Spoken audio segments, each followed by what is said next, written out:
The story begins in the prison of the Silver Dragon Dungeon, guarded by two formidable dragon sentinels. A silver dragon queen named Roswace arrived, ordering the guards to leave as she wished to speak with the prisoner alone. Chained in the prison was the great dragon-slaying hero. With a sly smile, she asked him how it felt to be a prisoner of the Dragon Clan. His reply was simple. He wanted to die. Amused by his desire for a swift death, she approached him, touching his chin. It wasn't easy for he was both handsome and defiant. Slowly, she traced her sharp nail across his face, making a small cut, savoring the thought of adding more to mar his perfect features. He turned his head away, refusing to let her humiliate him any further. She could kill him or tear him apart if she wished. He only hoped she'd be quicker about it. Despite his great power, he had been betrayed by a villain, leaving him in this wretched state. The Dragon Queen licked the blood from his wound and suggested he join the Silver Dragon Clan. He mocked her, questioning if she was worthy of such an ally. Infuriated, she lashed out, whipping him with her tail. His body slammed into the wall with a resounding crash. Standing over him, she placed her foot on his chest, incredulous that a mere prisoner would dare insult her. This was no ordinary man. His name was Leon Cosmo, once the celebrated hero of humanity, praised by thousands. But now, broken and defeated, he could no longer believe in his former greatness. His dreams of wiping out the Dragon Clan and leaving behind a legacy for future generations had crumbled. The Dragon Queen sneered, telling him to accept his fate. He would die here. She pressed her foot harder into his chest, reminding him that any chance of a future filled with wealth and glory had vanished. Without an heir, he would leave nothing behind. Leon warned her not to underestimate humans. With a swift motion, the Dragon Queen wrapped her tail around his neck, thinking how stubborn he was. As she tightened her grip, she asked if he was ready to beg for mercy. But Leon remained calm, revealing that she had made two critical mistakes from the very beginning. First, he said, you should never have been alone with the most powerful dragon slayer. And second, you should never have tasted my blood. Suddenly, Leon activated a forbidden technique known as the blood curse. The Dragon Queen instantly released her hold on him, stepping back in shock. A strange sensation overwhelmed her, and to her horror, she felt an uncontrollable lust take over her body. She collapsed to her knees, trembling. Leon approached, his eyes cold and calculating. You will live the rest of your life in pain, he declared, a torment that will gnaw at your soul. Her desire intensified, and before she could think, she lunged at him, knocking him to the ground. Leon, taken aback, couldn't comprehend what was happening. The Dragon Queen, consumed by the curse, kissed him, causing him to blush. For the next hour, they were locked in a bizarre and heated encounter. Finally, the blood curse began to fade, and with it, her control over her body returned. She quickly pulled away, confusion and anger in her eyes. What have you done to me? She demanded. Leon calmly explained, the blood curse is a forbidden technique, one that can only be used once in a lifetime. When you tasted my blood, it created a bond between our souls. Once I die, the curse will cause you endless suffering. The Dragon Queen scoffed, still trying to make sense of the situation. If this curse takes effect after death, then why did this happen? She asked. Her cheeks flushed with embarrassment. Leon frowned. It seemed the curse had an unexpected side effect, one even he hadn't predicted. I thought the pain you'd feel upon my death would be the extent of it, he admitted.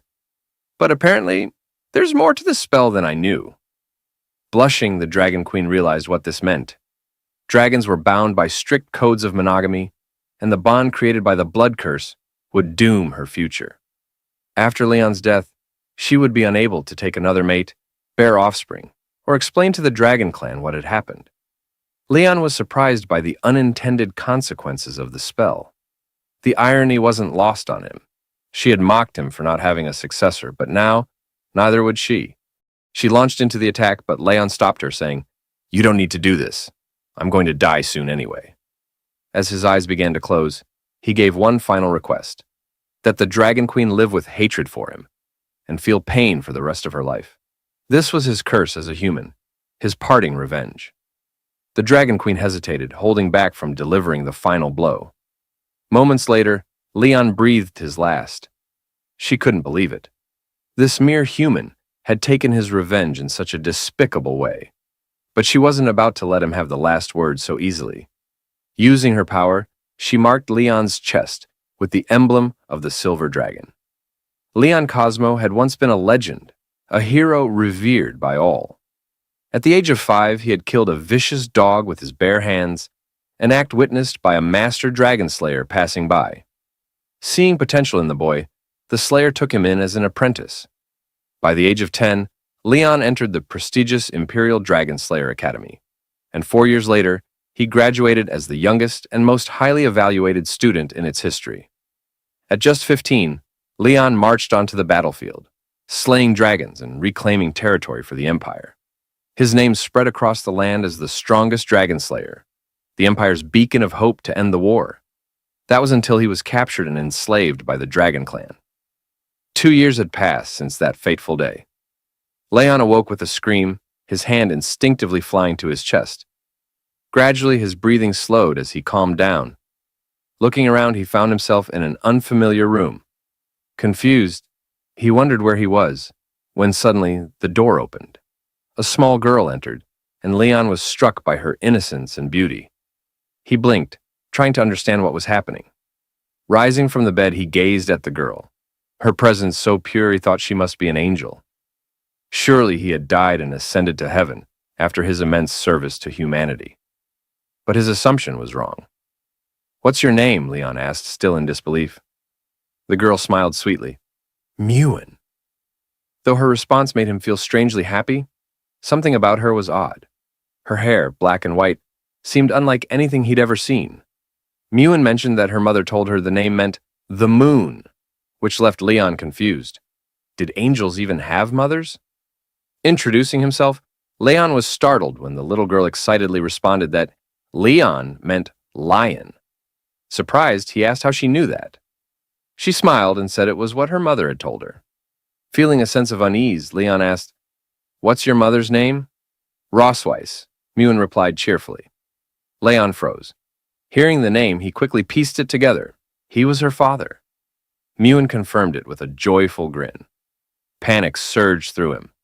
How could this be possible? How could he have a child with Rosweiss? Just then, Mewen turned toward the door, where her mother stood, sending a chill down Leon's spine. "Mama! Daddy's awake!" Mewen called out, running toward her. Rosweiss's lips curled into a smile, but it wasn't the one her daughter imagined. Mewen assumed her mother was happy, since she visited him every day. But as Rosweiss stroked her daughter's head, she wore a wicked grin. "Go outside and play, dear," Rosweiss said sweetly. "Your father and I need to talk." Once Mewen left the room, Leon stared at Rosweiss in disbelief. "Is Mewen really our daughter?" "Yes," she confirmed, closing the door behind her with her tail. "She's our biological child." Leon's mind raced. "Why did you have the child?" he demanded. "Why did you save me?" Rosweiss revealed that Leon had been asleep for 2 years. She hadn't forgotten what he'd done to her, and she wasn't going to let it go. Leon's anger flared. He hadn't meant for any of that to happen. "We're different," he growled. "We can't coexist. I would have never touched you if things had been different." Seeing the torment in his eyes, Rosweiss's expression darkened. "Oh? It was torture for you, was it?" She wrapped her tail around his leg, yanking him onto the bed. Climbing on top of him, she tore his shirt open and, with a cold gleam in her eyes, activated a spell. She was going to carve her own dragon mark into him, binding him to her forever. Even though Leon begged her not to, Rosweiss touched his chest, and a glowing magic circle appeared. This mark was to become his eternal shame. From this moment on, he would be her prisoner, bound to her forever, unable to leave. When his companions saw the dragon tattoo on his body, they would believe he had betrayed them and surrendered to the Dragon Clan. Leon still couldn't understand why she was doing this. Revenge among the dragon race was a mystery that had baffled human scientists for years. Their vengeance was not just extreme, it was an inhuman, paranoid obsession beyond human comprehension. For the Dragon Queen, it wasn't enough to defeat him. She wanted him to live in shame and suffer humiliation for the rest of his life. As the spell took hold, Leon began to feel an overwhelming desire he couldn't control. For the Silver Dragon Queen, it was a great honor to break Leon, the greatest dragon slayer in human history, and make him her slave, her closest companion. Now that he was fully under the spell, she climbed on top of him, deciding it was time to make him hers in every way. At the Silver Dragon Castle, even the maids noticed the queen was in an unusually good mood. Word spread quickly. The Dragon Queen's husband had finally awakened. Leon, overhearing this from a hidden corner, was shocked. She had publicly declared him her husband. No one knew just how terrifying she truly was. She had spent the entire day and night with him, and poor Leon's body was nearly broken. His waist felt as if it had been shattered. Furious, Leon swore he would not stay here to be her plaything. Stealthily, he slipped out of his room and made his way to the side door of the castle. But 4 dragon guards stood watch. Escape seemed impossible. The castle was eerily quiet, with far fewer guards than there had been 2 years ago. Something was strange about all of this. While Leon was figuring out how to avoid the guards, he stumbled upon a hidden hole in the grass. Silently, he approached it and saw a faint light coming from the other side. Unsure if it was a trap, he decided not to dwell on it. He had to escape no matter what. Even if it was a trap, he would force his way through. Without hesitation, Leon began crawling through the narrow tunnel. He muttered a sarcastic farewell to the perverted Dragon Queen, and as for little Mewen, though she was adorable, she would have to stay behind for now. Meanwhile, on the balcony, Mewen ran to her mother, excitedly announcing, "Father is digging a hole for the dog." The Dragon Queen, lounging in a bikini and sipping wine, chuckled at Leon's audacity. Mewen eagerly asked, "When are you going to fish him back?" Rossweiss scolded her gently, saying that fish was too rude. "Say catch him back instead," she corrected with a smirk. Mewen, a bit confused, nodded and agreed. As night fell, Leon finally managed to escape the castle and darted into the nearby forest. He knew if he could climb the mountains ahead, he'd be able to see the border of human territory. After running for hours, Leon felt confident that the Dragon Queen wouldn't be able to catch up to him. But to his dismay, the sky suddenly darkened, and the Dragon Queen, now in her true dragon form, appeared above him, praising him for being such a fast runner. Seeing her, Leon cursed his luck and bolted, but Rossweiss quickly landed in front of him, blocking his path. To his surprise, she wasn't angry. In fact, she seemed quite pleased. "Impressive, Leon," she said with a wicked smile. "I was the one who distracted the guards for you, and I left that little hole for you to find." Although Leon knew it was a trap, he had no other choice. He hadn't expected her to catch up with him so quickly. Returning to human territory now, marked with the Dragon Queen's seal on his chest, no one would recognize him as a dragon slayer. But Leon didn't care anymore.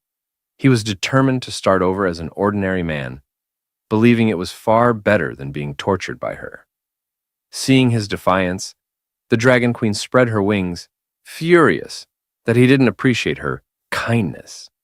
She grabbed him with her claw, and together they soared toward human territory. After 3 hours of flight, night fell, and the Dragon Queen released Leon near the border city of the Empire, sending him tumbling through the trees before crashing headfirst onto the ground.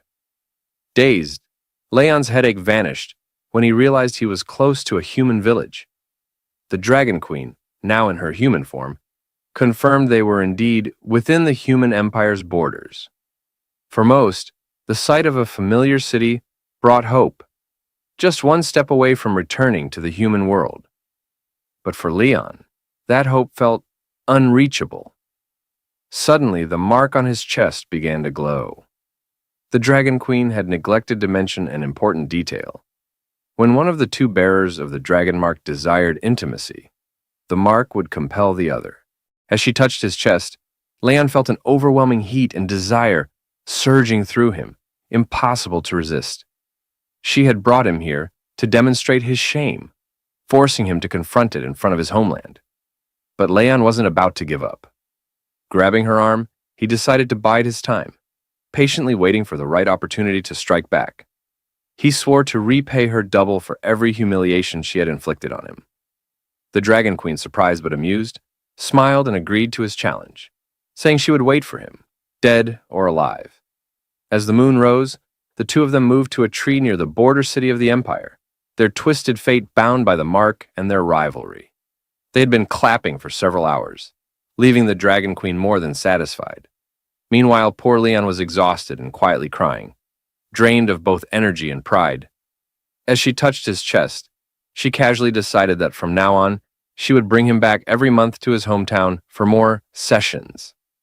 She was lost in her own thoughts, fantasizing about how to further wear down poor Leon. Satisfied for the moment, the Dragon Queen declared it was time to leave. After all, their daughter was waiting at home. But Leon, his spirit still somewhat intact, stopped her. He refused to be dragged back as her prey. As a dragon slayer, he would walk on his own, with what little dignity he had left. She raised an eyebrow, explaining that it would take 3 hours to fly back to the Silver Dragon Castle at her speed, while it would take a human like Leon 10 days, maybe even half a month to walk. Despite this, Leon stubbornly insisted on going on foot, asking her not to underestimate human endurance. Amused, the Dragon Queen smiled, intrigued to see how long he could hold out. After a while, Leon's steps became slower, his exhaustion clear. She silently followed him, waiting for him to admit he was too tired so she could scoop him up and fly. But Leon, though on the verge of collapsing, refused to admit defeat. Mocking him, she teased, "The only tough thing about you is your mouth." Just then, they spotted several knights from the Dragon Slayer army patrolling nearby. Leon's heart leaped with hope. These men could help him escape her grasp. But the Dragon Queen quickly sensed his thoughts, her aura turning deadly. She warned him with her eyes. If he called for help, she wouldn't hesitate to kill him. One of the knights approached, noticing their presence. "Are you lost?" he asked politely. Leon quickly lied, saying they were simply out for a walk. Deep down, he couldn't bear to involve innocents in his twisted situation. The knight, dismounting from his horse, introduced himself as the captain of the 47th Squadron of the Imperial Dragon Slayers. He pointed out that this jungle wasn't the safest place for a casual stroll due to the dangerous wildlife and species that roamed it. He kindly offered to escort them.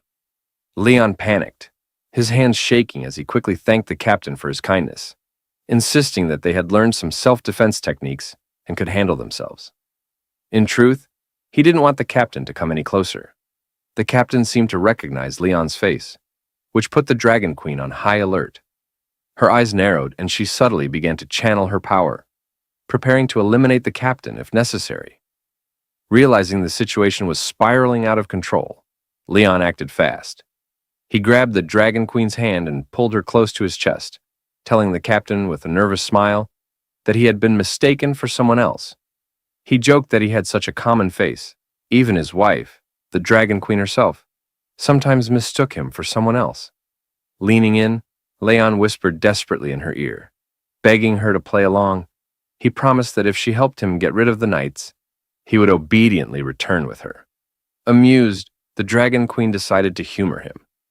Both began to put on a convincing display of affection, with Leon holding her close in a mock display of love.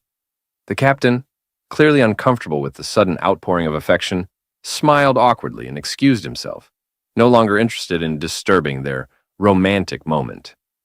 As soon as the knights were out of sight, Leon released the Dragon Queen, who was visibly irritated. Realizing his mistake, he quickly stepped back. "You were smart not to ask for help," she remarked coldly, "but let's get one thing straight. Just because we have a child together, that doesn't make me your wife." Leon, still catching his breath, responded, "I never intended to be your husband." The Dragon Queen smirked, satisfied with his answer. She turned to leave, reminding him they had a long journey ahead. But before they could set off, Leon suddenly felt a sharp pain in his hand, and moments later, he collapsed unconscious. Seeing this, the Dragon Queen sighed, amused by how fragile humans could be. Without hesitation, she transformed into her dragon form, gently picked Leon up in her mouth and tossed him onto her back. Taking his collapse as a silent plea for mercy, she spread her wings and flew toward the Silver Dragon Castle, pleased with how things had turned out. The next day at Silver Dragon Castle, Leon woke up to find little Mewen sitting beside his bed. Confused, he wondered how he had ended up back at the castle. Mewen cheerfully explained that her mom had brought him back. It didn't take long for Leon to realize that he had finally been captured like prey. Glancing at his hand, he noticed it was bandaged, with a neat little bow tied around it. Mewen proudly took his hand, explaining that she had done the bandaging herself, clearly hoping for praise. Leon smiled and gently stroked her head, realizing how different she was from what the dragonologists had said about her kind. Dragons were supposed to be fierce, raised in violence and blood from childhood. Yet, despite her dragon traits, Mewen showed no hostility. She treated him with the warmth of a daughter, leaving him to wonder if this was because she was a human-dragon hybrid. He patted her head affectionately, telling her how amazing she was. "Mewen, you're very cute," he said with a smile, then added teasingly, "But when you grow up, don't be like your mother." From the doorway, the Dragon Queen's voice cut in. "And what's wrong with being like me?" Leon froze, startled, realizing she had overheard him. Nervously, he tried to change the subject. Mewen, meanwhile, eagerly showed her mother the bandaged hand, explaining that she had followed her mom's instructions perfectly. The Dragon Queen remained cold, giving no praise. "That's what you should do," she replied coolly. Mewen simply nodded in understanding, used to her mother's strictness. Trying to lighten the mood, Leon patted Mewen's head again. "Why don't you go hide in the garden?" he suggested. "I'll count to 100, and then I'll come find you." Mewen's eyes lit up with excitement at the thought of playing hide-and-seek. As she ran off to hide, Leon glanced at the Dragon Queen, muttering to himself, "I'm definitely not like her mother." Then, he began to count as Mewen disappeared into the garden. Once Mewen left the room, Leon turned to the Dragon Queen and asked why she was being so hard on her. Sitting on the bed, she explained that all dragons were strict with their children from a young age to cultivate strong warriors. Leon countered that Mewen was not entirely a dragon, and besides, she was very cute. The Dragon Queen scoffed, stating that Mewen was indeed a dragon, and that cute was a derogatory term for one of her kind. Leon thought the Dragon Queen was also quite cute, but his comment only fueled her fury.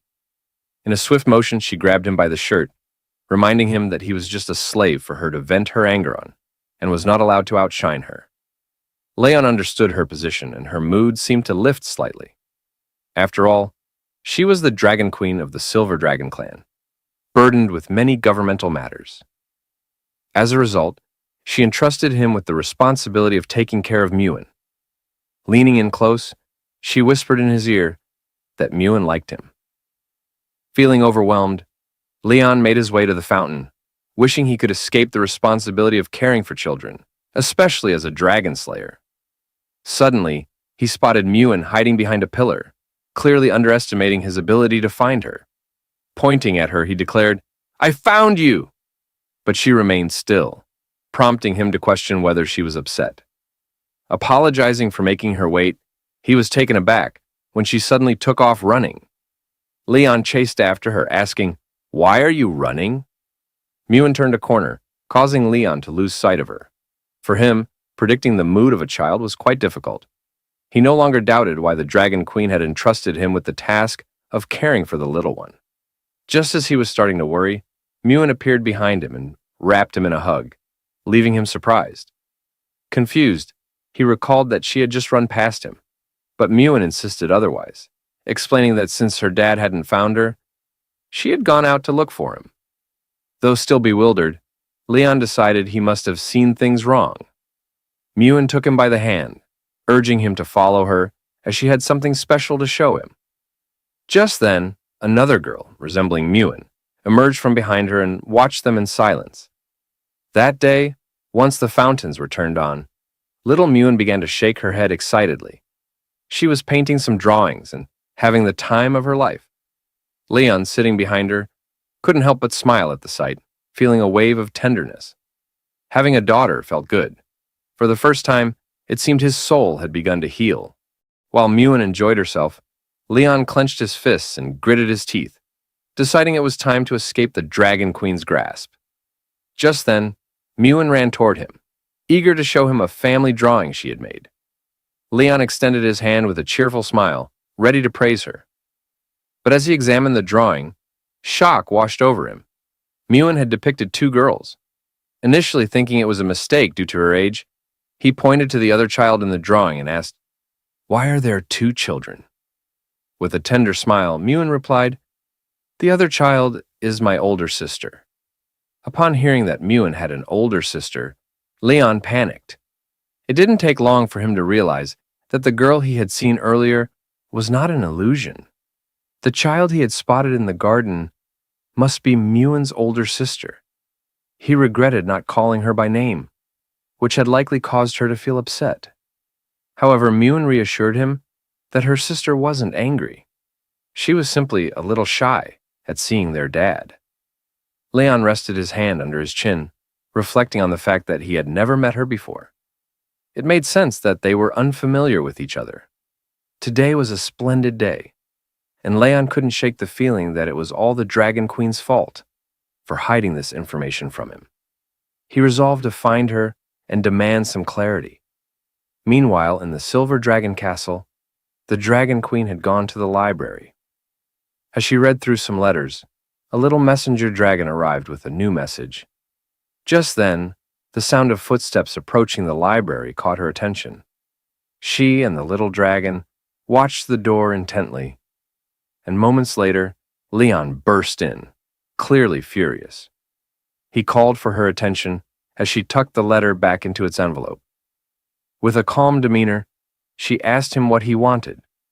Leon stepped up to the table and explained that he had been playing with Muin and discovered that she had an older sister.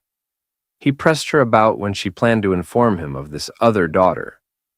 The Dragon Queen smiled, somewhat puzzled by his confusion at the revelation. Leon slammed his hand on the table with determination, thanking the Dragon Queen for her hard work. He hadn't expected her to have two children, and it was clear she had put in a tremendous effort. He resolved that when he returned to the Empire one day, he would add her name to his family tree. The Dragon Queen remained calm, a smile gracing her lips as she asked him if he understood why she hadn't mentioned her older daughter before. Leon speculated that she might be jealous of his closeness with Muin, fearing that Noah would come to see him. The Dragon Queen was somewhat taken aback by his eagerness to meet Noah. Unlike her, a cold and stern mother, Leon wanted to nurture a good relationship with his daughter. With a soft smile, the Dragon Queen decided to grant Leon's wish, but warned him to consider his choice carefully. As the hours passed and darkness began to settle, Leon headed to the kitchen, a smile stretching across his face as he started cutting some carrots. Today, he was determined to show the Dragon Queen how things should be done. His first step in approaching his eldest daughter was to whet her appetite with a delicious meal. He set to work preparing a hearty meat stew with cream, a dish he often made during his time with the team. Everyone who had tried it claimed it was exceptional, and the sweet flavor was perfect for children. Using a spoon, Leon sampled the stew, savoring its rich taste. He hadn't forgotten how to cook, and as he clenched his fist in determination, he imagined Noah's smile as she declared that she loved the dishes her dad made. He believed that with this flavorful meal, he could win her over. As he stirred the pot, two maids watched him curiously through the window. One of them couldn't help but feel excited. Leon had just recovered from a serious illness, and for the sake of his family, he had taken it upon himself to cook. To the maids, Leon was the epitome of a good husband, one who genuinely cared for his home. Just then, the Dragon Queen and her two daughters entered the kitchen, with Muin eagerly greeting the maids. The Dragon Queen, wanting to create a more relaxed atmosphere for dinner, ordered the maids to take a break. They bowed their heads respectfully and replied, "Understood." As Leon prepared the food and set it on the table, he carried the steaming stew just as the Dragon Queen entered the dining area. Little Muin rushed toward him, drawn by the delicious aroma wafting through the air. With a smile, Leon said, "I heard you both enjoy meat. so I made a special stew and fillet just for you." He hoped that this meal would convey his affection to Noah. To his surprise, Noah seemed indifferent to the feast before her gaze wandering elsewhere. Leon was left in shock, confused by her lack of interest. The Dragon Queen smiled knowingly, and in that moment, Leon's frustration flared. He realized that the Dragon Queen had anticipated this reaction, which explained why she had been reluctant for him to meet Noah.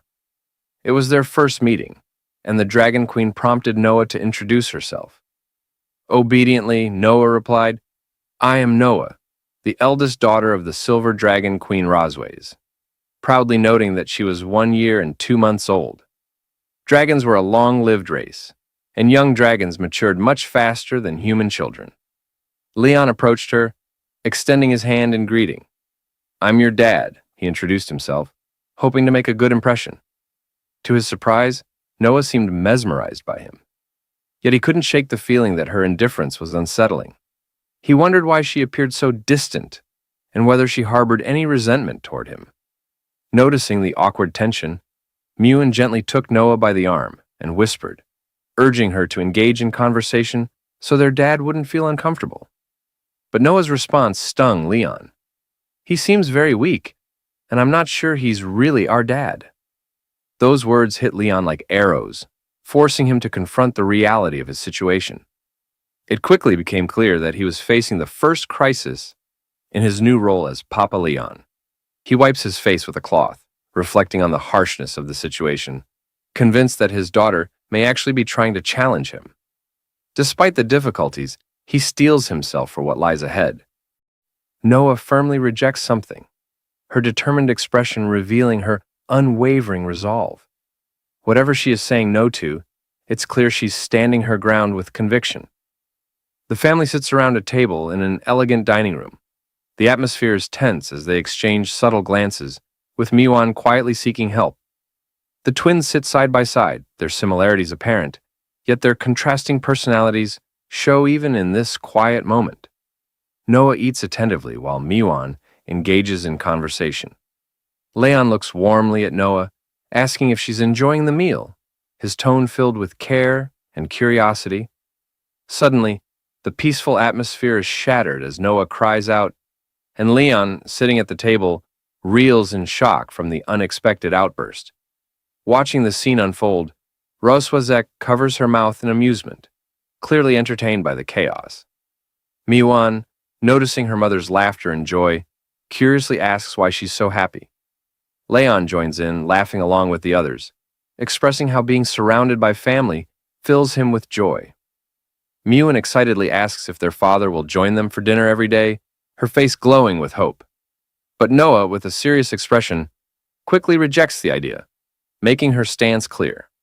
Puzzled, Miwan asks why her sister doesn't want them to eat together daily, struggling to understand her reasoning. Their mother calmly questions the urgency of joining a prestigious academy designed for dragons, wondering why her daughter is in such a rush. With confidence, Noah declares her desire to defeat even more dragon subordinates, her determination shining through. Meanwhile, Leon, wiping his face in disbelief, begins to realize she might even be planning to surpass him someday. Gently, he warns her about the dangers of battling fierce dragons, worried for her safety given her young age. Annoyed, Noah crosses her arms and insists she's not a child, much to her father's exasperation. Rosways agrees with her daughter's eagerness to start learning early, believing it will better prepare her to face dragon subordinates in the future. Turning to Leon, she asks if he has a specific reason for wanting to prevent their daughter's education, subtly challenging his concerns. Leon contemplates in frustration, realizing that if he continues to oppose her ambitions, his daughter will only grow more determined to challenge him.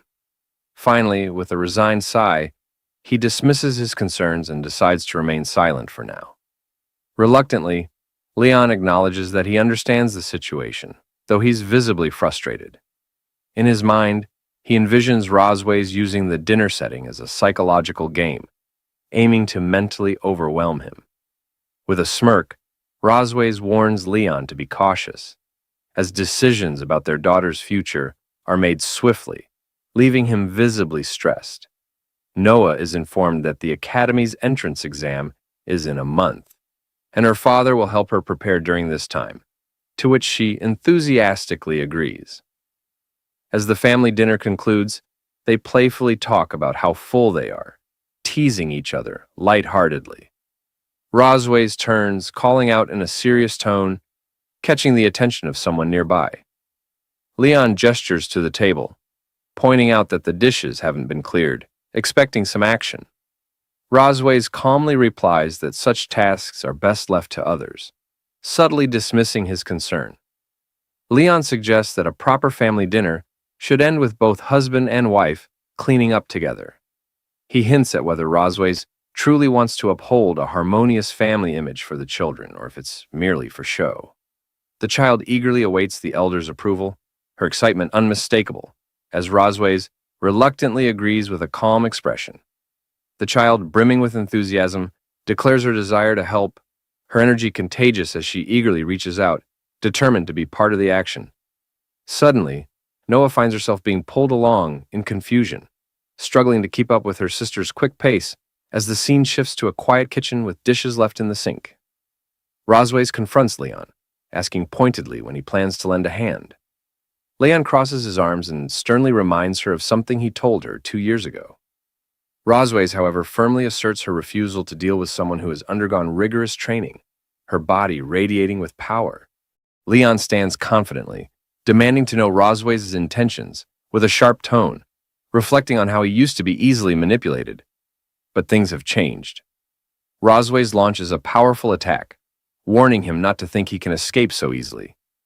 Leon catches her strike with a firm grip, standing his ground and asking with a smirk, "Who said I was trying to escape?" Rosways groans in pain, struggling to maintain her strength, while Leon taunts her for being unable to fight back, mockingly calling her a fallen queen. He smugly explains how the effects of the dragon's mark have weakened her, comparing her to a helpless kitten, as he reveals newfound knowledge from her tribe's ancient texts. Sensing her shock, he taunts her thirst for control. Rosways, stunned, questions whether he has ever truly been conquered. Breathing heavily, her face flushed with emotion, she demands her tail be released, indicating that she's being restrained. Leon, holding her tail, speaks in a calm yet menacing tone, accusing her of disrespecting his dignity since the day he awoke. His smug expression contrasts sharply with her shocked, vulnerable state, as she glares at him angrily. Rosways responds fiercely, refusing to submit and calling him a bastard. Her emotions boiling over as she challenges his dominance. She stares at him, clearly taken aback by his bold actions. Meanwhile, two maids gossip in the hallway, wondering if the queen and her family have finished their private time, their curiosity hinting at something unusual happening inside. Peeking into the kitchen, they're shocked to find it sparkling clean, as if someone had meticulously scrubbed every corner. The maids speculate whether the prince is responsible for the surprising tidiness. One of them, delighted by the spotless state of the kitchen, happily holds up a polished plate. Meanwhile, Leon stands silently, observing the situation with a calm yet focused expression. Holding Rosways tightly, he warns her to stay quiet to avoid discovery by the maids, mocking her fall from grace as she finds herself in a vulnerable position. The door to the room shuts firmly and Rosways' eyes blaze with anger and determination, betraying her inner struggle against the humiliating circumstances. Leon smirks, tightening his grip on Rosways as he mockingly calls her his wife and suggests they get started. His expression shifts to a cold, determined gaze, showing his complete control over the moment. Rosways' eyes fill with helplessness and exhaustion, but she barely responds, seeming resigned to her fate. 3 days later, the scene shifts to a bright, majestic castle, standing tall under a clear blue sky. Two sisters stand by their father's bedside, worried as he hasn't woken up in 3 days. They wonder if he might be dead, but one of them calmly reassures the other to wait and see.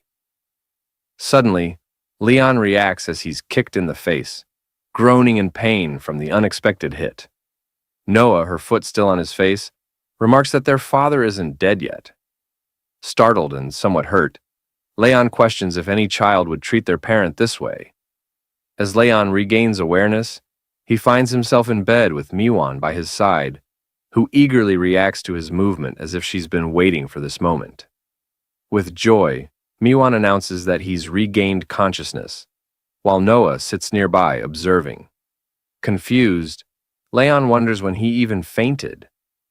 As he slowly sits up in bed, Rosways calmly offers to help Leon recall the events that led to his unconsciousness.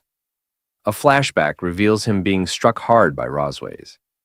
He remembers how the dragon mark on him became powerless after that night, triggering the painful moment when he was struck. Leon reflects on Rosways' ruthlessness, realizing her power is overwhelming and could have easily ended him if he had been any weaker. Still recovering, Leon sits quietly on the bed, watching Rosways, who has turned her back to him. He notes her beauty, despite her intimidating strength, and realizes she is a dragon over 200 years old. Miwan, noticing her father's stillness, wonders why he isn't moving, speculating that he is simply stunned by their mother's appearance, hinting at the awe she inspires. Rosways is caught off guard as someone abruptly strikes a nearby surface, drawing her attention. Her expression shifts in surprise. Leon reaches down to pick up a flower accessory from the floor and gently places it on Rosways, stating that it suits her. Rosways reacts with surprise at Leon's thoughtful gesture, questioning if he's ever done something like this for other women. Leon chuckles and explains that as a child, he used to comb his master's donkey, claiming he has some skill in it. Miwan looks up at Leon and innocently asks what a donkey is, catching him off guard. Smiling, Leon explains that donkeys are similar to dragons, but much smaller, stubborn, and make humming sounds when unhappy. He then imitates a donkey's behavior, amusing Miwan with his antics. Rosways watches intently, noting the similarity between a donkey's stubbornness and her own personality. Leon suddenly recoils in fear as Rosways strikes him, sending him reeling. He clutches his stomach, wincing in pain, but reassures Miwan that he's fine when she asks if he's okay. Rosways assigns the task of teaching the girls to write, declaring that Leon will handle it. Leon, taken aback, realizes he's been volunteered without any say. Miwan excitedly cheers that their father will teach them, while Noah confidently claims she already knows how. The two girls race off to the study room, eagerly discussing which colorful pens they want to use. Meanwhile, Rosways informs Leon that her sister's coming to visit, and that she doesn't want him appearing in front of her. Leon looks surprised, puzzled as to why he's being told to avoid the meeting, and voices his frustration about not being allowed to meet her family. Rosways reminds him that he is now part of the Silver Dragon clan and was in a coma for 2 years due to a mysterious illness. She explains that he has only recently woken up, emphasizing the complexity of his new situation.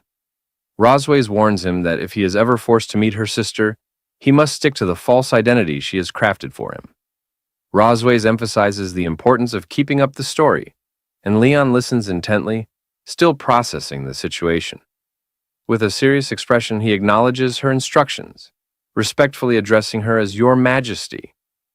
After Rosways leaves, Leon questions whether he'll truly follow her orders, standing alone as he begins to plot ways to embarrass her in front of her sister. The scene shifts to the children's study room in Silver Dragon Castle, where Leon sits at a table, teaching Noah and Miwan to write their names. He demonstrates patiently, guiding them step by step as they watch attentively. After writing their names as examples, he asks them to practice by copying his writing.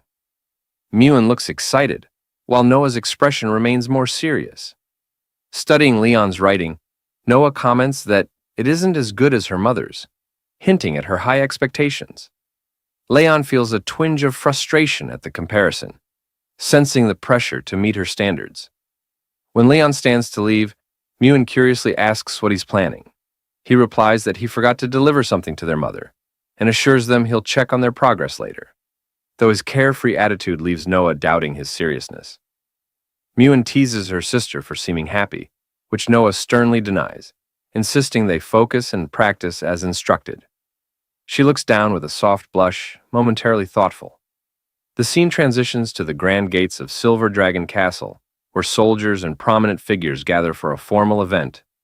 There, Isha Melkvi, the Red Dragon Queen, stands confidently, her striking red hair and royal attire making a powerful impression. Rosways rushes to embrace her sister, their close bond evident in the warm reunion. The reunion is filled with warmth as Aisha and Rosways joyfully greet each other after a long time apart. Isha Melkvi compliments her sister, noting how vibrant she looks since their last meeting. Rosway seems a bit taken aback by the compliment, modestly disagreeing. Curious, Isha inquires about Rosway's husband, having heard that he has finally woken up. She wonders aloud why she hasn't been allowed to see him yet. Rosways explains that her husband is unwell and cannot meet with Isha at the moment. Disappointed, Isha admits she was eager to see what the Dragon King who kidnapped her sister looks like. With a teasing tone, she hints at the dynamics of Rosway's relationship, suggesting that their quick marriage and child imply a strong bond. Rosways becomes defensive, firmly rejecting the notion that marriage and children necessarily signify a good relationship.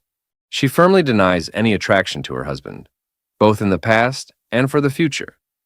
Aisha smirks, commenting on her sister's toughness, recognizing that her strong personality remains unchanged. Rosways cheerfully suggests they take a walk in the garden to chat, showcasing their strong bond. Aisha agrees, allowing her sister to lead the way. The sisters stroll together, smiling and enjoying each other's company. Meanwhile, Leon observes the two sisters from a distance using a telescope, recognizing Rosway's sister. He watches intently, gathering information as he studies them from afar. Determined to test the range of the dragon pattern, he seeks to discover how far its power can extend. As Aisha and Rosways wander through a beautiful garden filled with blooming roses, they discuss the recent instability within the Dragon Clan. They note that the Red Flame Dragon King has been particularly active lately, raising concerns among them. Rosways is taken aback when she hears the name Constantine mentioned in connection with the recent turmoil. She questions her sister, recalling that Constantine has been missing for years. Isha speculates that he may be attempting to expand his territory, using the current chaos to his advantage. Suddenly, Rosways reacts in shock, her body glowing with energy as something unexpected occurs. Her eyes widen as she senses something unusual happening around her. Noticing the change in her sister's demeanor, Aisha asks what is wrong. Rosways quickly brushes it off with a smile, assuring her sister that nothing is amiss and encouraging her to continue speaking. However, Rosways can't help but think about the Dragon Slayer, reminiscing about past incidents. In her thoughts, she mutters a frustrated remark about Leon, referring to him as a damn Dragon Slayer. Clearly irritated by his actions, Isha grows serious and advises that they strengthen the border defenses. She mentions sending someone named Shin Long to keep in touch in case there are any new developments. Rosways senses something and becomes alert as she thinks to herself. At that moment, Aisha notices her change in demeanor and asks, "What's wrong?" Rosways tries to dismiss her concern, replying, "Nothing, sister. Please continue." However, in her mind, she curses someone, muttering, "Damn Dragon Slayer." Isha continues talking, stating that they need to strengthen the border defenses and that she will send someone to contact her if there are any developments. Amused by the idea of the dragon pattern, Isha mentions how young people are casually playing around with it. Meanwhile, Leon reclines comfortably in a chair, contemplating how long Rosways can endure the effects of the dragon pattern. Suddenly, the door bursts open, and Rosways storms into the room, clearly upset. She grabs Leon by his collar, accusing him of deliberately activating the dragon pattern to embarrass her in front of her sister. Seeing Rosways' anger, Leon quickly decides to play innocent and fool her. He looks affectionately at her, making a pitiful face as he gazes into her eyes. "Is it wrong for me to want you?" he asks. Rosways is taken aback and lets go of his collar, her face turning red as a tomato at his unexpected words. To hide her reaction, she covers her face with her hand. Leon smiles to himself, thinking with surprise that his act seems to be working. He wonders if, at the very least, she's disgusted with him now. Blushing, Rosways turns away and calls him shameless, reminding him that he's just a defeated prisoner who shouldn't be speaking such nonsense. She tells him to put away his dirty thoughts. Leon remains silent, smiling calmly, while Rossweiss glances at him with a flushed face, thinking, I came here to confront him, so why did his words throw me off? She leaves with an angry blush, warning him that he got lucky this time. But if he tries something like this again, she won't let it slide. Leon, with a teasing look, thinks to himself how terrified he is, amused that a single word could leave her so flustered. He reflects that the dragon pattern really is powerful. As he ponders, his face warms, and he realizes his heart beats faster whenever he thinks of her. Composing himself, he mutters, Cosmode, wake up. Stop thinking about nonsense. He reminds himself that the kids are still waiting for him to return. But it's clear that he and Rossweiss are beginning to feel something for each other, marking a new turn in the story. In the study room, Noah practices writing diligently, while Muen, slacking off, wonders aloud why Dad hasn't come back yet. The romance between Leon and Rossweiss begins to reach a new stage, adding twists and surprises to the plot. Later that night at Silver Dragon Castle, Aisha waves goodbye to Rossweiss, saying she'll head out tonight. Rossweiss, waving back, reminds her sister to be careful on the road. Aisha transforms into her red dragon form, playfully asking Rossweiss to let her meet her husband next time. Rossweiss agrees, promising they'll have more time to talk. As Aisha, accompanied by her knights, flies back to her own castle, Rossweiss watches her sister's departure with a pensive look. I thought there'd be some trouble in this chapter, she thinks. But it seems Aisha's departure wasn't quite what I expected. Who knows what the future holds for this family's mischief? With a serious expression, Rossweiss grits her teeth, staring ahead with determination. Damn, Dragon Slayer, she thinks. He still hasn't learned his lesson. She decides tonight will be different.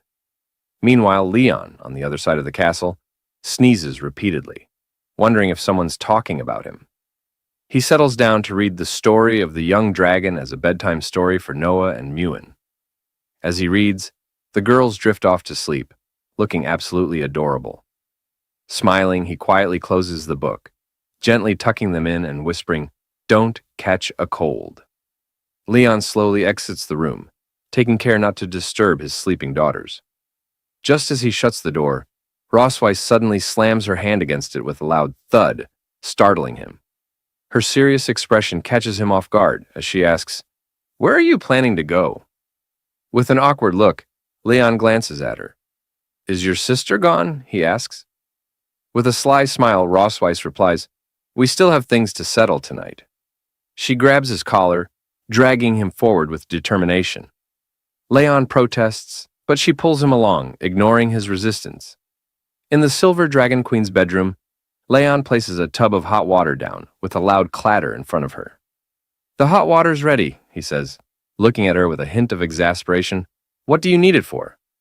Rossweiss stretches her legs out in front of Leon, looking at him with an air of superiority. I'm exhausted from walking all day, she says. Wash my feet. Leon stares at her, stunned. His expression shifts to serious disbelief as he takes in her request. Rossweiss, with a commanding look, adds, Enough with the nonsense, just do it. This is your punishment for today.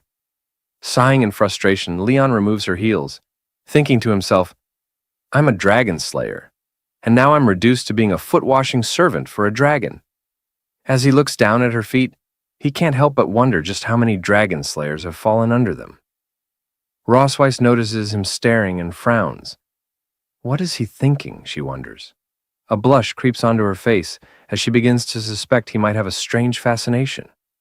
Before she can say anything, Leon grins mischievously and plunges her feet into the hot water. Get down here, he says half playfully. The water is scalding, and Rossweiss immediately recoils, her expression shocked. She kicks him under the chin, shouting, It's too hot, you fool! Her kick sends him flying back, and Leon hits the ground, coughing up blood. With a cold, piercing look, Rossweiss steps onto his chest, pinning him down. You did this on purpose, didn't you? She asks icily. Trying to get back at me? Leon, his defiance undiminished, gives her an arrogant smile. Well, you're the one who demanded I wash your feet. Rossweiss's cheeks flush as she looks down at him. Seems you still haven't learned your lesson, she says, slowly dragging her foot down his chest. Her tone drops to a mocking whisper. I bet you never thought you'd end up beneath a dragon. As Rosweiss presses her foot down on his lower body, Leon feels a wave of conflicting emotions. His face flushes from her touch, and in a strained voice, he tells her to stop. He's torn between the humiliation of the situation and an odd sense of comfort. Rosweiss, smirking with a touch of arrogance, leans in. I'm curious, she says coolly. Just how long can you endure this? Leon, still flushed, glances up at her defiantly. I won't give in to this dragon's games, he thinks, steadying himself. With a sudden move, he catches her leg, and as he stands, he grins confidently. I've had pigs' trotters, cows' trotters, goats' trotters, but dragons' trotters. Now that's something new. Rosweiss's eyes widen, her face turning red as she asks, What are you doing? Without missing a beat, Leon playfully bites her leg, exclaiming, Tonight's snack, raw dragon claws. As Leon bites her leg, Rosweiss screams angrily, threatening to kill him. The next morning, Moon and Noah wake up. Noah is fully alert, while Moon is still half asleep. When Rosweiss enters the room, her leg wrapped in bandages, Moon notices and asks, Mom, why are you limping? Rosweiss brushes it off, replying, It's nothing. Meanwhile, Leon sports a bandage on his cheek. Noticing it, Moon turns to him, asking, Dad, why do you have bruises on your face? Mirroring Rosweiss's posture, Leon folds his arms and says, It's nothing. Moon, puzzled and curious, places her hands on her hips, staring at both Leon and Rosweiss with a questioning expression. Suddenly, an idea pops into her head, and her face lights up with excitement. You must have been playing some fun game without me, she exclaims, raising her hand. I want to play too. Noah, arms folded, watches her sister with a blank expression, silently observing the scene. Later, Leon and Rosweiss walk in the garden outside the Silver Dragon Castle. Both look away from each other, each lost in their own thoughts. One maid nudges another, pointing and saying, Look, the queen and the prince are on a date. The blue-haired maid giggles, adding, What a lovely couple they are. However, she then remarks that they seem a bit distant. The other maid watches them contentedly. Rosweiss and Leon continue walking in silence, the quiet between them stretching. Leon, watching Rosweiss from behind, wonders how things ended up this way. He thinks back, recalling how she had earlier suggested they take a walk together. Shocked, he'd asked why he should walk with her. Rosweiss had replied that it was his duty to keep up the appearance of family harmony for the sake of outsiders. In the garden, Leon glances at Rosweiss, sensing something unusual about her today. She's not typically this proactive, and he wonders what she might be planning. Meanwhile, Moon and Noah, hiding behind a nearby tree, observe their mom and dad. Moon mutters to herself that Dad is so clueless.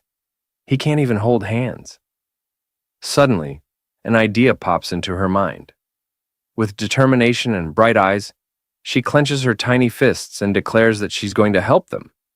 Noah, taken aback, tries to stop her. Wait, Moon, she says, but Moon doesn't listen. She jumps up and runs toward them. Noah calls out again, telling her to leave them alone, but Moon, already in motion, ignores her words. As she nears, Moon calls out to her parents. Hearing her voice, Leon and Rosweiss turn, surprised to see her racing toward them. Leon asks why Moon followed him, but before he can finish, Moon grabs both his and Rosweiss's hands, quickly linking them together. Both Leon and Rosweiss are startled by her sudden action. With a cheerful smile, Moon says, When you take a walk, you're supposed to hold hands. Then, with a quick spin, she runs back, saying she's going to play with her sister. Leon watches her leave, wondering where this child learned such things. Back at the tree, Noah pinches Moon's cheeks, scolding her for not listening. Moon, tearing up cutely, admits she was wrong, promises not to do it again, and asks her sister to let go. Leon and Rosweiss stand in silence, still holding hands, wearing blank, confused expressions. Blushing, Leon looks away and says that this is a bit unexpected, asking what he should do. Rosweiss, also blushing, replies softly that it's okay. They can just hold hands for now. As Leon and Rosweiss continue walking, Leon remarks that she seems unusually calm today, which makes him feel a bit uneasy. Rossweiss responds with a smirk, saying it seems like she's finally tamed him, and now that they're getting along, he's the one who feels unsettled. While they chat and stroll, Moon and Noah watch them from behind a tree, curious and observant. Leon glances at Rossweiss and reflects on how she has always presented herself as a dignified queen before others. Yet, he didn't expect her to be so flustered by something as simple as holding hands. He wonders if her strictness as a mother might stem from not knowing how to connect with her children. Leon then brings up the way Moon and Noah address her, noting that they always call her mother in front of others. He gently suggests that the usual way of addressing parents is mom and dad. He points out that while Moon calls him dad, she calls Rossweiss mother and wonders if it makes her seem more distant to them. Rossweiss looks away and after a pause, asks if there's really that much of a difference between mother and mom. Leon, looking at Rossweiss with a bright smile, suggests that there is a difference and encourages her to have the kids call her mom instead. He bets they'll feel closer to her that way. Rossweiss's face flushes red, caught off guard by Leon's cheerfulness. After composing herself, she nods and says she'll try it next time. Leon, surprised by her sudden enthusiasm, asks why she's speeding up.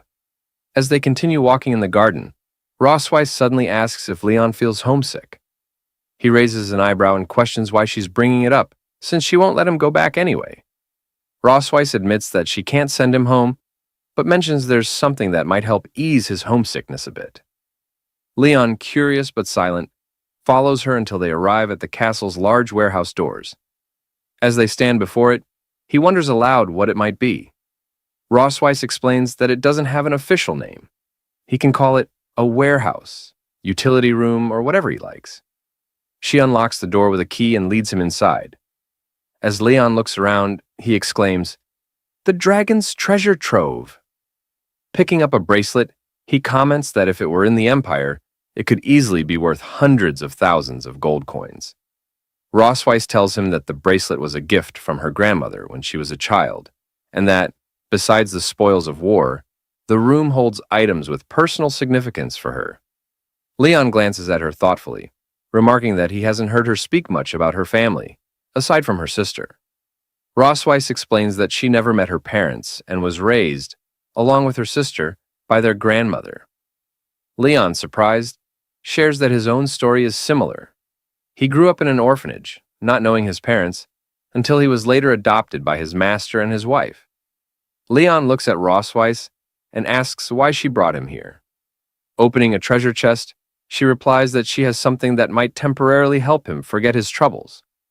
Leon, still confused, remains silent. When Rossweiss opens the chest, Leon's eyes widen with surprise, and he exclaims, "It's the black gold armor!" Rossweiss smirks and asks if he hasn't always wanted to reclaim this armor. Leon, in disbelief, asks if he's dreaming, and if she's truly going to give it back to him.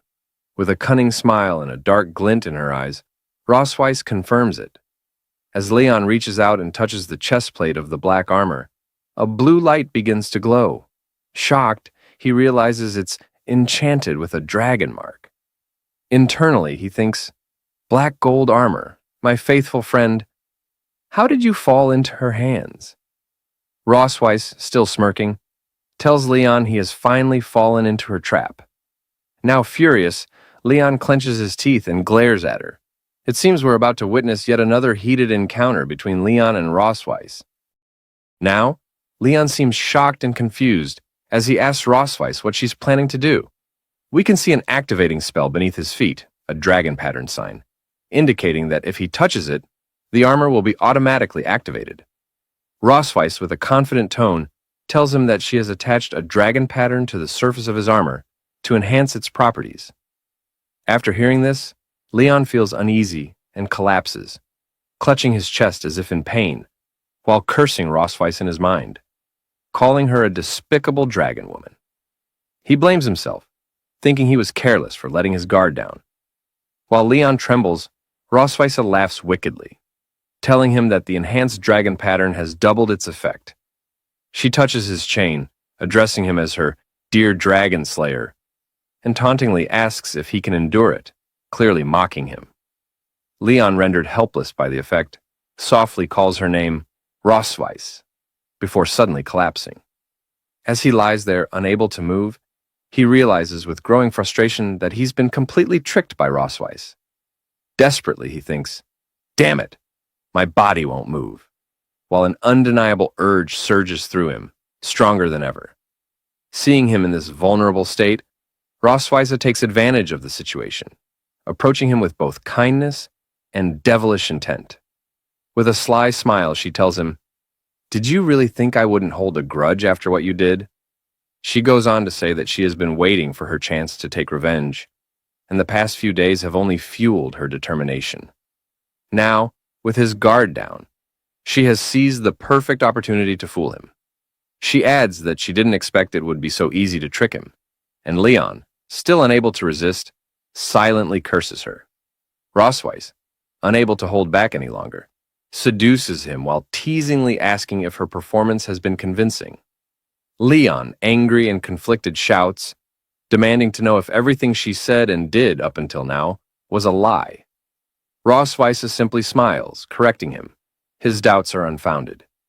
She admits that she hasn't lied, that her feelings were real, and she too has begun to fall for him. Smiling warmly, she finally confesses her affection, removing her clothes and all that covers her body. Laughing, she declares that she actually likes being conquered by him, and with a sense of finality, she officially addresses Leon as her husband. Leon lay there helpless, almost like a bedridden patient, feeling as though this might be the end. But this intensified moment soon transformed into a joyful one, as the two began to admit their true feelings, finally acknowledging that they truly loved each other. After a while, Leon, our lucky protagonist, happily sighed, relieved that it was over.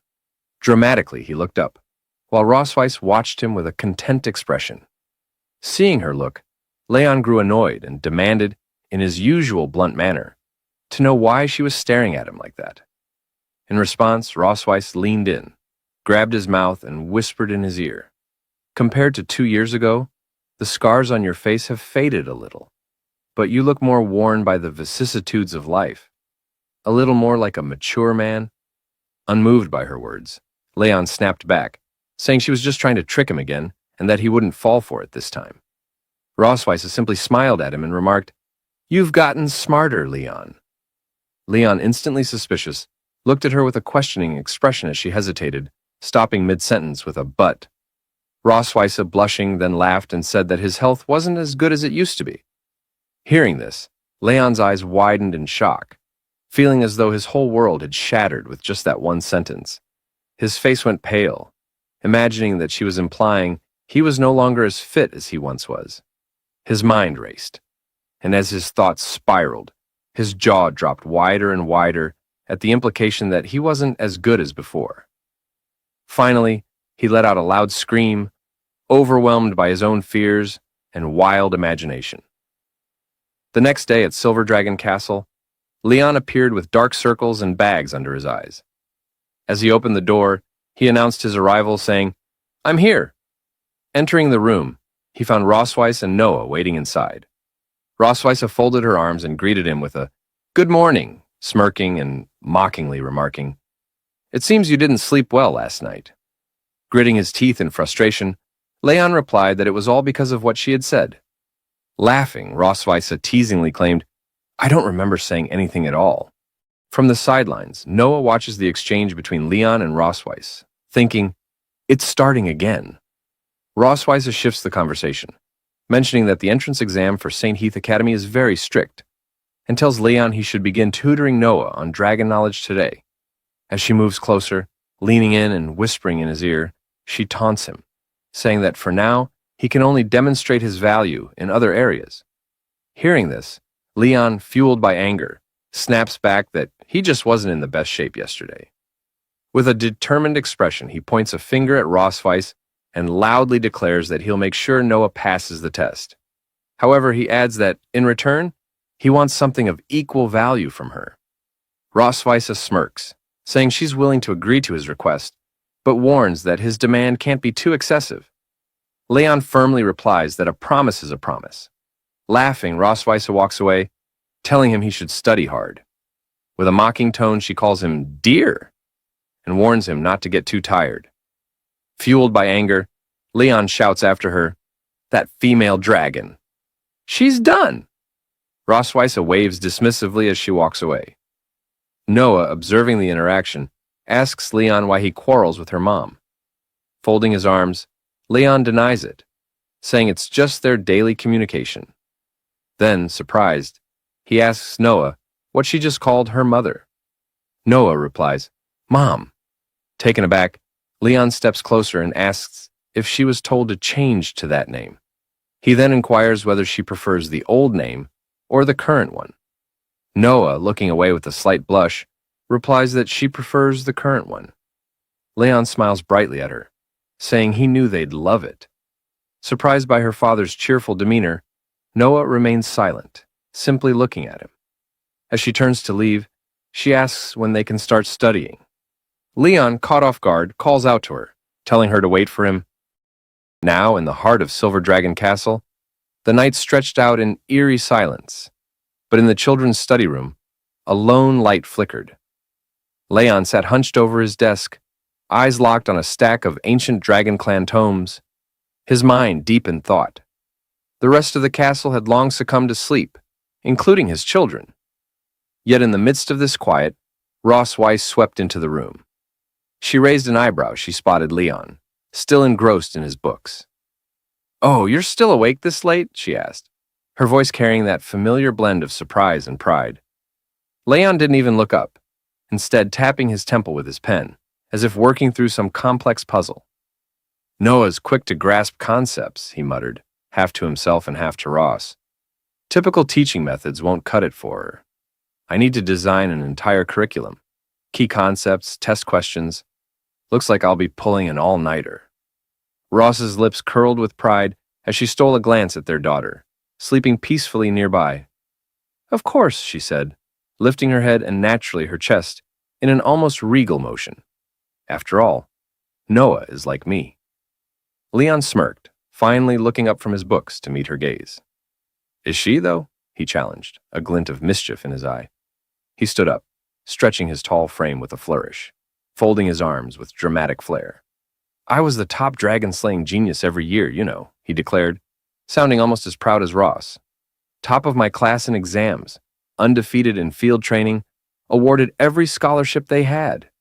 The school pretty much ran out of ways to praise me," Leon boasted, tossing her a smirk over his shoulder, as if daring her to top that. He leaned forward, eyes gleaming with a playful taunt. "So, Your Majesty, what were your accomplishments?" For once, Rosweiss looked stumped. Her dragon-slaying record spoke for itself, and there was no question about her military prowess. But academics? She faltered, her brow creasing in frustration. Had she underestimated him? This was Leon, after all, the same man she'd always assumed was all brawn and no brain. Her pride took a hit as she realized he might be sharper than she'd given him credit for. With a disdainful smirk, she countered, "So powerful, yet still my captive, aren't you?" Leon's face darkened. "Damn it, I only lost once," he spat back, his pride visibly wounded. A dragon slayer of his caliber, felled by none other than the Silver Dragon Queen herself, now reduced to a near constant cycle of defeat and exhaustion under her relentless watch. He slumped back in his chair, muttering bitterly, "One mistake, and now I'm stuck. Tiger in the plains, bullied by a dragon." Ross, smiling smugly at his brooding, leaned in closer, her voice laced with sarcasm. "Afraid of being ridden by a dragon, aren't you?" Suddenly her gaze fell on the bright yellow peppers, her eyebrows arching in suspicion. "What are you doing with these?" she asked. Leon blinked, as if just noticing them for the first time. "Oh, those?" he said with a casual shrug. "Brought them from the kitchen to help keep me awake." Ross's expression shifted from confusion to genuine concern. "Those are Dragon Clan yellow peppers. You're a human. There's no way you can—" But it was too late. Leon had already popped one into his mouth, chewing confidently, for all of 2 seconds. His face instantly turned as red as the fire in a dragon's belly. "So spicy," he gasped, his eyes bulging as his mouth became a molten furnace. He began pacing, patting his face and darting around the room, frantically searching for water. "Water!" Water! Ross, torn between sympathy and amusement, shook her head. Watching Leon scramble about, she couldn't help herself. She stepped forward and caught his face in her cool hands. Their eyes met and both froze. Leon's cheeks were blazing, though this time, perhaps not just from the pepper. Ross quickly looked away, clearing her throat in a half-hearted attempt at nonchalance. My hands are cool, she said, her voice casual, but not quite. It might help. As her fingers rested against his flushed cheeks, Leon's panic gradually melted into a strange, unexpected calm. Her touch was gentle, easing the pepper's searing heat in a way that didn't sting or shock, but soothed. He closed his eyes, letting the coolness of her fingertips wash over him, the burn slowly fading. Despite himself, Leon felt an unexpected sense of comfort from the simple gesture. Thank you, he murmured, reluctantly pulling back, though the warmth on his face lingered, now mixed with an undeniable blush. Ross dropped her hands and stepped back, her expression unreadable as she turned to leave. Get some rest, and try not to eat the peppers again, she said, sarcasm slipping in as she moved toward the door. Leon nodded, muttering a half-hearted, Yeah, got it. But his gaze lingered on her as she left. When she was gone, he groaned, fanning his cheeks, as if the memory of her touch might be hotter than the pepper itself. Yet reality soon crashed in as he recalled her usual treatment.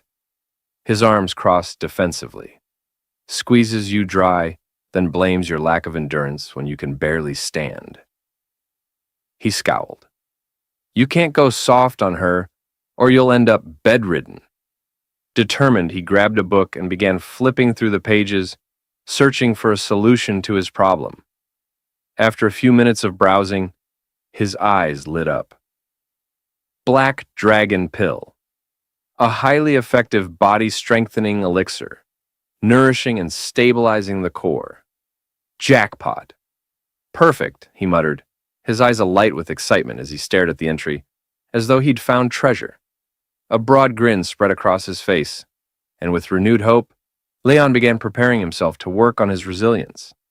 The next morning was unusually bright and sunny. Outside the window, a pair of birds, one small and yellow, the other large and white, sat on a branch, chirping back and forth like they were deep in conversation. Inside, however, the atmosphere between Leon and his daughter Noah was far less harmonious. He sat across from her, grading her test with a carefully suppressed grin. Noah, he began, trying to keep a straight face, I just finished grading the test you took. Out of a possible 100 points, care to guess what you got? Noah fixed him with her usual deadpan stare, her expression as unmoving as stone. 50. Leon snorted, pulling out the test paper with exaggerated drama. A whole 62, actually. You underestimated yourself. Noah's eyes narrowed as she stared down at her test, scanning the answers with a quiet intensity. Her small hands tightened around the paper and her brows furrowed ever so slightly. It was clear she wasn't thrilled with her score. Leon softened as he watched her, noticing how serious she was, mature even for someone her age. While her younger sister Moon was probably outside chasing butterflies or counting clouds, Noah had approached her studies with a tenacity that had surprised him. She could be so painfully hard on herself, almost like her mother. Reaching out, Leon placed a hand on her head, mussing her hair gently. For a first try, 62 is pretty impressive, kid. Noah glanced up at him, her cheeks barely coloring at the rare compliment. Thanks, she mumbled, a touch of pride slipping into her usually stoic tone. But just as Leon leaned in to offer more encouragement, he was struck by an unexpected coughing fit. He quickly turned away, wincing as he rubbed his throat. Sorry about that, he managed to croak, his voice rasping. His eyes watered slightly as the irritation settled in, and he immediately remembered the pile of yellow Dragon Clan peppers he had munched on the night before. Why, he wondered, did I think wake-up peppers were a smart idea? Just then, Noah's expression shifted, as though something had dawned on her. She reached into her pocket, rummaged around, and produced a small, round tin with dragon throat lozenges, elegantly scrawled across it.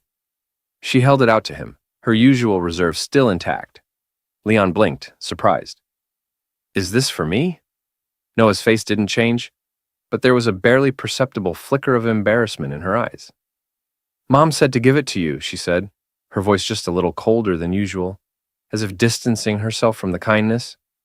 A grin spread across Leon's face as he popped one of the lozenges into his mouth. The soothing mint cut through the scratchiness in his throat almost immediately. "Well, tell your mom thanks from me," he said, giving Noah a meaningful look. Like mother, like daughter, he thought, amused. Cold on the outside, but with small gestures of warmth that slip through when they think no one is watching. The lozenge melted away in his mouth, bringing welcome relief to his pepper-ravaged throat. Leon turned back to Noah, feeling his energy restored. "Now, where were we?" Noah's gaze grew sharp again, her serious side kicking back in. "You said we'd go over the questions I got wrong." Leon laughed, feeling a surge of pride as he watched her. "Right you are, Noah." In the Silver Dragon Castle kitchen, Leon is up to something intriguing. Let's find out what it is. The maids dutifully bring the items he requested, their movements precise and efficient. One of them, addressing him as Lord Prince, politely informs him that all the herbs he asked for have been delivered. Acknowledging her words with a nod, Leon gestures toward a specific spot on the table. "Place everything there," he instructs. The maids comply and, after arranging the ingredients as directed, quietly exit the room. With a subtle, knowing smile, Leon muses to himself that he intentionally requested extra herbs to keep the maids from guessing his true intentions. Turning his attention to the herbs, Leon examines them closely. He notes that the medicinal materials needed to prepare Dragon Great Force are fairly common, and at first glance, the refining process seems straightforward. Yet, as he recalls the text from the ancient manual, he frowns. The manual emphasizes that even the most skilled pharmacists of the Dragon Clan struggle with a low success rate when concocting Dragon Great Force. Undeterred, Leon sets to work. He meticulously recites the steps from memory. First, grind and mix the required herbs, then add them to the pot in a precise sequence and bring the mixture to a boil. His movements are methodical, his focus unwavering as he works tirelessly for several hours. But as time passes, frustration begins to mount. Finally, Leon throws his head back and lets out a loud, anguished scream. "It failed again!" he exclaims, his voice echoing through the kitchen. Staring at the ruined concoction before him, his shoulders sag. "I followed the instructions from the book perfectly," he mutters under his breath, his gaze fixed on the charred remnants of his latest attempt. "Every time, I get to the final step, drug purification and separation, and it all falls apart." Leon presses on, refusing to let frustration take hold. He mutters to himself that the high-temperature separation method described in the book is a delicate balancing act. Too high a temperature destroys the drug, while too low a temperature fails to purify it. Shaking the drug jar in his hand, he grumbles that achieving the precise separation effect manually is nearly impossible without professional instruments. As he continues, Leon remembers his master's words. If one way doesn't work, look for another. Inspired, he begins to consider alternative methods for separating the medicinal residue. Suddenly, the sky outside roars with thunder, a reminder of the storm brewing overhead. Glancing up, Leon notices the dark, turbulent clouds and comments, "Looks like it's gonna rain soon." Rising to close the windows, he pauses, captivated by the echo of thunder rumbling through the air. The sound stirs something in his memory. As Leon ponders the concepts of lightning and thunder, his thoughts take a sharp turn. His eyes widen as a memory surfaces. His teacher once mentioned, during an alchemy lesson, that electrolysis of impurities could sometimes yield better results than fire-based methods. Energized by this revelation, Leon feels a spark of inspiration ignite within him. He wonders if the thunder element could be harnessed for separation, a method that isn't mentioned in the manual. With his mind racing, he resolves to test this unconventional theory. Determined, Leon reminds himself that lightning magic has always been his forte. Though his magical powers are still recovering after the forbidden technique he used on Rossweiss, he believes the small portion he has regained will suffice for the precision required. Setting aside the traditional method, he decides to use his lightning magic to refine the dragon great force. Carefully, Leon channels the faint but steady flow of lightning energy within him, guiding it to interact with the concoction. Sparks crackle faintly in the air as he meticulously manipulates the separation process. His concentration is absolute, his movements calculated and precise. Half an hour later, Leon steps back, his breath catching as he gazes at the result. A triumphant smile breaks across his face. It worked. He succeeded. The storm outside rages on, but within the castle kitchen, Leon has found a breakthrough. Holding the finished dragon force in his hand, Leon finally feels a wave of accomplishment wash over him. Smiling to himself, he places the medicine in a small box and remarks quietly, "The dragon clan's medicine is surprisingly simple to make." Just then, Muan, his adorable daughter, bursts into the kitchen. Her wide eyes immediately spot the small, chocolate-like rounded object in Leon's hand. Curious, she tilts her head and asks, "Dad, what are you making?" Leon glances at her, momentarily distracted. Casually, he replies, "It's something good." But as her sweet voice registers more clearly, Leon pauses, staring at Muan in silence as his thoughts race. Muan, undeterred, looks up at him with bright enthusiasm, clearly expecting more of an explanation. Realizing her presence fully, Leon snaps out of his reverie. "Muan!" he exclaims, surprised. Quickly closing the box, he pats her on the head, flashing her a reassuring smile. "It's nothing, really." Muan's curiosity isn't so easily brushed aside. "Is it candy?" she asks, her eyes flicking to the box in his hand. Leon chuckles and shakes his head. Showing her the closed box, he says, "It's not candy, it's medicine. Something I made for your mom." Muan's cheerful expression shifts into concern. "Medicine? Why does Mom need medicine? Is she sick?" she asks, her voice tinged with worry. Placing the box into his pocket, Leon kneels to her level and pats her head again. "No, no," he reassures her gently. "Your mom's just been very busy lately. I thought I'd make something to help nourish her. Don't worry, okay?" Internally, however, Leon smirks at his own deception, thinking, "Actually, this is for me. I'll need it to recover properly." Muan seems satisfied for the moment, but still looks at him earnestly. "Dad, you have to take good care of Mom, okay?" Leon smiles warmly at her. "Of course," he replies. "That's what a dad should do." But inwardly, his thoughts take a mischievous turn, his dark expression concealed behind his calm demeanor. "Once I've fully recovered, I'll definitely take very good care of her," he muses, a quiet chuckle escaping him. Stormy night with heavy rain and loud thunderstorms, Leon sits in his bedroom, absently tossing the medicine box in his hand. Though he successfully cultivated the dragon great force, he can't help but question whether the dragon clan's nutritional supplements might have adverse effects on humans. Catching the box midair, Leon frowns and mutters to himself that he'll have to set it aside for now. Rossweiss is surprised, almost incredulous, that Leon managed to create medicine in such a simple environment. Looking at him with her usual air of superiority, she extends her hand and, in an arrogant tone, demands, "What did you refine?" "Let me see it." Leon hesitates, his grip tightening on the medicine box. Meeting her gaze, he sighs and reluctantly hands it over. "Even if I refused, you'd just resort to violence and take it anyway," he mutters, a trace of exasperation in his voice. Rossweiss takes the box, examining its contents.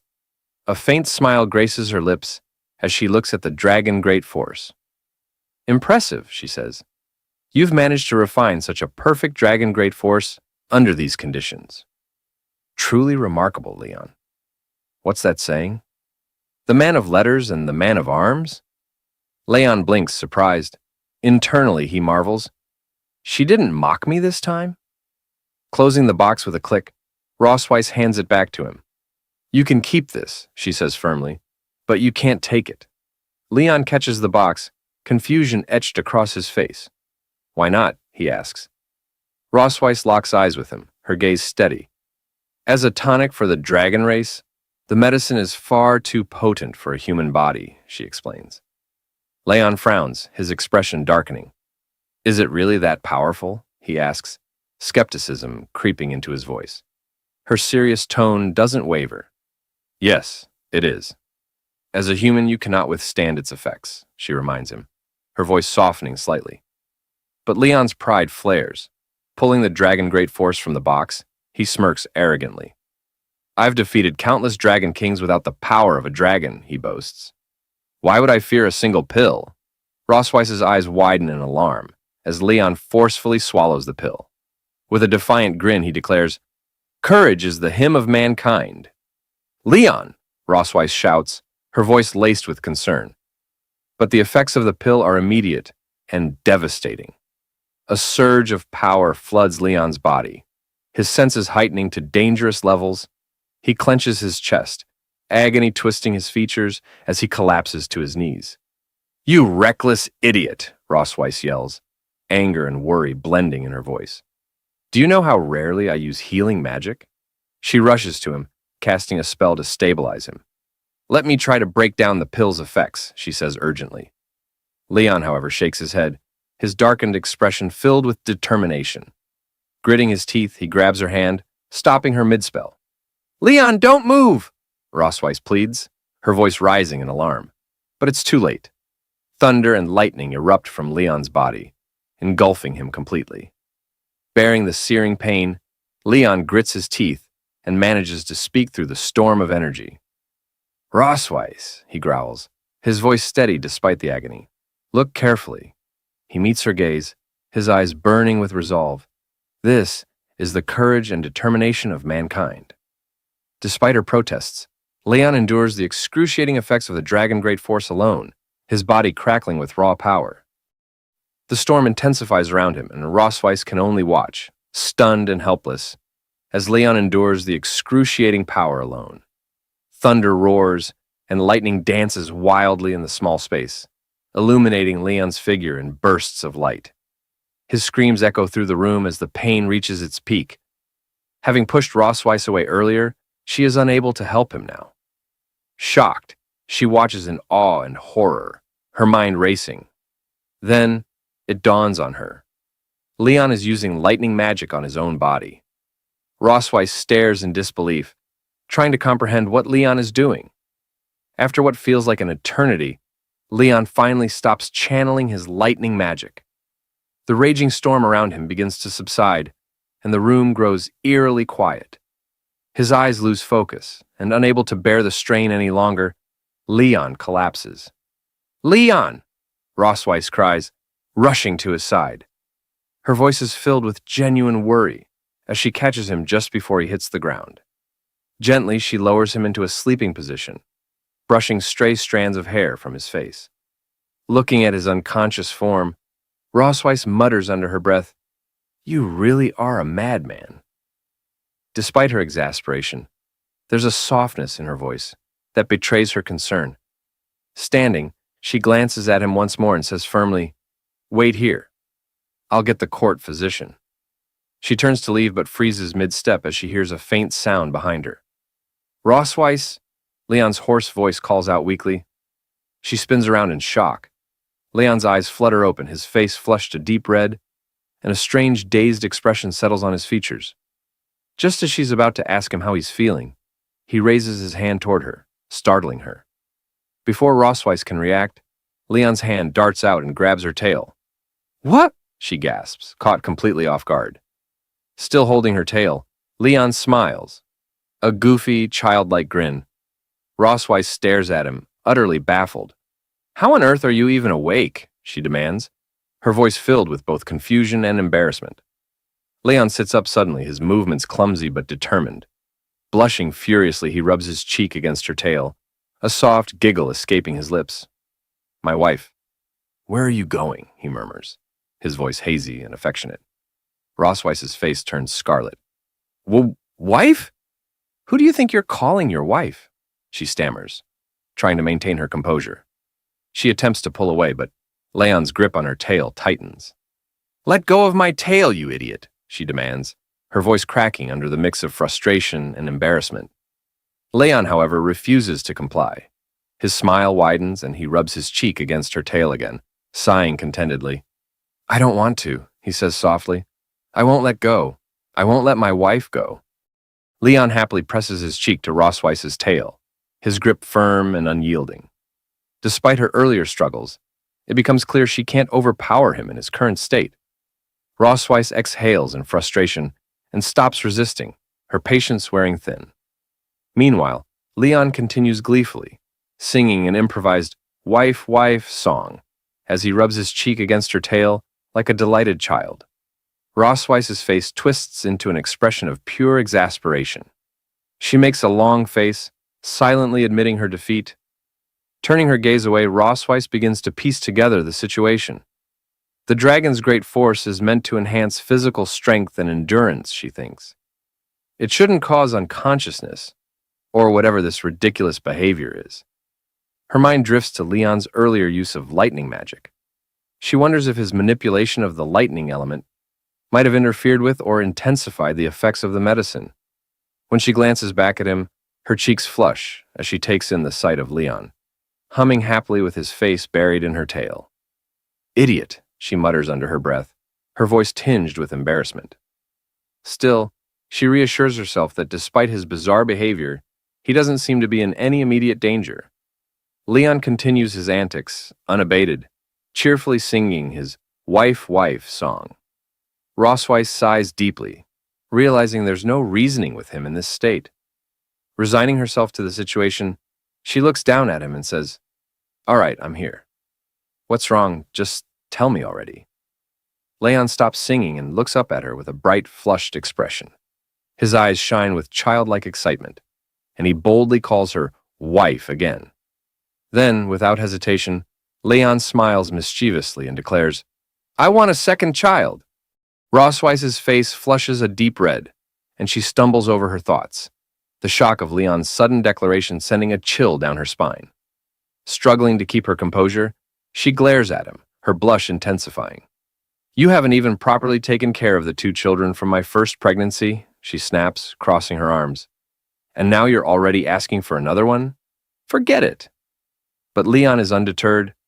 Still gripping her tail like a stubborn child, he rolls around on the bed, his voice filled with exaggerated whines. "I want a second child," he insists, his tone almost pleading. "Come on, Rossweiss, is it really such a bad idea?" Rossweiss groans, pinching the bridge of her nose in frustration. What did I do to deserve this, she wonders, weighing her options. Reluctantly, she realizes that trying to reason with him might only make the situation worse. Finally, she exhales a long sigh and mutters, "Fine. Not just a second child. We'll have a third and a fourth, too, if it'll shut you up." Leon's eyes light up like a child being promised candy. With a triumphant grin, he exclaims, "Really? Then you have to come back to my hometown with me." Yeah, Rossweiss replies, waving him off with a tired look. "We'll go back once everything is settled here." Finally, releasing her tail, Leon jumps to his feet and cheers, shouting, "That's amazing! You're the best, Rossweiss!" Watching him, Rossweiss shakes her head in disbelief, a mix of exasperation and amusement playing on her face. He's even more irritating than usual today, she thinks, though she can't help but smile faintly. Leon suddenly leans in close, his grin widening as he declares, "My wife is the best!" Before Rossweiss can react, he leans forward, clearly intending to plant a kiss on her cheek. Startled, Rossweiss's eyes widen. With lightning reflexes, she presses a hand to his face and firmly pushes him away. No taking advantage of the situation. Internally, Rossweiss wrestles with her thoughts, trying to figure out how to handle the absurd situation. She wonders anxiously when the effects of the dragon force will finally wear off. As Leon stubbornly continues his antics, Rossweiss's patience snaps, and she punches him squarely in the face, calling him an idiot. Leon lets out a small yelp, stumbling slightly from the blow. Rossweiss crosses her arms, glaring at him, but internally admits she couldn't hold back any longer.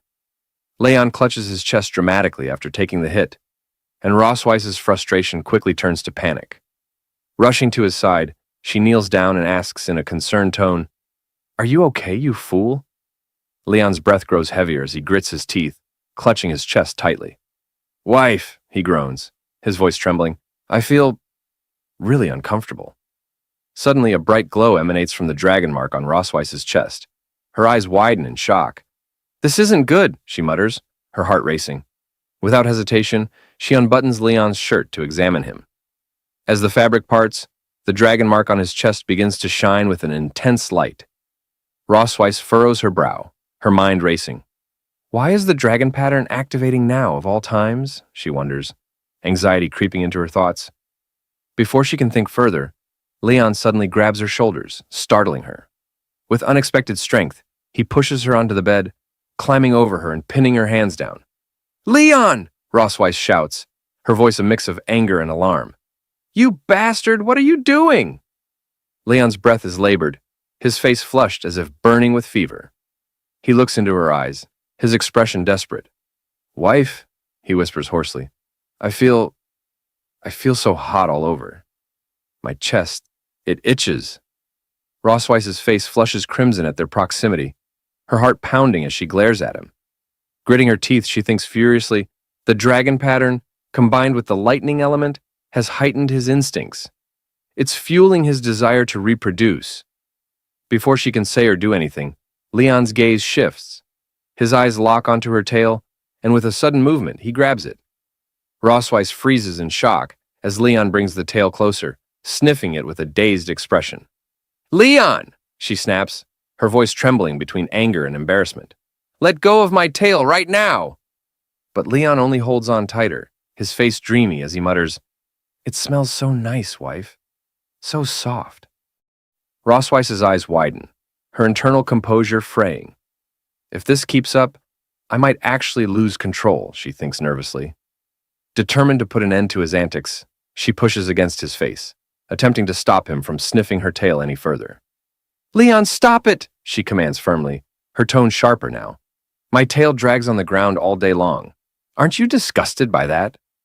But Leon's stubborn nature proves relentless. He resists her efforts, his hands clinging tightly to her. As Rosweiss continues to scold him, Leon suddenly places a finger gently on her lips, silencing her mid-sentence. Caught off guard, Rosweiss freezes, her breath hitching. She stares at him in surprise, unsure of what to say or do next. Leon gazes deeply into her eyes, his expression uncharacteristically intense. "Malif," he says softly, using her first name, something he rarely does. "You're so beautiful tonight." The unexpected compliment catches Rosweiss completely off guard. A wave of heat rushes to her face, her cheeks turning crimson. Looking away to avoid his piercing gaze, she stammers, "Even if you say that, I'm still mad at you." "What's going on?" Rosweiss wonders, her heart pounding erratically. This man. His attitude is completely different. There's something wild and intense about him tonight. Something I can't seem to reject. Despite her resistance, Rosweiss feels her resolve wavering. She steals a glance at him, only to find him still staring at her with a burning intensity. Against her better judgment, a small part of her begins to feel anticipation. Leon, sensing her hesitation, leans closer, his voice low and persuasive. "Wife," he whispers, "can you help me? Please?" Rosweiss bites her lip, her mind a whirlwind of conflicting emotions. Finally, with her face still flushed, she mutters, "Fine, but tonight only." Leon's eyes light up with triumph as he pulls her into his arms, and the night stretches on, filled with the echoes of their fiery connection. At the Silver Dragon Castle the next morning, Leon slowly opens his eyes, the lingering effects of the dragon force finally subsiding. As his vision clears, he notices Rosweiss lying beside him in bed, her smirking expression aimed directly at him. "Awake, are we?" she asks with a teasing tone, her piercing gaze locked onto his. Hearing her voice so close, Leon bolts upright, his eyes wide with panic. "What? Rosweiss?" he shouts, staring at her in shock. "Why are you in my bed?" As the sudden movement sends a wave of pain through his body, Leon winces, clutching his aching muscles. "Ugh, everything hurts," he groans, then mutters, "My memory is fragmented. What the hell happened last night?" Rosweiss stretches casually before sliding out of bed. With a smirk, she turns to face him. "You don't remember anything?" she asks innocently. though the glint in her eyes says otherwise. Pointing to the visible bruises and marks on her arms and neck, she tilts her head and adds, "Dragon Slayer, surely you didn't forget, right?" Leon's eyes widen further as he spots the marks on her skin. Hickeys? So many. His mind races as a cold sweat breaks out on his forehead. Did I really do that? Suddenly, fragments of his memory from the previous night begin to surface. One by one, the missing pieces click into place, each recollection more vivid than the last. He grips his head as the memories come flooding back, and when the full picture finally forms, Leon lets out a horrified scream. No! Rossweiss, still smirking, leans against the bed frame and folds her arms. So, you do remember, she says, her tone dripping with amusement. You begged me last night, Leon. Said things like, "Honey, just one more time, okay? Wife, I feel so bad. Please help me. Just this once, and the last time." Leon's face burns with embarrassment as she mimics his pleading voice. "Stop it," he shouts, covering his ears in a desperate attempt to block her teasing. "I remember everything. There's no need to repeat it." Rossweiss's smirk widens as she watches Leon squirm, clearly enjoying his discomfort. Meanwhile, Leon pulls on his shirt, sneaking a sideways glance at her. Internally, he laments, "All I wanted was to refine the dragon force for my health, and maybe teach her a small lesson. How did it turn into this?" As Rossweiss finishes dressing, Leon lets out a resigned sigh. Looking at her briefly, he admits under his breath, "Maybe I went a little too far last night." Leon hesitantly asks Rossweiss, "Did I hurt you?" Rossweiss shakes her head with a calm demeanor. "It's fine," she replies, brushing off his concern. Folding his arms and adopting a smug expression, Leon looks at her and comments, "Well, now you should know whether I'm in good health or not. Next time, don't go doubting my abilities."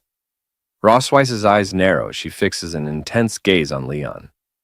Her serious expression makes him shift uncomfortably. What's with that look?" Leon stammers, stepping back slightly. Without a word, Rossweiss closes the distance between them, her gaze unrelenting. Before Leon can react, she grabs his chin, leans in close, and, in a commanding tone, declares, "Dragon Slayer, I must say, I'm very satisfied with your performance last night. I hope you can keep it up in the future." Leon freezes, his face burning red as her words sink in. Internally, he screams, "What is happening? Have I somehow become her personal servant now?" Rossweiss steps back, her usual smirk returning, and changes the subject. "Now, about that bet," she says casually. The mention of the bet snaps Leon back to reality. His eyes narrow with suspicion as he studies her. "The bet?" he echoes, trying to mask his nervousness. A faint blush creeps onto Rossweiss's cheeks as she glances away. "Yes, the one where you insisted that the children should call me Mom. You said it would improve their affection for me. And, well, you won." Leon raises an eyebrow, a hint of pride flickering across his face. Rossweiss continues, her tone softer now. "So, have you thought about the request you'd like to make?" Scratching the back of his head, Leon hesitates before responding. With a rare, genuine expression, he says, "Actually, I have. I'd like you to send someone to the Empire to check on my master and his wife. I need to know if they're doing okay." Rossweiss's playful demeanor shifts as she considers his words, her expression growing thoughtful. Silver dragons aren't exactly known for stealth, but visiting someone isn't an issue," she replies. Hearing her response, Leon is overjoyed. His face lights up as he enthusiastically asks, "You're really okay with it?" In his excitement, he almost blurts out a casual, "Thank you," but catches himself, quickly straightening his posture. Clearing his throat, he coughs awkwardly to compose himself before speaking in a formal tone. "Thank you for your help," he says sincerely. Later, in the garden of the Silver Dragon Castle, Leon sits on a bench, his face pale and weary. Little Muan, noticing his restless expression, approaches him with a curious look. "Dad, are you sick?" she asks innocently. Startled by her sudden question, Leon jumps up nervously. Waving his hands in denial, he says, "What? No, of course not. Why would you say that?" Muan giggles, her laughter light and sweet. "Mom told me," she replies confidently. She said you took medicine yesterday. And she said men can never admit when they're sick. Hearing her words, Leon's expression darkens. Gritting his teeth, he fumes internally. That meddling female dragon. How could she say that to a child? Do I even have any dignity left? Muan tilts her head, looking at him with genuine concern. But you still don't look well, Dad. Is it because the medicine didn't work? Or maybe you didn't take enough of it? Leon sighs, crouching to her level and placing his hands on her small shoulders. Muan, he says gently but firmly, it's rude to ask too many questions. As Leon tries to steer the conversation away, Muan suddenly gasps. Dad, your mouth is bleeding. Clinging to him with wide, teary eyes, she pleads, Dad, I can't live without you. Please don't die. Leon, his heart melting at her words, gives her a warm smile. Patting her head gently, he reassures her. Daddy's really fine, Muan. I promise he's doing just fine. At least that's what he tells himself. As Leon gazes at Muan's bright, innocent face, he can't help but think to himself, as expected, she really is Rossweiss's daughter. There's something about her expressions, her sharp wit, and her cheeky persistence that always remind him of her mother. But in this situation, Leon decides he has to stay one step ahead. No mercy. He kneels down and asks, How about Daddy makes you a new toy today? The word toy immediately lights up Muan's eyes. She jumps up and down with excitement, clapping her hands. Yes, I love toys the most, Daddy. Seeing her joy, Leon can't help but smile. All right then, he says. I'll make you something special. After some thought, he decides to create a Rubik's Cube, a toy he remembers from his own childhood. Sitting down with determination, Leon gets to work. Using his alchemical skills and a bit of mechanical ingenuity, he carefully crafts the cube. Once it's assembled, he takes his time painting each face with bright, vibrant colors. When the paint finally dries, Leon holds up the finished cube, his face glowing with pride. Here you go, Mon, he says, showing it to her. This little toy is called a Rubik's Cube. You can twist it however you like. Want to give it a try? Mon's eyes widen with amazement as she eagerly takes the cube into her hands. Turning it over, she examines it curiously before starting to twist the sides. Her face lights up with delight as she figures out how it works. Leon watches her with a soft smile, feeling a warm sense of satisfaction. Who would have thought those alchemy mechanics lessons would come in handy for babysitting? He muses. Maybe I was born to be a babysitter after all. As this thought amuses him, a sudden flash of unease passes through him. Leon's smile fades, and his expression grows serious. He quickly turns, scanning his surroundings with sharp eyes. Noticing his sudden shift, Muan tilts her head curiously. Daddy, what's wrong? She asks, still holding the Rubik's Cube. Leon hesitates for a moment, his eyes lingering on the distance. Then, shaking off the tension, he replies with a calm smile, It's nothing, sweetheart.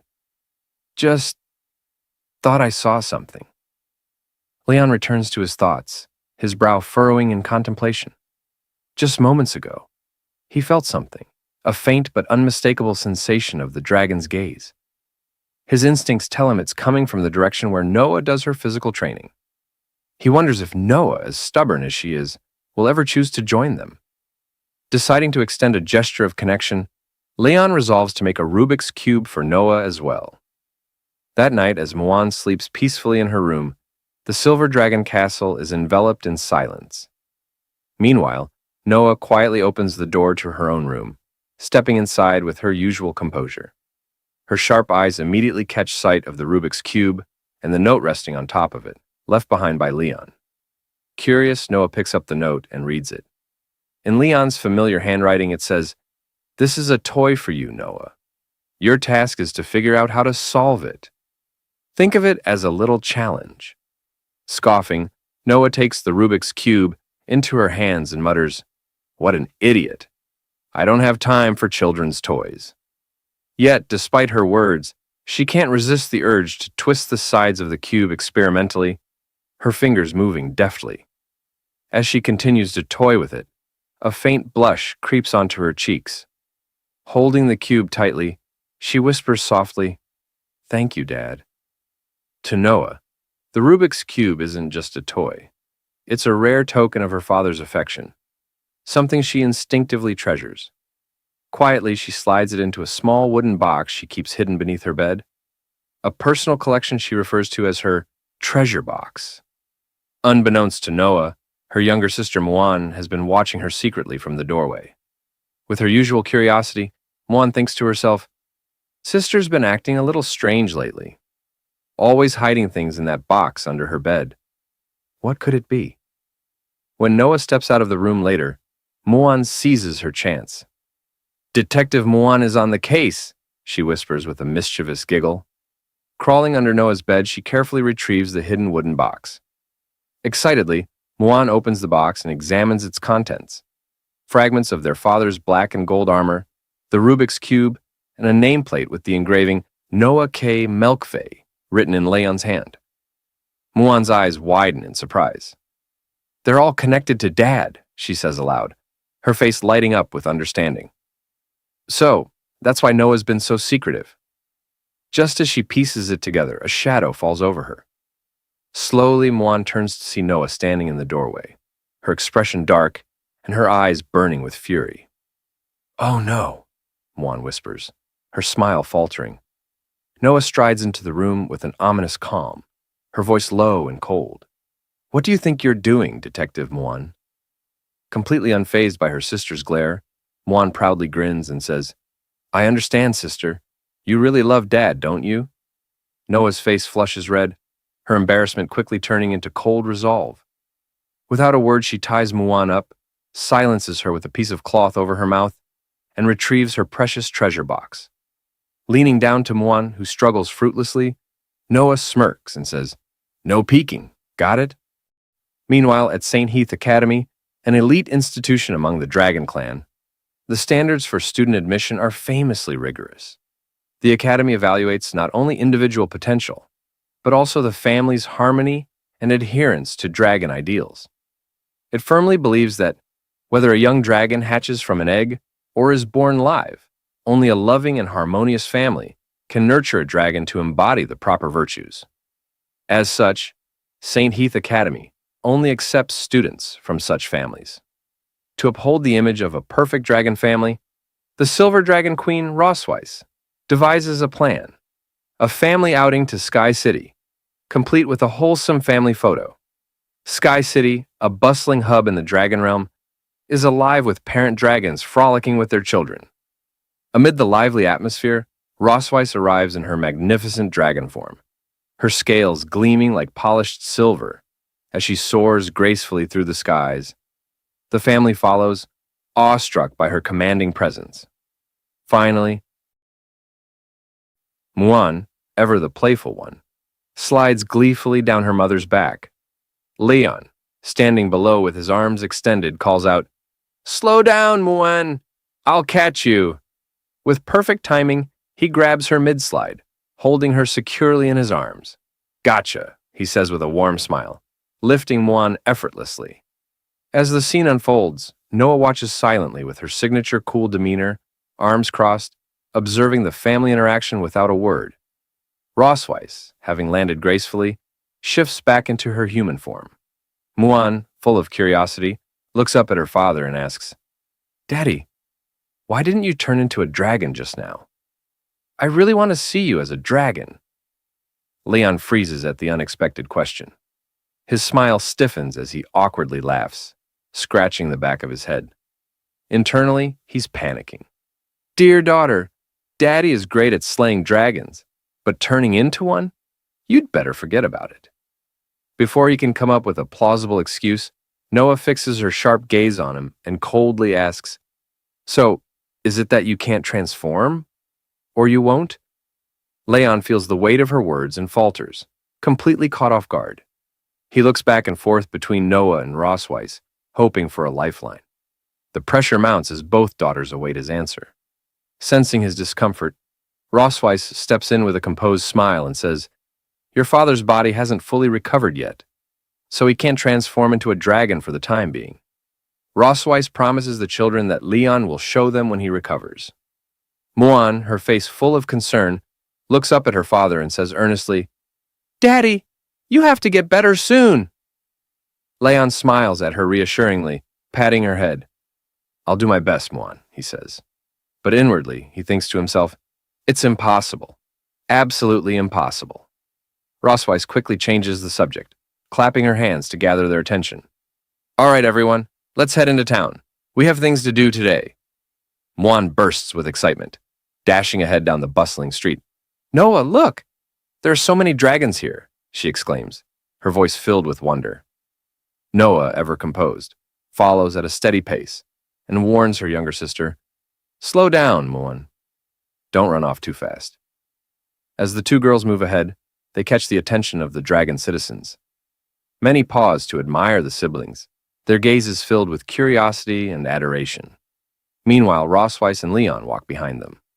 Leon's expression darkens, and his body begins to tremble ever so slightly. He doesn't say a word, but Rosweiss notices immediately. Is he shaking? Rosweiss wonders, glancing at him from the corner of her eye. She quickly puts two and two together. It must be the first time he's seen so many dragons since waking up from his coma. Leaning closer to him with a sly smirk, she whispers, Are you scared, Leon? Leon, his face still dark, says nothing at first. Then, with a sudden arrogant glint in his eye, he snaps, Who's scared? Me? You must be joking. Rosweiss raises an eyebrow as Leon points dramatically at the dragon citizens around them. I'm excited, Rosweiss. Can't you tell? He declares, puffing out his chest. Do you know what I see? First-class merits, second-class merits, third-class merits. Merits everywhere. The streets are practically paved with gold. I'm going to get rich. The dragon citizens stop in their tracks, staring at Leon in confusion and disbelief as he points at them with his finger, his eyes practically glowing with greedy excitement.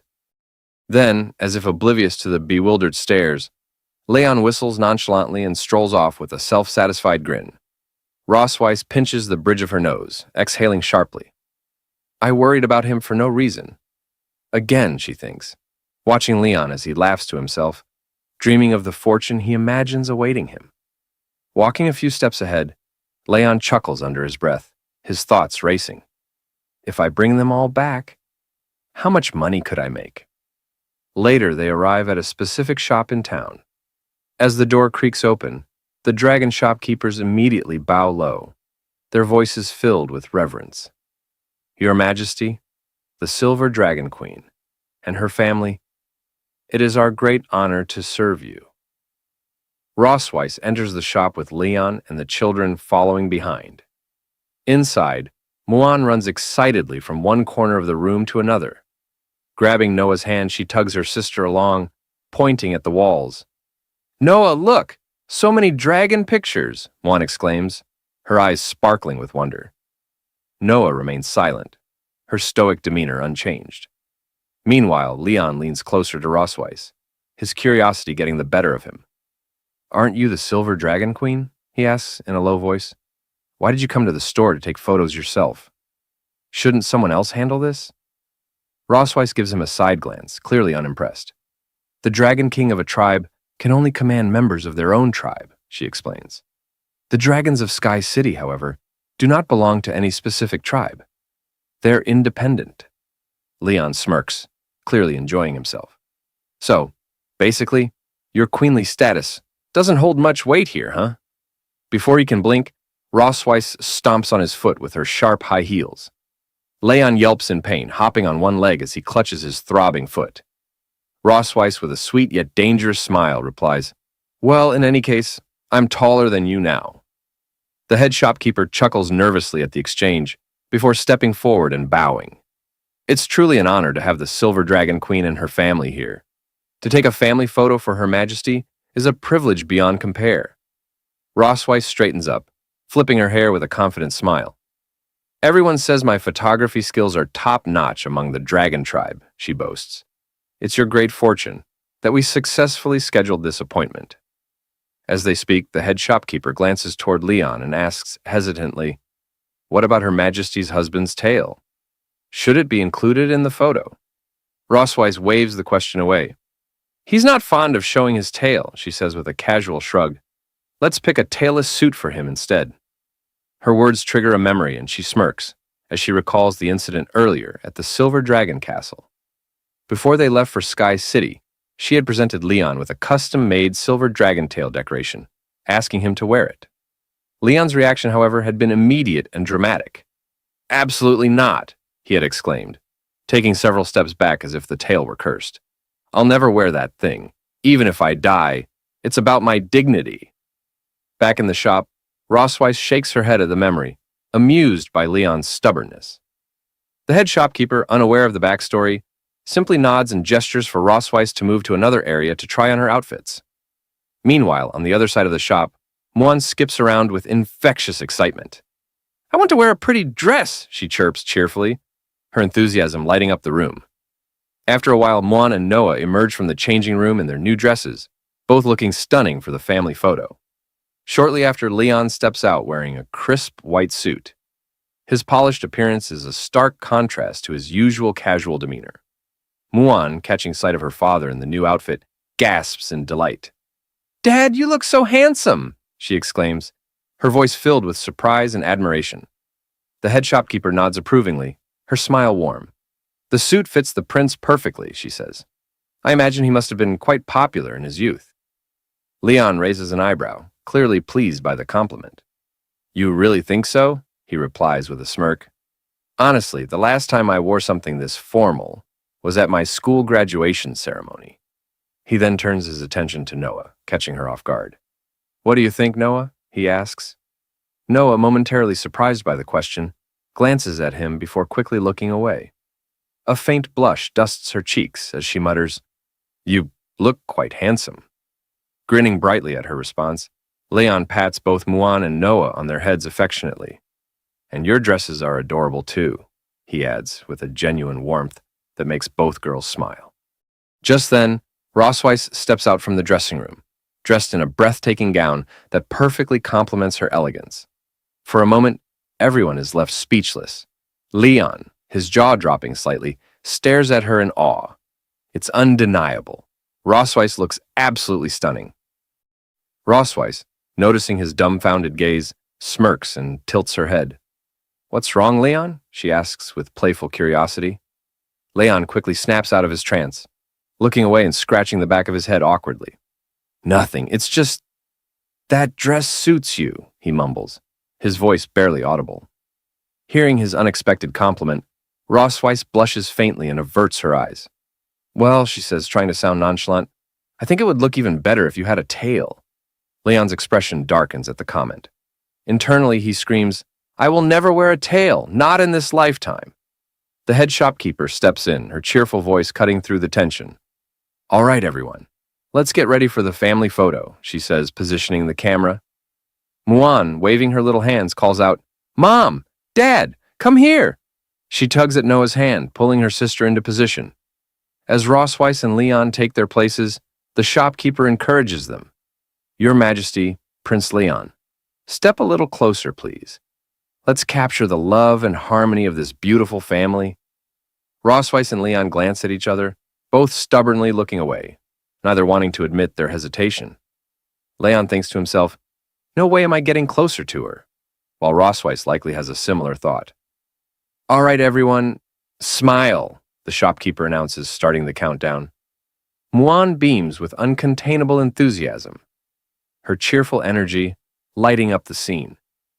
Meanwhile, Noah maintains her cool, aloof demeanor, and Leon and Rossweiss look as though they're barely tolerating the moment. With a click, the family photo is taken. Predictably, Muan's bright smile steals the show, while everyone else looks composed, if not slightly cold.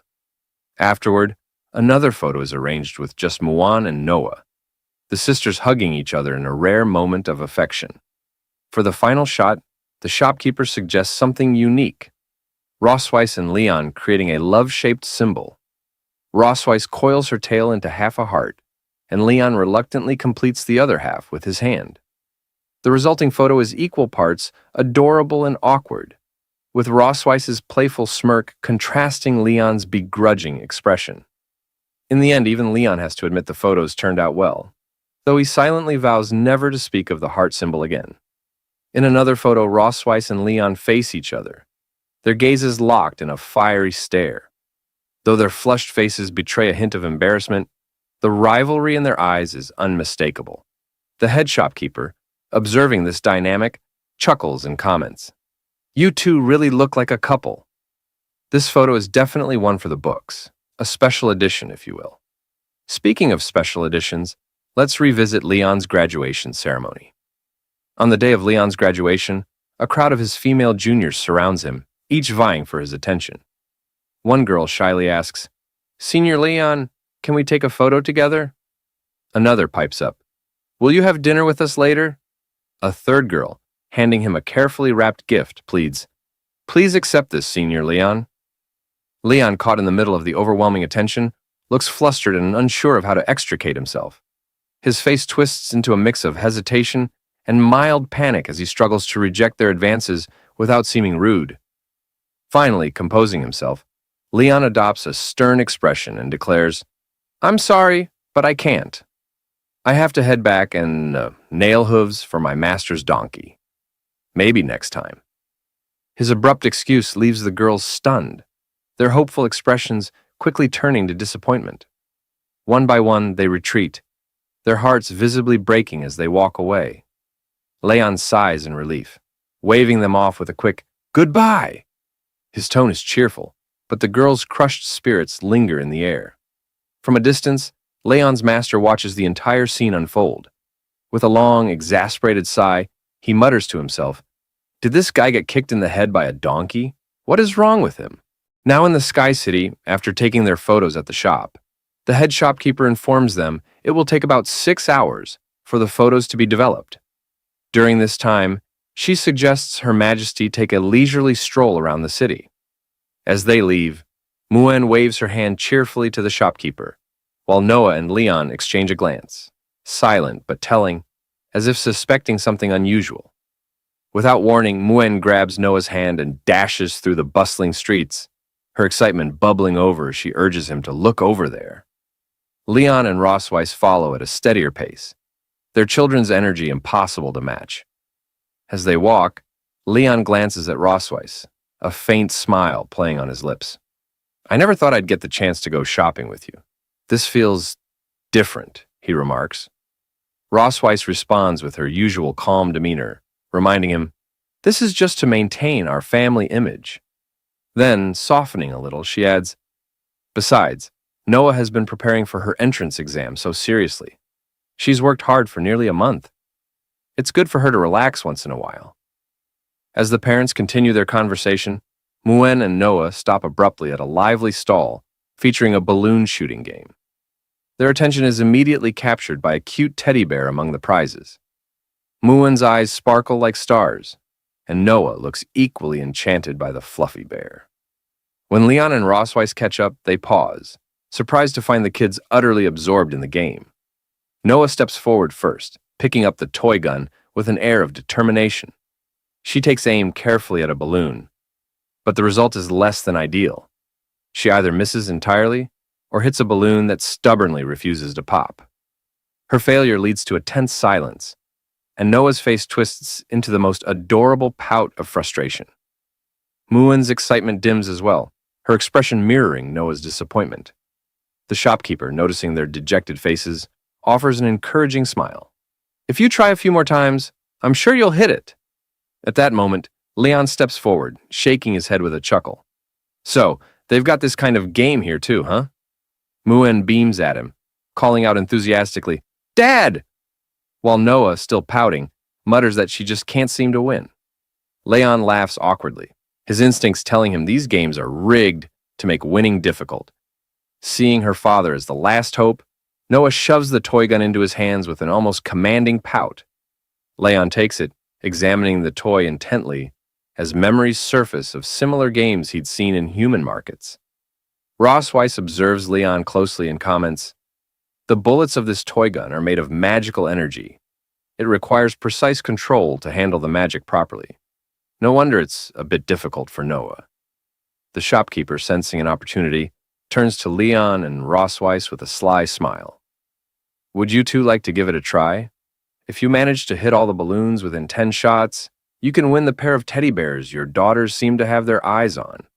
Internally, the shopkeeper chuckles, Proud of his ploy, he had intentionally let the kids try first to lure their parents into spending more money. Leon glances down at Noah and Muen, his voice gentle as he asks, "Do you two want the teddy bears?" Noah crosses her arms and turns away, huffing indignantly. "I'm not interested," she declares, though her tone betrays her. Beside her, Muen's shoulders droop, her voice soft and wistful. Muen doesn't want them either. The girls' attempts to hide their true feelings don't fool Leon. He sighs inwardly, knowing full well they both want the bears, but are too stubborn to admit it. Turning to Rossweiss with a mischievous grin, Leon points a finger at her and confidently announces to the shopkeeper, "Give me 10 shots!" She'll pay for it. Rossweiss, caught off guard, gasps in surprise. "What? Me?" The shopkeeper, laughing at the unexpected dynamic, rubs his hands together. "That's the spirit." Leon picks up the gun, his expression shifting to one of focus as he aims at the balloons. Memories of his training days at the Dragon Slayer Academy flash through his mind. "It's been a while since I've held a gun," he thinks to himself, the weight of nostalgia settling briefly on him.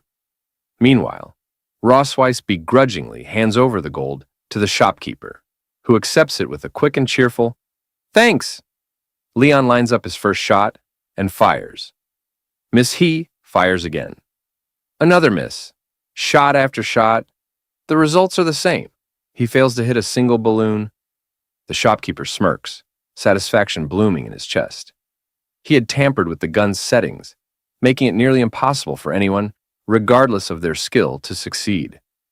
Leon, however, isn't ready to give up. He taps the gun lightly, his brow furrowed in thought. "What's going on?" he murmurs, scanning the weapon for flaws. Sliding his left hand casually into his pocket, he takes a deep breath and aims again. This time, his movements are smooth and calculated. One by one, the balloons burst with each shot. The shopkeeper's smirk vanishes, his jaw drops, and his eyes widen in disbelief as Leon flawlessly hits all 10 targets. Spinning the gun nonchalantly in his hand, Leon shrugs and remarks with a smirk, "Guess I just needed to test the sights first." Didn't expect to hit them all after that.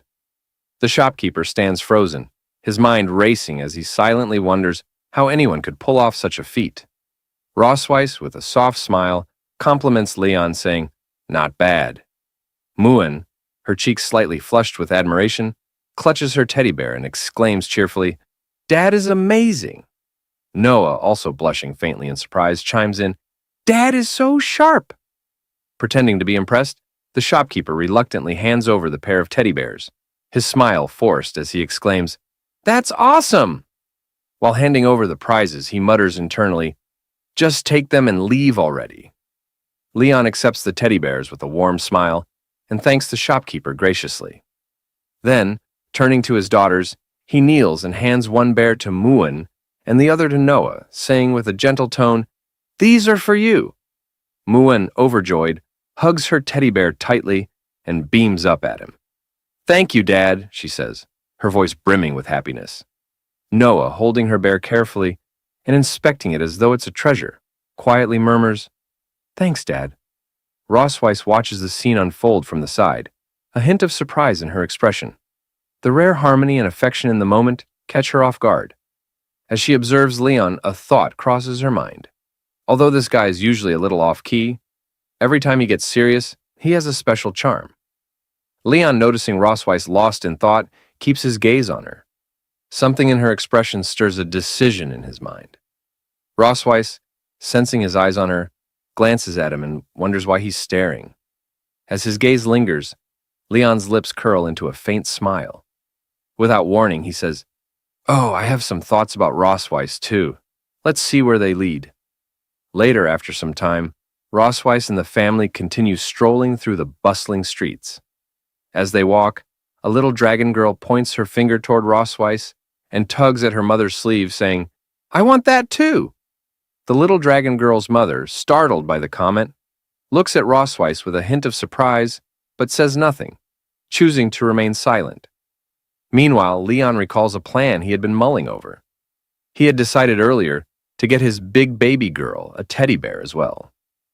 True to his thoughts, Leon manages to procure a large teddy bear, and hands it to Rossweiss.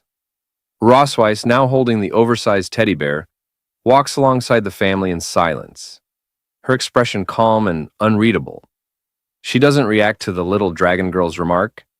After all, the girl was speaking to her mother, not Rossweiss. Leon, walking with his hands folded behind his head, chuckles and breaks the silence. "Did you notice the miserable expression on that unscrupulous businessman's face at the end?" he asks. "It felt like he was finally rid of us, and his anger all at once." He recalls the moment vividly, how, after showing the shopkeeper the money and demanding another shot, the man's face turned pale, his jaw dropping in disbelief as he began to fear Leon's inevitable victory. Rossweiss, her voice cool and detached, responds, "If it had been me, I'd have simply advised you not to waste your time on such a childish game." Leon glances at her, grinning. "Come on," he says. "We're out here together, and it's good that we're having some fun." Turning his gaze toward her, he tilts his head slightly and asks, "Unless you didn't enjoy it?" Rossweiss, with a straight face, replies curtly, "I didn't say that." Leon, pointing a finger at her, declares confidently, "Now that you're here, I can't let you go back empty-handed." Rossweiss, holding onto the large teddy bear, blushes faintly as a thought crosses her mind. Bears are just unpalatable food, not even good enough to fill one's stomach. But when they're made into toys, they're surprisingly cute. Without waiting for Leon's response, she quickly strides past him, her cheeks still flushed. With a playful pout, she tosses over her shoulder, "Come find me after dinner tonight." Leon freezes mid-step, her words catching him off guard.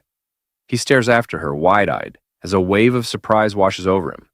A moment later, he's left standing in the middle of the street, utterly stunned, a metaphorical question mark hovering over his head.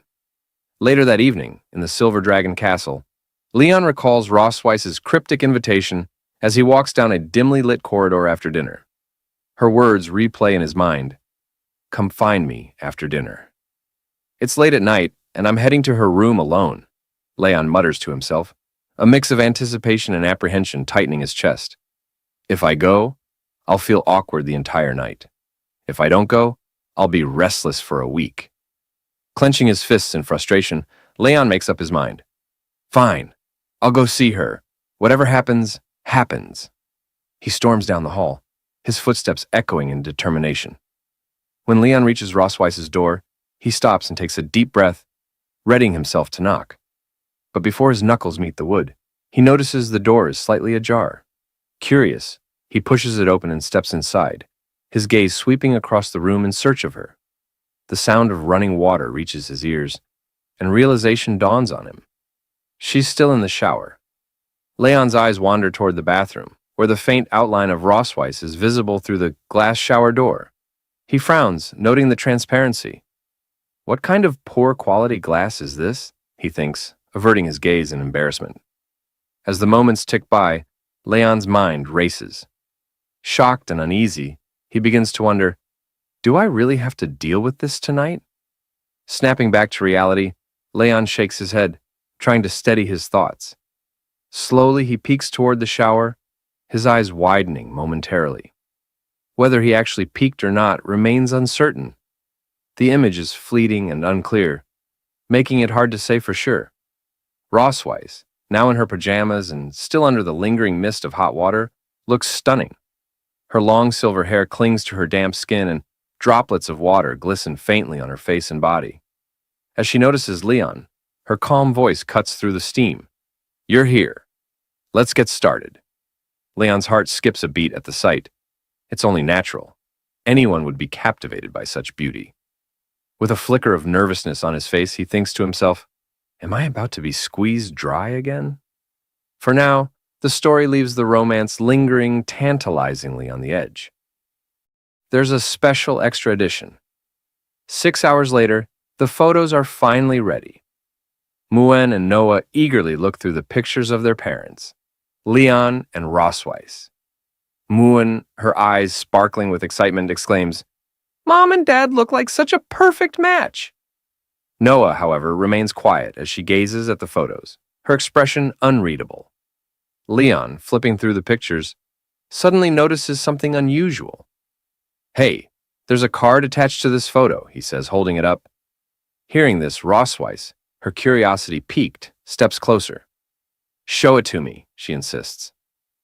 Leon turns the photo around, revealing a handwritten note from the head shopkeeper. Together, he and Rosweiss read the words aloud. May the silver light always shine in the eyes of the one they love. Their faces flush instantly, bright red with embarrassment. Both speak at once in protest. Who's in love with whom? Leon sputters. Who's in love with her? Rosweiss snaps back. Who's in love with him? Still flustered, Rosweiss hides her face for a moment before adding in a small, indignant voice, There must be some mistake. Fix this photo for me. Leon, nodding quickly, agrees. Yeah, it must have been written wrong. Seeing Rosweiss like this, Leon's heart skips a beat. It's impossible to blame him. Anyone would be awestruck by such beauty. He swallows hard, his mind racing. With a flicker of nervousness, he thinks to himself, Am I about to be squeezed dry again? Rosweiss steps out of the shower room and, without missing a beat, asks, Where would you like to do it? The living room or the balcony? Leon freezes, her words catching him completely off guard. His face turns bright red as panic sets in. Stammering slightly, he nervously replies, The balcony? That's not good, right? I mean, people might see us. That would be embarrassing. Rosweiss, casually glancing into the mirror and adjusting her damp hair, responds with an air of indifference. The living room is fine then, it makes no difference to me. Leon exhales deeply, feeling trapped by the situation. Finally, with a dramatic sigh, he clenches his fists and yells, Fine. Come on, do it. He lies back on the sofa, his teeth gritted and eyes tightly shut, bracing himself for whatever's about to happen. Rosweiss, noticing his odd behavior, raises an eyebrow. What are you doing? She asks, her voice laced with amusement. Leon cracks one eye open, his face flushed. Aren't you going to, do it? He blurts out. Rosweiss, now sitting on the opposite sofa with her legs elegantly crossed, lets a sly smile creep onto her face. Mr. Casanova seems quite eager, she teases. Then, with a calm but playful tone, she adds, But tonight isn't suitable. Let's do it another day. Her words hit Leon like a bolt of lightning. He sits up abruptly, his face a vivid shade of crimson. What? He exclaims, utterly mortified. Rosweiss smirks, clearly enjoying his reaction, as Leon buries his face in his hands, silently vowing to get even for her teasing one day. Rosweiss places a paper on the table that she had been holding earlier. Leon, quickly sitting up on the sofa and coughing awkwardly, asks, What's this? Rosweiss adjusts her posture and explains, These are test questions from St. Heath Academy, used to evaluate viviparous families in the past. The questions focus on the partner's living habits, personalities, and shared experiences. She sets down more papers and continues, We need to get these answers right in advance. If we can't respond properly later, it could affect Noah's admission evaluation. Leon picks up the paper, skimming through the questions. With a skeptical look, he comments, These are like questions from one of those cheesy couples' tacit understanding games. Rosweiss raises an eyebrow. Cheesy or not, they're important. Leon shrugs and continues, They're asking about stuff like your partner's favorite color, a phrase they often say, where you went on your first date, or which book they like to read. Really? Looking up from the paper, he calls out, All right then, Rosweiss. What's your favorite color? Black, she replies with a calm expression, then asks, What about you? Silver, Leon answers without hesitation. Their eyes lock for a moment, an unspoken realization hanging between them. The intensity of their gaze grows, and suddenly both of them become self-conscious. Their faces flush red as they quickly turn away, awkwardly brushing off the moment. It's just a coincidence, Rosweiss mutters, glancing to the side. Yeah, just a coincidence, Leon agrees, scratching the back of his head and looking in the opposite direction. Snapping back to the task at hand, Rosweiss clears her throat. In any case, we need to test how well we know each other.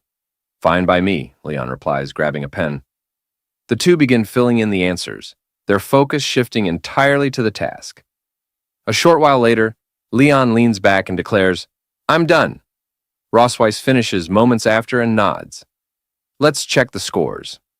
They swap papers to review each other's answers.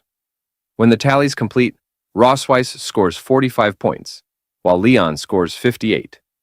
Leon smirks, leaning back smugly. Looks like I scored higher than you.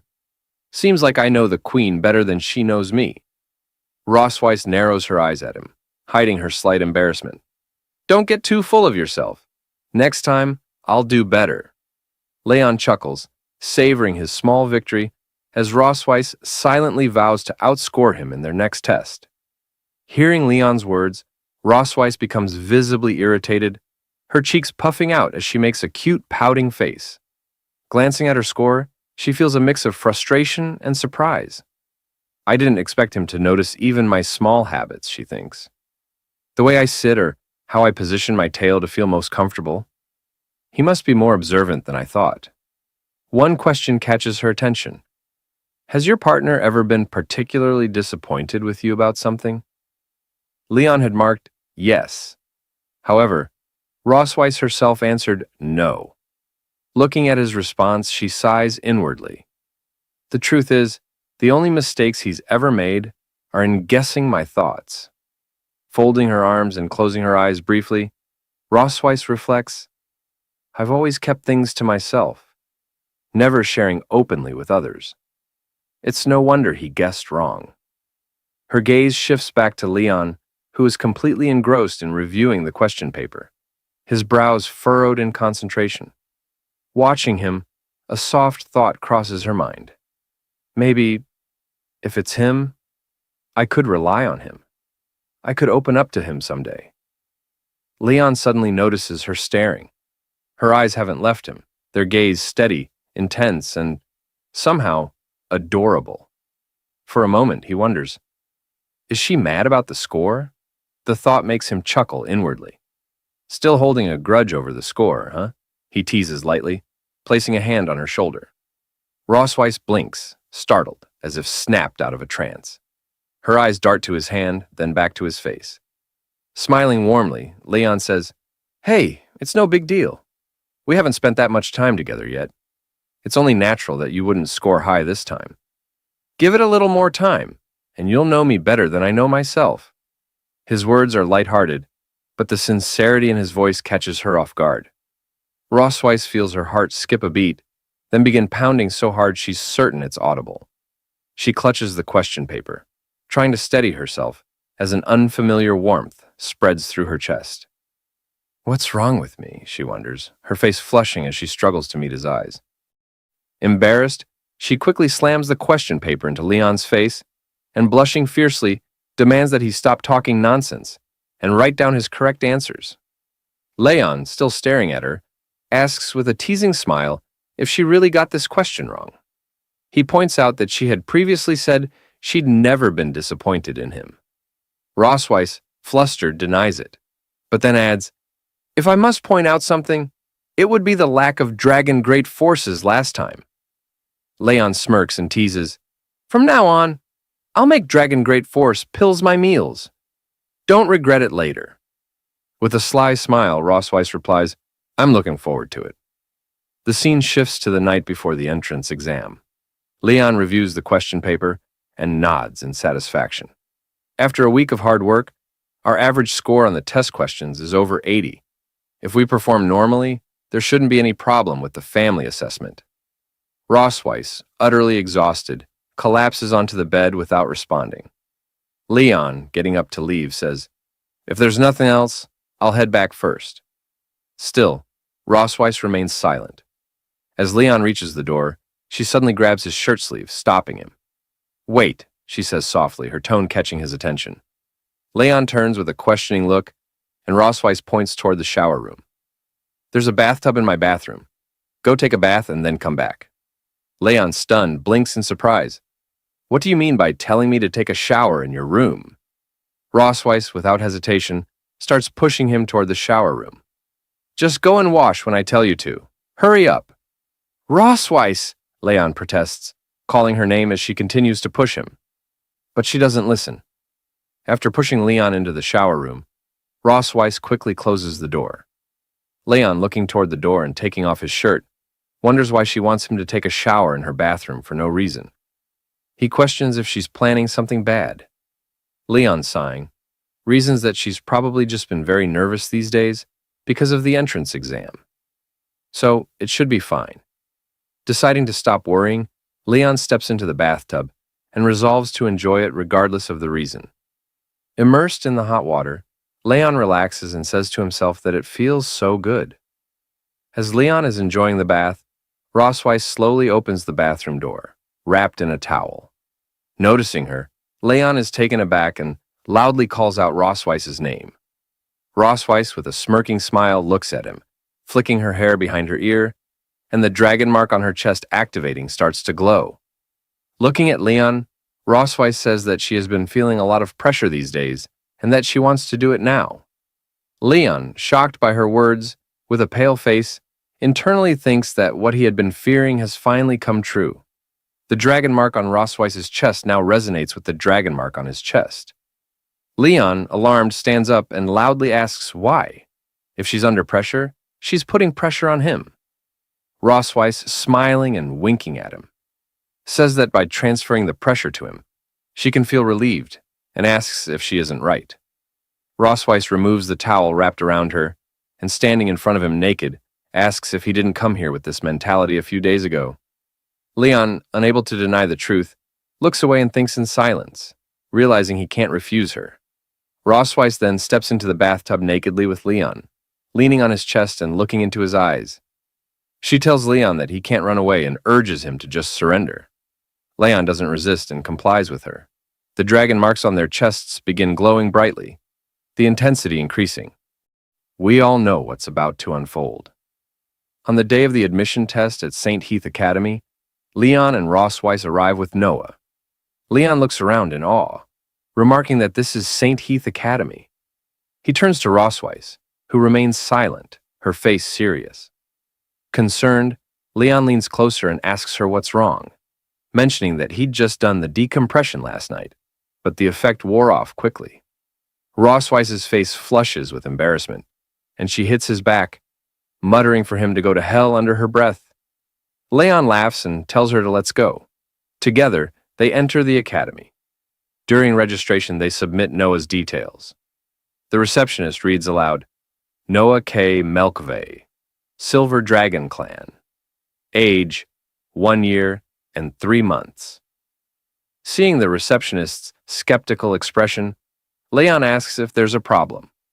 The receptionist replies there's no issue, just a little surprise. She explains that while the academy's minimum age for young dragons to enroll is 1 year, most of the young dragons are around 4 to 6 years old. Then, with a slight smirk, she asks if Noah is the princess, suggesting she might be a bit too young. Rossweiss, her face serious, responds that Noah is very smart and that her age is no issue. They respect her decision. The receptionist nods and tells them to proceed.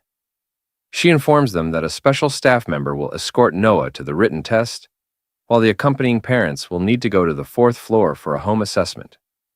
On the 4th floor in the meeting room, Leon and Rossweiss sit with the academy staff. Rossweiss, holding Leon's hand and leaning close with a smile, whispers and asks, based on his experience, if he thinks the 3 people there are easy to deal with.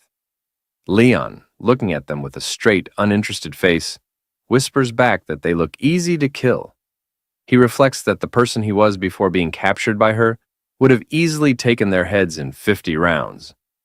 Leon, his face twisted in anger and radiating killing intent, grits his teeth and tightens his fist, whispering to Rossweiss that if they dare prevent Noah from attending the academy, he will meet them with a sword. The 3 academy staff, sensing the intensity of his killing intent, think to themselves that he must be an imposing parent.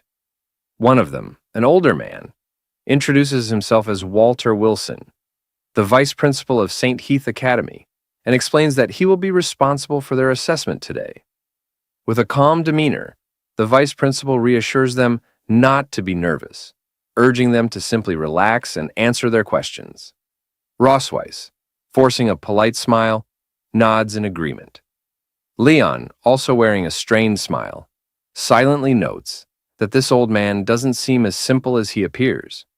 wondering if something strange might be about to unfold. The vice principal then asks if they remember when their wedding anniversary is. Rosweiss and Leon exchange a glance, realizing that this question was anticipated. Back in the Silver Dragon Castle bedroom, Rosweiss had once told Leon that if anyone ever asked about their wedding anniversary, they needed to have a prepared response. After all, they hadn't officially married yet, and she had become pregnant before they could tie the knot. Leon, recalling her suggestion, thinks for a moment and says that if he had to choose a day that left a deep impression on him, it would be that day. Rosweiss, understanding his train of thought, completes his statement by saying it was the year 1733 of the creation calendar. Back in the interview, both Rosweiss and Leon confidently state that it was May 25th. Leon, however, silently reflects that this was the day he and Rosweiss had bonded in the dungeon. The vice principal, glancing at the submitted papers with a hint of suspicion, remarks that their child is already over 1 year old, despite being married for less than 2 years. He notes that this progress seems much faster than that of ordinary families. Leon, laughing awkwardly, explains that they fell in love at first sight, had a wonderful relationship, and quickly got married and pregnant. Shifting his focus, the vice principal asks if, in the 2 years of marriage, they've discovered any shortcomings or bad habits in their partner. Leon answers yes, while Rosweiss responds no. Internally, both of them think that their answers should be a mix of truth and fiction, just enough to seem believable. When asked to elaborate, Leon begins to act, putting on a sad face. With an Oscar-worthy performance, he claims that sometimes he feels like he doesn't exist. Then, blushing and dramatically placing his hand on his chest, he says his wife is so capable, managing family affairs and housework with exceptional order, making him feel insignificant. As Leon delivers his glowing monologue, Rosweiss stares at him with a long, unimpressed expression, clearly not entertained by his performance. Blushing now, Leon looks at Rosweiss and gently takes her hands. Rosweiss, playing along with his act and blushing as well, looks into his eyes. With a soft voice, Leon tells her that she easily accumulates stress, so he wants to take this opportunity to tell her something important. He says he wants to do more for their family and asks her to rely on him. Internally, however, he thinks to himself that she shouldn't exploit him when he's under a lot of pressure in the future. An older woman suddenly interjects, commenting on how considerate and good a husband he is. She then turns to Rosweiss and asks what she thinks is the most attractive thing about her husband. Surprised, Rosweiss looks at the older woman for a moment before responding. With a flushed face, Rosweiss says that her husband is handsome, has a great figure, is focused, serious, smart, responsible, likes children, and never loses his temper. She adds that he's not greasy, which makes him even more attractive. Rosweiss further explains that although her health hasn't been as good as it was before marriage, it's not a major issue because her husband is skilled at making medicine. She mentions that he uses all sorts of remedies to treat her. Leon, hearing her words, forces a smile but laughs awkwardly. Internally, he wonders if she's praising him or subtly insulting him. Suddenly, Rosweiss, still holding Leon's hands, looks into his eyes with a concerned expression. Leon, caught off guard, awkwardly glances back at her, unsure of how to respond. Rosweiss then says that she would also like to take this opportunity to tell her husband not to push himself too much. As she speaks, she tightens her grip on Leon's hand, applying enough pressure that he screams internally in pain. The three old geezers, completely fooled by their act, internally think what a loving couple they make. Later, the three assessors ask Rosweiss and Leon a series of questions, and the couple answers each one with poise and grace, leaving a strong impression. As the interview nears its conclusion, the old man asks if they have any questions for the other party. He explains that this is an additional question, and the person being asked must answer truthfully. Rosweiss, shaking her head with a light smile, says she has no questions for her husband, because she already knows everything about him. The old man then turns to Leon and asks if he has a question for Rosweiss. Leon, appearing deep in thought, pauses for a moment. Rossweiss, looking at him with a smirking smile, thinks to herself that the more one speaks, the more mistakes they make. It's better to wrap up the assessment quickly. Leon, suddenly looking at Rossweiss, asks if she likes the teddy bear he gave her. Rossweiss, hearing his words, is taken aback, her face flushing red. Internally, she thinks it's surprising that he would ask such a question, one completely unrelated to identity, position, or grudges. She finds that his thoughts always manage to surprise her. Flicking her hair behind her ear, still blushing slightly, she says that she likes it very much. Leon, hearing her response, smiles with satisfaction, saying that he understands and is fine with her answer. The vice principal, shaking hands with Leon, announces that the interview is now over. He informs them that the results of the assessment will be sent to Silver Dragon Castle via dragon letter in a few days, and thanks them once again for their cooperation. With the interview and Noah's test completed, they return to Silver Dragon Castle. A few days later, a little red dragon arrives with news from the academy. Muen, seeing the dragon enthusiastically calling out to Noah, exclaims that the dragon letter has arrived. Leon picks up the letter from the dragon and opens it, saying, "Let's have a look." As he opens the letter, it reads, "Dear Noah K. Melkvey, congratulations on passing the Academy's assessment.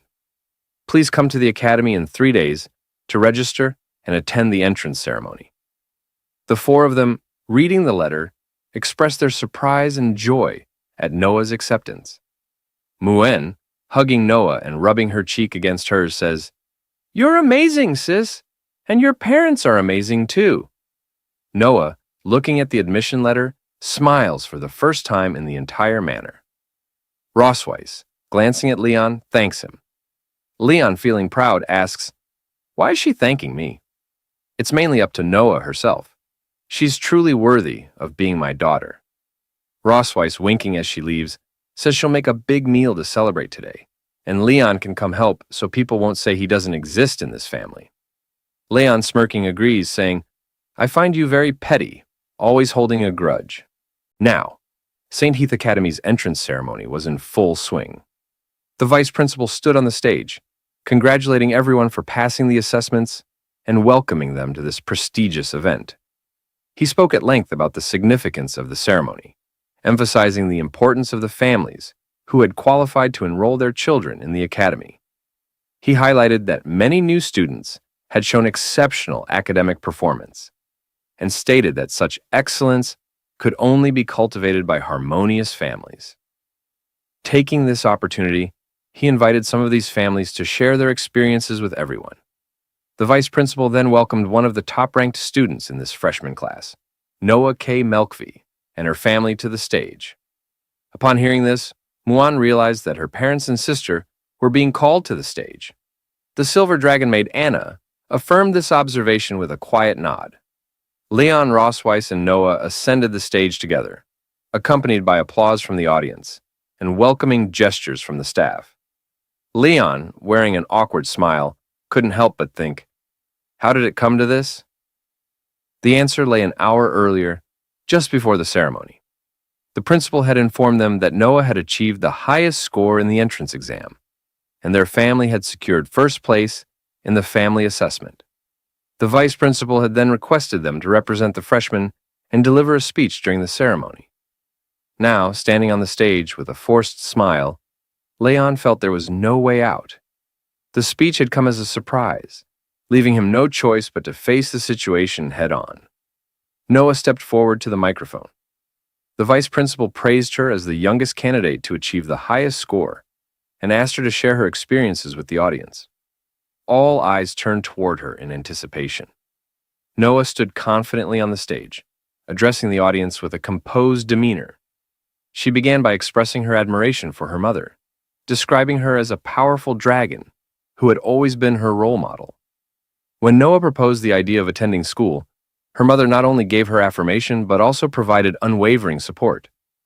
As she spoke, Rossweiss glanced at her with a light smile playing on her lips, clearly proud of her words. Noah continued, shifting her attention to her sister, Muan. She shared how her sister had always been there for her, a constant source of encouragement and love. Muan, listening from the audience, looked at Noah with enthusiastic and hopeful eyes. deeply touched by her sister's gratitude. After a brief pause, Noah let out a small sigh. On stage, Leon's thoughts wandered as he wondered whether she would mention him. Then, Noah continued, her voice softening as she approached the topic closest to her heart. She declared that the person she wanted to thank the most was her father. She explained how he had reviewed material with her every day, and often stayed up late into the night preparing resources for her studies. It was his dedication and effort that enabled her to stand where she was today. Hearing these heartfelt words, Leon was overwhelmed with emotion. Tears of joy welled up in his eyes as he softly called out Noah's name. Touched beyond words, Noah concluded her speech with a polite thanks to the audience before stepping back from the microphone. The vice principal, visibly moved by her words, remarked that Leon must truly be an exceptional father for his daughter to hold him in such high regard. Seizing the moment, he suggested that Leon give Noah a kiss to show his fatherly love. The suggestion left Leon momentarily stunned. His thoughts raced as he looked at the vice principal, wondering what could possibly have prompted such an idea. A sense of dread crept in as he considered the potential chaos that could unfold if he followed through. His gaze shifted to Noah, recalling how just a month ago she hadn't even allowed him to touch her without complaint. The idea of her permitting a public kiss seemed far-fetched. Leaning slightly toward her, he whispered that they could settle for a simple hug instead. Noah, however, looked away, a faint blush creeping onto her cheeks. Her voice was barely audible but firm as she told him to hurry up, finish the kiss, and put an end to the socially excruciating ordeal. Leon stared at her, stunned by her sudden change of tone. Her unexpected compliance left him at a loss for words, and he found himself softly uttering her name in disbelief as the moment unfolded. Hearing Noah's words, Leon decided to act with heartfelt resolve. Gently, he leaned forward and planted a fatherly kiss on her forehead. The gesture was simple yet profound, reflecting his deep affection and pride for his daughter. Muan, watching from the audience, couldn't contain her excitement. She jumped eagerly, declaring her desire to kiss her sister as well. However, Anna, ever vigilant, intervened, reminding Muan that, as a royal, she couldn't disrupt the ceremony by rushing onto the stage. Muan reluctantly settled back, casting a longing glance at Noah. Meanwhile, Ross Weiss exhaled in relief, thankful that the spotlight hadn't turned to her. Noah's face turned a deep shade of red at the unexpected display of affection. Leon noticed her reaction and offered her a soft smile, his expression radiating warmth. The vice principal, visibly moved by the scene, remarked on the strength of their family bond. He noted that truly excellent dragons never forget to show gratitude to their loved ones. The Melkvi family, he added, exemplified what a real family should be like. However, what came next left everyone stunned. The vice principal, with an air of cheerful oblivion, dropped an unexpected remark, revealing that he had kissed his own daughter in similar moments of pride. Then, as though inspired by his own example, he turned to Leon and suggested that, as a model of a loving couple, Leon should not forget his wife. Leon and Rossweiss were both taken aback, their expressions frozen in shock. Leon's teeth clenched, and his fists tightened as he stared at the vice principal, his anger barely contained. Rossweiss, on the other hand, seemed overwhelmed. Her face paled momentarily before she instinctively withdrew, unable to find the words to respond. Leon's thoughts surged with frustration. This old dragon is getting far too ahead of himself. I should have dealt with him during the assessment. Yet, as his gaze shifted to Noah, his resolve softened. This is her moment, her most important entrance ceremony. No matter how infuriating the situation, I won't let it overshadow her achievement. Steeling himself, Leon addressed Rossweiss with an air of mock enthusiasm. My dear wife, he said, his voice deliberately loud enough for all to hear, come now, aren't we the happiest and most harmonious family? Surely we must show everyone that we are. Rossweiss, caught off guard by his sudden declaration, flushed deeply. Her usual composure faltered as she glanced at him, her embarrassment unmistakable. The audience watched with amusement, the tension on stage blending into an unexpected display of familial affection. Rossweiss, her face flushed crimson, whispered softly, asking if Leon truly intended to kiss her in front of hundreds of dragons. Leon, maintaining his calm demeanor, assured her that there was no way he would go that far, not with Noah and Muan watching. He urged her to cooperate with him in this delicate moment. With a deep blush coloring her face, Rossweiss muttered that the whole situation was unbearably embarrassing. Leon, determined to move forward, closed the distance between them, gently wrapping his arms around her. His movements were slow and deliberate as he leaned in, his thoughts wandering. Though they had shared a bed and held hands many times before, they had never kissed, except for that one brief moment 2 years ago. Rossweiss, her heart racing, could only wonder why Leon appeared so calm, as though the weight of the moment didn't affect him at all. She told herself not to mind it and, accepting her fate, closed her eyes, bracing for the kiss she expected on her lips. But as she waited, Leon's lips never found hers. Instead, he kissed her gently on the cheek. Rossweiss's eyes opened in confusion, her expression a mixture of surprise and curiosity. She touched her cheek, still warm from the kiss, unable to hide the blush spreading across her face. Leon, with a respectful bow to the audience, declared that this was all he could do for them. A voice from the crowd asked why he hadn't kissed her on the lips, and others quickly chimed in, chanting for one more kiss. As the whispers filled the air, Leon leaned toward Rossweiss, his smirk evident as he whispered to her. His voice was low but teasing, stating that the kiss had been a good way to relieve some stress. Rossweiss, her anger rising, gritted her teeth and clenched her fists. She glared at him, her mind seething with frustration. How dare he use me to relieve his stress? She almost wished they weren't in front of so many people, where she could have pinned him to the ground and exacted her revenge in private. But for now, she had to swallow her pride. The audience was watching, and the day wasn't over yet. There would be other opportunities and perhaps some form of payback when they returned to the Silver Dragon Castle. She just had to wait and see if she could hold her composure long enough. The vice principal, grateful for the laughter and joy the Melkvi family had brought to the ceremony, thanked them warmly. He then invited Leon's family to step down from the stage to take a rest. Rossweiss, Leon, and Noah descended the steps together, their presence still lingering in the air as the vice principal continued with the remaining parts of the ceremony. The entrance ceremony proceeded, and eventually it came to an end.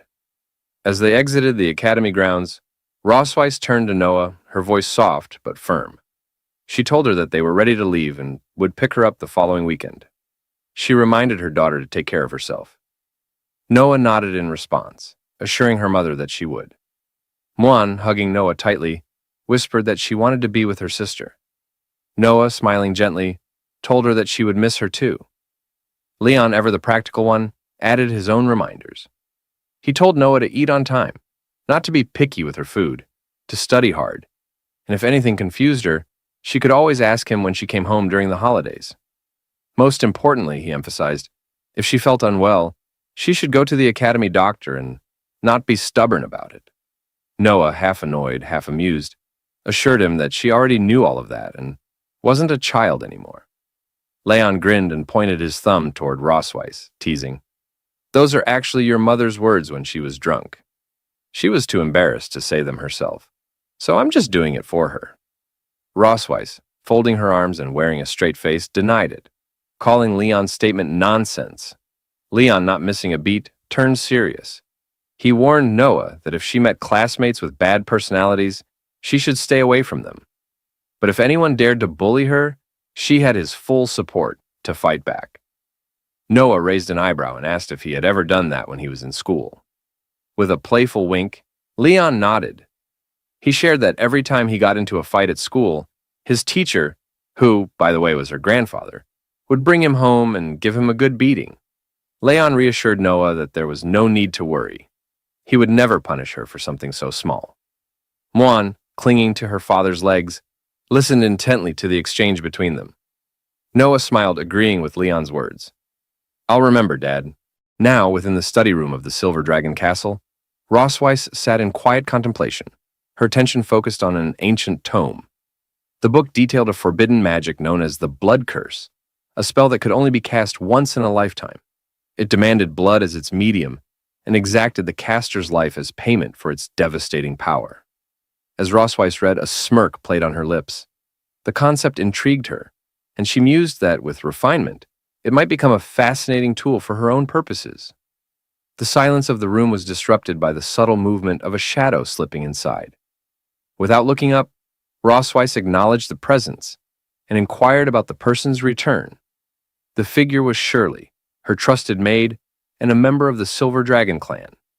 Shirley confirmed her arrival and approached with a report.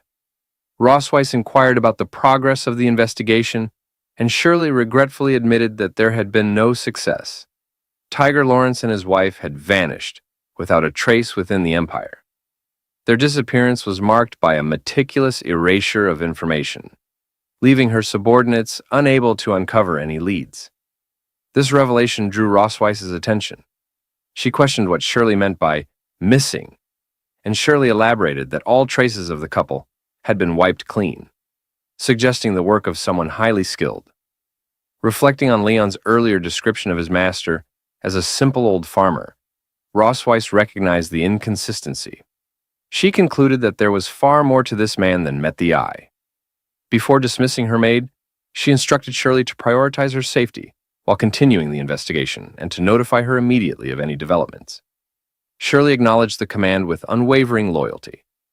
The scene shifts to the Silver Dragon Castle garden, where Leon is seen swinging a branch with all his strength, channeling his full power into each motion. After demonstrating, he turns his attention to Muan and instructs her to come over and swing the stick down hard, just as he had done. Muan, filled with enthusiasm, eagerly agrees to her father's request. She grabs the stick and begins swinging it aimlessly, her movements lacking coordination or focus. Leon watches her for a moment, uncertain how to respond to her wild efforts. Deciding to intervene, he steps forward and begins teaching Muan the proper way to hold the stick. He carefully adjusts her grip, demonstrates how to swing correctly, and even guides her into the right posture. As Leon continues his lesson, Rosweiss appears in the garden. Upon seeing her, Muan's expression brightens, and she cheerfully acknowledges her mother's presence. Leon, noticing Rosweiss as well, remarks on her return from her rounds. Rosweiss does not respond with words, instead offering only a smirking smile as her gaze meets Leon's. Muan runs to Rosweiss and clings to her, wrapping her arms around her mother in a tight hug. Rosweiss gently pats her daughter's head and asks if she had listened to her father today. Muan eagerly confirms that she has been obedient, proudly stating that her father even taught her how to hold a sword. Rosweiss responds with a warm, affectionate smile and acknowledges that it isn't bad. She then informs Muan that dinner will be ready soon, mentioning that she had requested the chef to prepare steak. She instructs Muan to go and change her clothes before dinner. The mention of steak causes Muan's eyes to sparkle with excitement. She exclaims her love for steak and skips away joyfully, singing a song about steak as she leaves. Anna, who had been nearby, follows her little highness and guides her toward the castle. Leon and Rosweiss stand together, watching Muan until she disappears from view. As the moment passes, Rosweiss turns to Leon, about to speak, but before she can say anything, Leon swings the wooden stick at her with sudden speed. The motion takes Rosweiss completely by surprise. She's caught off guard, freezing as the stick comes to an abrupt halt just near her throat. Rosweiss, with a cold expression and a smirking smile, questions Leon's intentions, asking if he has finally decided to attack her. She states that, in the Silver Dragon Castle, pointing a weapon at her is an act of treason, punishable by death. Leon, hearing her words, calmly responds, pointing out that it is merely a branch, and questioning if the queen truly considers a branch a weapon. Rosweiss, unfazed, reminds him of his past as the strongest dragon slayer, emphasizing that even a branch in his hands could be used as a lethal weapon. She ends her statement by asking if she is wrong in her assumption. To her pointed remarks, Leon doesn't respond directly. Instead, he sighs and withdraws the branch. Leaning closer to Rosweiss, he remarks that if she wanted to praise someone, She should do so properly and questions why she chooses to be so sarcastic. Rossweiss, folding her arms, retorts that she hasn't praised him at all. Leon walks toward a nearby bench, placing his hands behind his head as he moves. He mentions that he wanted to scare her, but admits it would be pointless if she wasn't afraid. Rossweiss, watching him, calmly counters, stating that she doesn't believe he could harm her with a twig in his current state. Shifting the conversation, Rossweiss mentions that Noah had written to her the previous day, saying she was doing fine and asking them not to worry. As Rossweiss and Leon sit on the bench, Leon looks at her in surprise and asks if that was all Noah had written. Rossweiss denies this, explaining that it was rare for Noah to take the initiative to write back, but she had done so to reassure them of her safety. Leon agrees, commenting that in this regard, Noah is very similar to Rossweiss. Looking at the sky, Leon reflects on Noah's nature. He mentions that she always maintains a stern demeanor, making it difficult to discern her thoughts. However, he adds that if one finds the right approach, it is still very pleasant to get along with her. Rossweiss, also gazing at the sky, remarks that Noah actually admires Leon. She explains that Noah has a typical dragon mentality. She admires strength and is drawn to the powerful. Turning her gaze to Leon with a faint smile, Rossweiss continues, saying that in Noah's eyes, he has become a top student, someone to look up to. She even mentioned that she plans to win many first places at the academy because she never wants to lose to him. Leon, slightly embarrassed, responds with an awkward smile, commenting that he thought Noah considered him just a weak nerd. Rossweiss, removing her heels, shifts the conversation and brings up the time when Leon first woke up. She recalls how Noah avoided him and asks if she was right about that. Without waiting for an answer, she reveals that despite her behavior, Noah would often visit him while he was in a coma. Occasionally, when caught, she would make an excuse to come and see Mwan. Leon, smiling faintly, remarks that Noah's tough side is very much like Rossweiss. Rossweiss, now looking upward, recalls their childhood. She shares how, as little ones, Noah and Mwan would cry inconsolably, but the moment they were placed next to Leon, they would instantly calm down. She reflects that perhaps, even before anyone realized it, the bond of blood had already tied them together. Leon lowers his gaze, looking at his hands with a tinge of sadness in his expression. Quietly, he murmurs about the strangeness of blood relationships. His thoughts drift to his past. He remembers his childhood as an orphan, a time when he never experienced the love of parents. Family affection was an unknown concept to him. It wasn't until he was 5 years old that his master and his wife adopted him. Though they weren't connected by blood, they treated him as their own son, introducing him to the concept of home for the first time. Yet, even amidst this warmth, he occasionally felt a sense of loss, a quiet void lingering in his heart.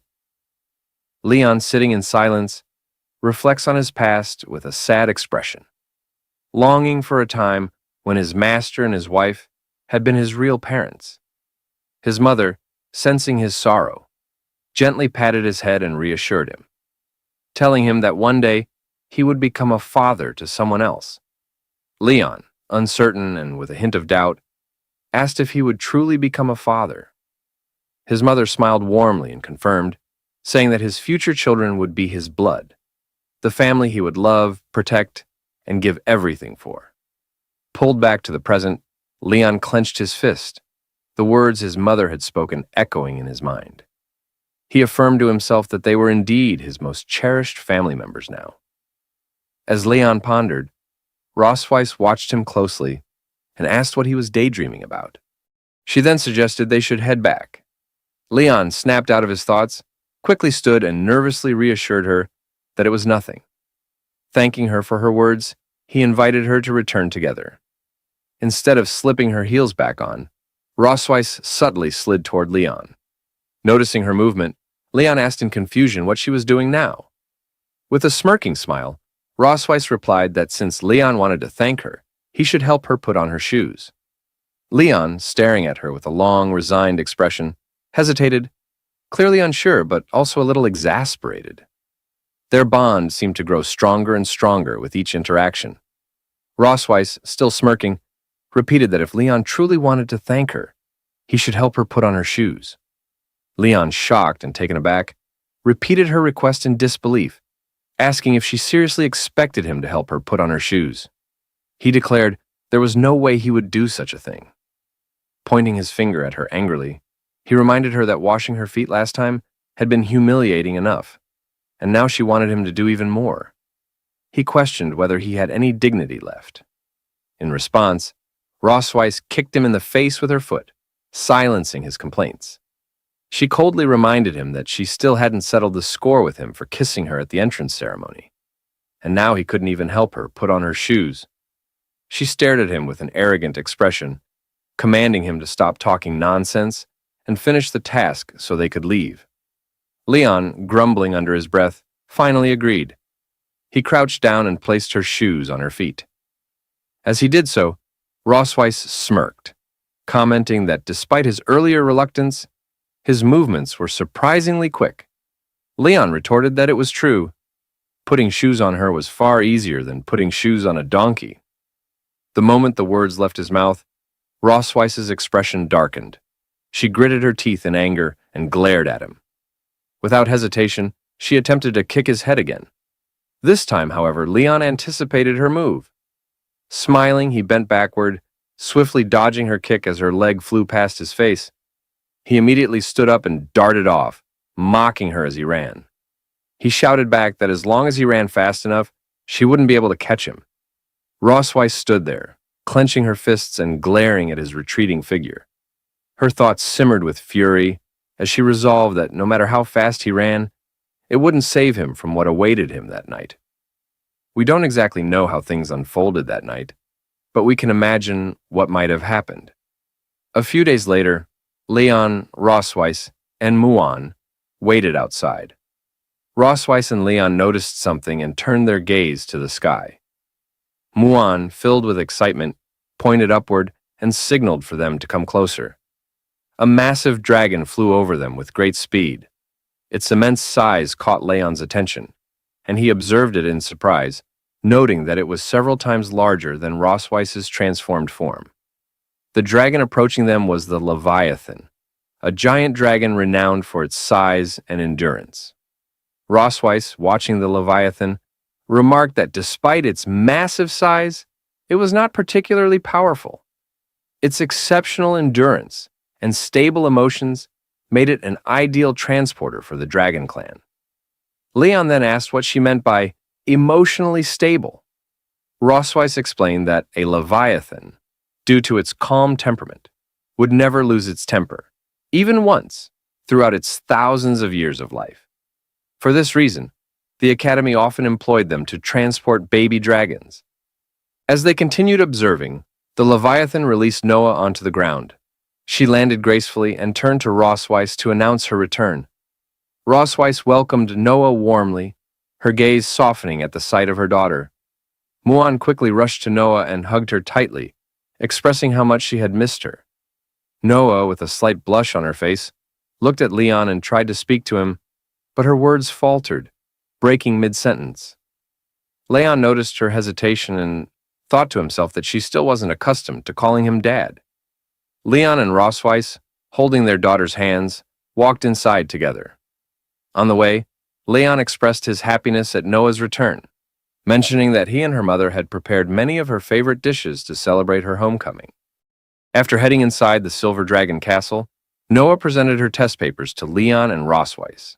She began listing her achievements one by one. For basics of alchemy machinery, she had secured first place with full marks. For Introduction to Magic, Young Dragon Edition, she achieved first place with full marks. Again, for Introduction to Magic, Young Dragon Edition, she achieved first place with full marks. For History of the Dragon Clan, Young Dragon Volume, she maintained her streak, earning first place with full marks. As she detailed her results, Rossweiss smiled proudly while looking over the papers, her admiration evident. Beside her, Muan observed with bright, curious eyes, captivated by her sister's accomplishments. However, when Noah hesitated slightly, her voice grew softer as she mentioned the last subject. For all-round physical fitness, she had only scored 95 points and didn't get first place. She apologized for the shortcoming, looking slightly dejected. Rosweiss, still feeling immensely proud, reassured her daughter in a soft and gentle tone, saying there was no need to apologize because her performance was already incredibly impressive. Muan, agreeing with her mother, wholeheartedly held Noah's hand and expressed her support. In her heart, her sister was the best, no matter what. Meanwhile, Leon took the test papers and examined them carefully. As he looked at his two daughters, a smile of mixed emotions crossed his face. He thought about how Noah wasn't very good at expressing her feelings, while Muan expressed hers perhaps too openly. As their father, he felt it was his role to balance things out. After reviewing the all-round physical fitness test paper, Leon commented on the results. He noted that activities like running, bench pressing, and pull-ups were all basic physical training. Considering that Noah was competing with young dragons, who were only 4 or 5 years old, it was natural for her physical fitness to fall slightly behind theirs. Then, showing the paper to Noah, Leon pointed out that she had won 9 out of 10 actual combat matches, giving her the highest winning rate in the class. This, he explained, demonstrated her superior strategy and fighting skills, despite not being as physically strong. He encouraged her not to worry about being third, reassuring her that she would have plenty of opportunities to surpass them in the future. Hearing her father's words, Noah nodded in understanding. She then mentioned that her mother had told her that father had been the top student in every subject when he was in school. Leon then explained that when he first entered school, he wasn't at the top of the class. However, he gradually rose to first place through sheer hard work and perseverance. With a reassuring smile, Leon told Noah that she still had plenty of time and shouldn't let one mistake get her down. He believed she could do better. Determined, Noah clenched her tiny fists and nodded, understanding his words. Muan, full of enthusiasm and curiosity, asked her parents who would win if Dad fought Mom, given how powerful Dad is. In response, Leon and Rosweiss placed their hands on their chests, each confident in their own answer.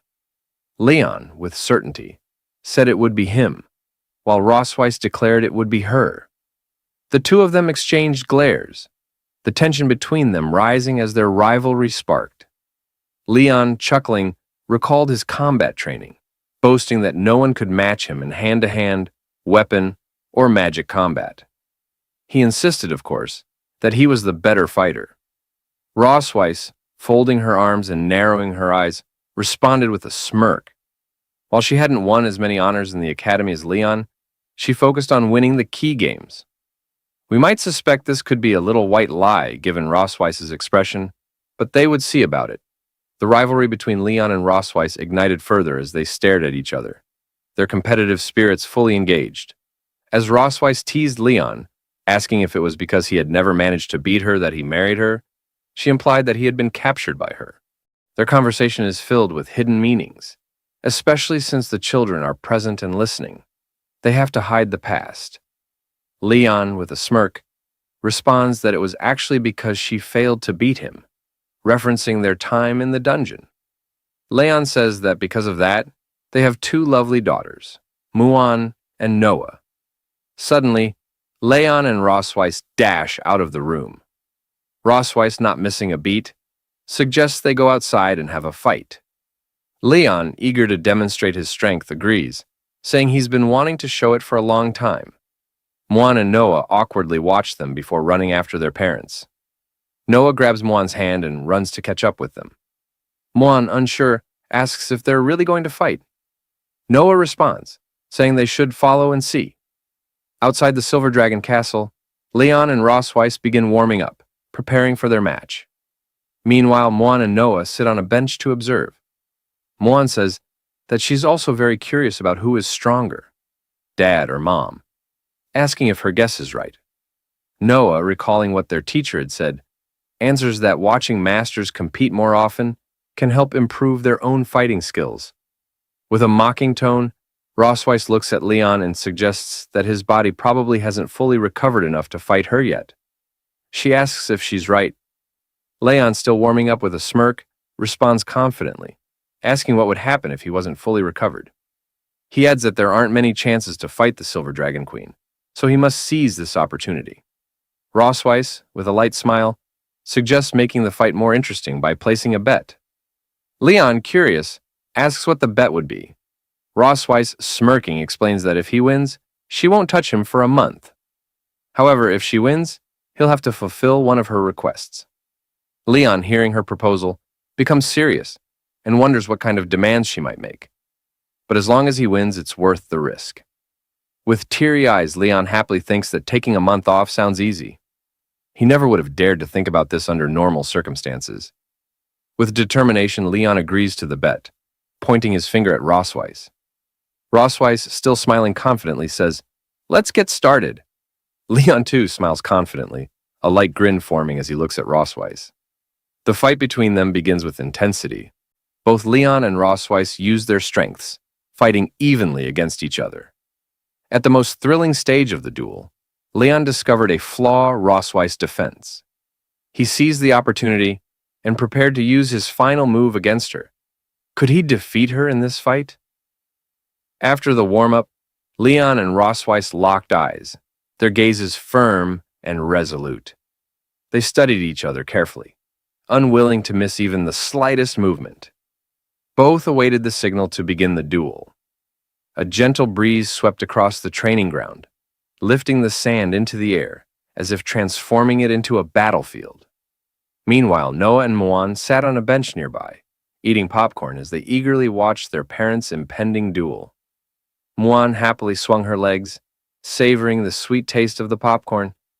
Inwardly, she praised how delicious it was. Just as she was enjoying her treat, her swinging leg accidentally knocked over a bottle of pineapple juice sitting next to her.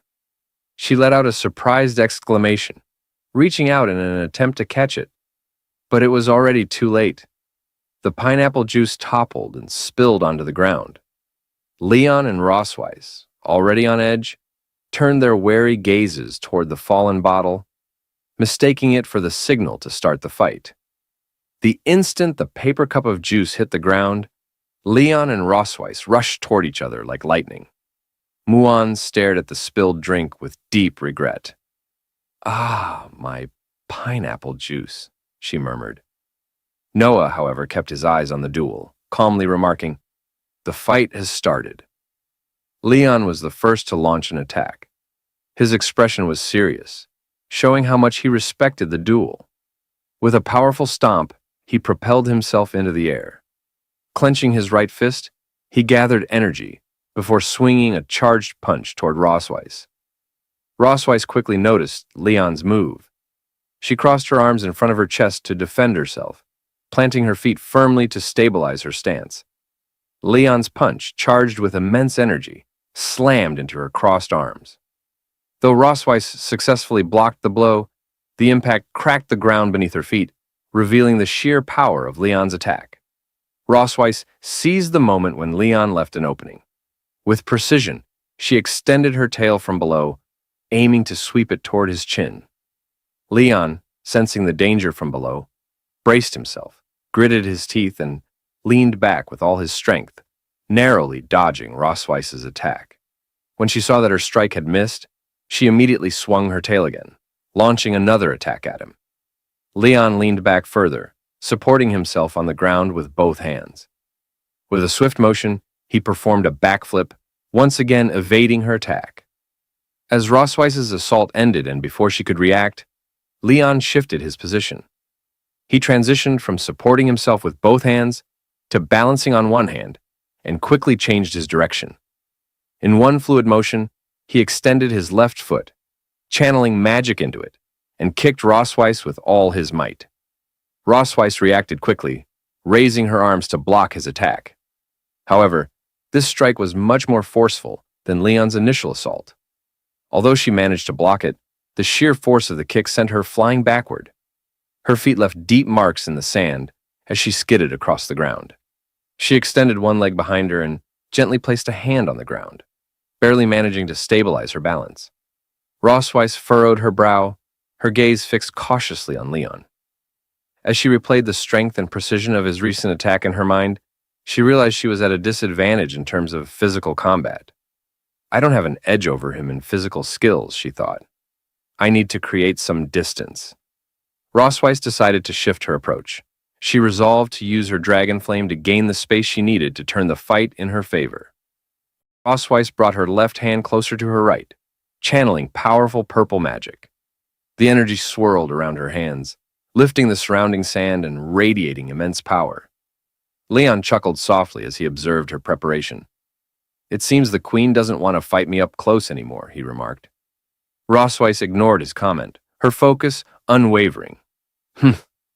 As long as I can beat you, nothing else matters. She divided the gathered dragon flame into several smaller portions, then waved her hands outward, sending all the flames hurtling toward Leon. Leon noticed the approaching flames and quickly sprinted to his right, doing his best to avoid it.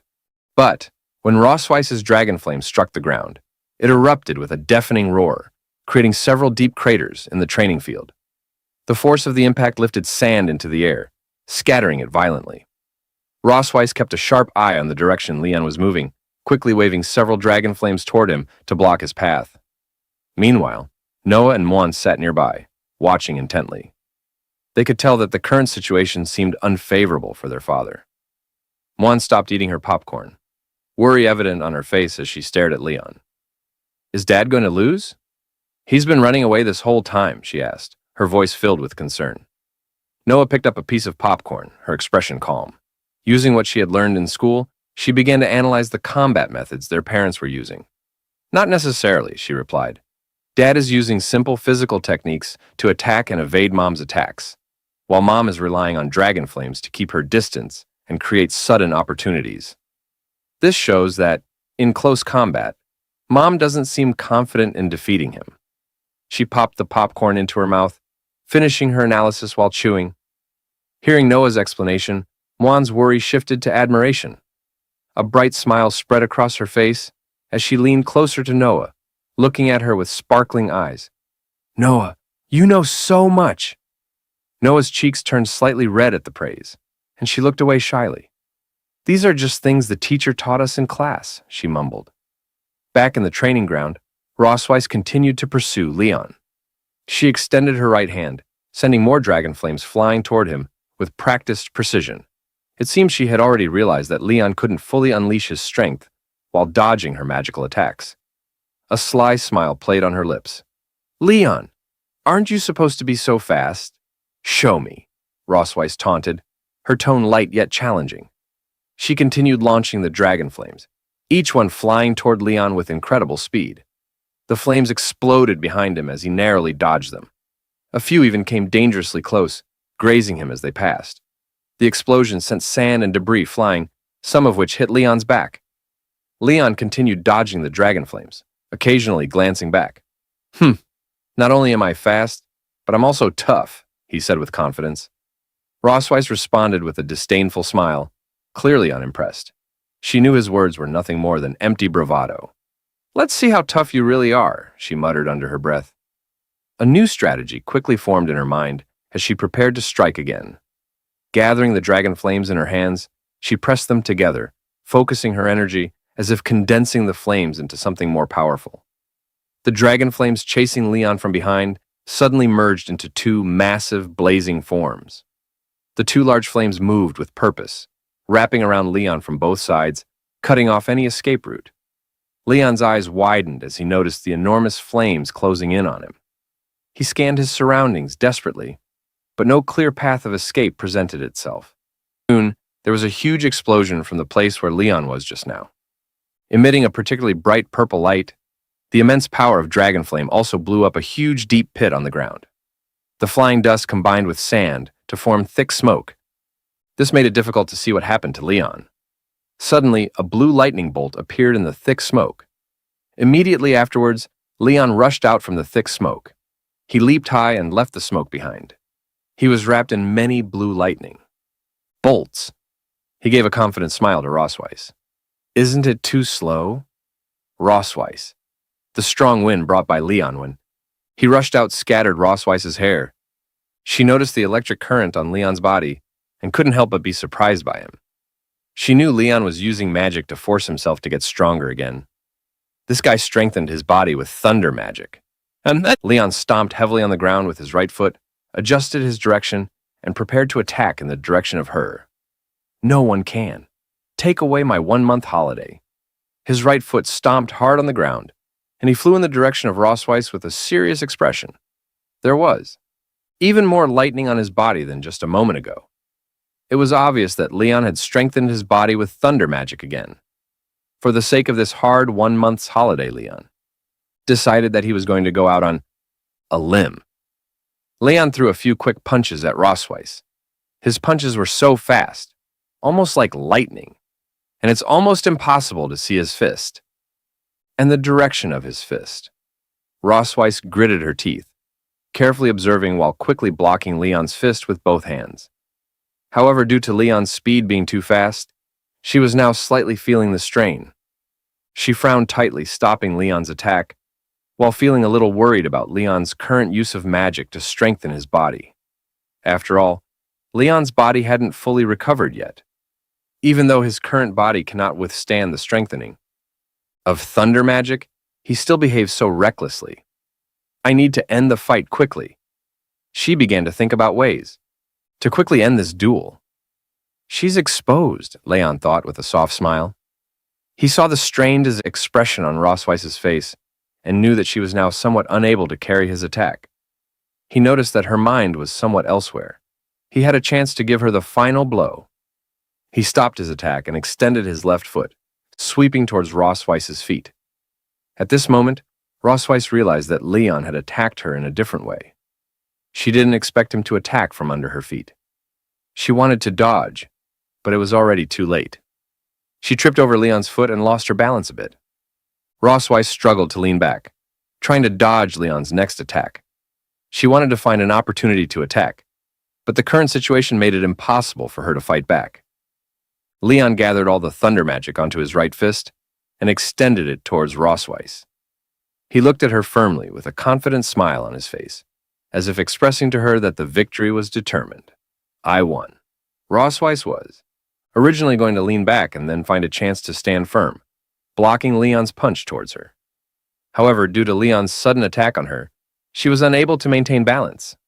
Her hand reached into the air, and she was about to fall to the ground. As Leon was about to deliver the final blow, he noticed that she was unable to defend herself and risked getting hurt, so he immediately stopped attacking. Leon restrained his thunder magic and reached out to grab her. He pulled hard and pulled her back in his direction.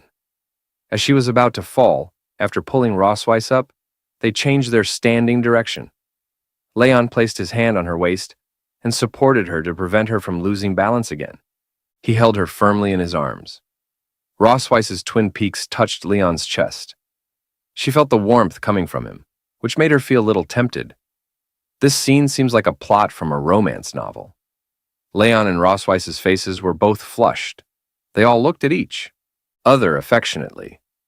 Leon slowly approached Rossweiss. Rossweiss said softly, "Leon." Just as Leon was immersed in what seemed like a romantic atmosphere, Rossweiss quietly extended the dragon. Flame gathered in her hand to Leon's chest. It was then that Leon sensed something was wrong. He lowered his head and saw that his chest had been burned by dragon flame. "Ah, it's burning." Leon looked nervously at the burning dragon flame in his chest and shouted loudly. He immediately let go of Rossweiss and tried to extinguish it with his hands. But the dragon flame seemed to be getting stronger and stronger. Leon was somewhat at a loss about this. Suddenly, Leon discovered a problem. Although it was burned, he didn't seem to feel his chest hot. Huh? This fire doesn't feel that hot? He lowered his head and saw that Rossweiss's dragon flame had slowly begun to disappear. The fabric on the chest was only partially burned, leaving some burnt marks. Rossweiss looked at him seriously. She was dissatisfied with his attitude. "Just now. The fight is not over yet. How can you distract yourself?" Hearing the loud explosion of dragon flame landing on the ground, Noah and Muin put down their snacks and walked over. Due to the smoke just now surrounding Leon and Rossweiss, Mom, who won in the end? Although Leon doesn't want to admit it, the fact is right in front of him. He had no reason to defend himself, so he had to admit defeat. He pouted and said finally, I am careless. I lost this time. Rossweiss closed her eyes and softly praised him. I have to admit that you are indeed very strong. You don't have enchanted armor or handy weapons. You can fight me like this just by relying on your physical skills. Before you, no one had ever been able to. Do it.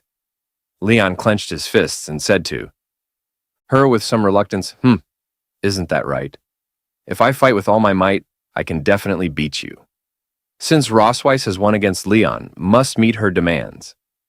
Rossweiss gave him a sly smile. Now that you've admitted defeat, don't forget our bet. Rossweiss's words were like a sharp arrow, piercing straight into Leon's body. He seemed to have been attacked by tens of thousands of points. Just now, all he was thinking about was pulling up the tsune to fall Rossweiss, completely ignoring the bet. I forgot about the bet. As soon as Leon thought of being manipulated by Rossweiss, he felt that his body was about to be at risk again. He lay on the ground, feeling like his soul was about to leave him. Noah and Muin crouched beside them, curiously looking at their father on the ground. Muin raised a question to Rossweiss. Mom, did Dad die? Rossweiss stood beside them, smiling at them, and replied, Don't worry.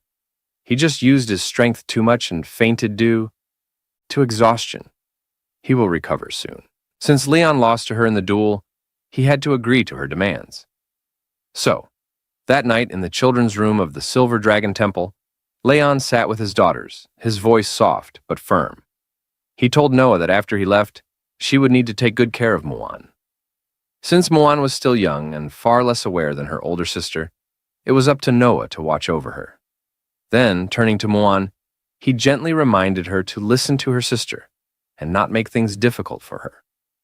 Both girls listened quietly to their father's instructions, their expressions calm and attentive. Leon sighed deeply, his heart heavy, his eyes glistening with unshed tears. What troubled him most about this departure wasn't the journey ahead. It was leaving behind his daughters, both barely over a year old. He couldn't fathom how their mother could bear to pull him away from them. Noah pouted, crossing her arms. You're just going to Mom's house for one night. Why are you acting like it's the end of the world? Leon gave a slight shudder, his voice dropping as he replied, In a way, being at your mother's mercy for an entire night is far more terrifying than anything else. At that, Muan piped up, her eyes wide with excitement. I know what Mommy wants to do, she exclaimed. She wants to eat Daddy. She beamed, proud of her knowledge. I read in a book that when a lady mantis marries a boy mantis, she eats him after. Leon chuckled, though his smile was tight. Well, that's not exactly what's happening, he said, ruffling her hair. But Daddy might still be getting consumed in some way. He squinted at Muan, pretending to be suspicious. Why do you look so happy about that? At that moment, Rossweiss, who had been standing just outside the door, swept into the room with a sharp glare aimed at Leon. Stop filling their heads with nonsense, she snapped, as if I'm some kind of monster. She pulled the blanket up over the girls, her tone softening. You two should go to bed early and not worry about anything. I just need to talk to your father about some important matters. Leon flinched slightly at her words. Important matters? He muttered under his breath. What kind of important matters could she mean? Rossweiss, catching his tone, raised an eyebrow. Probably the mysteries of the universe, she said dryly. Leon grumbled, The origins of life? Rossweiss rolled her eyes. No, the deeper secrets of the world. Grinding his teeth, Leon muttered under his breath, You mean the intricacies of the human body? With an exasperated sigh, Rossweiss grabbed his arm and tugged him toward the door. I've had enough of your rambling. Hurry up and follow me. Leon hesitated in the doorway, glancing back at his daughters. I still have some final words for them. He turned to Noah and Moan, his eyes softening. Remember, I will always love you, no matter what. As the door clicked shut behind their parents, Moan frowned and whispered to her sister, "What do you think Mom and Dad are going to do?" Noah shrugged, pulling the blanket tighter around them. "I don't know," she mumbled. "Let them figure it out themselves. Silly adults." Meanwhile, in the queen's bedroom of the Silver Dragon Temple, Rosweiss sipped from a glass of wine, her eyes glinting with amusement as she watched Leon's growing unease. She smirks and asks, "Aren't you going to join me?" Leon abruptly shakes his head, firmly refusing. Rosweiss pauses for a moment, her eyes gleaming with mischief.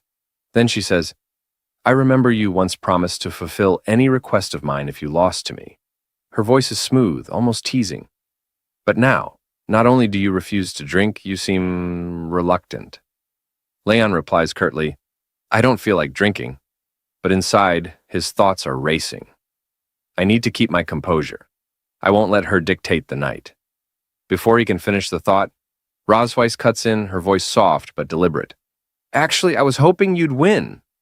Leon narrows his eyes, suspicion flickering in his gaze. "Why?" Rosweiss chuckles, the sound low and knowing. "Because if you had won, I'd owe you a month off. You could have used that time to recover, and everything would have been much more enjoyable." She teases him with a sly smile, her words hanging in the air. Leon huffs, his frustration bubbling to the surface. "Then why didn't you just let me win today?" Rosweiss shakes her head slowly, her gaze never leaving his. "Because," she murmurs, "I thought of a more interesting way to spend the evening." Without breaking eye contact, she lifts the bottle and slowly pours the dream wine onto her chest. The crimson liquid slides down her skin in delicate, shimmering trails. Leon stiffens, his breath catching, his mind momentarily blank as he watches the red liquid trickle down her skin. Rosweiss tilts her head, a smirk playing on her lips. "What I like most," she murmurs, "is how you refuse to give in, even after losing to me." Leon swallows hard, unable to tear his eyes away from her. What is happening right now, he wonders, his thoughts racing. Narrowing his gaze, he asks, "What are you trying to do, Rosweiss?" Instead of answering, she steps closer, her voice low and commanding. "Drink it!" Leon struggles, his mind a whirlwind of resistance, but the intoxicating blend of her natural scent, mingling with the sweet aroma of the wine, overwhelms his senses. The scene before him is so mesmerizing, so irresistible, that his will begins to crumble. Slowly, almost against his own volition, he leans in, pressing his face to her skin, drinking from the crimson trail of wine cascading down her chest. Rosweiss gasps softly, her cheeks flushing a delicate red. After a lingering moment, Leon pulls away, his face equally flushed, his breath uneven. "Is that enough?" he mutters. But Rosweiss only chuckles, shaking her head. "Nowhere near sufficient." With a teasing glint in her eye, she lifts her hand to her lips and gently bites down, drawing a small drop of blood. "Open your mouth," she commands. Leon hesitates, but before he can react, she leans forward, letting the droplet fall onto his tongue. His eyes widen in shock as the taste spreads across his mouth. The sensation is immediate and foreign. Instinctively, he recoils, trying to shake her off. "What are you doing?" he growls. "Did you just use a forbidden technique on me?" Rosweiss licks the remaining blood from her lips, her expression unapologetic. "I did," she admits, her voice silky. "It's the blood curse. You should be quite familiar with it." Leon's pupils dilate as a strange, warm sensation floods his body.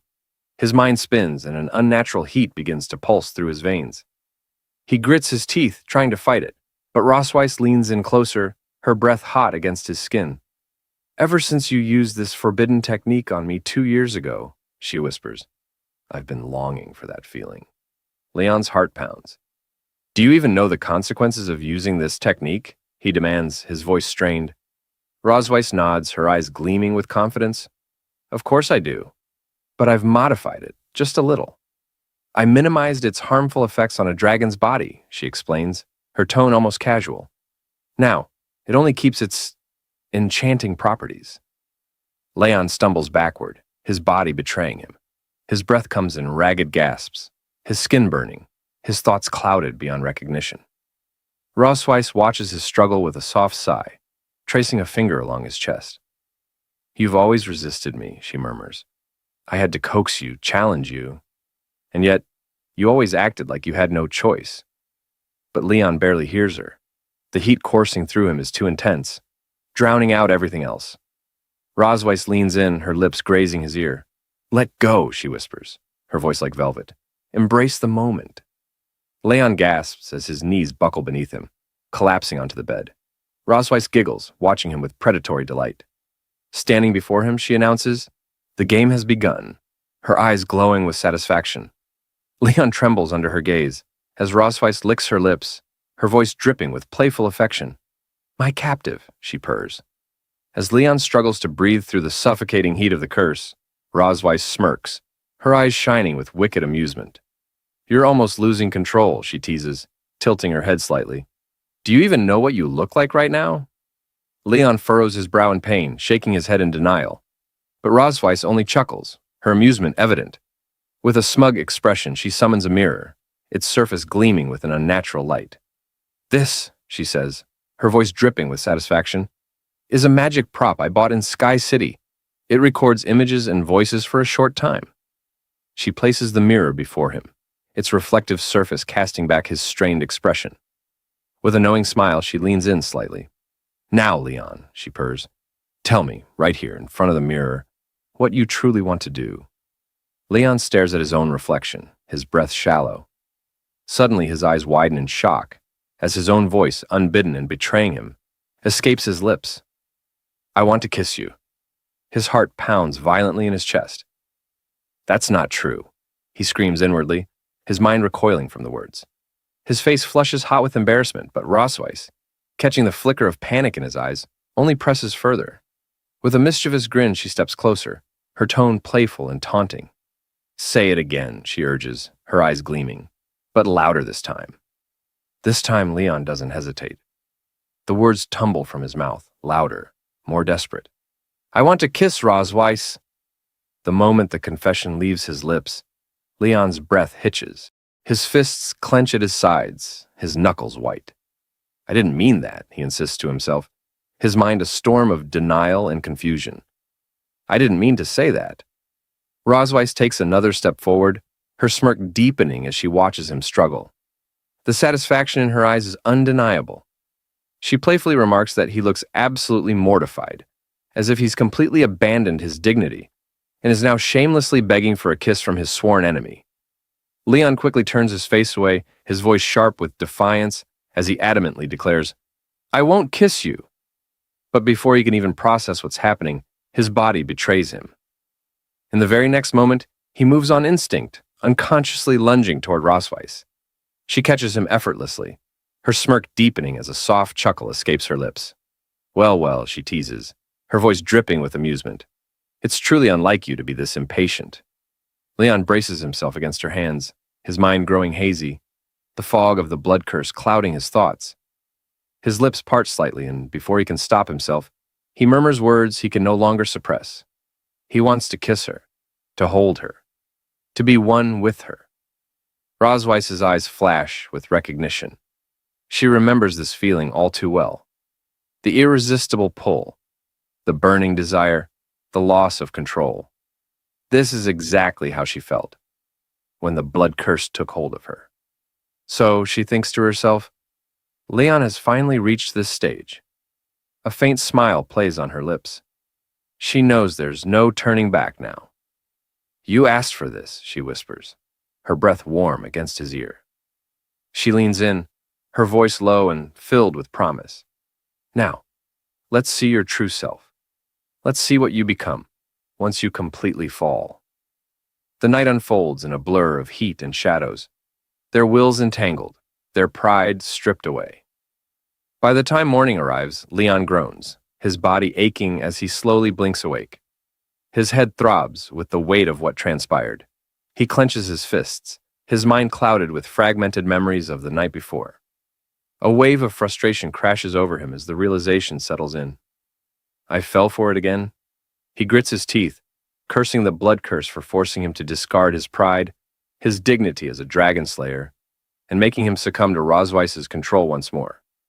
The shame coils tightly in his chest, heavier and more suffocating than ever before.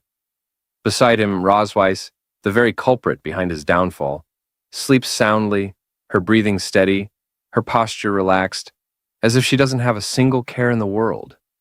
She looks completely defenseless, a stark contrast to the chaos she left in her wake. Leon's hand moves unconsciously toward her face, his fingertips brushing against her cheek. But the moment his skin meets hers, he snaps back to reality, jerking his hand away. "What am I doing?" he questions, his heart pounding. "Why did I touch her?" he convinces himself. "I only wanted to wake her up. Nothing more." But even as he repeats the thought, doubt gnaws at the edges of his mind. Then he pauses. Why hasn't she reacted? Narrowing his eyes, he mutters, "Don't tell me you're pretending to be asleep." Leaning in, he pokes her forehead gently. "Hey," he says, his voice a mixture of irritation and lingering confusion. "Stop pretending." He shakes her gently, his voice firm as he orders, "Wake up." His brow furrows in frustration. She's usually so self-disciplined, he thinks. Why is she still asleep? A flicker of concern creeps into his mind. Could she be under the influence of the blood curse? He knows all too well that the curse's effects vary, depending on the victim's physical resilience. When he'd first fallen prey to it, he'd been on the brink of death. The curse had nearly claimed him, dragging him into a coma that lasted 2 agonizing years. Even now, he doesn't fully understand how he managed to survive. But Rosweiss? She's not just anyone. She's the Dragon Queen, strong, healthy, and nearly indomitable. Even so, Leon muses, she'll probably be unconscious for about a week. As the realization sinks in, a smug smile curls at the corners of his lips. This is perfect. A week might not be enough time for an ordinary human to escape her reach, but Leon isn't ordinary.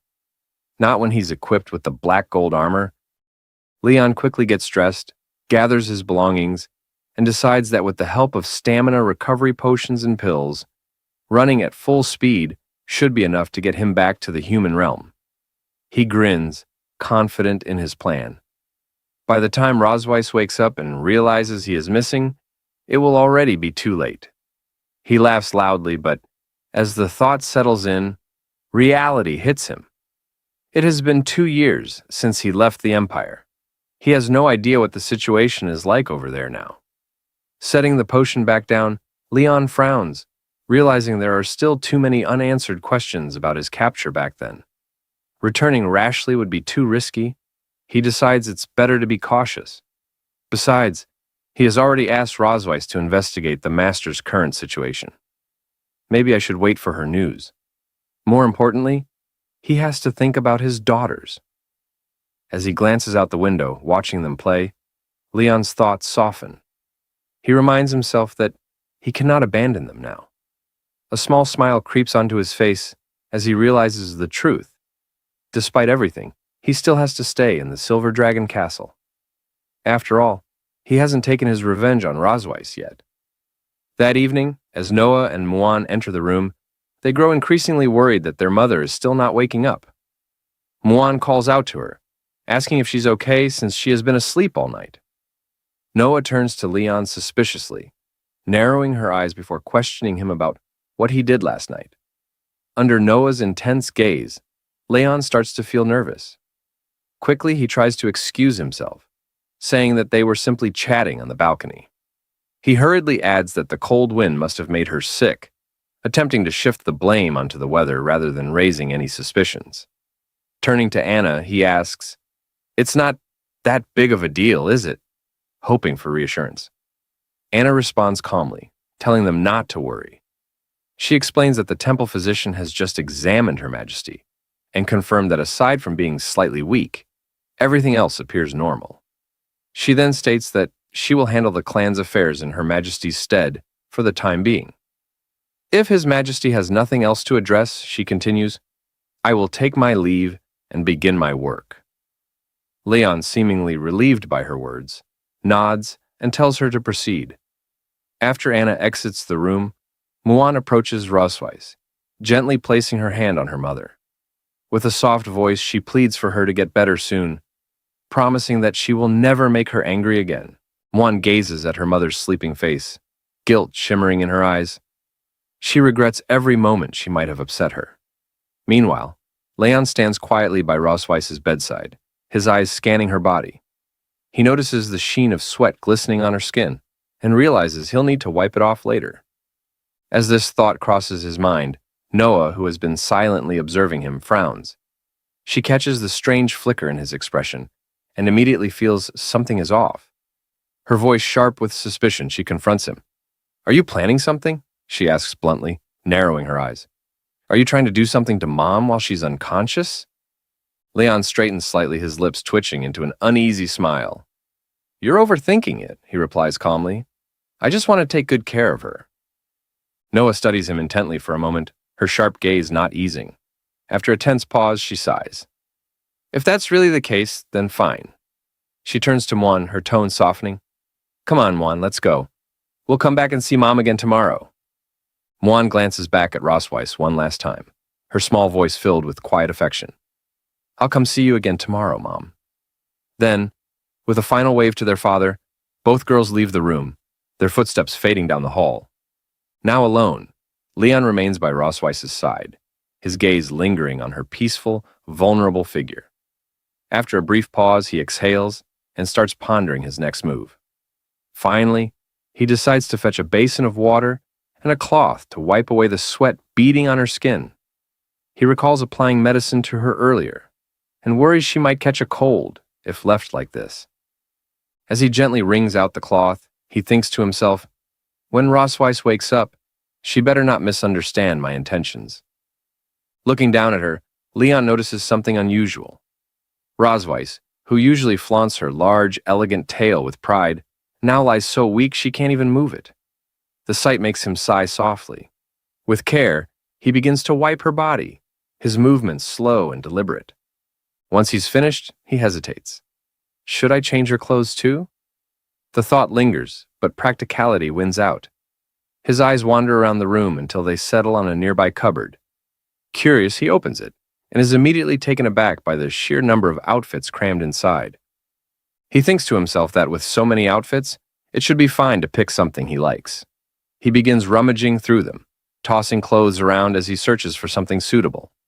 Eventually, he selects a few outfits, off-shoulder dresses, boat-neck tops, and elegant gowns. But as he looks at them, he frowns, realizing he has a problem. How should he deal with her ears? Suddenly, he has an idea. Maybe I can use Rosweiss's hair to shape something resembling ears. He proceeds with this thought, but as he finishes, he finds himself feeling oddly embarrassed. Before him, Rosweiss is now dressed in a bunny girl cosplay outfit.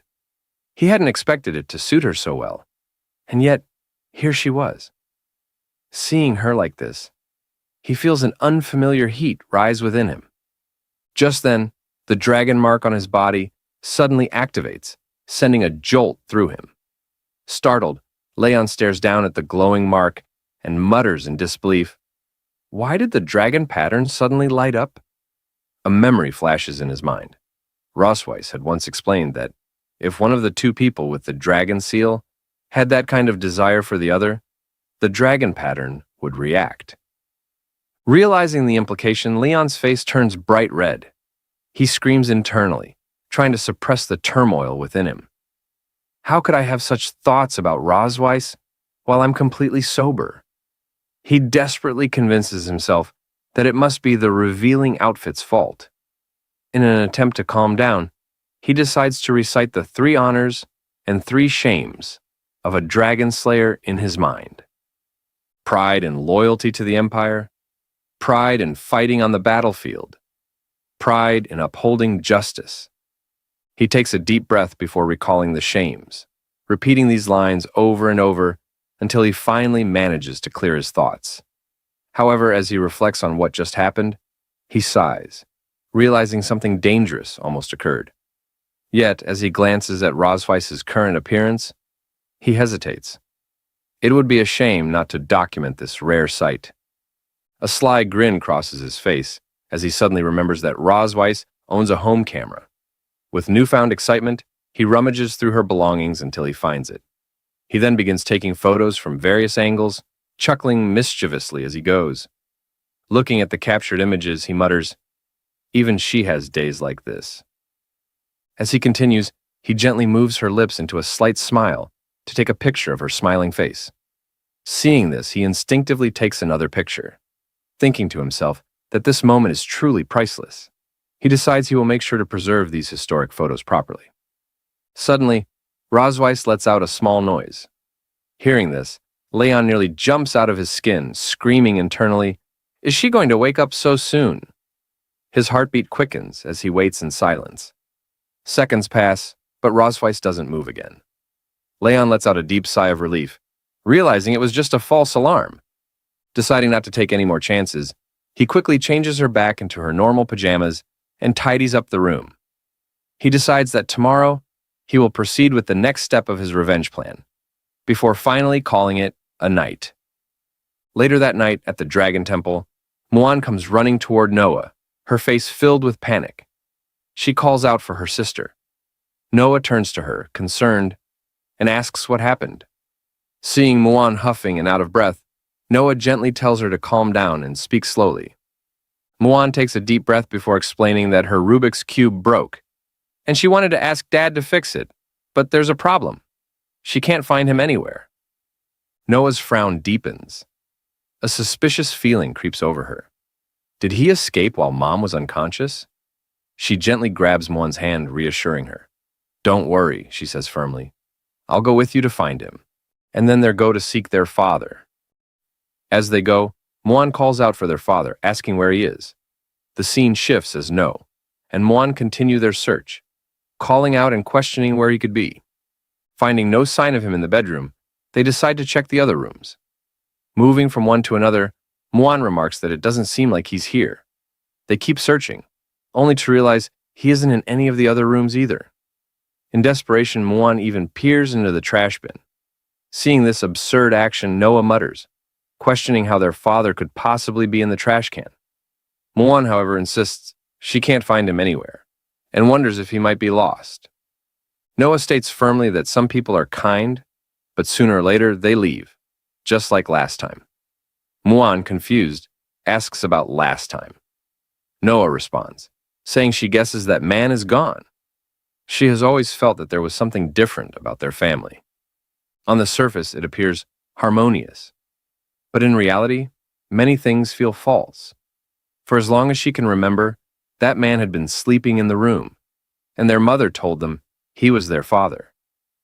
One day he finally woke up and immediately tried to run away, but their mother caught him without any explanation. Since then, he hasn't tried to escape again, but Noah doesn't believe he truly wants to stay. Later, he began deliberately approaching them, trying to please them, teaching her things, acting like a good father. But she questions whether this is truly out of love or merely part of his plan, a way to secretly find a chance to escape when they let their guard down. She shares that if love carries hidden motives, she would rather not have such impure love at all than become a tool for someone else's escape. She is convinced he doesn't belong here, and that sooner or later he will abandon them. Muan, with tears in her eyes, cries out that their mother won't wake up and their father is gone. Desperately, she asks Noah what they are going to do now. Noah reassures her sister that she will protect her, and they embrace each other. Muan sobs loudly as Noah firmly states that they should prepare a farewell ceremony for that man. The scene shifts to the back hill of the Silver Dragon Temple, near the Plum Blossom Forest. Leon strolls along the path, admiring the scenery and commenting that the servant wasn't lying. This place is indeed beautiful. He recalls how a maid had asked if he wanted to know where Her Majesty the Queen liked to go. Leon confirmed that he wanted to take a walk, and the maid offered to send someone to accompany him. However, Leon declined, asking only for a map marking the location. Now, standing in the serene surroundings, Leon notes that his movements have been restricted, and he only managed to come out now because the mother dragon is unconscious. He decides to use this opportunity to investigate the surrounding terrain and plans to surprise her when she wakes up. Smirking, he admits to himself that pretending to investigate the places the mother dragon cherishes is just a cover. In reality, it's part of his revenge plan. His true intention is to take advantage of her weakness when she wakes up and humiliate her in the place she holds dear, just as she humiliated him in front of his hometown. He walks up to a massive tree, noting that it's thick enough for what he has in mind. Examining the soil, he mutters that it isn't soft enough, and that it would be nice to cover it with flower petals when the time comes. Turning toward the castle, he observes that from this vantage point, one can see the Silver Dragon Temple at the foot of the mountain. He notes down this location on his list: Northern Cliff, Golden Grassland, Quiet Mountain Stream, and Cherry Blossom Forest. Deciding this spot should be included as well, he smugly states that everything is ready now.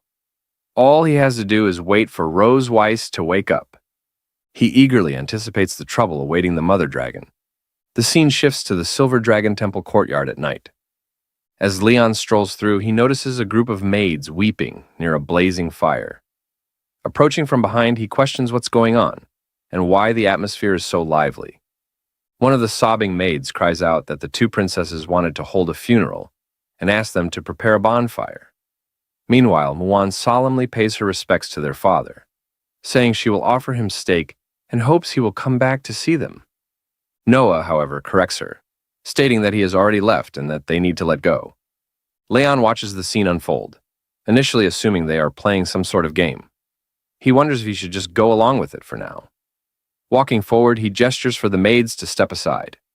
The maids, shocked to see His Excellency, hesitantly make way for him. Leon casually asks whose photo they are worshipping, joking that his grandfather taught him how to play the swona, and asking if they want him to play it for them. However, as he steps closer and gets a proper look at the table, he is surprised to see his own photo placed there. At first, he smiles, remarking that he looks quite handsome in the picture, but as reality sinks in, he is suddenly thunderstruck. His expression shifts to shock as he demands to know why his photo is on the table. Seeing their father in front of them, Noah and Muan are quite surprised, pointing out that their dad has appeared. Leon, quiet with a gloomy face, tells his dear daughter that he was only out for a day, questioning whether it is too hasty to hold a funeral for him now. Muan gets teary. Without a moment's hesitation, she jumps toward Leon, crying out that their dad is back. She sobs, saying that she thought he didn't want her anymore. Leon gently pats her head, reassuring her, asking what nonsense she's talking about. He states, how could their dad not want them? Noah pouts and says that she and Muan searched for him at the temple several times but couldn't find him. She thought that he had left them. Leon laughs it off, questioning why he would ever leave. He explains that he just went for a walk in the back mountain today, making Noah realize that she had misunderstood the situation. Leon picks up Muan and turns to the maids, telling them that everything is fine now and asking everyone to go home. Muan excitedly asks if she can eat his tribute meal now that he is back. Leon chuckles and assures her that, of course, she can. Muan dashes toward the tribute, exclaiming how great it is, making Leon think to himself that she is definitely not like him because she is so greedy. Meanwhile, Noah calls out to Leon, reminding him that next time he goes out alone, he should at least inform them. She then pouts in embarrassment, admitting that Muan was very worried about him. Leon laughs it off and apologizes for making them worry. He realizes that Noah clearly cares for him, but is too embarrassed to say it outright. Noah then lowers her head and admits that this entire situation is her fault for not trusting him. She bows and sincerely apologizes. Leon, quite surprised, thinks inwardly whether his entire farewell ceremony was due to her misunderstanding. He notes that no one would have known if she hadn't said anything. He realizes that special children will always take their share of responsibility for mistakes, even when they aren't entirely at fault. However, he acknowledges that this misunderstanding ultimately stems from his failure to provide Noah with a sense of security. He understands that Noah longs for affection and love, but won't take the initiative to seek it. Even if he promises her something now, she probably won't believe him easily. As her father, the best he can do is prove his love and presence through consistent actions. Leon sits down beside Noah, gently patting her head, telling her it's okay. He warmly states that they should go have dinner together. He adds that she has school tomorrow after all. Internally, he promises himself that he will always be with her, ensuring she never has to feel abandoned again. The scene shifts to the queen's bedroom the next day. Muan is sitting beside Rosweiss as she slowly wakes up. Muan immediately calls out to her mother, exclaiming that she is awake. Her eyes well up with tears as she exclaims that she was sleeping all the time and that she was so worried about her. Rosweiss, still feeling weak, reaches out and gently wipes Muan's tears. She says that she is sorry for making her worry. She notices that her body lacks strength and her magic power isn't responding. Rosweiss thinks to herself that, ordinarily, with her Dragon King's body, she should have been able to withstand the side effects of the blood curse backlash. However, she suspects that her current condition is a result of using her power to save that man before. Thinking about Leon, she assumes that, given his personality, he must have escaped by now. Forcing a smile, Rosweiss asks how long she has been asleep. Muan answers immediately that it has been 2 days. Rosweiss thinks to herself that he couldn't have gotten far in 2 days, so she should still be able to send someone to capture him. Just as she contemplates her next move, Leon enters, holding a large fish. He asks Muan about having fish for dinner, stating that he just caught a big one in the back mountain. Rosweiss freezes in shock, while Muan lights up with excitement. Muan exclaims that he is so amazing. Leon grins, enjoying her admiration, saying that, of course, her dad is awesome. Seeing Rosweiss awake, he greets her, questioning if she is awake. Rosweiss, still trying to process the situation, questions why he is here. Leon smirks and shrugs, questioning where else he would be. He explains that he just went to the back mountain to get some fresh air and catch a fish to nourish his dear wife's body. Rosweiss, suddenly flustered, turns away and mutters, questioning who his dear wife is. Muan giggles and teases her mom not to be shy. Leon kneels beside Muan and hands her the fish. He tells Muan that he has a very important mission for her. Questioning if she can deliver the fish to the kitchen, Muan salutes playfully, reassuring him to leave it to her. With that, she grabs the fish and dashes out of the room. As she leaves, Leon calls after her, telling her that her mom and dad have some things to talk about, so they can eat dinner first.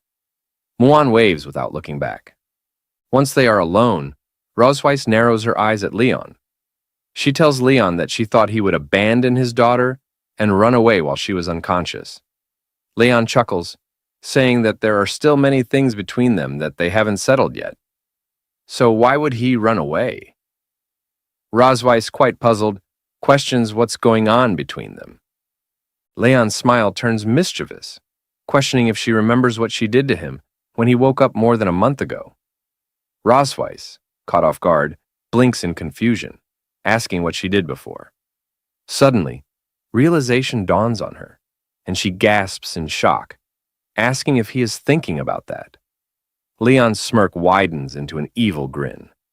He reveals it's exactly that. As Rosweiss furiously warned Leon not to assume he could do anything to her just because she was weak, she advised him not to act rashly. However, instead of being intimidated, Leon smirked at her, amusement dancing in his eyes. Smiling, he questioned whether he had truly been the weak one back then. He continued, pointing out that when he had first woken up, he hadn't even taken a sip of water before she had cast the dragon pattern on him and pushed him down. With a hint of sarcasm, he asked whether she had ever given him a chance to refuse. Rosweiss's expression darkened as she warned him to understand what would happen once she fully recovered. There was a clear threat in her tone, making it evident that he would regret his actions if he did not stop now. She did not hold back, ensuring he understood the consequences.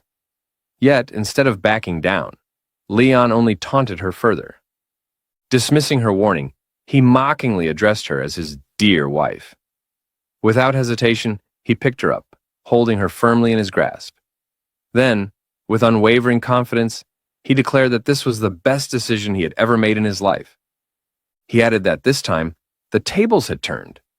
She was now the prisoner of war. His words struck a nerve, but Rosweiss was in no position to argue against him. Later, in the cherry blossom forest in the back hills, Rosweiss continued to struggle against him, trying to push him away. She demanded that he release her, frustration growing with each passing second. However, Leon remained composed, merely warning her not to move. He cautioned that if she struggled too much, she would fall. Grinding her teeth in frustration, Rosweiss couldn't help but think about her situation. If only she had regained her strength, she would have beaten him long ago. Upon reaching the cherry blossom tree, Rosweiss turned to Leon with a sharp glare and demanded to know why he had brought her there. Without hesitation, Leon explained that while she had been unconscious, he had taken the time to carefully investigate the places she frequently visited. He stated that this was her first stop for the night. Rosweiss let out a frustrated groan, clearly displeased with his response. She demanded to know what he meant by first stop, asking if he intended to take her elsewhere as well. Without directly answering, Leon pointed to a specific location in the distance. He explained that it was her temple, and that, from this vantage point, she had a complete view of it. His voice carried a deeper meaning, making it clear that this moment was about more than just sightseeing. Rosweiss narrowed her eyes, immediately suspecting his true intentions. Without hesitation, she asked if he wanted revenge for his hometown. Activating his dragon pattern, Leon met her gaze and affirmed her suspicion. He stated that treating others in their own way was not a privilege exclusive to her dragon clan. Rosweiss suddenly felt a strange sensation as her dragon mark resonated. Her body weakened and she realized her energy was draining rapidly. The feeling was unsettling, and she struggled to maintain her composure. Meanwhile, Leon continued speaking, stating that, although he was human, he possessed a strong sense of revenge and ritual. He urged her to look ahead carefully, to take in the sight of her palace. He reminded her that all her pride and dignity originated from that place. Yet now, she found herself in a position where she could do nothing but allow him to manipulate her. Without warning, Leon pushed Rosweiss down, causing her to lose her balance. He then asked how it felt to be humiliated by a defeated dragon slayer. His voice was laced with mockery as he leaned closer, licking her back in a taunting manner. The action made Rosweiss huff in embarrassment, and she instinctively tried to resist. However, her body reacted involuntarily, making it difficult for her to fight back. A sudden idea crossed her mind, and she quickly coiled her tail around Leon's arm, attempting to catch him off guard. Leon was momentarily surprised, realizing she still had enough strength to fight back. However, his amusement remained as he observed her reaction. Rosweiss gritted her teeth and warned him that while he was in control now, he should enjoy it while it lasted. She made it clear that once she had the opportunity, she would take even more brutal revenge on him. However, Leon simply laughed in response, dismissing her words. He told her not to speak to him about the future, as he always lived in the present. He then stated that the night was still long and that the carnival of revenge had only just begun. The scene shifted to the next morning in the Silver Dragon Queen's bedroom. Leon laid Rosweiss down gently before lying beside her with a sigh of relief. He thought to himself that he had finally returned. Exhausted from tossing her around to different places all night, he reflected on the events that had transpired. As he observed how soundly she slept, he mused that she seemed quite satisfied with the evening. However, the thought made him flinch. Hadn't he come here for revenge? He groaned, shaking his head, trying to push away any conflicting thoughts. He reminded himself that she had fully experienced the humiliation of being pinned down by the dragon slayer she despised the most. With that in mind, he reassured himself that his revenge had been successfully carried out. Determined to leave before the maids awoke, Leon decided to return to his room. He acknowledged that their relationship was not one where they could sleep in the same bed until dawn. However, just as he was about to move, Rosweiss unconsciously reached out and held on to him, taking him by surprise. Trying to clear his thoughts, Leon reasoned that when people slept, they instinctively sought warmth. He reminded himself that this was simply a natural instinct of all living beings, and that he shouldn't let it affect him. Yet, as he lay beside her, holding her hand, he found himself thinking that it was much warmer there than returning to his cold bed in the other room. A small smile formed on his lips, as he decided to stay where he was, at least for a little while longer. The next morning, as birds chirped outside, Muan entered the room, attempting to wake her mother. She questioned whether her mother was still asleep, jumping toward her in an effort to rouse her. Urging her to get up, she pointed out that the sun was already shining. Still drowsy, Rosweiss, half asleep, asked Muan to go play with her father instead. Complying, Muan moved toward her father, shaking him in an attempt to wake him. She stated that the sun was shining on his back. Leon, still immersed in sleep, responded drowsily, commenting on the warmth and requesting to rest a little longer. Observing them, Muan frowned, voicing her frustration. She pointed out that the two of them were hugging so tightly that she had no idea whom she could play with.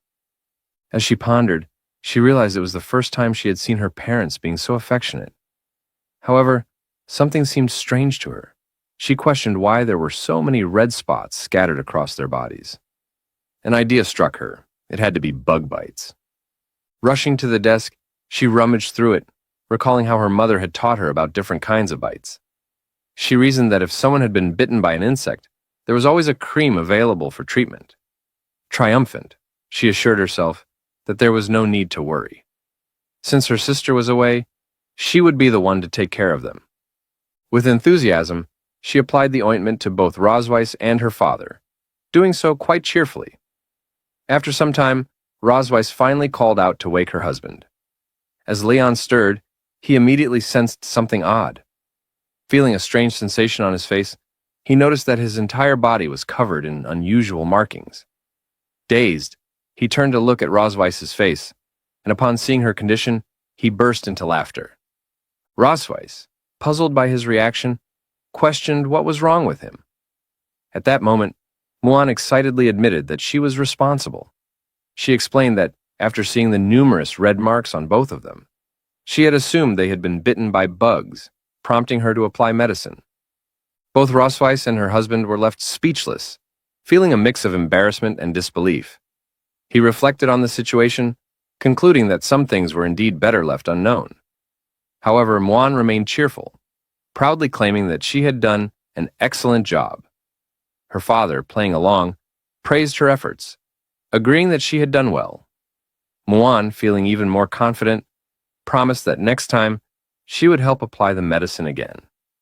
At that realization, both Rosweiss and her husband exchanged a glance, silently vowing to ensure the door remained locked in the future.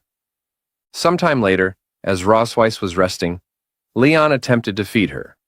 Startled, she pulled away, questioning his intentions. However, he simply pushed the spoon into her mouth, explaining that since she had not eaten for several days, she needed to regain her strength. Reminding her that dragons could go without food or water during their dormant state, he insisted that she must be hungry. Rosweiss, reluctant, argued that she was fully capable of eating on her own.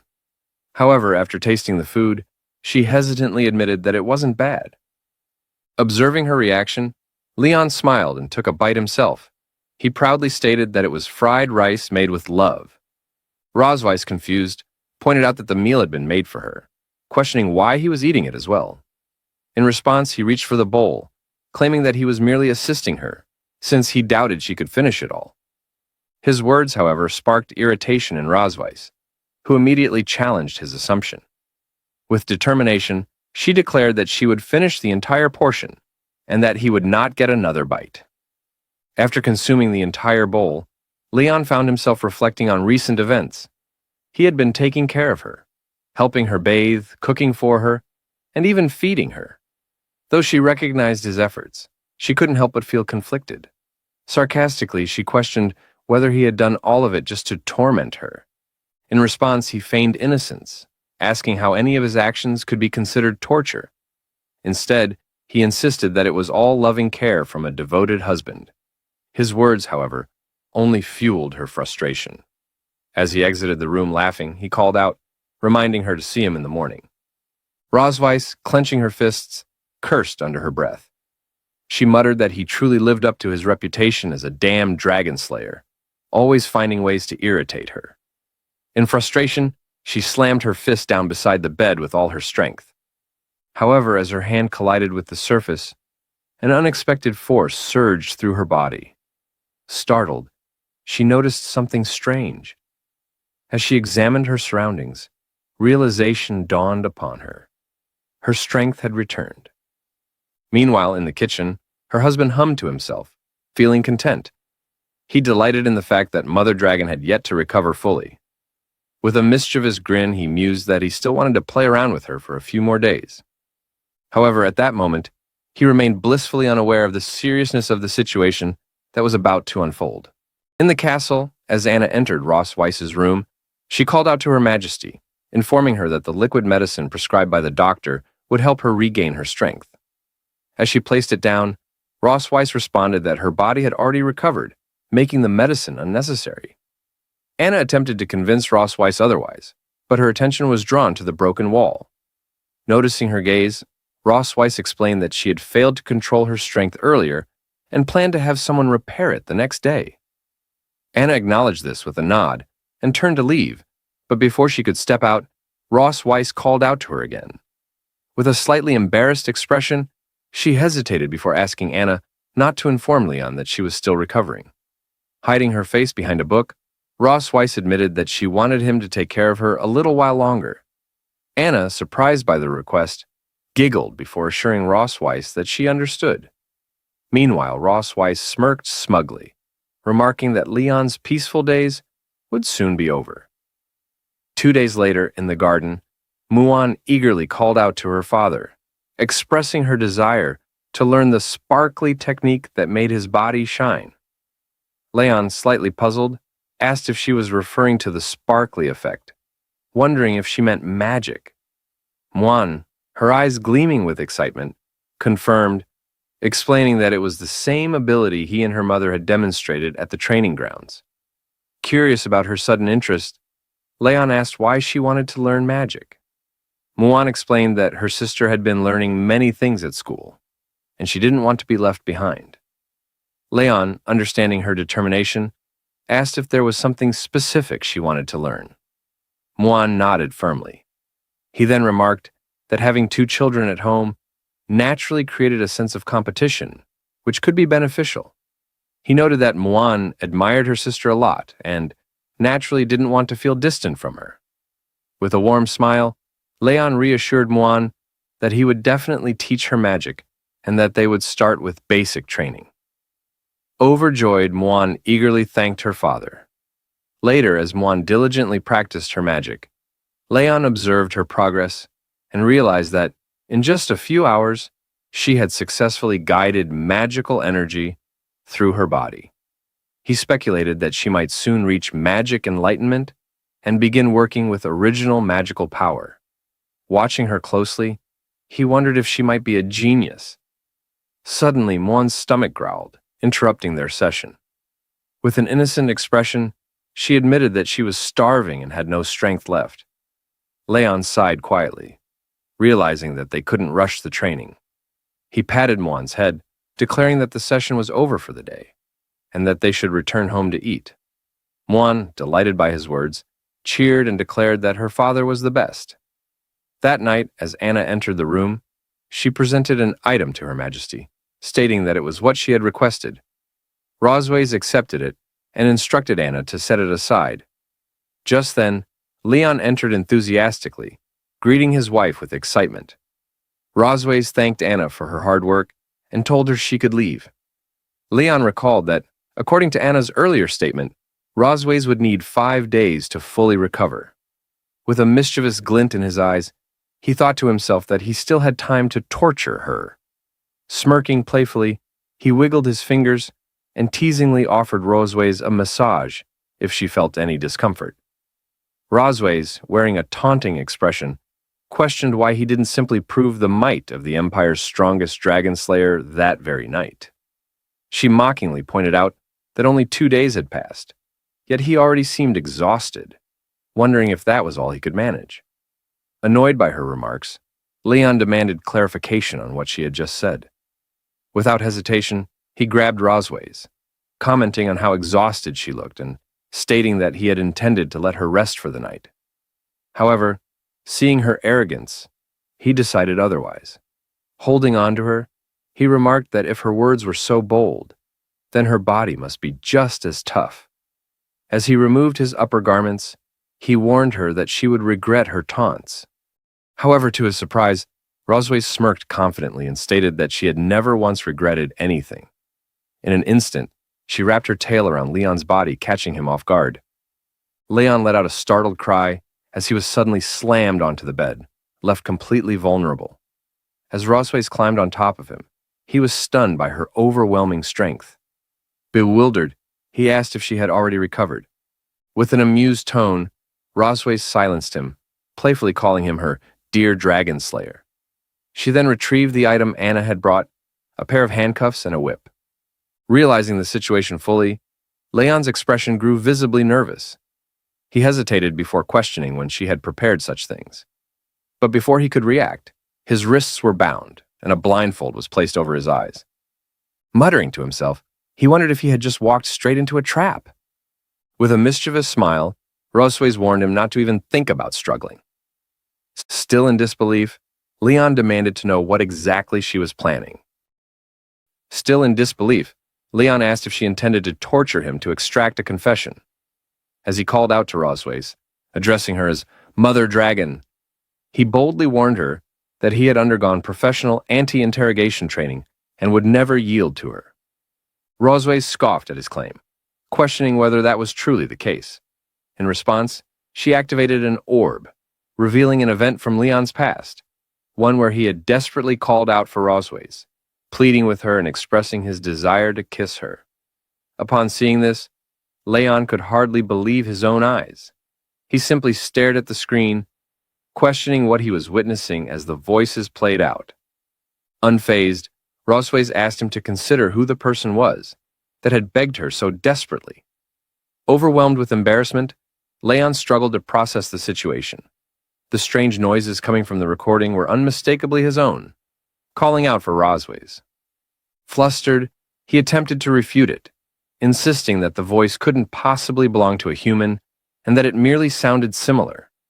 However, Rosways dismissed his claim and brought the orb closer, forcing him to see the truth more clearly. Leon had no choice but to listen as his own embarrassing words played back.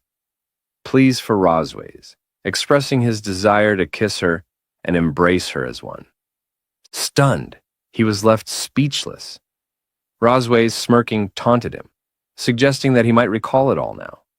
Faced with undeniable evidence, he apologized, but Rosways was far from ready to let it go. She took out the whip and ordered him to repeat what he had just said, several times.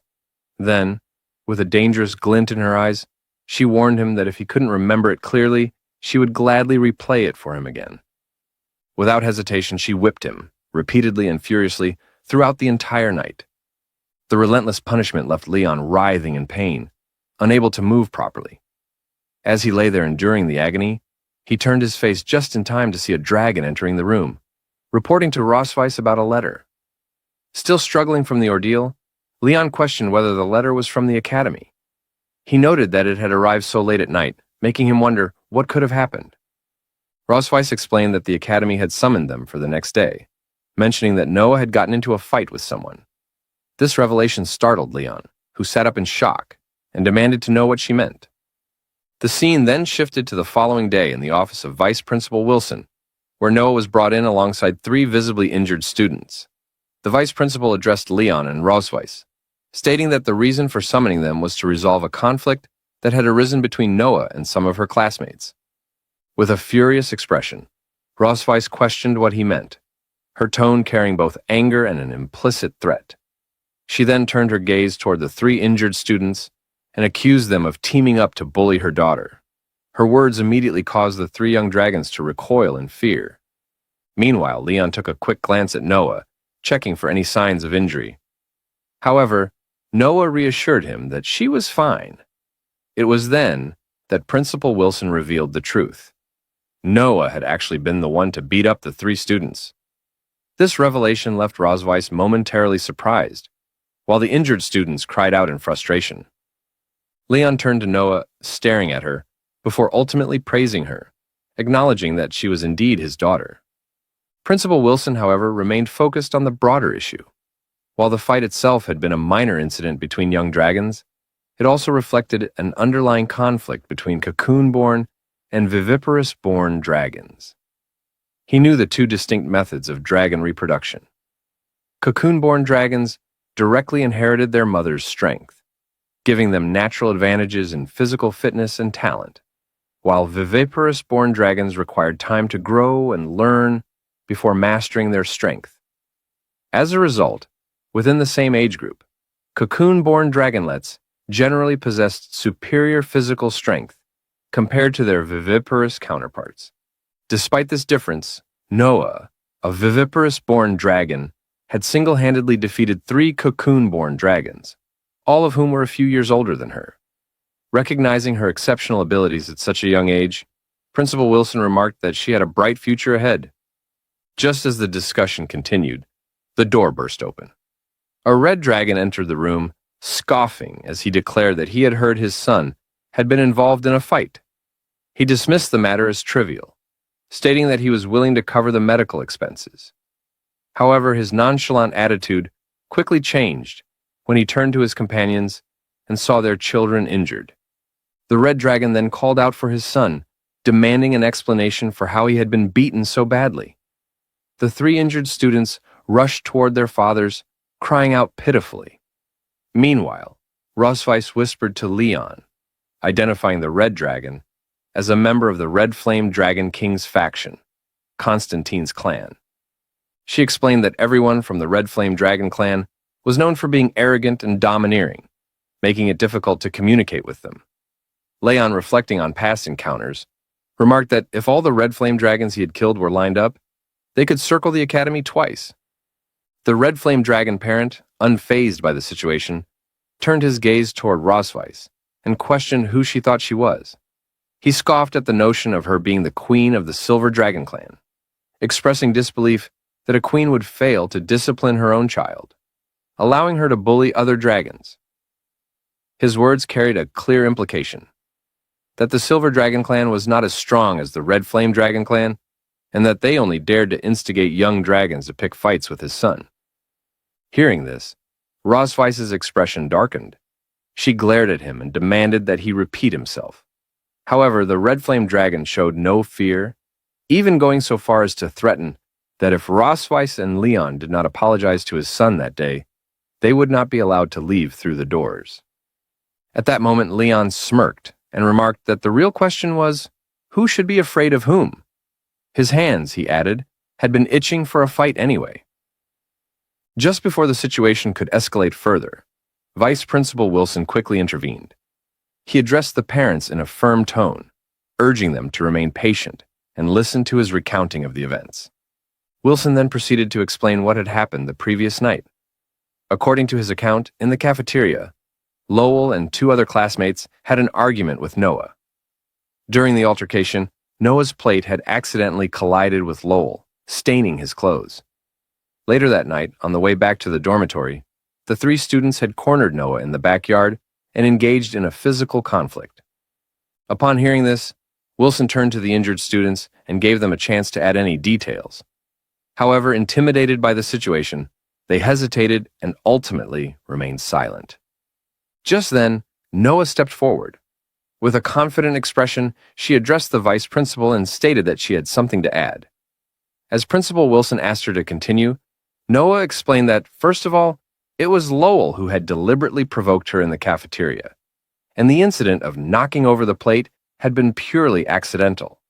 She further clarified that the second incident had occurred in the backyard of the dormitory where she encountered them again. Lowell and his group had rushed toward her first, startling her, which led to her unintentionally breaking his arm in self-defense. Glaring at Lowell, she demanded that he confirm her version of events. Startled, Lowell instinctively retreated behind his father, ultimately affirming the truth of her words. His father, noticing his reaction, questions why he appears so frightened of her. Leon intervenes, directing his words toward Noah. He remarks that, despite her justification, he believes she handled the situation incorrectly. As Noah glances at him, he continues, advising that if she ever encounters a similar situation again, she should aim for the knee instead. Noah, confused, inquires about the reasoning behind such advice. With a full flex, Leon explains that on the battlefield, if a member of the Red Flame Dragon clan were injured in the knee, they would be easily subdued. As expected, she acknowledges the advice and assures him she will take it into account in the future. The Red Flame Dragon, growing increasingly frustrated, turns to Principal Wilson and demands if he has just heard what transpired. He expresses outrage that Leon would openly teach his daughter to bully his children. He insists that for students with violent tendencies like this, mere apologies are insufficient, and that expulsion is the only appropriate response. Principal Wilson, maintaining his composure, urges patience, explaining that the decision regarding Noah's expulsion lies with St. Heath's College. Furthermore, he points out that multiple students have reported Lyle's behavior, stating that he frequently bullies the viviparous dragons. Additionally, witnesses from the cafeteria the previous night confirmed that Lyle had been the one who deliberately instigated the confrontation. The Red Flame Dragon, unable to contain his anger, exclaims in disbelief. He reiterates that his daughter physically assaulted his son, yet the Academy not only refrains from punishing her, but instead accuses his son of provocation. Leon interrupts him, questioning whether he has any shame. He asks why the Red Flame Dragon is making such a fuss when his son was beaten, especially since he had been overpowered by a 1-year and 2-month-old child. The Red Flame Dragon, refusing to let the point go, insists that his son's age should not be a concern. Meanwhile, Leon shifts his gaze toward Lyle, who, caught off guard, blurts out that he is 7 years and 10 months old. Suppressing a laugh, Leon mockingly states that if he were in such an embarrassing position, he would dig a hole 1,000 feet deep and bury himself, ensuring that this incident remained a secret for eternity.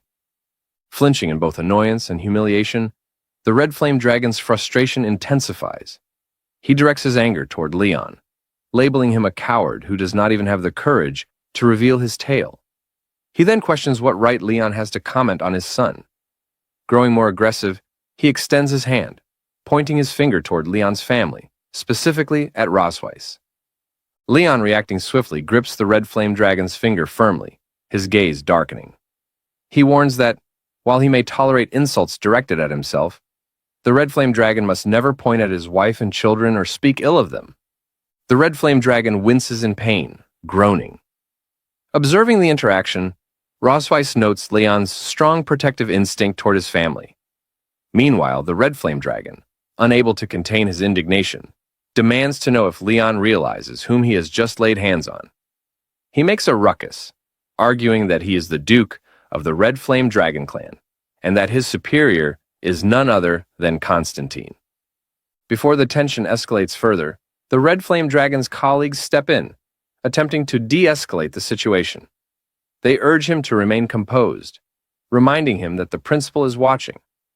At that moment, Rosweiss intervenes, shifting the focus back to the matter at hand. She states that this conflict is merely a minor dispute between children, and that dragging their family status into it will not be beneficial. Addressing the principal, she expresses confidence that St. Heath's College will issue a fair judgment, assuring him that their family is willing to abide by whatever decision is made. Principal Wilson nods in acknowledgement, recognizing the wisdom in her words. He then turns to the Red Flame Dragon, questioning whether he truly intends to escalate matters within the school premises. He warns that if the Red Flame Dragon continues to stir trouble, there is a possibility that his child's student status may be revoked. Realizing the weight of the warning, the Red Flame Dragon reluctantly suppresses his anger, while Lyle also pleads with his father to let it go, saying that he still wants to attend school. Though still seething, the Red Flame Dragon forces himself to apologize for losing his temper. However, as he clenches his teeth, it becomes evident that he harbors resentment.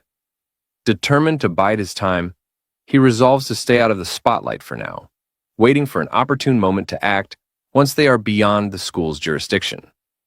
Principal Wilson then delivers the final verdict. He acknowledges that in Lyle's case, the primary fault lies with him, as he had initiated the conflict.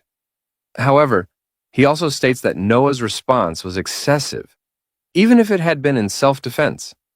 He orders her to return to her classroom and receive verbal guidance from her class teacher. Additionally, she's instructed to reflect seriously on her actions. As a consequence, all 3 students, including Lyle, are required to write self-reflections, which must be submitted to their respective class teachers for evaluation. Furthermore, they will be assigned class hygiene responsibilities for the following week. Afterward, outside, Noah bids farewell, stating that she will return to the classroom. As she leaves, Leon waves at her and reminds her that if she ever faces such provocation again, she must ensure she targets the knees first. Unbeknownst to him, Principal Wilson had silently approached from behind, his presence sending a chill down Leon's spine as he calls for him. Turning around abruptly, Leon, flustered, nervously asks if the principal has any further inquiries, secretly hoping that his last statement had gone unheard. Principal Wilson, however, appears unfazed.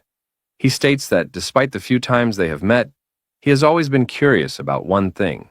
Leon's tail has never been visible. He then poses a direct question, inquiring whether Leon's identity has been deliberately concealed. Choosing his words carefully, Principal Wilson admits that he is unable to determine which noble dragon lineage Leon belongs to.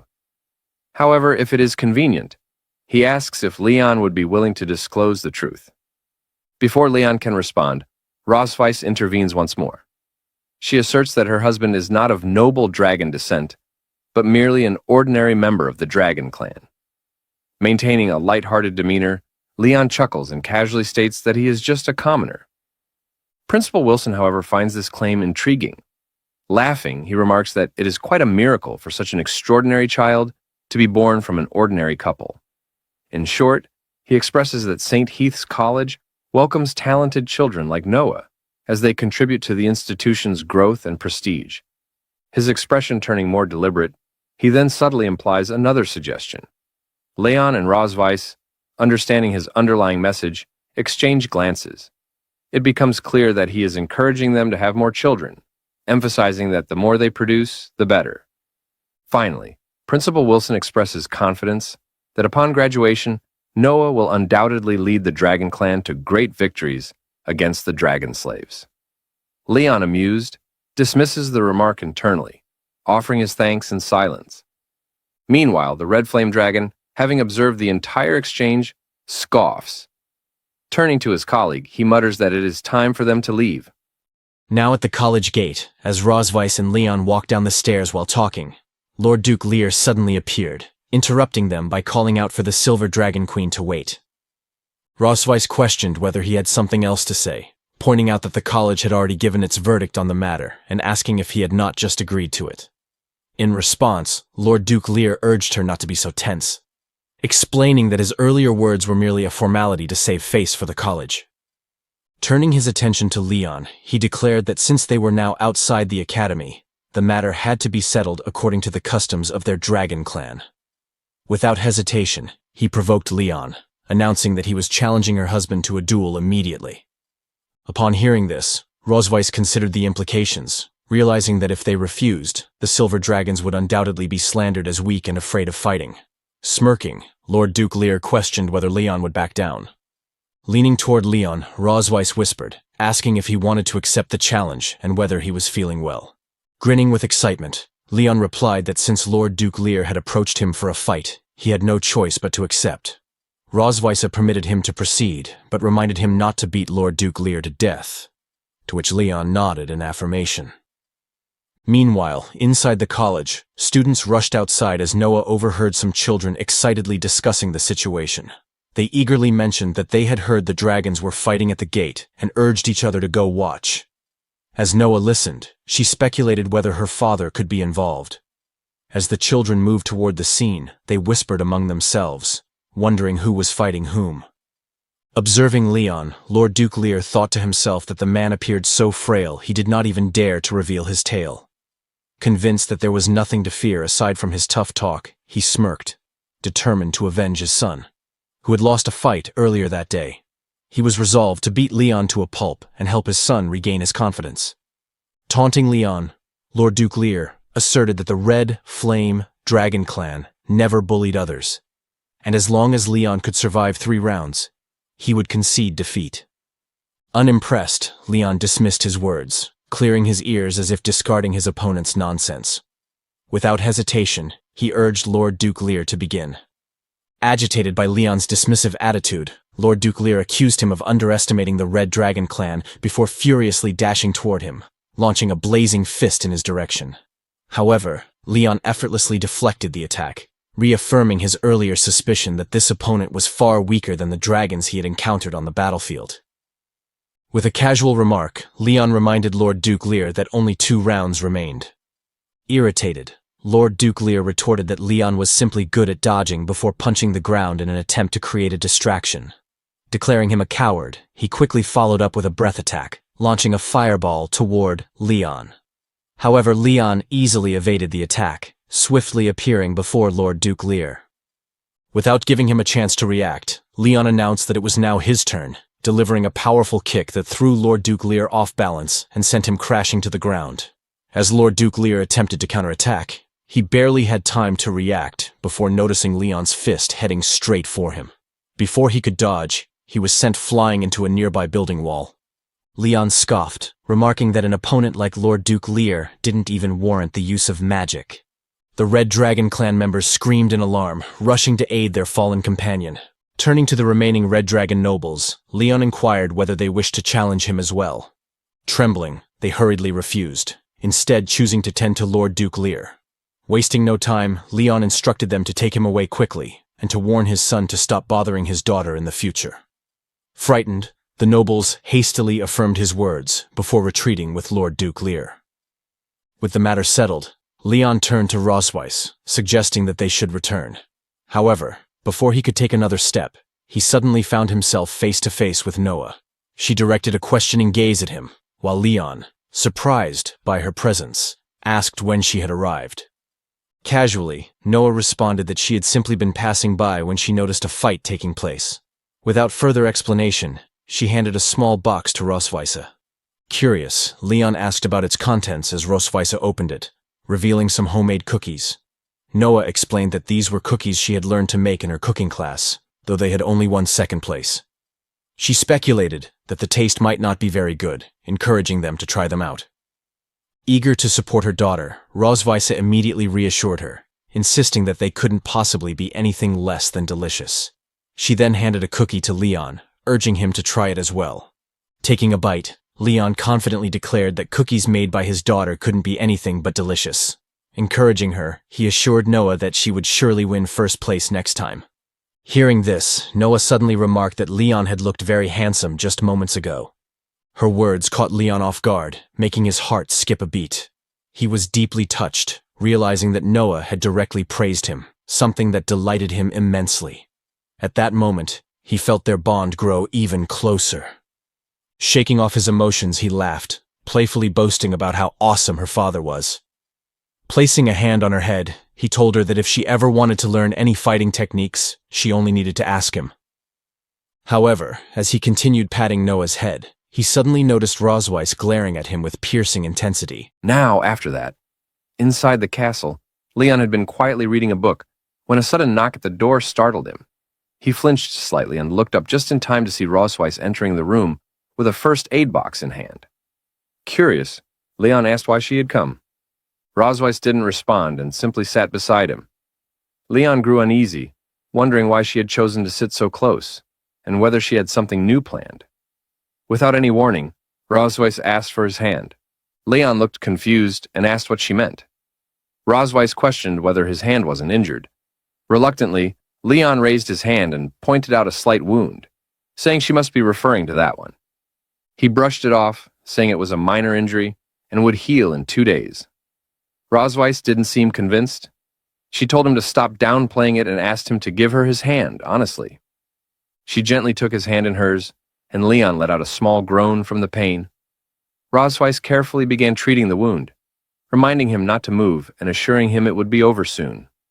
Leon found himself reflecting on how, as a veteran dragon slayer, his body bore many scars and wounds.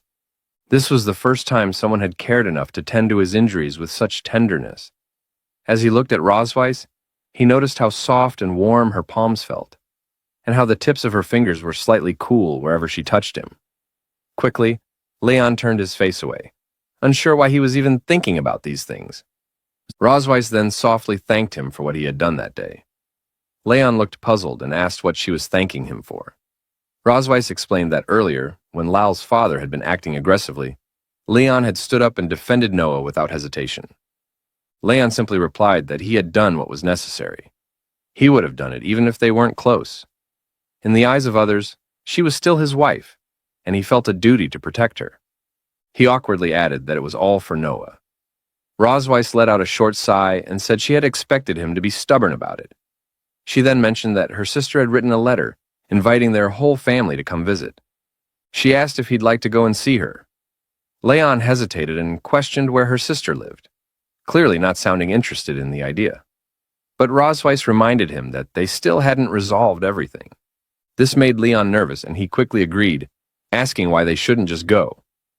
Later on, Rosweiss, in her dragon form, flew across the Red Dragon clan's domain, eventually landing where her family lived.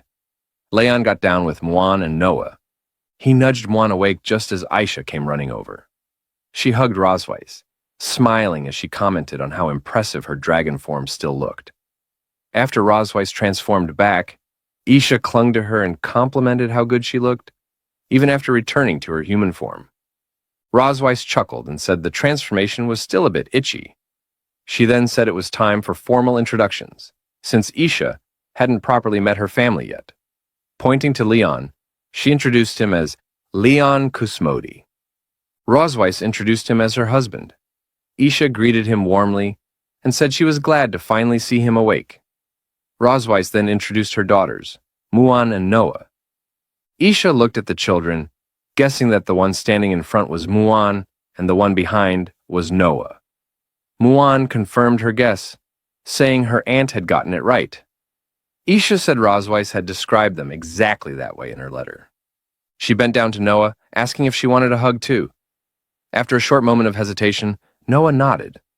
Isha then gathered both girls in her arms, saying how lucky she felt to hug two little dragon girls at the same time.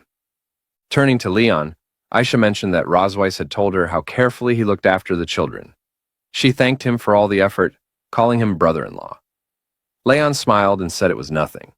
He enjoyed being with the children, and they were close to him. Rosweiss playfully added that he was definitely closer to her. Leon looked at her and jokingly called her honey, saying she shouldn't tease like that. He pretended to act shocked, asking how she could even say something like that. They started exchanging playful remarks, and Leon threatened to kiss her if she didn't stop teasing him. Rosweiss asked if he was being serious. Isha laughed and commented that the two of them seemed to have a great relationship. Both Rosweiss and Leon turned their faces away, clearly a bit embarrassed, but not denying it. Aisha then suggested they must be tired after traveling such a long way, and invited everyone inside to rest. After some dinner, they all gathered in the hall.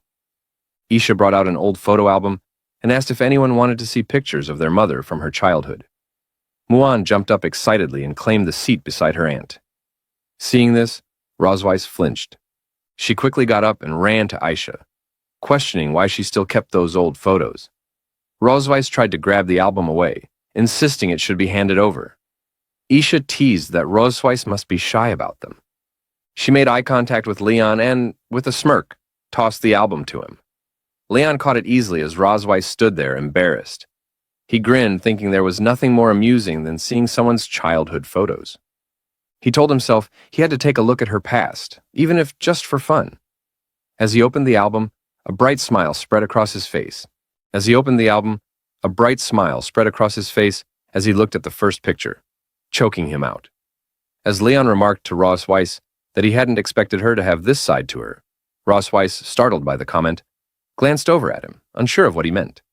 Muan, however, seemed quite excited, insisting that they should watch whatever it was he was talking about. Without much of a warning, Leon revealed a photo of Rosweiss in her school uniform. He pointed out how lovely she looked while reading. Isha, ever the helpful sister, explained that the photo had been taken during a speech Rosweiss had given back then, as the outstanding student representative at her school.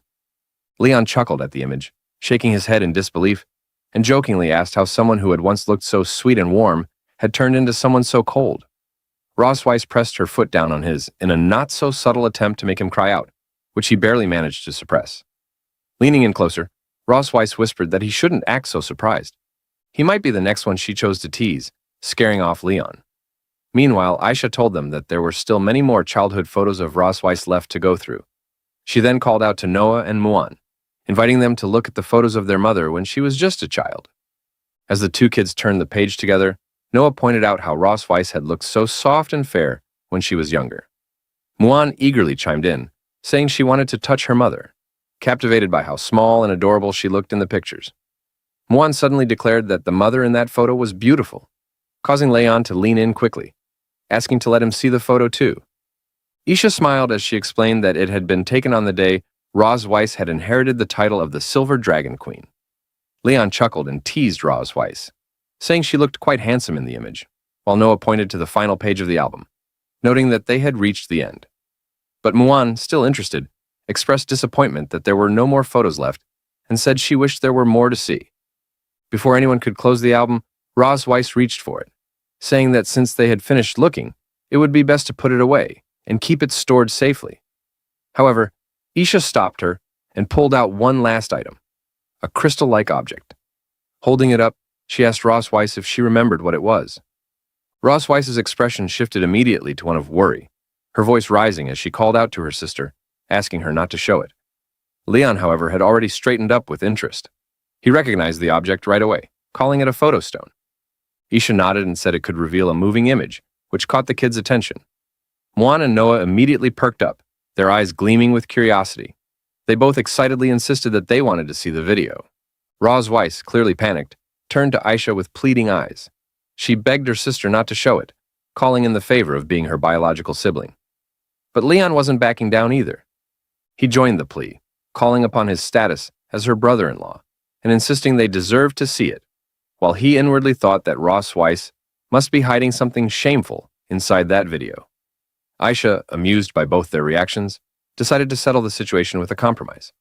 Since it was Leon's first visit to their home, she reasoned that they should listen to him this time. Next time, they would listen to Ross Weiss. That verdict delighted Leon, who chuckled at Ross Weiss's growing frustration. She gritted her teeth and swore to herself that this would be the last time she ever brought him here. As Aisha activated the photo stone, a bright image began to play. Ross Weiss's eyes widened in horror. She scrambled to cover Leon's eyes, insisting he wasn't allowed to look. Leon, taken aback, asked what it was all about. The video played out with a younger version of Isha, asking Roz Weiss what criteria she would use to choose a spouse in the future. Clearly flustered by being on camera, Roz Weiss told her sister to stop filming because it felt too strange. But Isha kept insisting, telling her not to be shy. Eventually, Roz Weiss gave in. She explained that first and foremost, her future husband must have better grades than her. Ideally, he would have won many first-place awards. He must be responsible and, importantly, not hate children. Muan looked up and pointed out that it sounded just like their father, to which Noah nodded in agreement. The video continued. Roz Weiss elaborated further. Her ideal partner must be strong, but should never bully the weak. He needed to have a solid moral compass and resist being influenced by his peers or society's expectations. Leon couldn't help but chime in, claiming that he fit that description perfectly. Roz Weiss turned to him with a glare, asking if he had no shame. The younger Roz Weiss went on to say that all those traits were difficult to find, especially the last one. She mentioned how many people changed after gaining power or success and lost themselves in the process. Roz Weiss, thoughtful for a moment, said that even if such a person didn't exist, she didn't want to force herself into marriage. If she were ever to marry, she would only marry someone like that. Leon seemed a little taken aback. Watching the younger Roz Weiss speak so earnestly, he realized he matched the image she had once painted in her mind. Roz Weiss, now fully red in the face, insisted that it had just been something she said as a child. Leon chuckled, saying he understood and that she didn't need to be embarrassed. Aisha, still curious, asked who had pursued whom first. Without missing a beat, both Roz Weiss and Leon pointed fingers at each other and said, "She did," and "he did," in perfect unison. Roz Weiss, with a glare, asked him to say it again. Leon admitted he hadn't realized what he had at first, ignored her, and then came crawling back when he wised up. Roz Weiss smiled and agreed. That was basically how it went. Aisha laughed and commented that she was happy the two of them had such a strong relationship. Then, she mischievously pulled out another item and asked if they wanted to read some of the love letters Roz Weiss had received back in the day. Leon, Moon, and Noah all answered enthusiastically in the affirmative. Rosweiss, however, let out a dramatic cry, questioning why those were even kept, and insisted that she would burn them the moment she got the chance. Later, as Leon and Rosweiss entered the guest room, Leon remarked that there didn't seem to be any other option. They would have to share the room. He stated that he didn't want to do that. As they stepped in, their eyes widened in disbelief. The room had been prepared with incredible attention to romantic detail. A luxurious water tub filled with rose petals sat on one side, and the bed was decorated with roses shaped into a heart. The atmosphere screamed romance. Both of them stared, speechless. As Rosweiss was quite surprised upon seeing the room, she asked Aisha what was going on, while Leon slapped himself in disbelief.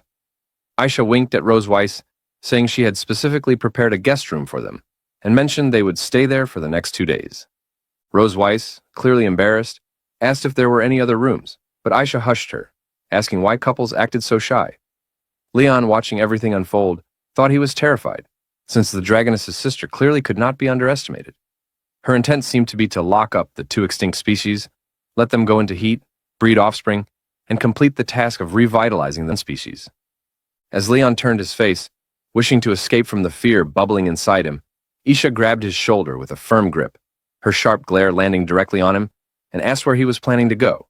He tried to laugh it off, mentioning how his daughters might be missing him, so he would go check on them for a moment, but Aisha casually waved it off, assuring him there was no reason to worry about the children. She had made preparations in advance, giving them another room where they should be having a great time by now. Just before leaving, she threw another wink toward Rosweiss, reminding her that they both should stay here and enjoy a proper rest. Once she left, both Rosweiss and Leon let out a deep sigh of relief, their shoulders loosening a little. Rosweiss commented that it looked like they had no choice but to sleep in that room for the night. Leon replied with a groan, saying he hadn't expected her sister to be so devious. Rosweiss admitted her sister had always been like that, and if he stayed around longer, he would understand it for himself. When Rosweiss curiously opened the wardrobe, her eyes widened in shock as she saw erotic outfits decorated with shiny details. She quickly shut the wardrobe, her face flushing, and stammered that the room only contained a bed and a bathtub, so Leon would have to sleep in the bathtub. Leon stood still, expression blank, and asked why he should sleep in the bathtub. He added that he had already checked and noticed the outlet had been deliberately blocked. He figured her sister was absolutely determined that they both sleep in the same bed. The tub had been filled with steaming hot water, seemingly to stop anyone from attempting to rest inside it. As he climbed onto the bed, he mentioned how the mattress felt a bit different compared to a regular one. Curious, he wondered if it might be a waterbed. He bounced on it joyfully, commenting on its softness, clearly enjoying the sensation, and added how elastic it felt, while Rosweiss, still embarrassed, looked at him and teased him quietly. Leon, refusing to miss the opportunity, declared he wouldn't let her enjoy such a comfortable bed all by herself. Rosweiss turned her face away and muttered that they should sleep together. Leon, taken aback, hesitated for a moment and questioned her sudden change in behavior. He asked whether she had something wicked in mind. Rosweiss, holding back a burst of frustration, raised her voice and asked if he would sleep or not. Narrowing her eyes while holding a whip in her hand, she warned him that maybe they could try out all the toys hidden inside the closet. At that moment, Leon's face turned pale, and he strongly refused, clearly frightened. Rosweiss rolled her eyes and said she would take a bath, warning him not to peek. Leon asked who would even try to peek. Not buying a single word, Rosweiss kicked him out of the room, saying she didn't trust him one bit. She told him to wait outside for a while and return later. As Leon stepped out, he whistled softly, muttering how it wasn't like he hadn't seen it before, and joked that he was simply tired of it now. Not long after, he found Isha sitting nearby, sipping wine. Aisha, spotting him, asked why he had come out and why he looked annoyed. Leon explained Rosweiss was taking a bath, and he stepped out to get some fresh air. Aisha offered him a drink, asking if he would join her. Leon nodded. She handed him a glass, saying it was the wine Rosweiss always preferred. He thanked her and took a sip. Isha leaned back slightly and shared that she and Rosweiss used to drink here sometimes and chat for hours. Leon remarked that they must have shared a close relationship. Isha nodded, adding that she had watched Rosweiss grow up and had spent the first 50 years of her life by her side. When Rosweiss left to become the Silver Dragon Queen, their conversations turned into letters. It was through those letters that they kept track of each other's lives and safety. About a year ago, Rosweiss wrote and told her she had married the low-key Dragon King and was pregnant. Aisha mentioned that even though her sister was married, her words had lacked joy. It was clear from her tone that she had been suffering. In one of the letters, she mentioned how the Dragon King was often unwell, spending long periods asleep, unable to remain at her side. Although a maid helped with daily needs, raising twins made everything twice as difficult, both during the pregnancy and after birth. Leon quietly groaned in his thoughts, imagining how Rose Weiss had been forced to bear the child of someone she had as a mortal enemy. She had no choice but to go through everything alone, with only the comfort of letters written to her sister. Those days must have felt unbearably long and full of sorrow. Aisha suddenly patted Leon's back hard and said she had once believed Rose Weiss had ended up with a lazy and useless dragon. Leon paused and asked if he really looked like that kind of dragon. Aisha observed him for a moment and answered that he didn't seem like trash, at least not from what she had seen tonight. Maybe there was more to him than she had expected. Her impression of him made her even more sure that Rose Weiss genuinely liked him. Leon, eyes wide, stood there in silence as he wondered if Rose Weiss truly had. As Leon slowly processed the possibility that Rose Weiss might actually like him, he immediately shrugged it off. He convinced himself it was impossible. How could that vicious mother dragon have feelings for him? As Isha questioned him, asking what he meant and whether he was truly sorry, Leon silently thought to himself that she didn't know her sister at all. He sighed, thinking that, despite how things really were, they still had to keep pretending to be in love in front of her. Playing along, he declared to Aisha once more that she was right. They were in love. Aisha gently patted his shoulder, saying she had known from the beginning that they would eventually get along. She added that Rose Weiss wasn't very good at expressing her feelings, not even to her. Leon was the first dragon Rose Weiss had ever treated like this. Then, with a more serious tone, Aisha warned him. She said that since he was a responsible man, she wouldn't need to tell him what to do in the future. He should already know. That warning made Leon nervous. He grew tense, thinking that if he said he didn't know, she would probably kill him on the spot. Trying to mask his fear, he forced a confident smile and assured her that she could leave Rose Weiss to him. He added that he had failed to take care of her when she had her first child, but if there ever was a second one, he would protect her, his wife, and their children to the death. Isha narrowed her eyes and sized him up, then let out a sigh and said he had better be serious about it. She gave him a push, telling him to stop showing off, to go back quickly, and not to keep Rose Weiss waiting. As Leon turned to leave, he received a call from Isha. He answered, asking if there was anything else. On the other end, with a mischievous smirk in her voice, she told him not to feel restrained tonight, mentioning that the soundproofing in the room was actually very good. Leon froze at her words. His mind blanked for a moment as he processed what she meant. When it finally hit him, his face turned red with embarrassment, and he shouted a quick thank you before rushing off. As Leon sneaked into the room and found Rose Weiss asleep, he walked closer, believing she had already fallen into a deep sleep. A small smile appeared on his face as he thought, at least tonight, he wouldn't have to deal with her suffering. Even though they were supposed to be enemies, he had to admit, she looked genuinely beautiful when she was sleeping. But then something strange caught his attention. He frowned, wondering what he was sensing. His eyes widened when he saw a soft glow coming from her chest. His heart started pounding. Could it be that the dragon pattern had activated? But then he shook his head, realizing that the dragon pattern on his own body wasn't resonating. Something didn't add up. Confused, he leaned in closer to take a better look. Suddenly, Rose Weiss greeted him casually. Leon jumped in shock, then quickly got angry, yelling at her. He demanded to know why she had hidden a light bulb under the quilt, and scared him half to death. Amused, Rose Weiss replied that she had found the item among some small toys on the hanger, and thought it was interesting, so she brought it in to amuse him. She smirked, teasing that, judging from his over-the-top reaction, he didn't seem to think it was a pity. Leon grumbled and brushed it off. He got into bed and pulled the blanket over himself, saying he was going to sleep and didn't want to talk to her. Rose Weiss chuckled and told him not to regret it later, especially if he ended up attacking her in the middle of the night. Just then, as Rose Weiss accidentally knocked against the bedside table, a spider dropped down from the ceiling and started swinging in front of her. She immediately froze, horrified, and let out a loud scream.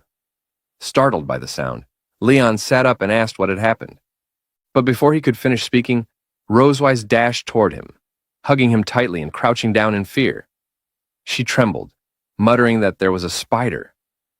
Leon thought back to earlier that day, when he had flipped through her old photo album and remembered a childhood picture of Rosewise crying because of a spider. He wondered if this fear was a leftover trauma from her past. Leon laughed confidently, saying it seemed even the mighty Silver Dragon Queen was scared of something. He let out a sigh and walked over to where the spider was, saying there really was nothing he could do with her like this. He offered to catch it for her. Rosewise, still hiding behind him, urged him to hurry up.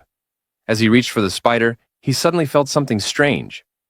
Holding it in his hand, he paused. A thought crossed his mind. Could it be that? As Leon fully examined it and tried to pass the toy spider to Rosewise, he explained that it was just a harmless toy, and there was absolutely nothing to be afraid of. However, the moment Rosewise laid eyes on the spider up close, a scream of terror escaped her lips. Without hesitation, she surrounded herself with a defensive aura, firmly declaring that whether it was real or fake, it needed to be destroyed. Seeing her reaction, Leon quickly took the spider back and tried to calm her, assuring her that he would throw it outside. True to his word, he tossed the spider out, then turned back with a smile, announcing that the spider had been taken care of, and that it was finally time to sleep. Rosewise, still visibly shaken and utterly embarrassed by her reaction, struggled to make eye contact. Leon, on the other hand, suspected that this was another clever design orchestrated by her sister to reveal Rosewise's fearful and vulnerable side. It appeared to have worked perfectly. As Rosewise stood silently, trying to regain her composure, she quietly stated that she would sleep on the inside of the bed and suggested that he sleep on the outside, asking if that would be all right. Leon replied warmly, telling her there was no problem and that she could sleep wherever she wanted. With that, they lay down beside each other. After a moment of silence, Leon turned slightly and, in a calm tone, asked whether she was still scared. He gently suggested that if she was, she could hold his hand while sleeping. Rosewise, clearly caught off guard, scoffed in response, muttering that if he was offering, then she would go along with it. Without looking at him, she reached out and lightly held onto his pinky finger. Leon, puzzled by the gesture, questioned how he was supposed to feel safe holding just one little finger. Rosewise, visibly flustered, asked how else he was supposed to hold it. Then, as Leon tried to take her whole hand, she corrected him, called him an idiot, and showed him how to hold it properly. Eventually, they interlocked their fingers, holding each other's tightly. Rosewise turned her face to the side, feeling heat rise to her cheeks. Her thoughts spiraled as she wondered how someone could hold her hand so casually. Was she the only one who felt awkward in this moment? She tried to calm her mind, reminding herself that she was the Silver Dragon Queen and must take responsibility for her actions. It was just hand-holding, after all. There was nothing to be embarrassed about. Leon broke the silence again, curiously asking why her hands were always so cold. Rosewise replied that she was simply born with a cold body. He then asked if she was nervous, questioning why her palms were so sweaty. Rosewise, now completely red in the face, argued that it was his hands that were sweaty. Meanwhile, her thoughts drifted elsewhere. She had noticed the calluses and tiny scars on Leon's hands, marks left behind from years of holding a sword. Though rough, his hands radiated warmth. Where their interlocked fingers touched, it felt as though electricity was flowing through her skin. The sensation left her heart pounding uncontrollably. Leon suddenly brought up her earlier comment about Mates' selection criteria, asking what she truly meant by it. Rosewise brushed it off, explaining that it had just been a joke from over 100 years ago and not to take it seriously. When he asked what her current standards were, she stated flatly that she had none. With the conversation tapering off, they both tried to fall asleep, though neither one succeeded. Leon lay in silence, screaming internally, unable to fall asleep. He opened one eye slightly, trying to see whether Rosewise had already dozed off. As his thoughts raced, he repeatedly shifted his pinky ever so slightly, wondering if it would be all right to move his hand a little more. Slowly, he began to move his fingers. Rosewise, still wide awake, felt the movement and thought to herself that this guy was absolutely doing it on purpose. She peeked toward him, silently questioning how a captive dared to touch his master like that. Determined not to lose, she decided she would touch back. And she did, rather firmly. Leon, surprised, asked what was going on and why her hand kept touching him. Their bodies ended up pushing closer beside each other, his hand brushing along her thighs and shoulders. In that brief contact, Leon felt the softness of her skin. It was warm and delicate. A strange sensation swept over him. There was something almost wild about the feeling. A hunger, foreign yet familiar, began to grow inside him. Both of them swallowed hard as they realized how close they had gotten. Their hearts raced, and when they met each other's eyes, they understood. There was a shared desire. Neither one spoke it, but both of them felt it. A silent nod was exchanged. Without saying a word, Leon pulled the blanket over them and leaned in closer. Carefully, he positioned himself above her, their breaths mingling as the space between them disappeared. He whispered softly that just for tonight, they would do it. They would. Rose Weiss called out for Leon with an alluring smile, dressed in her whale-mannered clothes. Leon became utterly mesmerized by her beauty, believing they all understood what would follow next. But oddly, the dragon mark showed no reaction, and they moved closer to each other. The dragon mark, a type of magic designed to identify mutual appreciation and pure desire between two people, remained inactive. He moved close enough to kiss her, leaning in with hesitation. But just then, his hand hit a pillow. A spider showed up beside them, causing Rose Weiss to scream in pain. Leon quickly threw it out and assured her not to be scared, warning her not to release the dragon flame in panic. From the roof, Aisha chimed in, asking if it was time they discovered the surprise she had prepared. Leon pulled Rose Weiss into his arms gently, telling her not to be afraid, promising everything was under control. He checked both inside and outside the room, confirming there were no other hidden tricks. The two spiders that appeared had also bled out. Wrapping his arms around Rose Weiss again, he held her sweetly. Rose Weiss mentioned his heart was racing, to which Leon admitted he was afraid of spiders too. Rose Weiss muttered she wouldn't do something like this again and requested he never bring it up after tonight. Leon gave her his word. The next morning, Rose Weiss stirred awake and wondered when she had fallen asleep. Turning toward the space beside her, she checked if he had woken up already. She figured it was probably better this way. After everything from last night, she wasn't sure how to face him. It marked the first time she broke her own rules. Exposing vulnerability in front of a human and falling asleep in his arms, as she blushed while getting dressed, she silently vowed never to tell anyone about it. The mere thought embarrassed her. Just then, Isha's voice came from outside the door. She asked if Rose Weiss was awake, questioning how her night had gone and if she had been excited. Rose Weiss shot back a warning glare, telling her not to pull a stunt like that again. Aisha raised an eyebrow, teasing her by asking whether she had used the toys she had prepared. Rose Weiss instantly denied it, brushing the thought away. Aisha sighed and said it was a pity. Then, she added she would pack some toys for her to take home. She should practice with them. She added a question. When were they planning to have another child? She was really looking forward to her inheriting the Red Dragon Castle. Rose Weiss grabbed Isha's arm, half embarrassed and half irritated. She told her not to worry about that and suggested they head to the dining hall at Red Dragon Castle for breakfast instead. Meanwhile, Leon sat at the table with Muan. Muan announced that their mother and aunt had arrived. It was time to eat. Around the breakfast table, the air between Leon and Rose Weiss grew awkward and heavy. Leon, seated across from her, kept recalling last night. He found it deeply embarrassing. He had almost kissed her and even fell asleep while holding her, all due to the moment's atmosphere. Despite everything, he couldn't stop feeling unworthy, trapped in chaos and doubt. A part of him, the pure side, reminded him he was falling into the arms of an enemy. It felt like betrayal. But the devilish voice in his mind countered, arguing they were already husband and wife. They had already crossed a line. So what did it matter anymore? In the middle of this internal struggle, the regular Leon thought the bread tasted bland, and maybe some peanut butter would help. As he reached across the table for it, his hand brushed against Rose Weiss's, triggering a sudden memory. As their hands brushed together on the dining table, both Leon and Rose Weiss quickly pulled away in awkward silence. They averted their eyes, muttering they could manage breakfast on their own. The moment lingered in the air, full of unspoken tension. Isha, ever observant and sharp with her tongue, raised an eyebrow and asked if the dining hall felt unusually warm. Why were both of them blushing? Rose Weiss scoffed, agreeing it was quite hot, while Leon nodded along.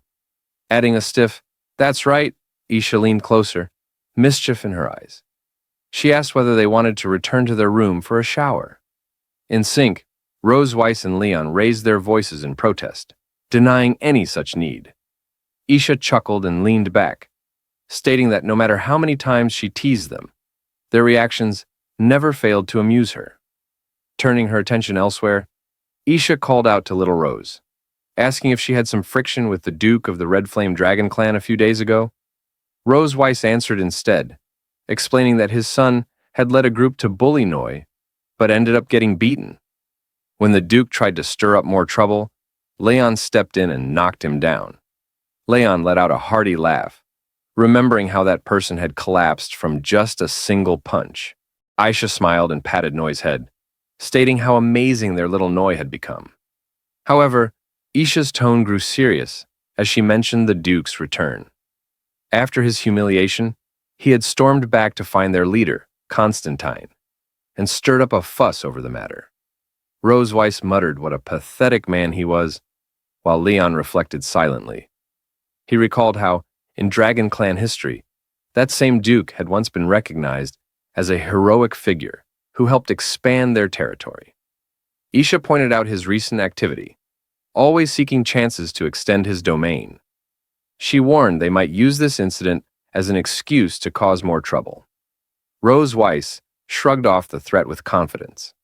If that Duke dared to attack her Silver Dragon Castle over a petty grudge, she wouldn't mind letting the Red Flame Dragon clan try a little harder. Soon, the scene shifted to the front gate of Red Dragon Castle. Aisha embraced Rose Weiss warmly, bidding her farewell and wishing her a safe journey.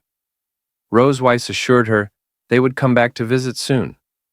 Aisha handed Rose Weiss a parting gift, urging her to open it once she reached home. Rose Weiss expressed her gratitude as Isha hugged her nieces fondly and gave the children a kiss on the forehead. She told them to eat more meat, grow up fast, and come play with her again. Muan nodded, promising she would eat well. Isha then turned to Leon, offering her hand. She reminded him of the promise he made. Leon shook her hand and gave his word he wouldn't forget. With that, Rose Weiss transformed into her dragon form, wings spreading as they prepared for departure. They bid farewell, rising into the sky. Aisha stood at the entrance, waving until they vanished from sight. As she returned inside, she thought to herself how interesting the young dragons were. She wondered playfully when they might have another baby. Upon opening the door, a spider dropped from above and landed right in front of her. Aisha narrowed her eyes and chuckled, thinking the boy must be eager to protect his wife. Somewhere in the sky, Leon sneezed. He guessed Aisha had found the surprise he left behind. Rose Weiss and her sister truly felt different from the usual dragon kids he had encountered. Spending time with them revealed they were not just powerful, but also deeply caring. They loved their family in a warm, genuine way. Isha had trusted him enough to leave her precious sister in his care. Rose Weiss turned toward him mid-slide and narrowed her eyes. She asked what promise he had made to her sister, just before leaving. Leon gave a sly grin and said that if she really wanted to know, then too bad. He refused to tell her. Rose Weiss scowled, puffing her cheeks in irritation. After returning to the castle, Rose Weiss watched their children as they settled down for a nap. She stepped outside quietly, only to find Leon already waiting for her. He called her name with a grin, claiming it was time she gave him a live performance of what he had seen in yesterday's video. Apparently, Leon had prepared a revenge plan. His goal was to mentally torment her, using her dark past so she wouldn't be able to sleep peacefully. He began mimicking her exaggeratedly, singing, pretending to bathe, twirling an imaginary tail, and blowing bubbles. Rose Weiss's expression twisted into pure rage. Back at Red Dragon Castle, Aisha had shared videos of Rose Weiss's childhood with the children. In one of them, Rose Weiss had been singing in the bath, humming cheerfully that she loved taking a bath to make herself feel good. Leon laughed so hard he had to hold his stomach, claiming her singing had the charm of a lullaby. Rose Weiss's eyes flared with fury. She vowed to destroy the video, swearing it must be wiped from existence. But Aisha had already taken precautions. She restrained Rose Weiss and insisted that Anna wouldn't be allowed. She claimed it had become a cherished family heirloom. No matter how much Rose Weiss protested, the video remained untouched. In the end, it survived the chaos and stayed preserved. To keep Rose Weiss from having a peaceful night's rest, Leon decided to tease her about her childhood. He mimicked the way Rose Weiss used to take showers as a kid, even singing the same silly song she used to hum back then. Watching her grow increasingly speechless with rage amused him greatly. With a smirk, he leaned in, one hand pressed against the wall, and began to mock her. "You're really stupid." At that moment, Rose Weiss lowered her head in silence, her hands curling into tight fists at her sides. Leon's joke had clearly enraged her, but she didn't explode in fury or lash out with insults. Instead, she held the storm inside, forcing herself to stay composed. The anger burned hot in her chest, but she swallowed it down slowly, choosing control over chaos. After a few tense seconds, she lifted her head, her gaze narrowing into a cold, sharp squint. Her voice, though calm, carried a dangerous edge as she spoke to Leon, each word dripping with restrained fury. "It seems like you're quite bored, Leon." Then, without warning, Rose Weiss placed a firm hand on Leon's shoulder and slammed him against the wall. The sheer strength behind the motion stunned him. He didn't even have time to react before his back hit the cold stone surface. Her brows were tightly furrowed and her piercing gaze locked onto his face, radiating fury. The pressure of her grip began to intensify, her hands steadily tightening on his shoulder like a warning. From her reaction alone, it was clear Rose Weiss was furious, and the consequences of provoking her were no small matter. Leon's expression shifted. His brows dipped slightly. His mouth opened as if to speak, but no words came out. A cold sweat formed on his face. He was clearly rattled. One glance at her eyes told him he'd made a serious mistake. For now, he didn't dare move a muscle. "Should we continue doing what we didn't do last night?" To Leon, Rose Weiss looked like the embodiment of wrath itself. Her eyes seemed to glow with a fierce red glint, and her usually elegant silver hair now hung in wild, disheveled strands around her face. She clenched her left fist tightly with her right hand, producing a low, ominous sound that sent a chill down his spine. Every twitch of her fingers screamed one thing. She was aching to deliver a hard, satisfying punch straight to his face. At that moment, Leon realized with dreadful clarity that his joke had gone far beyond the line. The atmosphere was thick with tension, and the look on her face left no room for doubt. He was in serious trouble. He stared at her wide-eyed and silently muttered to himself, "She-Dragon is angry. I'd better run away first." Noticing that Rose Weiss was still seething and momentarily distracted by her own fury, Leon seized the opportunity. Without hesitation, he turned on his heel and darted away, slipping out of her reach and making a beeline for his room. It took a second for Rose Weiss to register what had happened, but once she did, her expression darkened even further. Realizing that Leon had fled, she stormed after him, her footsteps quick and heavy. She stopped just outside his door, her voice rising with anger as she shouted after him, "Stop!" Leon sprinted toward his room's door, throwing it open and rushing inside. Just as he reached out to close it, a sudden hand shot into the doorway, stopping the door from shutting. Startled, he barely had time to react. He hadn't expected Rose Weiss to follow him so quietly and run so fast. Her grip on the door was iron tight, preventing it from closing any further. Then, from somewhere behind the door, a deep, almost sinister burst of laughter echoed through the room. Leon's heart raced as Rose Weiss slowly pushed the door open wider, peering through the narrow gap at him, standing defenseless inside. A cruel smile curled at the corners of her lips as she fixed him with a cold, heavy gaze and spoke in a low, threatening tone. "I'll give you 10 minutes. After you take a shower, come to my room. Tonight, Miss Melky will teach you what happens if you provoke me with dark history." Rose Weiss frowned deeply, her gaze sharp and unwavering as she stared intently at Leon, delivering her command with unmistakable authority. The weight of her presence pressed down on him. The unique, commanding aura, befitting a queen, radiated from Rosewise, filling the room with oppressive intensity. Leon felt utterly helpless. A cold premonition settled in his chest. If he obeyed her order, he knew he would face the same painful ordeal as before. Yet if he refused, the punishment could be even harsher. Before he could gather the courage to respond, Rosewise slammed the door shut with a force that echoed down the entire corridor. The heavy sound lingered in the air long after she had hurried away, her footsteps fading into the distance. Leaning against the closed door, Leon stood frozen, speechless. After a long moment, he closed his eyes and brought his hand up to his mouth, slapping it lightly several times in frustration. Bitter curses escaped his lips as he scolded himself for the trouble his careless joke had caused. Why does my mouth have to be so annoying? At last, Leon fully grasped the consequences of his careless joke. It had landed him in serious trouble. Stopping his frustrated self-smacks, he lifted his head and vividly recalled the furious expression on Rosewise's face the moment she heard his words. The memory sent a chill down his spine. Suddenly, a spark of an idea flickered in his mind. It seemed he had thought of something that might just help him turn the situation around. I didn't expect her to react so strongly, but this precisely shows that dark history is very effective for her. Leon crossed his arms firmly over his chest, deep in thought as he considered how best to retaliate against Rosewise. A victorious smile slowly spread across his face, as if he had just uncovered a clever and effective strategy to strike at her. His plan was to dredge up embarrassing moments from Rosewise's childhood, those private, vulnerable memories that would shame and humiliate her. He knew such a blow would shake her emotionally, and he could already picture the look on her face when her defenses cracked. Though he understood that her emotional breakdown would come at a price, enduring harsh physical punishment himself, he saw it as a sacrifice necessary for the greater cause of dragon slaying.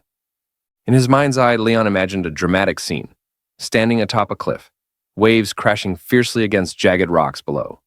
Draped in a flowing blue cape, he struck a bold, fearless pose, his hand raised defiantly against the storm. This was his resolve. He was willing to do whatever it took to seek revenge. His expression softened with sadness as he clenched the fabric of his shirt tightly in both hands. He recalled how every time he launched a plan against Rosewise, she retaliated fiercely, spending the entire night venting her wrath on him. It left him feeling drained, as if his very body were being emptied of strength. Yet, despite the toll, he pushed those worries aside. For the sake of his plan, he could no longer afford to care. Muttering quietly to himself, he accepted the pain as a necessary cost. It's okay if my body breaks down. As long as it can make the Silver Dragon Queen uncomfortable, I am duty-bound. At that moment, Rosewise was showering in her room.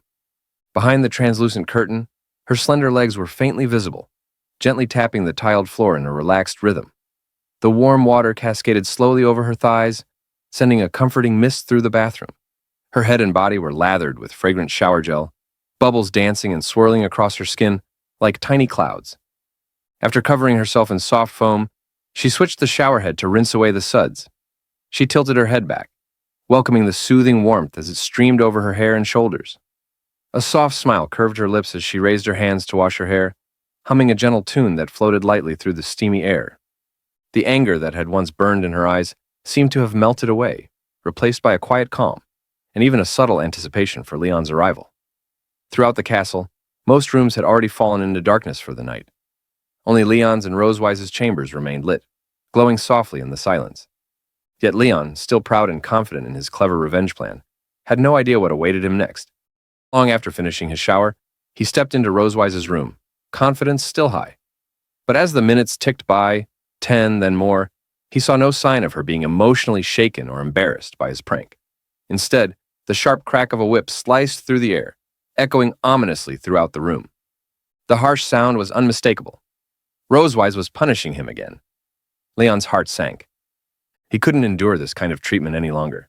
He couldn't help but shout loudly. Leon screamed, "Don't! Don't be too harsh, Rosewise." At this moment, Leon had already put on his pajamas and was lying on Rosewise's bed. He wore a very uncomfortable expression. He furrowed his brows, then opened one eye to look up. He felt like his body was being tortured. The person doing the torturing was none other than Rosewise. Rosewise had changed into a tight-fitting outfit that showed off her slim and pretty figure. She wore black suspender socks that added to her bold look. The top two buttons of her shirt were undone, revealing the tight clothing underneath and the shape of her chest, which moved slightly as she did. She wore round, red-framed glasses that gave her a smart but playful look. In one hand, she held a leather whip and gently played with its tip using the other hand. She stood by the bed and lowered her head, saying to Leon with a serious expression, "You should call me Miss Melka, you know." Leon not only showed no interest in Rosewise's role-playing, but also felt some disdain for her acting skills. He wasn't sure why she was treating him this way. Rosewise dressed like this seemed very strange to him. He crossed his arms on his chest, looked at her with a contemptuous expression, and evaluated her. "Call you Miss Melka? You're really good at acting." "She, dragon, that's impolite." Before Leon could finish his sentence, Rosewise suddenly snapped at him. His words had clearly upset her. Without hesitation, she swung her whip and gave him a firm strike. It was her way of punishing him for saying something she didn't like. Leon shouted loudly. The whip hit Leon's arm, making him feel the pain again. He closed his eyes tightly, opened his mouth, and rolled toward the other side of the bed. Then, Rosewise climbed onto the bed and knelt next to Leon. She placed the whip under his chin, making him lift his head to look at her. With a playful tap of the whip against his chin like teasing a puppy, she smiled. Standing tall and proud like a queen, she looked down at him and addressed what he had just said. "You called the wrong name again. It seems that you haven't fully understood your current situation, Leon." Leon looked uneasy. He didn't dare to speak freely for now. If he argued again, she might whip him once more. He had no choice but to keep his head up and meet Rosewise's gaze, which made him feel even more awkward. She hadn't used her full strength with the whip, but what confused him most was why she was acting this way toward him. He silently thought to himself, "This whip doesn't hurt much on the body, but it feels so awkward." Leon remembered that tonight he had imitated what Rosewise did when she was a child. This joke had made her very angry. At this moment, it seemed that Rosewise was also using a similar method to make him feel ashamed. He seemed to understand her intention. "I understand. She wants to make me feel ashamed through this role-playing game." Rosewise was acting like a strict teacher, while Leon played the role of a student who made mistakes and didn't listen. In his imagination, she wore a tight uniform and pushed up her glasses with one hand. She gave him a soft smile and slowly leaned down to look at him. Her chest moved slightly with each motion. The way she treated him felt just like a teacher, punishing a misbehaving student. If I want to finish tonight's game as soon as possible, I must fully cooperate with Rosewise. Seeing that Leon didn't speak again, Rosewise got out of bed. She thought he was reflecting on his behavior. She lightly tapped her palm with the whip while looking at him with serious eyes and asked, "Do you know where you went wrong?" At that moment, Leon pushed himself up on the bed with both hands and slowly sat up. Wanting to finish this awkward roleplay quickly, he gritted his teeth and went along with it. Thinking about the words he had to say made him feel shy, and his face slowly turned red. He looked away, not wanting Rosewise to see, and whispered, "I'm sorry, Miss Melka. I will definitely study hard in the future, listen to you, and not make mistakes again." Upon hearing Leon's answer, Rosewise smiled with satisfaction. She took off her glasses and looked at Leon, telling him the next step of her plan. "All right, are you ready to submit your homework?" At that moment, Leon was stunned. He wasn't sure what Rosewise meant by what she said. He stared at her blankly and blinked his eyes, asking her in a puzzled tone, "Homework? What is that?" Regarding Leon's reaction, Rosewise's face showed an unhappy expression. She felt displeased that Leon didn't realize what she meant. She raised an eyebrow and said in a serious tone, "Don't you even know what homework is?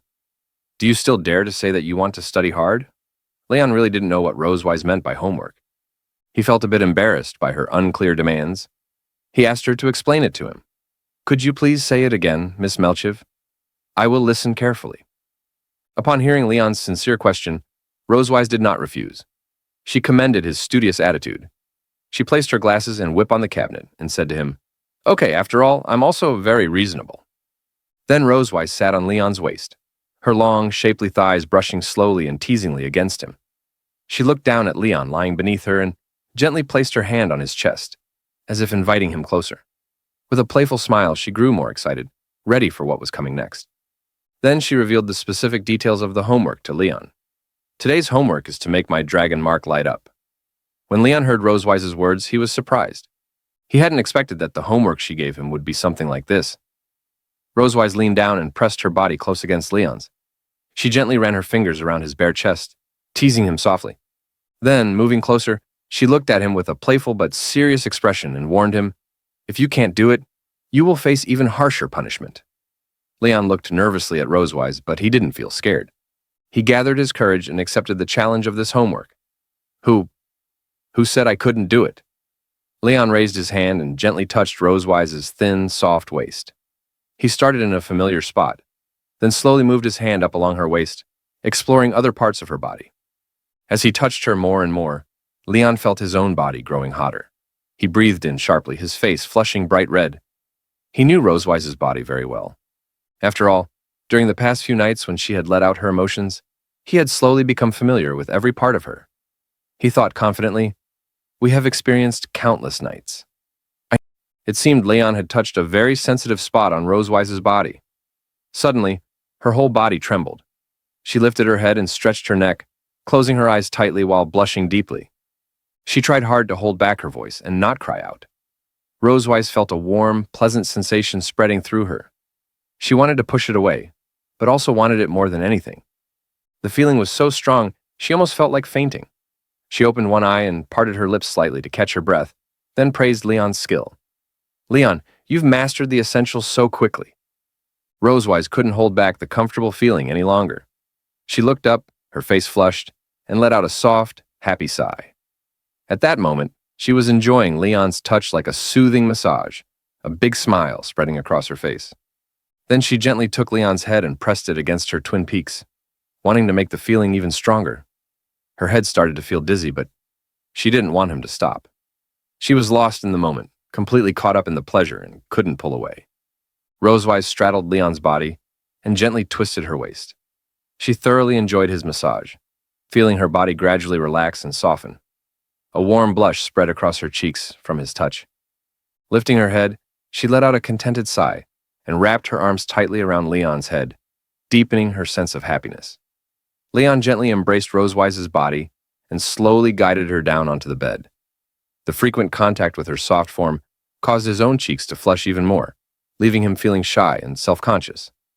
After finishing the massage as requested, he lifted his head and rested his chin on her elastic chest. With his eyebrows lowered, he looked up at her with a pleading expression. I have completed my homework. Is this okay?" Upon hearing Leon's words, Rosewise let out a soft chuckle. She narrowed her eyes and flashed a mischievous smile. Raising a hand to her cheek, she appeared lost in the lingering sensation of his touch. In her heart, she felt that Leon's massage hadn't been enough to satisfy her desires. She said to him, "Just now was only some pre-class exercises. Your real homework hasn't been submitted yet." Rosewise pressed her body firmly against Leon's, reaching out to gently stroke his chest a few times. Her hand then slowly moved downward, exploring other parts of his body with delicate intent. Upon hearing Rosewise's words, Leon was momentarily stunned. He hadn't expected that she was unsatisfied with what had already happened and intended to take things even further. He stared at her blankly and said, Is this okay too?" Rosewise gently rested her hand on Leon's chest, gazing at him with tender eyes. Her twin peaks pressed and brushed against him, silently urging him forward. Leon lifted his head to watch her approach slowly, and as her teasing grew more intense, he felt himself gradually losing control. He silently said in his heart, "Damn it, I knew she wouldn't let me go easily." He found himself more and more drawn to her and the atmosphere they created. At that moment, a sentence flashed through his mind. The great dragon-slaying hero Leon is once again defeated by the she-dragon. In such an ambiguous atmosphere, a dragon mark slowly appeared on Leon's chest. It kept flashing with purple light, as if reflecting Leon's current mood. Leon lowered his head to look at the dragon mark and thought to himself, "Is it because of the dragon mark? My mouth is getting drier and drier." At that moment, Leon felt something was wrong with his body. He opened his mouth and began panting. He seemed to want to relieve his dry mouth by breathing fresh air, but it didn't help. The more he breathed, the drier his mouth felt. His body also started to feel restless, moving uncontrollably. This physical reaction stirred his desire, making Leon increasingly eager to be close to Rosewise. He sat up from the bed and slowly lunged toward her. Rosewise did not reject his advance. On the contrary, she reached out her hands and gently cradled his head, guiding him back onto the bed. The soft mattress welcomed the two as they sought to entwine with each other. Leon pressed Rosewise beneath him, their bodies flushed together. He propped himself up with one hand to avoid sinking too deeply into her embrace. Rosewise placed one hand on Leon's head, stroking him gently, while her other arm wrapped around his waist, pulling him closer.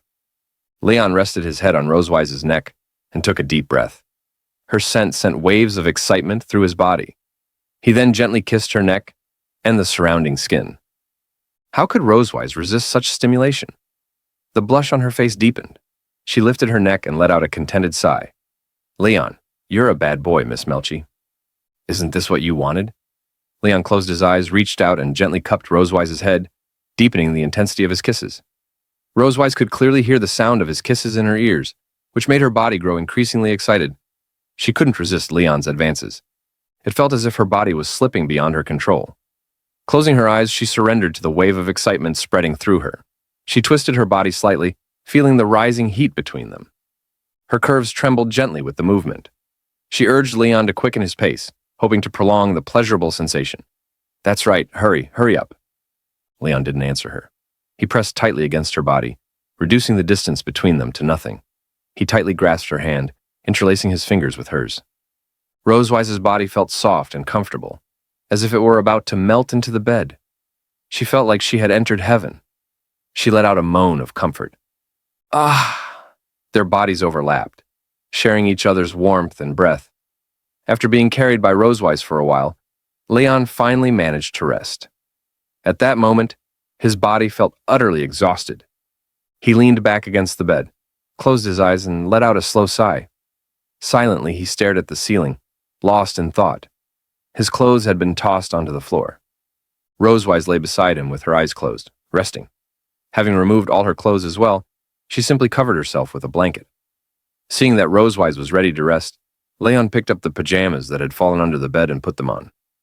While dressing, he asked Rosewise in a tired voice, Miss Melchi, my homework has been submitted. Can we finish class now? He had been tormented by Rosewise for some time, and was now both physically and mentally exhausted. He didn't want to continue what had just happened. He planned to leave her room and return to his own to sleep. Just as Leon was putting on his pajamas and preparing to leave, Rosewise reached out and grabbed his sleeve, stopping him. Leon furrowed his brow and looked down at her hand, a growing sense of unease stirring in his heart. Rosewise opened her eyes and stretched comfortably. Unlike Leon, she didn't seem tired at all. She smiled mischievously and revealed her next plan. The homework you submitted was only for one subject. There are still 6 subjects left. She gently twisted her body, revealing her snow-white curves and thighs. The purple blanket faintly outlined her slender figure. She seemed to be tempting Leon to continue the same kind of homework with her. Upon hearing her words, Leon was stunned once again. He hadn't expected her to pile on even more homework for him. He stared blankly at Rosewise lying in bed, unable to find any words to protest. Ah! Leon let out a mournful wail. His cry echoed through the Silver Dragon Castle, piercing the dazzling starry sky. Tonight, his body was no longer his own, but a hollow shell. He could already imagine that tonight would be another sleepless night. As soon as he thought about being repeatedly tortured by Rosewise, like on countless nights before, Leon felt his body and mind quietly begin to shatter. For him, this was destined to be another long and arduous night. With Rosewise by his side, time slowly passed from evening into morning. Leon was quite displeased with Rosewise's extra homework assignment. He spoke to her with noticeable irritation in his voice. Miss Malkivi, you are truly a homework maniac. Rosewise paid no attention to his complaints. If he had been able to do it before, he could manage the extra homework she assigned him that night. She closed her eyes and said to Leon with a smile, No more excuses, Leon. Pull yourself together and get ready to pull an all-nighter on this homework. Outside the Silver Dragon Castle, the sun gradually rose and illuminated the dim sky. After a night of Leon taking her seriously, Rosewise felt that her body and mind had been thoroughly purified. Her previously negative emotions had been completely washed away. Her skin had become much whiter than before and even more elastic. She closed her eyes and gave a satisfied smile. Crossing her hands in front of her chest, she walked to the gate of Silver Dragon Castle in a very good mood. Her mental state had improved significantly compared to the night before, and even her temperament seemed somewhat different. She appeared to be very satisfied with the homework and additional services submitted to her by Leon. However, Leon, walking beside her, stood in stark contrast. He had dark circles under his eyes and no trace of a smile on his face. Although he walked in front, his steps were unsteady, as if he might collapse at any moment. It was clear his mental state was in very poor shape. Dragging his exhausted body, Leon finally reached the gate of the Silver Dragon Castle. Noah and Muan looked up and saw Leon in a very poor mental state. They were very curious about this. Noah asked in confusion, "Why do you look like you haven't slept all night?" At that moment, Muan found Leon's appearance very interesting. She raised her hand, pointed at Leon's dark circles, and laughed heartily. "Ah, Dad's dark circles are really dark because he couldn't rest well all night." Leon felt his head spin, but he could still hear what Noah and Muan were saying clearly. Upon hearing Muan's words, he calmly pointed to the dark circles under his eyes and explained to them, "I stayed up too late doing homework." Leon was already an adult and didn't have to go to school, so there shouldn't be anyone assigning him homework. Muan was a bit confused by Leon's answer. She raised her hand and tapped her chin, then lifted her head and pondered for a moment. Do adults also have homework? In order to prevent Noah and Muan from knowing what had really happened last night, Rosewise came up with another explanation. She said to them with a smile, "Children have homework for children. Of course, adults also have homework for adults." Noah and Muan lifted their heads together and looked at Rosewise, momentarily speechless. They still didn't quite understand what she was saying. After exchanging a glance, they both fell into deep thought. Just then, Muan seemed to have an idea. She perked up, raised her hand excitedly, and shared her thoughts. Muan had discovered a curious pattern. Whenever Mom was in good condition, Dad would become very weak. And whenever Dad was doing well, Mom would suddenly become very weak.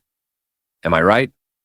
While explaining to Leon and Rosewise, Muan excitedly pointed at them with her finger. Leon and Rosewise were both surprised by her discovery. They hadn't expected Muan to figure out their physical condition based on their mental state. Leon, impressed by her sharp observation skills, reached out and gently patted Muan's head, offering her a faint smile. He said to Muan, "Good girl, you're so clever." Although Leon and Rosewise hadn't told Muan what had happened between them, Leon couldn't help but admire her keen observation. Silently, he thought to himself, she easily saw through the truth that ordinary people couldn't discover. Upon hearing Leon's praise, Muan was overjoyed. She looked up at him with a bright smile, her tail wagging excitedly. Standing behind her, Leon took a protective stance, raising his hand and gazing ahead with determination in his eyes. If anyone says you're only cute in the future, Dad will be the first to fight with him. Muan stood proudly in front of Leon, hands on her hips, wearing a cheerful expression. She looked ahead with determination, mirroring Leon's gaze. Just then, Noah heard a sound coming from the sky. She tilted her head upward, eyes fixed on a distant point. "It's here," she said. It was Leviathan, the school bus that came to take her to school. With massive wings beating steadily, it flew toward them, letting out a cry as if to announce its arrival at the castle gate. Moments later, Leviathan hovered above them, waiting for Noah to board. Seeing it approach, Noah turned around, grasped one strap of her backpack, and waved with her free hand. With calm composure, she bid farewell to Rosewise and Muan. "Goodbye, Mom. Goodbye, Muan." Rosewise nodded, indicating that Noah could leave. She gently held Muan's hand with one hand and waved her other hand toward Noah. She smiled and said goodbye to her. "Take care on your way." Although Muan couldn't bear to see Noah leave, she still waved happily at her and hoped she could come home soon. "Noah, come back quickly and play with Muan. When you're not around, Muan will miss you." Although Leon was still a bit dazed, he also showed a faint smile and encouraged her. "Study hard. See you next weekend." Upon hearing what Leon said to her, Noah felt a bit shy. She still didn't dare take the initiative to say goodbye to Leon. However, she turned around to face him and nodded, which could be considered as accepting Leon's encouragement. "I'm leaving." With those words, Leviathan unleashed a burst of blue magical energy toward the ground. The light swirled around Noah, gently lifting her off her feet. In a smooth motion, the great creature carried her into the carriage on its back. Once she was safely aboard, Leviathan beat its massive wings, turned midair, and soared into the distance. There were still more students to collect before the school day began. Leon and Rosewise watched silently, heads tilted upward as the dragon-like beast faded into the sky. Wanting Muan to see it clearly, Leon picked her up in his arms. She waved enthusiastically and called out, "Goodbye, Noah! Goodbye, big dragon!" After Leviathan vanished, Leon looked down at Muan with a gentle smile and asked, "So, after sending Noah to school, what are we going to do today?" Muan didn't respond right away. She tapped her chin thoughtfully and tilted her head, lost in silent reflection. "Dad always looks weak and Mom seems worried," she thought. Muan had begun to notice how often Leon seemed tired or distant. If things continued this way, she feared his health would suffer. A quiet resolve grew inside her. She glanced up at Leon with determination. Noah is not here. I want to urge Dad to exercise and become stronger. Leon, noticing her intense expression, blinked in confusion. Before he could ask, Muan hopped down from his arms, grabbed his hand, and tugged him forward with excitement. Dad, let's go for a run at the training ground today. Leon was surprised but didn't resist. He wasn't sure what had sparked this idea in her, but he nodded anyway. Okay.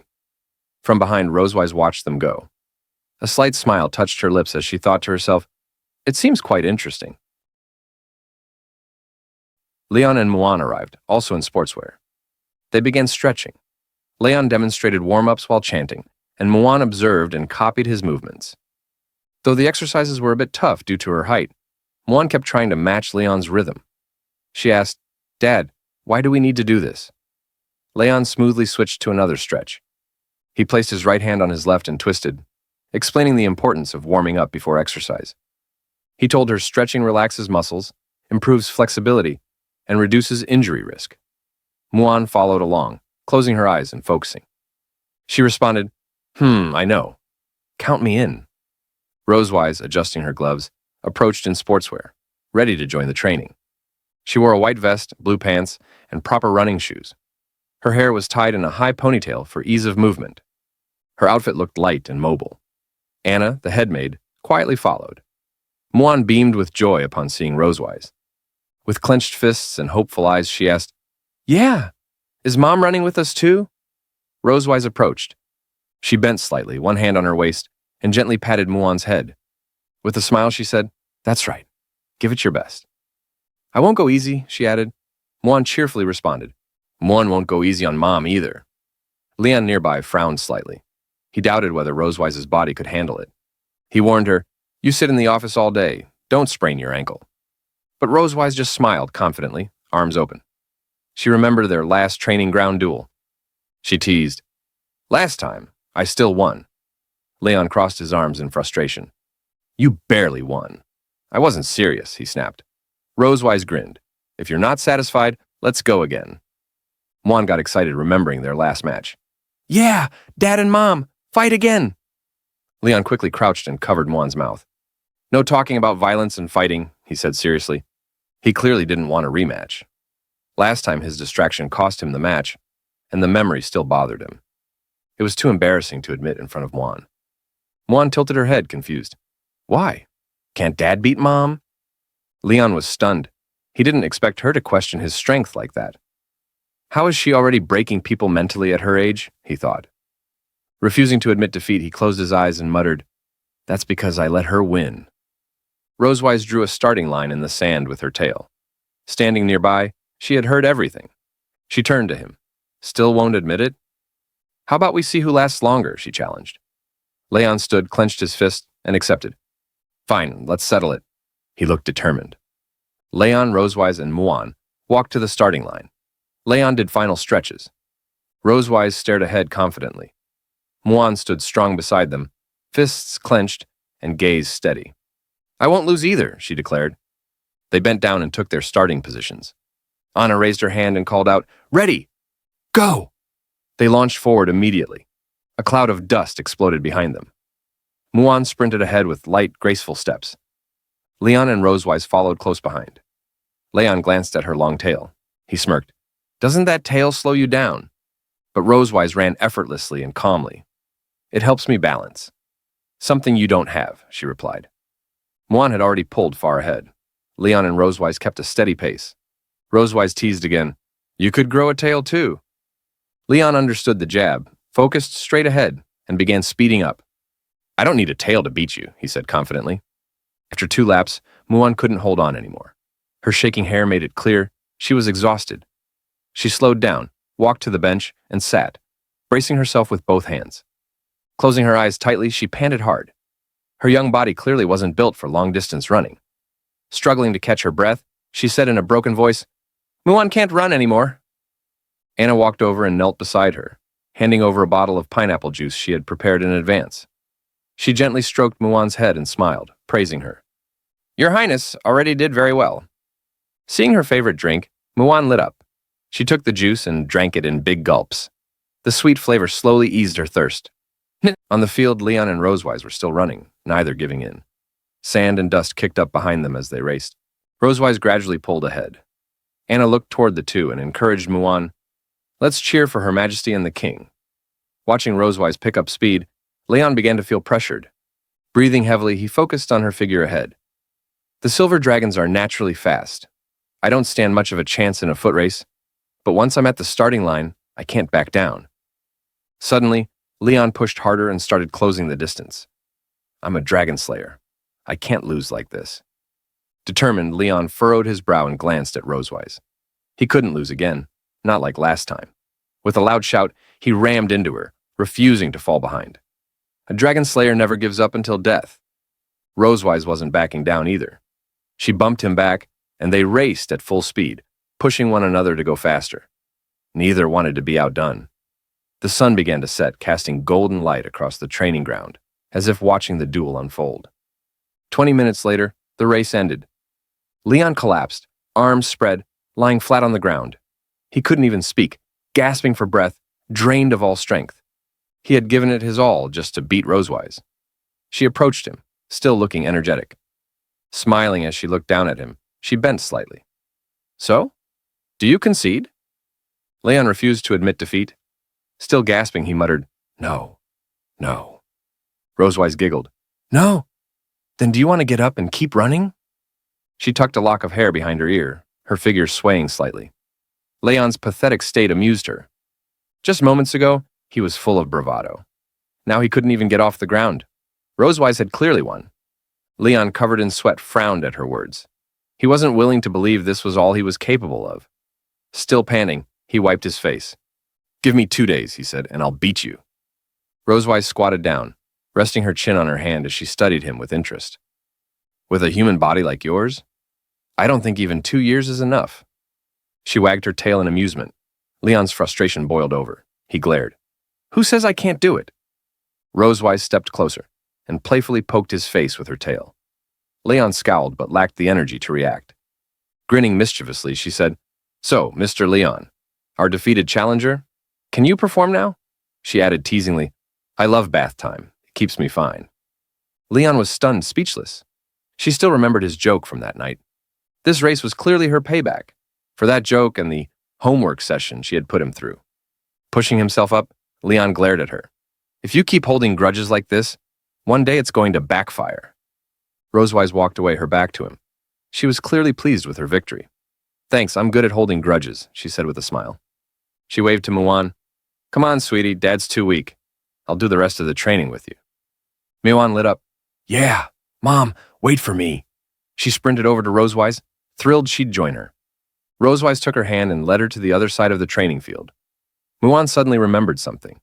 She turned back with a happy grin and called out, "Dad, your body's too weak. You need to exercise more." Leon froze. Speechless, he stood in place, Muan's words cutting deep. "Even she thinks I'm weak?" His image in front of Muan shattered. He clenched his fists in frustration. With a loud shout, he called after them, "Fortune ebbs and flows! Don't underestimate your dad's body." Rosewise held Muan's hand and walked forward, chatting and smiling. Muan looked up at her mother, excitedly talking about their next plans.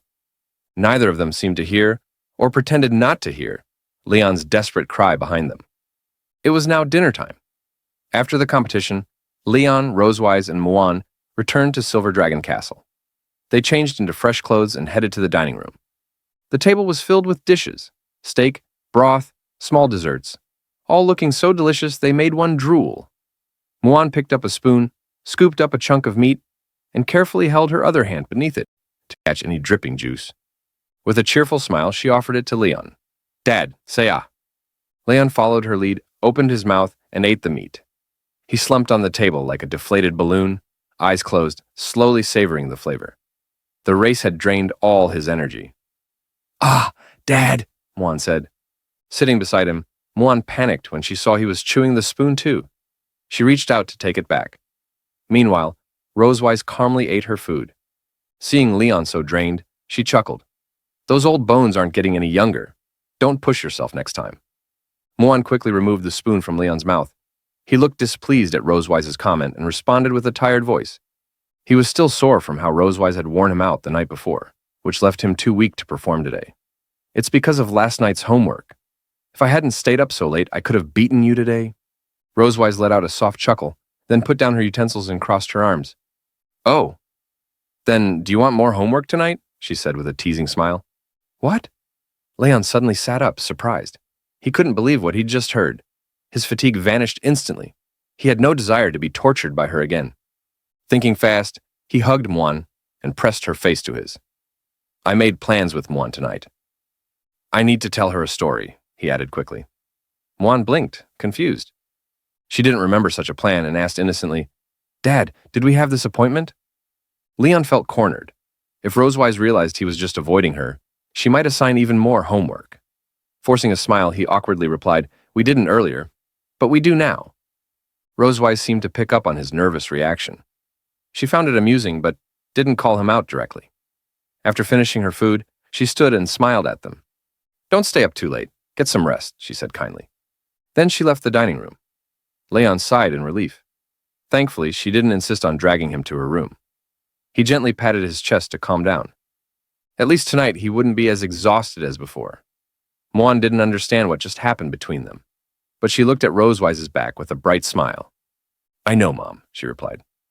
Meanwhile, Rosewise was walking through the hallway.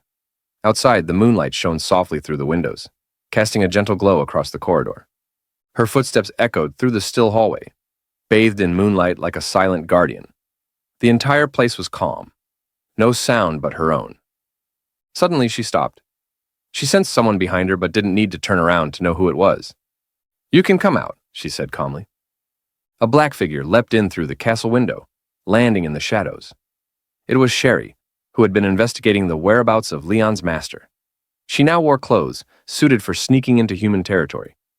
She placed one hand over her chest and the other behind her back, then bowed slightly. Your Majesty, she greeted. Rosewise turned to face her. Any news? Expressionless, Sherry began her report.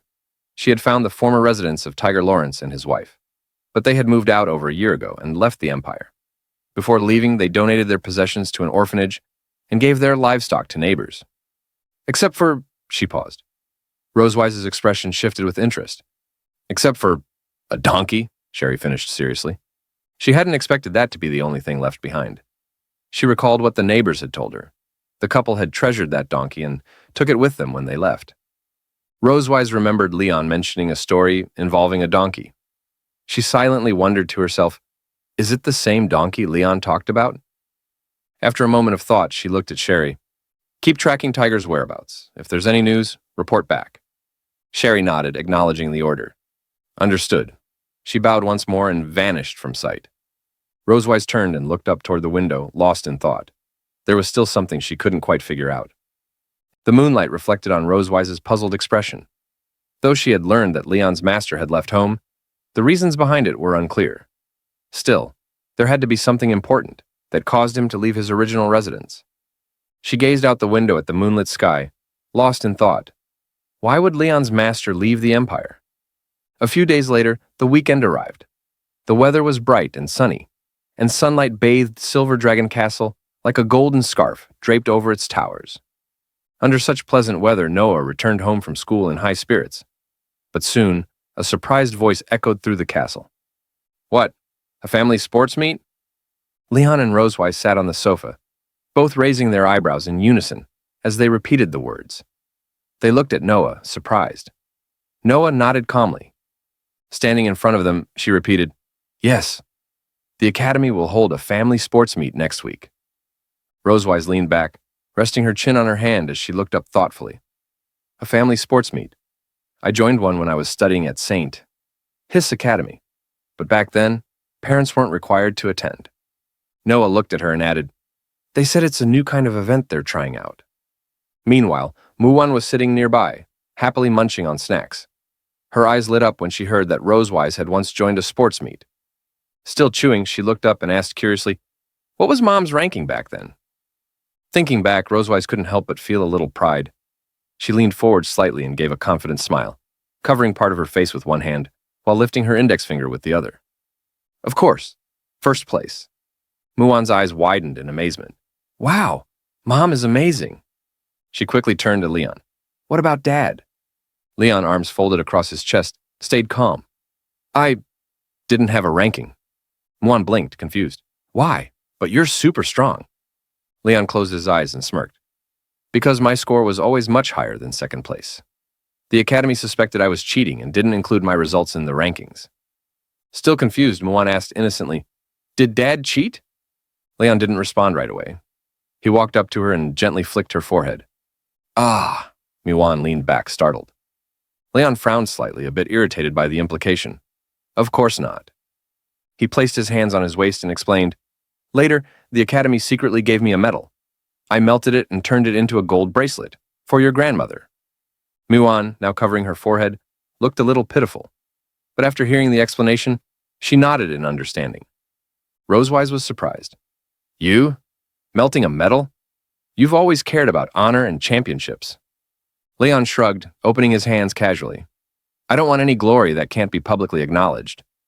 He preferred official recognition and achievements, not secret awards. Rosewise turned to Noah. So, are you planning to join the sports meet? Noah paused in thought. Well, it's just for fun. Grades don't count for anything, but I want to take first place. She looked forward, eyes full of determination. She wanted to prove herself, just like her parents once did. Clenching her fists, Noah stood tall. Her drive reminded Leon of something. Her determination to be the best is even stronger than that of most young dragons, he thought. She really inherited that fire from both of us. Leon glanced at Rosewise. Without speaking, they both understood. They nodded to each other and placed a hand on Noah's shoulders. Together they said, Let's participate. Noah's mouth opened in surprise. She hadn't expected them to agree. A small, joyful smile appeared on her face. Muon, watching the scene, was thrilled. Noah, Muon wants to join too. But Noah hesitated. Her expression dimmed slightly. This sports meet only allows 3 people. Muon puffed up her cheeks and looked down, clearly disappointed. But she didn't give up. She still wanted to support her family. Leon walked over and gently placed a hand on her head. Muon can be our biggest cheerleader. With your support, Dad, Mom, and Noah will definitely win. Hearing this, Muon perked up again. She clenched her fists and raised them to her head, saying brightly, Yeah, Muon will cheer super hard for you. Leon, standing behind her, raised his fist too. Together, we'll win this thing, no problem. Muon joined in with excitement. Yeah! Noah, though a bit shy, also raised her fists and whispered, Yeah! Rosewise stood behind them, arms crossed, watching the excitement on all their faces. A slow, warm smile formed on her lips. The scene shifted into a crisp, refreshing morning at Silver Dragon Castle. He arrived early at the training ground, dressed in comfortable athletic wear, already easing into his warm-up routine. He bent his right leg, stretched the other back, and straightened up effortlessly. His goal? Simple. Get a head start on training for the upcoming family sports meet. As Leon continued his stretches, a familiar figure came into view. Rosewise was approaching with a relaxed smile, dressed in sleek, lightweight sportswear, her hair tied into a high ponytail. She raised her arms above her head, stretching with elegant ease, her posture exuding calm confidence. Leon, still mid-stretch, blinked, just briefly, slightly dazed. She really does have the figure of a model. She could wear anything and still make it look stunning, he thought. Rosewise, unaware of his thoughts, stepped forward with a cheerful suggestion. The kids are still asleep. Let's do 2 laps to warm up. Leon nodded, more than ready. Sure, sounds good. They began a slow jog around the training ground, the silence broken only by the rhythm of their footsteps and the soft rustle of wind. As they ran, Leon glanced at Rosewise. By the way, what kind of events are in a Dragon Clan sports meet? Rosewise looked straight ahead, answering casually. When I was in the academy, we had triathlons, running, high jumps, long jumps, things like that. Leon chuckled. So, not that different from our human events. Doesn't sound too hard. Rosewise's eyes narrowed slightly. She shot him a sideways glance. Don't take it lightly. Our sports meets are anything but simple. Leon thumped his chest with confidence. Well, I'm a dragon slayer. Taking first place in those events should be easy. Rosewise let out a short laugh. Then suddenly she picked up her pace. Oh, that confidence is cute. But wasn't it you who collapsed after just a couple of laps the other day? Leon's cheeks flushed. He remembered that day all too well. Hey, that was because someone kept me up late with homework. he called after her, jogging to catch up. Rosewise glanced back with a sly smile. His flustered look was just too entertaining. Suddenly, she stopped, turned around, and began jogging backwards, still keeping pace with him. Want some motivation? She teased. Leon eyed her, cautiously intrigued. Rosewise raised a single finger, her expression playful but firm. If our family wins first place, I'll give you 1 week of rest. No training, no lessons. Just peace. Leon's eyes widened. A whole week off? Seriously? He asked, hopeful. Rosewise nodded slowly and confidently. Yes, 100% real. Something lit up inside Leon. He clenched his fists, his eyes gleaming with energy. All right, the champion title is ours. Let's go. With a loud shout, Leon blasted forward like a rocket, clouds of dust rising in his wake. Before Rosewise could even respond, he had disappeared into the distance, leaving only a trail of swirling sand. She blinked in mild disbelief, then laughed softly. 1 sentence was all it took, huh? She muttered, amused. Well, that worked better than I expected. Later, after their warm-up, Leon sat on a bench catching his breath. Sweat glistened on his forehead, but his eyes were sharp with focus. Rosewise strolled over, composed as ever. Feeling awake now? She asked. Leon shot up, full of spirit. Awake?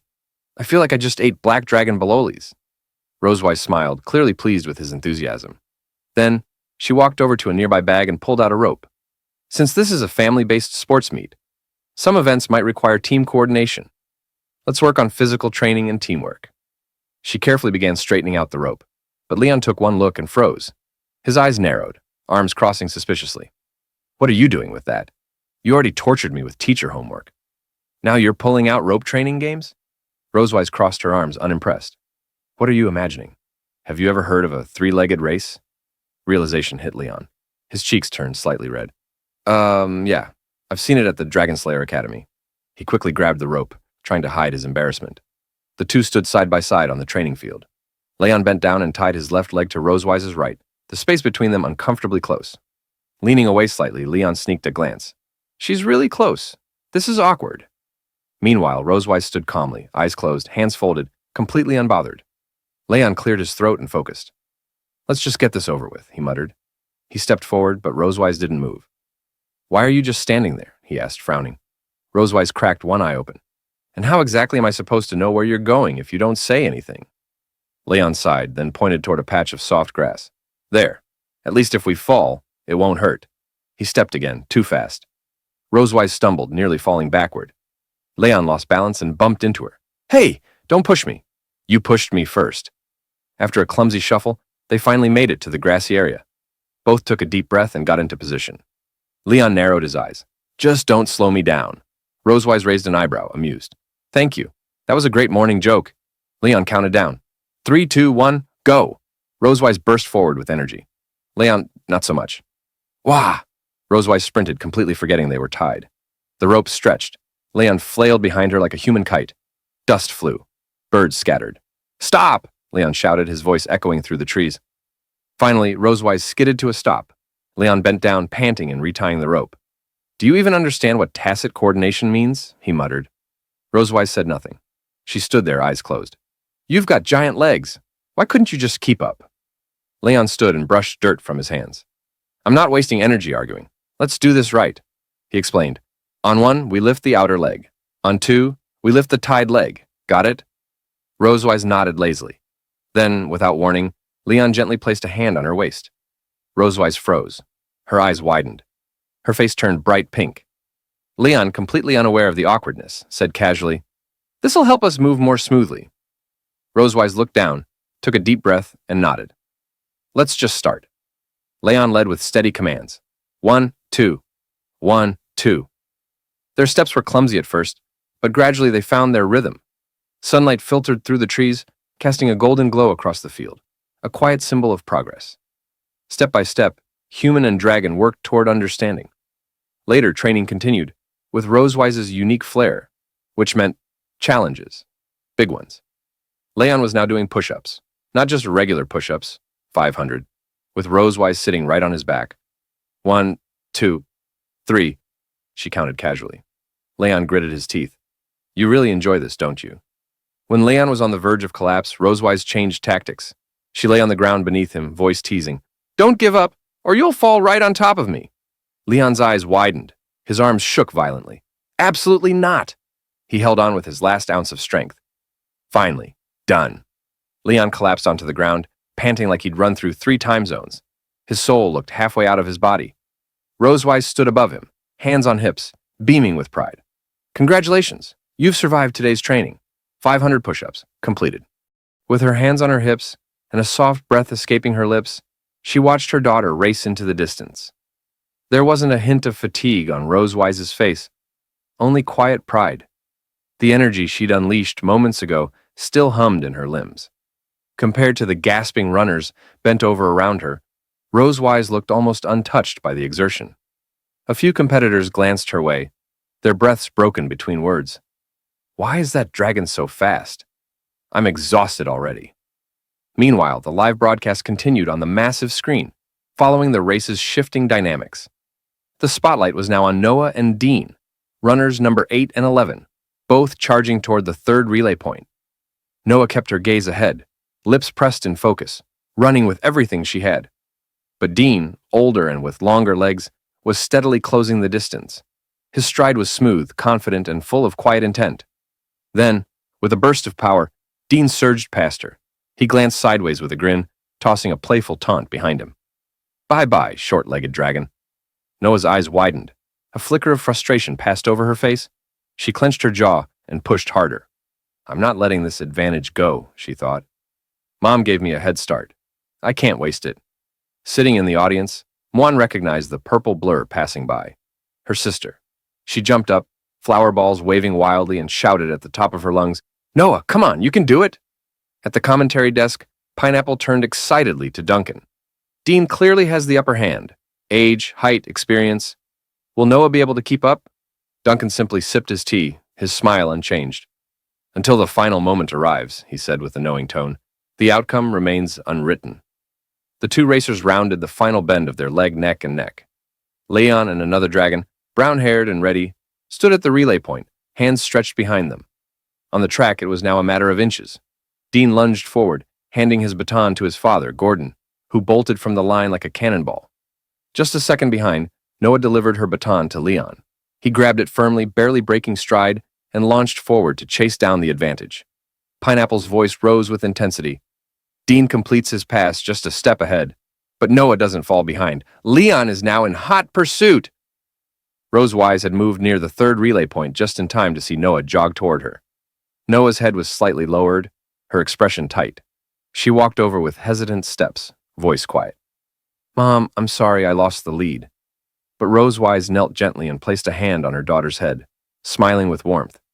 You did amazing, she said. He's older, taller, and you still held your ground. That's something to be proud of. Then she added, let's go cheer for your dad. Noah nodded, her eyes lighting up just a bit. Together they headed toward the finish line. Out on the field, Gordon maintained his lead, a smug smile on his face. Every step he took seemed full of confidence. He glanced back, spotting Leon gaining on him. You're 5 seconds too slow, Silver Dragon, he called over his shoulder with a smirk. Leon's brows knit in frustration, his breathing deepened, legs moving like pistons. 5 seconds, he muttered under his breath. Try telling that to someone who's desperate for a vacation. The screen showed both dragons accelerating, now running at full tilt. Gordon let out a few confident laughs as he pulled ahead again, but Leon wasn't giving up. The crowd noticed the shift, even Muon, who jumped up again, waving her flower balls furiously.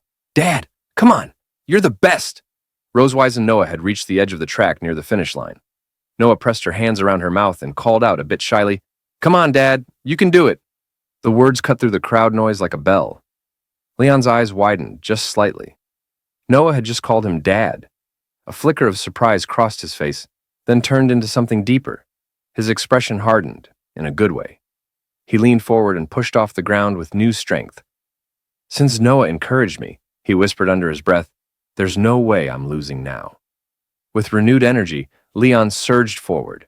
His feet pounded against the track with force and rhythm, and in mere seconds, he had drawn neck and neck with Gordon.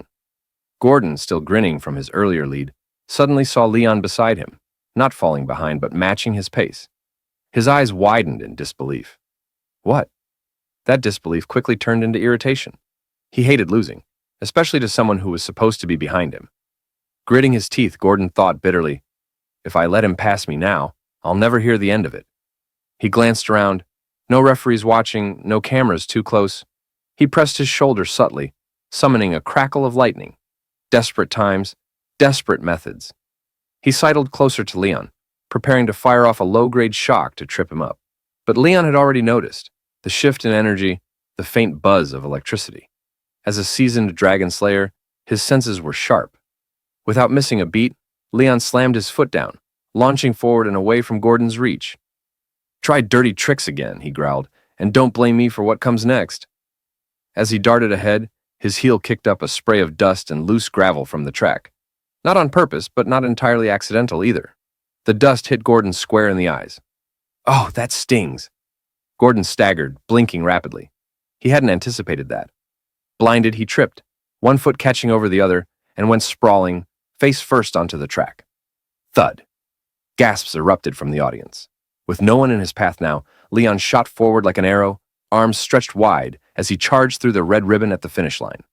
Pineapple's voice burst through the loudspeakers. Leon crosses the finish line first. The Malibu family wins the championship. The crowd roared, flower balls flew, applause shook the stands. Leon lifted his arms in a triumphant gesture and ran toward Rosewise and Noah, joy lighting up his face. Noah and Rosewise met him halfway, running with wide grins and open arms. Leon scooped Noah up and spun her once. Hey, what did you just shout to me back there? He asked playfully. Noah's cheeks turned pink. She looked away shyly, then murmured, Dad. Leon froze for just a second, then broke into the biggest grin of his life. He pressed his cheek against hers, rubbing affectionately. That felt good, he teased softly. Say it again. Noah huffed and crossed her arms, still hiding her smile. Win the next race too, then I'll think about it. Rosewise chuckled gently, but her expression turned more serious as she approached. Her eyes scanned Leon's form carefully. You're not hurt, are you? Leon met her gaze and nodded. I'm fine. Meanwhile, at the sidelines, Misty helped a limping Gordon toward the referee's stand. His uniform was stained with dirt, and his pride clearly more bruised than his body. Dean rushed up, concern written all over his face. Gordon, still fuming, pointed angrily toward Leon. Referee, I'm filing a complaint. He fouled me. He threw sand in my eyes. Leon crossed his arms, expression flat. Really? That's what we're doing? He replied dryly. Then, without missing a beat, he pointed right back. He tried to zap me with lightning mid-sprint. You'll find traces of magic on his shoulder. Gordon froze. The confidence on his face vanished. The referee stepped closer, raising an eyebrow. Is that true? Leon put on a theatrically scared expression, wrapping his arms around himself and swaying like a helpless victim. I was so scared. I just ran faster. Maybe my foot stirred up a little dust. You can't really blame me, right? The referee blinked, part skeptical, part amused. Still, he nodded. We'll need to check both sides. Please cooperate. He turned toward Gordon. But before the referee could proceed, Misty stepped forward, eyes blazing. My husband is the victim here. Why are we being inspected? Just as tensions mounted, a deep, calm voice cut through the noise. What's going on here? Everyone turned. Walking toward the referee's stand was an elderly dragon with a long white beard, flanked by 2 guards. His robe shimmered in silver and electric blue, the same colors as Gordon's uniform. His eyes were sharp, commanding. This was Saul, the chairman of the arbitration committee and the leader of the Electric Dragon clan. Leon leaned slightly toward Rosewise and asked under his breath, Is this old guy also from the Electric Dragon clan? Rosewise nodded, barely glancing over. It didn't take much to guess Gordon's plan. Lean on clan loyalty, twist the facts, and get the race result overturned. After all, Saul was his clan's leader. Surely he'd take their side, right?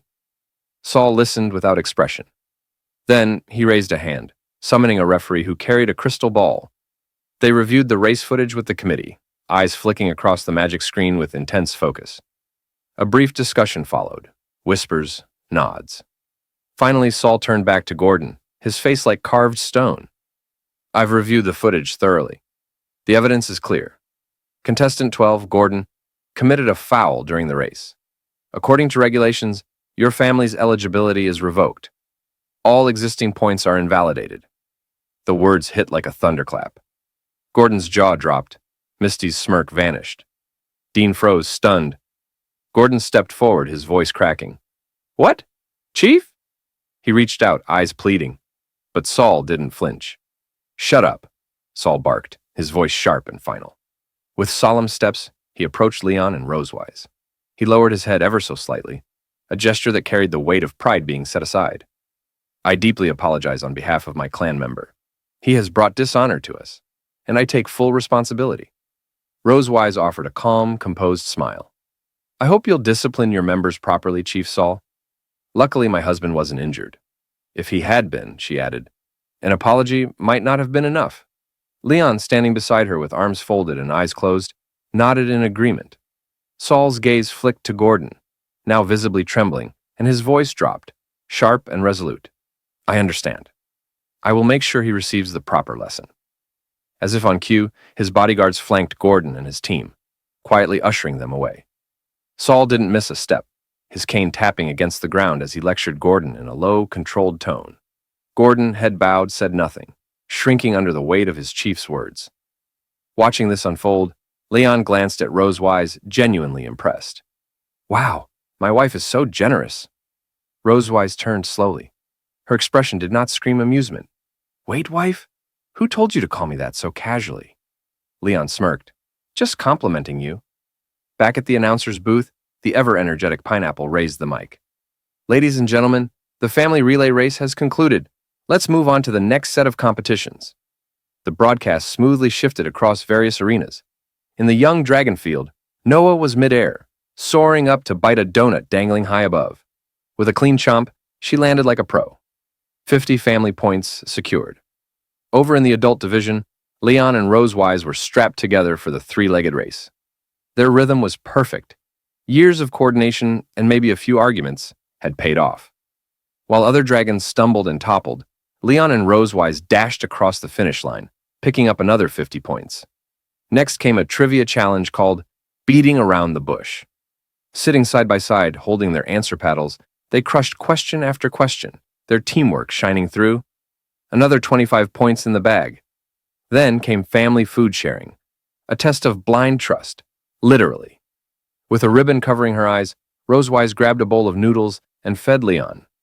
Somewhat aggressively, Leon could only close his eyes and chew through it like a true warrior.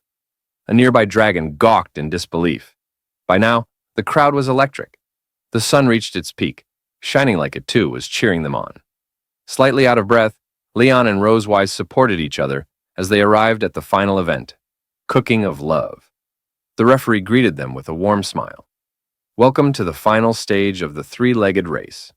You'll now cook a family meal. The dish will be chosen by lot, and you have 1 hour. Judges will score your work. On the judging panel sat Vice President Wilson and 2 faculty members, clipboards ready. The female referee gave Leon and Rosewise a warm smile as they approached the final challenge. She lifted the microphone with practiced grace and announced the rules, a playful glint in her eye. During the cooking, you may not untie the rope on your ankles. Let this love be conveyed to each other through the rope. Leon and Rosewise blinked at her. Goosebumps. Immediate. They exchanged a glance, somewhere between disbelief and, did she really just say that? Still tied together from the previous leg, they made their way, awkwardly in sync, to the lottery table. Leon shut his eyes dramatically, murmuring a soft prayer as he reached into the box. Please, just something simple. Rosewise leaned in as Leon pulled out the slip. Their eyes dropped to the paper at the same time. Cream puffs. Rosewise's shoulders stiffened. Leon blinked. Do you know how to make this? He asked. Rosewise offered a tight smile. Leon. No. Sensing their silent panic, the referee kindly stepped in again, reminding all participants that recipe instructions were provided. Armed with a step-by-step guide, Leon and Rosewise shuffled over to the kitchen station. Aprons on, ropes still tied, expressions determined. They were ready, or so they hoped. Leon fired up the small stove and poured milk into a saucepan. All right, he muttered, reading aloud. Pour milk. Add butter. Rosewise? Butter. Rosewise snapped into action, digging through the supplies and handing him a neatly wrapped piece. Here. The rhythm had barely begun when a thunderous cheer erupted across the arena. Leon paused. Rosewise glanced up. They turned to the giant screen, and there she was, Noah, their daughter, standing poised in the center of the balloon battle royale. From the commentator's booth, Pineapple's voice was buzzing with excitement. 4 dragons remain, 2 from the Claw Dragon clan, 1 ice dragon, and 1 silver dragon. Contestant 8, Noah. On screen, Noah stood alone, her balloon tied securely to her back. Surrounding her, 3 much larger young dragons, with unmistakable intent in their eyes. It was a textbook ambush. One of them sneered, "You might as well give up." But Noah didn't budge. Her eyes stayed sharp, her stance light. She waited. Then, movement. 2 clawed dragons lunged. With a swift pivot, Noah planted her hand and side-slipped between them. Before they could blink, her fingers jabbed forward. Pop! Pop! 2 balloons gone. The crowd gasped, then erupted in cheers. Not missing a beat, Noah launched toward the last opponent. The ice dragon barely saw her coming. Another quick bend, another pop, and it was over. Noah K. Melvick, champion of the Balloon Battle Royale. Even Pineapple could barely contain her excitement. She's the youngest in the Young Dragon division, and she just took down all 3 on her own. In the stands, little Muan jumped up proudly. "That's my sister," she shouted to anyone who'd listen. Back at the cooking station, Leon let out a proud laugh as he stirred the milk. "Knew she could do it. That's my girl."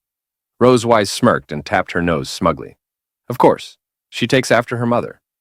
Leon turned to her, smiling, but then his gaze paused. "Wait, you've got something. Here." He leaned in and gently wiped a bit of flour off the tip of Rosewise's nose. Her cheeks immediately colored with a soft blush. Where?" she mumbled, suddenly a little shy. What neither of them realized was that their little moment had just been caught and broadcast on the big screen for the entire arena to see. From the commentator's seat, Pineapple nearly squealed with delight. "Oh my goodness, look at that! What a loving couple!" Rosewise and Leon froze, their hands still mid-motion. From the commentator's booth, Pineapple nearly leapt from her seat. "In the heat of the culinary showdown, they still don't forget to take care of each other," she beamed. "Everyone, please give it up for this lovely couple from the Melvick family of the Silver Dragon clan."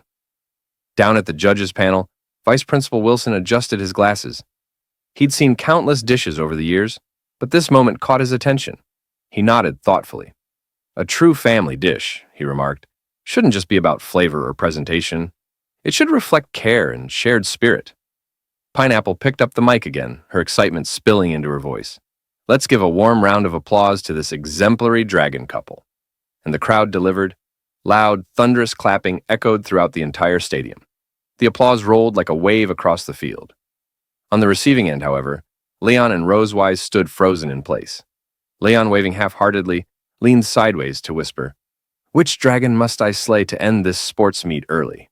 Rosewise replied through gritted teeth, still smiling at the crowd, "Kill all the witnesses. Clean sweep." Minutes later, a tray of perfectly golden cream puffs sat proudly on their table. The shells were crisp, round, and generous. The aroma alone made stomachs grumble. The judges leaned in, visibly intrigued. "Oh," Duncan muttered as he and another judge scooted closer. Leon and Rosewise presented their work confidently. "This is cream puff," Leon said, raising a hand with showmanship. "Please enjoy." Vice Principal Wilson took a puff with a fork, examining it like an ancient artifact. Then he took a bite, a satisfying crunch. His eyes lit up. He nodded with delight. Crispy shell, smooth filling, balanced sweetness. Very impressive. Then, with a curious smile, "You must make these often at home?" Rosewise hesitated. She looked at Leon, then casually nudged his arm. "Your turn." Leon caught the cue, flashed a diplomatic smile, and replied, "Yes, my wife loves cream puffs. We often make them at home together," which was only half true.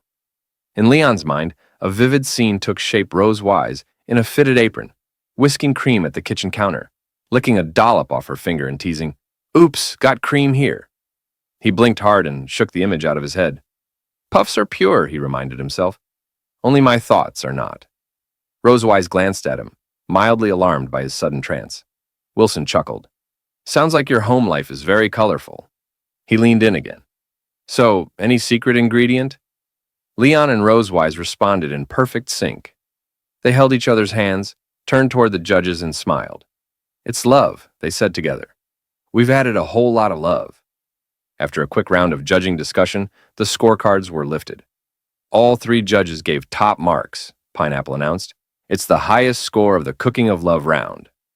Leon grinned broadly, hands on his waist, triumphant. That's it.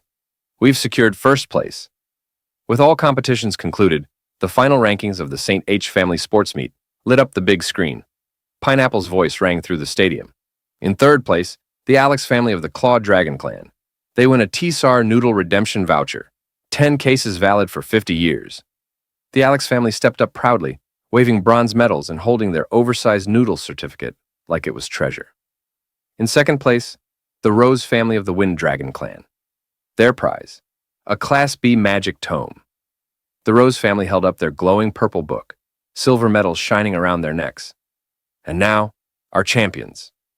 Leon Rosewise and Noah stepped onto the highest podium.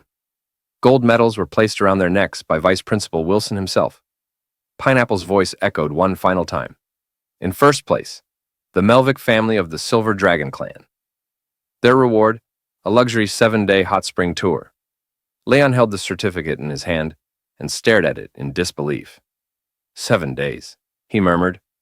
A luxurious 7-day hot spring tour. It should have been good news, except for one detail. Those exact 7 days were supposed to be his long-awaited, Rose-wise promised vacation. Alone. Leon froze in place, eyes hollow, posture limp, as if life had quietly exited his body. Rose-wise, however, didn't notice his existential crisis. She crouched beside Noah, gently taking the certificate and scanning it with a pleased smile. Not bad, she said warmly. Noah, do you want to go on vacation? Noah nodded, excited. Yes! Behind them, Leon slowly dropped to his knees, reaching both hands toward the sky in quiet despair. Why? Why didn't anyone tell me this was the prize? But the sky offered no answers. His vacation had taken flight. Night came, painting the sky in deep blues. After the ceremony, the family returned to the Silver Dragon Castle. Seated around the table, glasses were lifted. Wine for Leon and Rosewise, sparkling juice for the girls. Cheers! The clink of glasses rang clear, echoing their quiet joy. Our family got first place, Juan exclaimed, beaming. Mom, Dad, Noah, you were amazing. I cheered really hard, too, Rosewise chuckled. We heard you, she said gently. Noah, more reserved than usual, lowered her drink. Her grip tightened slightly, and then she spoke. Thank you for winning with me. Rosewise reached across with a smile. We only did what parents should. The real effort was yours. Leon nodded along, but his eyes were still half-glazed. Mom's right, he added, noticeably less enthused. Rosewise noticed. She cast a brief sideways glance at him, brow furrowing. What's with him? He's been down ever since the prize announcement. Does he really hate vacations that much? She wondered silently. Before the question could become words, Noah suddenly stood. Ah! Can you all close your eyes for a second? Rosewise, Leon, and Muan exchanged puzzled looks, but didn't press. They closed their eyes as asked, patiently waiting. First, Noah walked up to Muan and wrapped her in a gentle hug. Muan giggled and leaned into her sister's warmth. Out next was Rosewise. Noah quietly embraced her waist. Rosewise didn't speak, just smiled. Finally, Noah stepped beside Leon. She hesitated. Her hands were behind her back, and she still couldn't quite look at him directly. Then Noah reached out and hugged him. Leon flinched slightly, surprised by the gesture, but quickly softened. Thank you, Dad, Noah whispered. The words landed gently, but deeply. Leon smiled, placing a warm hand on her head. Her quiet gesture, so unlike her usual self, meant everything. Then Noah tugged at his sleeve. She tiptoed, leaned in, and planted a small kiss on his cheek. Leon blinked. He felt it. The light touch, the warmth, the sincerity. Before he could react, Noah quickly turned away, red to the tips of her ears. Okay, you can open your eyes now. Leon, still processing, touched his cheek, as if confirming it happened. Noah, he started. Muan, still unaware of the moment's weight, turned and asked innocently, Noah, your face is so red. What's wrong? Noah stayed composed, her voice calm despite her blush. Nothing. Let's eat. Leon suddenly stood up, spirits visibly lifted. I'm in a great mood. Where's the wine? Dad needs a drink. Rosewise rolled her eyes. Don't drink too much. Tomorrow we're taking the kids to Sky City to shop for swimsuits. Leon winced. Right, the vacation that wasn't really a vacation. He slumped back into his seat. Don't ruin my moment. Let me enjoy my delusion while it lasts. It was a clear, sunny day in Sky City. He exhaled gently, then drew a single word into the fogged surface with his finger. Vacation. Leon rested his head on the table with a sigh, eyes misting. It wasn't that he disliked the trip, but losing his only chance at a real break? That stung. From outside the shop, a mother and her young daughter passed by. The little dragonling pointed at Leon curiously. Mom, what's that dragon doing? Shh, don't stare, sweetie, the mother replied quickly, ushering her child away. It's awkward. Still slumped in his seat, Leon whispered under his breath, as if addressing the lost time itself. If I could add a deadline to this vacation, I wish it could have lasted just 7 days. At that moment, Rosewise stepped out of the fitting room, wearing a new swimsuit, and asked, What do you think of this one? Leon, still looking out the window, didn't turn his head. It's good, he replied flatly. Rosewise crossed her arms. You haven't even looked. Leon finally turned, gave her a tired glance, and managed a thumbs up. You look good in anything. Trust me. Rosewise narrowed her eyes, not fully convinced. She looked down, adjusting the strap slightly. It feels tight. Just then, her eyes landed on a different swimsuit, black with far less fabric, hanging on a nearby rack. Curious, she held it up. How about this one? He tried to stay calm, but then, nosebleed. A dramatic one. He quickly turned away, wiping at his face with an almost forced composure. I don't think it's suitable. Rosewise sighed gently and returned the swimsuit to the rack. I thought you'd like it. Anyway, I already picked mine. We're mainly here to find yours. As if on cue, the store clerk approached with 2 small swimsuits in hand. One pink, one yellow, and held them up for Noah and Muan. Muan lit up with joy. Noah, though a bit shy, smiled softly. It was clear she liked it, even if she didn't say much. Rosewise stepped out again after changing, spotting Leon still slouched over the table. What's wrong? She asked gently. Leon crossed his arms and turned away. Nothing. Rosewise wasn't fooled. She knew what this was about. I know this was supposed to be your vacation, but the trip dates can't change. Still, look at the girls. They're excited. Seeing your daughters happy, shouldn't that mean something? Leon glanced toward Noah and Muan. Muan was laughing, holding Noah's hand as they chatted with the shop assistant. Noah offered a rare smile, clearly enjoying the moment. He gave a small smile, tight, slightly forced. Ha ha ha, I'm very happy. Rosewise paused, then came up with an idea. She moved closer, placed a hand gently on his shoulder, and leaned in with a playful, conspiratorial smile. What if I promise not to touch you for all 7 days? Leon's eyes widened, a beat of silence. Leon stood still, eyes narrowed at Rosewise. I don't believe you, he said bluntly. Hands on me? You're probably planning to touch wherever you want. Rosewise, unfazed, casually raised 3 fingers in her tail, like a pledge before a celestial court. I swear on the reputation of the Silver Dragon Queen. He narrowed his eyes, thinking it over, and finally exhaled. All right, it's settled then. Suddenly, Rosewise closed the distance. But if you can't hold on, don't blame me. Are you kidding? He said confidently. I'm a dragon slayer. I'm not going to touch you without a reason. Rosewise smiled, finding no further argument, and let the matter rest. The next morning, the group, Leon, Rosewise, and their 2 daughters, Noah and Muan, arrived at Flowing Cloud Valley, their hot spring getaway. At the lobby, a cheerful front desk clerk received their voucher with both hands, eyes scanning it quickly. Then, she looked up with a bright smile. Are you the model champion family from St. H Academy? Rosewise nodded politely. Yes. Model family? He muttered internally, unimpressed. That's definitely the vice principal's idea. Noah and Muan, meanwhile, were captivated by a large aquarium in the lobby. Colorful fish swam between miniature rock castles, glowing gently under soft lighting. Muan pointed excitedly. Wow, Noah, these fish look delicious, Noah replied calmly. They're not for eating. Back at the counter, the clerk handed 2 room cards to Rosewise. These are your keys. Rosewise thanked her, but Leon's brow furrowed. Only 2 rooms? He asked. Is something wrong, sir? The staff member asked politely. Leon's thoughts spiraled. If the girls were in one room, that meant he'd have to share with Rosewise again, a scenario he'd been trying to avoid. If you prefer, the clerk offered, we also have a honeymoon suite. Leon cut her off quickly, face already flushed. No, that's not necessary. Resigned to his fate, he followed the others toward the elevator. Rosewise signaled the girls. Let's go, Noah, Muan. Okay, Muan chirped, running ahead hand in hand with Noah. The front desk clerk bowed slightly. Enjoy your stay. The girls dashed out first once they reached their floor, laughter echoing through the hall. Rosewise smiled softly, watching them. Leon, however, wore a far gloomier expression. He stared at Rosewise's back, already calculating escape routes. Trying one last time, he caught up to the girls. Hey, Noah, Muan, would you like to stay in Dad's room? Muan clung to Noah's arm and replied without hesitation. No, I'm staying with Noah. Auntie Isa said kids and adults need private space. No disturbing. She wagged her finger, mimicking Isa's tone with surprising accuracy. Leon froze, stunned. Muan, you've just sealed your father's fate. Noah chimed in gently. I can take care of Muan now.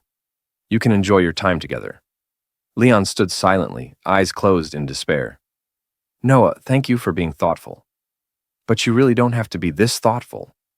Rosewise, observing his collapse from behind, covered her mouth with a quiet chuckle. She walked over and handed the girls their key card.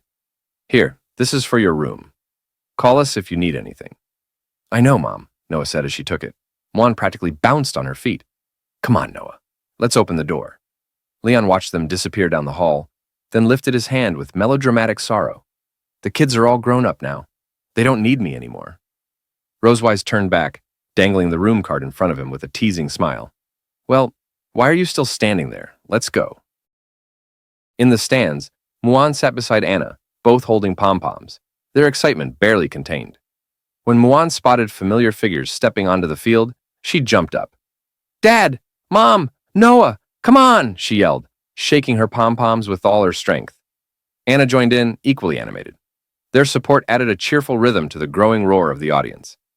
To help narrate the event, a dedicated commentary booth had been set up. With a bright smile and her headset in place, the commentator addressed the crowd.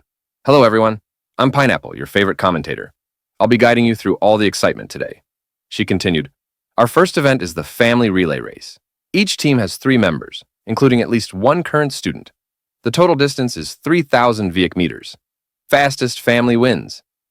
As she explained, participants began arriving at the track in colorful uniforms.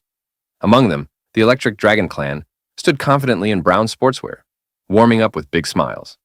Just then, the referee, wearing a crisp red uniform, raised a hand and called out, Time to distribute number plates. Each family sent 1 person to retrieve their team's numbers. Noah, quick and composed, returned with 3 cards, 7, 8, and 9. Mom is first, I'm second, and Dad, you're third, she said as she handed them out. Rosewise took her number with a smile, nodding at Noah. But when Noah turned to Leon, her voice softened. Her gaze flickered for a moment. She looked slightly flustered, as if she had almost called him something else. Can you be the third one? She asked shyly, handing him the card. Leon accepted it with a warm smile. Of course. Noah turned her head quickly, pretending to be indifferent. But the subtle blush on her cheeks spoke louder than words. Leon glanced at her, his thoughts quiet. Did she almost call me Dad just now? I wouldn't mind hearing it again. The referee called out again, urging runners to take their positions. Rosewise adjusted her number plate and turned to Leon. Noah, the race is starting. My place is here. You two should head to the next zone. Leon nodded silently, his eyes calm but determined. Even without words, Rosewise understood and nodded back with the same resolve. She held her baton and gave it a small twirl before pointing toward Noah.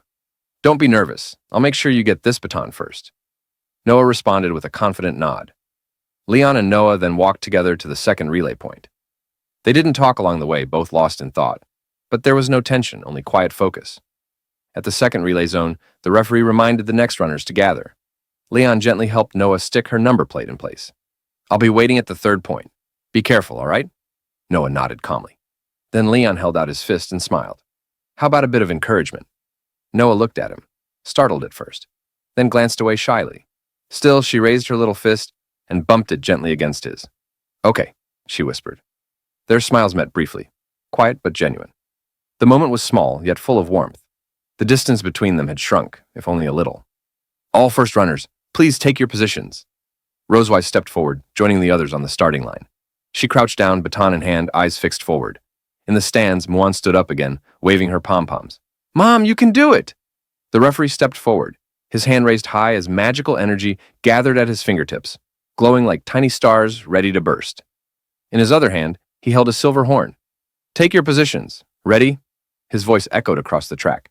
Then, with a sharp flick, the referee launched a glowing fireball into the sky. It soared upward and, with a pop, exploded into a burst of golden sparks. The relay race had begun. In a blink, the runners shot forward. Rosewise surged off the line like silver lightning, her feet pounding against the track with focused power. At the commentary booth, Pineapple leapt up, her voice vibrant and animated. "Look at lane 7! Rosewise from the Silver Dragon clan is taking the lead early." But wait, the 10th contestant is closing in. That's Misty from the Electric Dragon clan. On the track, Rosewise could feel the presence behind her. She glanced to the side. There, in brown sportswear, Misty was narrowing the gap, her eyes locked ahead with steady focus. Back at the second relay point, Leon watched the live screen, eyebrows slightly raised. Didn't expect anyone to match Rosewise's speed. A dragon beside him, arms folded and eyes closed, gave a proud chuckle. "Of course, that's my wife," he said with smug calm. "You silver dragons aren't the only ones who can run fast." Leon shot a look sideways, tightening his lips slightly. The smugness reminded him of certain electric dragon soldiers he'd faced before. Slippery, quick, and always ready to bolt the moment things got tough. His thoughts were interrupted as Pineapple's voice picked up again. "Oh, Misty is now pulling ahead. She's just overtaken Rosewise and is now leading by nearly 2 body lengths." On screen, Misty leaned forward, legs kicking with precision. Her acceleration was sharp. Electric, even. Rosewise narrowed her eyes. She wasn't done. On the commentary stage, Pineapple turned to an elder seated beside her, Chairman Duncan, silver-haired and sipping tea with practiced calm. "Chairman Duncan, which of the two, silver or electric, do you think will complete the first baton pass first?" He smiled gently. "Until the final moment arrives, anything can happen." Back at the sidelines, the proud electric dragon next to Leon smirked. "Looks like this is over already. Some races just show the difference in bloodlines, don't they?" Leon didn't answer right away. He just smiled lightly and closed his eyes, arms crossed. "Sure," he said dryly. "Your wife is great." The dragon nodded proudly. "That's right. My wife is great." But just as he turned back to the screen, his smile faltered. Something had changed. Rosewise's eyes were sharper than ever. Her focus narrowed. She pressed down hard with her foot. Boom! A burst of raw energy propelled her forward. With renewed force, Rosewise surged ahead, her stride now even faster. She had studied Misty's pacing, waited for her burst to peak, and now it was her turn. Within seconds, Rosewise was side by side with Misty, and then in front. Misty blinked, stunned. She still had that much energy stored? Rosewise kept pushing forward, her lips curling into a slight grin as she whispered, "The wind up front's pretty strong, huh?"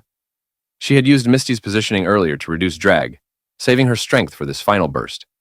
Now, Misty struggled to keep up. Her form tightened, her breath shortened.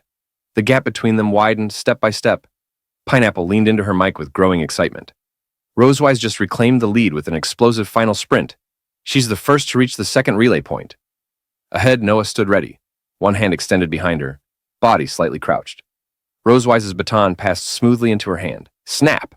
And Noah was off, dashing forward with quick steps and a steady grip. Behind them, Misty finally reached the zone and handed the baton to her son, Dean, who launched forward in hot pursuit. Rosewise stood back, breathing deeply, her chest rising and falling with light exertion. Her eyes followed Noah, watching as her daughter pulled ahead. A smile formed on Rosewise's face, quiet and proud. She had done her part. Just then, she turned slightly, her eyes catching a familiar figure across the field. Leon stood at the third relay point, hands in his pockets, giving her a confident thumbs up and a smile that said, "Told you so." Rosewise chuckled softly. She raised her fist in return, silently cheering him on. "The rest," she thought with quiet conviction, "is in your hands now." After we entered the room at the Hot Spring Hotel, Rosewise pulled open the curtains. Sunlight streamed in through the window, brightening the entire room. Right outside the back door of the bedroom was an enormous hot spring. Clear spring water trickled down from a rock formation. The sound of the flowing water created an incredibly soothing atmosphere. The room itself felt spacious, and the decor was elegant and refined. The ceiling featured a dominant brown tone, accented with beautiful decorative patterns. A massive French window overlooked the scenic view outside, giving visitors a glimpse of the stunning natural beauty. Rosewise turned to Leon and said, The scenery here is quite nice, isn't it? Leon walked into the room, carrying both his and Rosewise's suitcases. He glanced around and agreed. The environment really was excellent, but something about what she said confused him. As the Silver Dragon Queen, Rosewise should have had plenty of chances to visit this place. He asked her, "You've never been here before?" Rosewise folded her arms in front of her chest and gently shook her head, her gaze still fixed on the view outside the window. "No, this is also my first time. I've been so busy handling affairs of the Silver Dragon clan, I rarely had the chance to take Noah and Muan out to have fun." For the past few years, Rosewise had been tied up managing the clan's matters, leaving her little opportunity to relax and travel with her daughters. Thanks to winning first place in the recent sports meet, she was finally able to clear her schedule and spend time with them. Knowing how rare this outing was, Rosewise made a decision. "So this time I brought a camera. I'm going to take some special commemorative photos for them." She said it with a smile, as if already imagining Noah and Muan's joyful laughter echoing around her. When Leon heard her mention the camera, his suitcase slipped from his hands. His expression turned uneasy. He had suddenly remembered something dreadful. In his heart, he panicked. "Camera? Is it the one I used before?"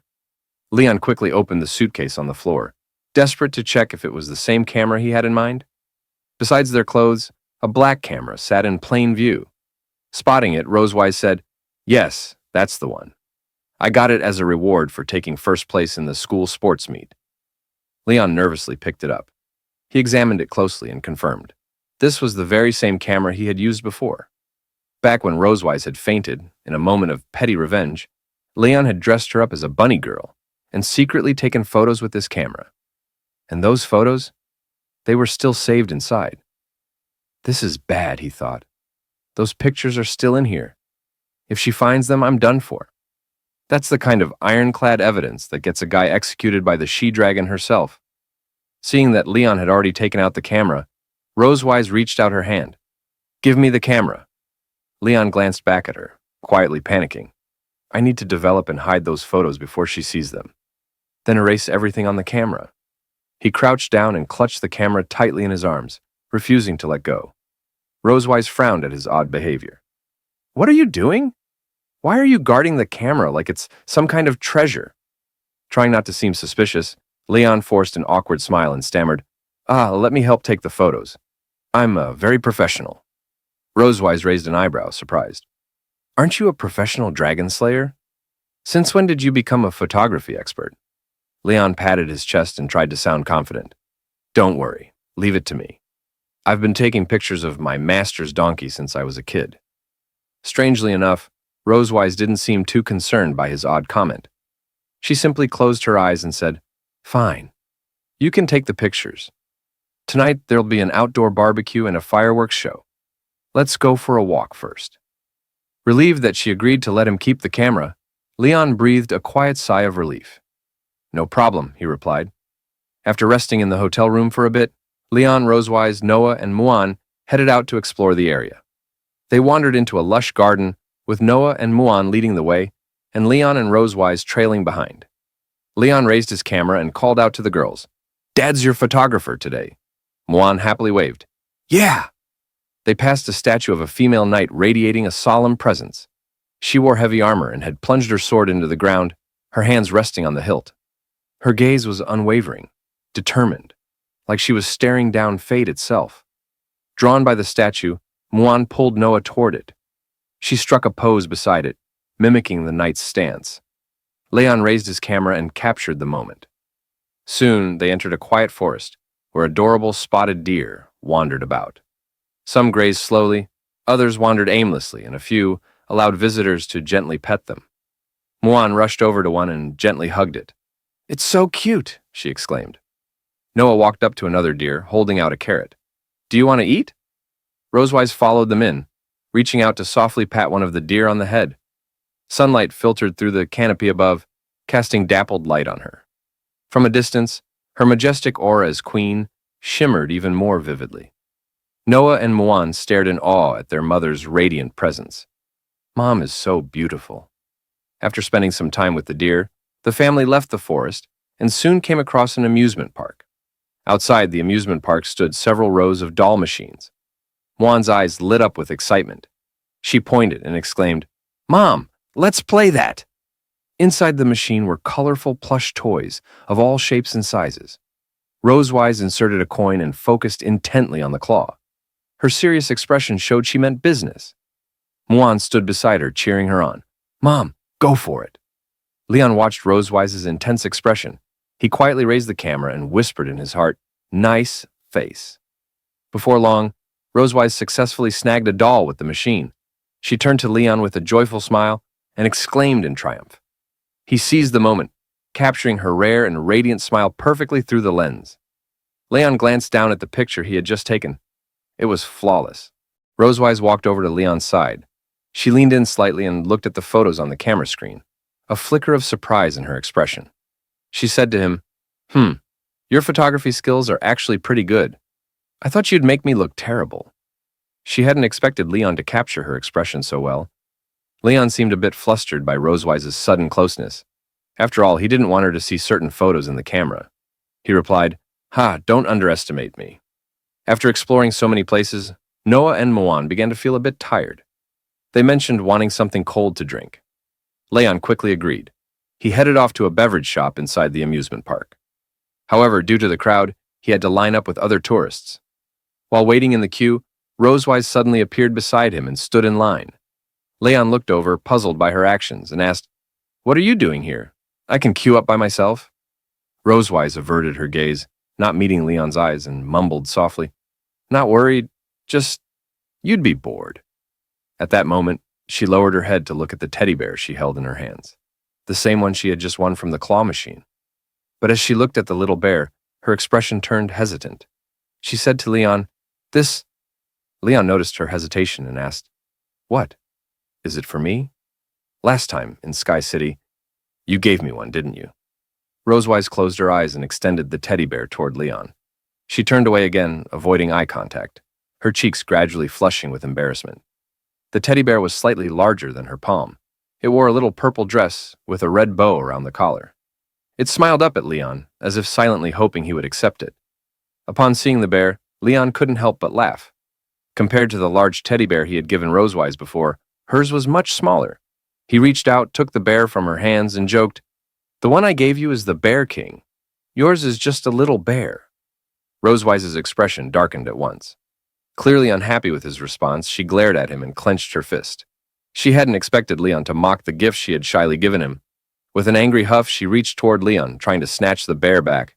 "You don't want it? Fine, then. Do you know how hard it was for me to catch that doll?" Her tone was sharp and upset. Leon hadn't expected her to take his teasing so seriously. He quickly hid the little bear behind his back and tried to explain, "I didn't say I didn't want it." While Leon and Rosewise waited in line, Noah and Muan sat on a bench in the amusement park, taking a break. Muan swung her legs idly and looked toward the direction Leon and Rosewise had gone. She muttered, "Dad and Mom are so slowed. When will Muan finally get to drink pineapple ice?" Noah sat with her eyes closed, resting. Hearing Muan's complaint, she slowly opened her eyes and looked at her sister. "Actually, sometimes I envy you, Muan." Muan blinked, surprised. She turned toward Noah and asked, "You envy me? Why?" Noah didn't look back. She lowered her gaze to her shoes, her expression filled with quiet longing. Her legs swayed gently as she spoke. "I envy that you can talk to Dad and Mom about anything, without holding back." Muan tilted her head, confused by Noah's words. As daughters of Leon and Rosewise, both of them had always been free to say whatever was on their minds, happy or sad. She replied, "But Noah, you can do that too." Noah gently shook her head. "No, I can't.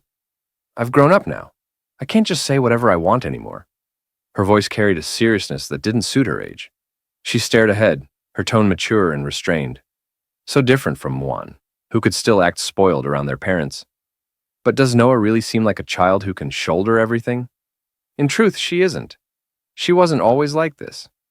As the older of the twins, by just 20 minutes, Noah had been just like Muan at birth, a baby who cried for her mother. They had lain together in their warm crib, and whenever either felt discomfort, they cried out, calling Rosewise to their side. They grew up carefree, surrounded by their mother's gentle care, learning about the world and gathering knowledge step by step. Whenever they weren't crying, Rosewise would pull a storybook from the shelf and cradle both Noah and Muan in her arms. She read them stories with warmth and animation, even though they were too young to understand her words. Still, the twins listened with rapt attention, eyes fixed on the pictures and their mother's loving face. In their eyes, Mom was the most powerful being in the world. Rosewise would always smile at them as she read, clearly cherishing every moment spent with them. Until one day, Noah saw something that changed her. She saw her strong, beautiful mother sitting beside their father's bed, lost in thought, her expression filled with quiet pain. It was the first time Noah realized that even someone as powerful as Rosewise had a soft, vulnerable side. She had walked past Leon's room and glanced in. Rosewise was seated by his bedside. Leon was unconscious, and Rosewise looked completely different from her usual self. That sorrowful look, so foreign to Noah, cut into her heart. Rosewise sat there silently, clenching her teeth as she stared at Leon. She didn't say a word, but there was something unwilling in her gaze. And at that moment, a thought took root in Noah's heart. If I grow up a little faster, maybe I can help lighten Mom's burden. From then on, a desire to protect her family quietly bloomed within her. She began doing everything she could to act like an adult. She studied hard, not just for herself, but for Rosewise. Noah even walked while reading, holding the book up as she tried to digest its content faster. Though much of it was still beyond her age, she never let fear stop her. She pushed herself to grow, to become independent and mature, striving for excellent results.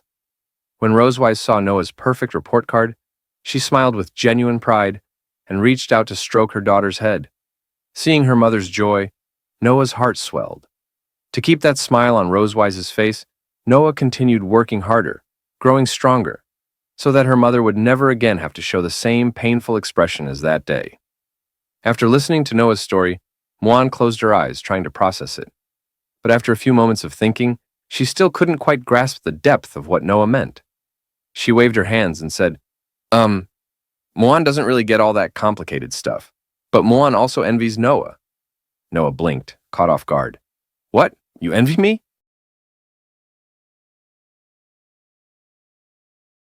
During a chat with her younger sister, the eldest daughter learned how her sister truly felt about her. The younger one also wanted to become a better person for their parents, just like her. When Noah heard Muan say she envied her, she was surprised. She hadn't expected the seemingly carefree Muan to ever feel that way. Pointing to herself in confusion, Noah asked Muan, "How could you envy me?" Seeing Noah had misunderstood, Muan hopped off the bench, bounced a few times, and shook her hands excitedly. She explained, "Noah's got it wrong. Noah's smart, capable, takes care of me like an adult, and has won so many first places." Muan began praising her. She listed Noah's strengths, waving her hand happily. She'd been watching Noah improve step by step. Even if Noah hadn't noticed, Muan remembered every little detail. Having such a powerful sister made her proud. Muan wanted to be like Noah someday. She raised a hand full of excitement and told Noah her true feelings. Hearing all this, Noah's eyes widened slightly and she blushed. She hadn't expected Muan to see her that way. She was an excellent person in Muan's eyes. Noah opened her mouth to speak but hesitated, looking off to the side. After a pause, she stammered, You don't even know what I'll be like in the future." Muan tilted her head and asked, "What does Noah want to be?" Noah didn't answer right away, thinking quietly. Then she heard familiar voices, Leon and Rosewise. Leon held a bag of drinks, Rosewise a drink in hand, walking beside him. They came toward Noah and Muan, still chatting. Looking at them, Noah found her answer. "I think I should become the person they expect me to be." Muan grinned. "Ha ha, that's the same as me." Leon walked over, squatted, and handed them drinks. "Sorry for the wait. Here you go," he said. Muan took hers happily. "Thanks, Dad." Noah accepted hers quietly with both hands. "Thank you." Rosewise stood by, sipping her own drink as she watched her daughters enjoy theirs. Evening came. The Muan quietly rose into the dim sky. Right on schedule, the resort began launching fireworks. In an instant, bursts of color lit the sky, like giant flowers blooming, like lanterns brightening everyone's hearts. Noah and Muan leaned on the railing, gazing up. Firework light danced on their faces, reflections glimmering in their eyes. It was as if stars were falling into their eyes. Noah's eyes widened in awe. Muan gasped at the sight. Wow, it's beautiful. Muan spotted a special firework and tugged Noah closer, pointing it out. Noah looked up and softly agreed. Not far away, Leon and Rosewise sat on a stone bench. Leon had placed the camera and a little bear doll, Rosewise's gift, between them. Rosewise smiled, watching their daughters. Seeing them this happy, this trip was worth it, right? She asked. Leon nodded. Yeah, glad we came. As their dad, I want to capture every precious moment. He reached for the camera, but it was gone. Looking up, he spotted it in Rosewise's hands. She'd taken it without him noticing. Surprised, he tried to play it cool. When did the camera get in your hands? Rosewise, still scrolling through photos, replied casually. Just checking what you shot today. Leon tensed. Inside that camera were certain bunny girl photos of Rosewise. He remembered sneaking to the resort's only photo studio earlier, under the excuse of a bathroom break. They didn't even have photo development services. Rosewise paused on a picture of her with a herd of deer. When was this taken? She asked. Leon's heart raced. Those bunny girl shots were still in there. If she kept scrolling, she'd see them. Think, Leon, think. He patted his pockets in panic and felt something. 2 milk candies from earlier that day. Perfect. Pulling them out, he grinned. Want some candy I bought today? Rosewise kept her eyes on the camera, but instinctively opened her mouth. Leon slowly unwrapped a candy, thinking to himself, She wants me to feed her? Seriously. He leaned in, holding the candy to her lips. Still focused on the screen, Rosewise accepted it with a small hum. Then she froze, realizing Leon was way too close. Both pulled back quickly, turning away with flushed faces. Why'd you get so close? Rosewise blurted. Leon stammered. Didn't you ask me to feed you?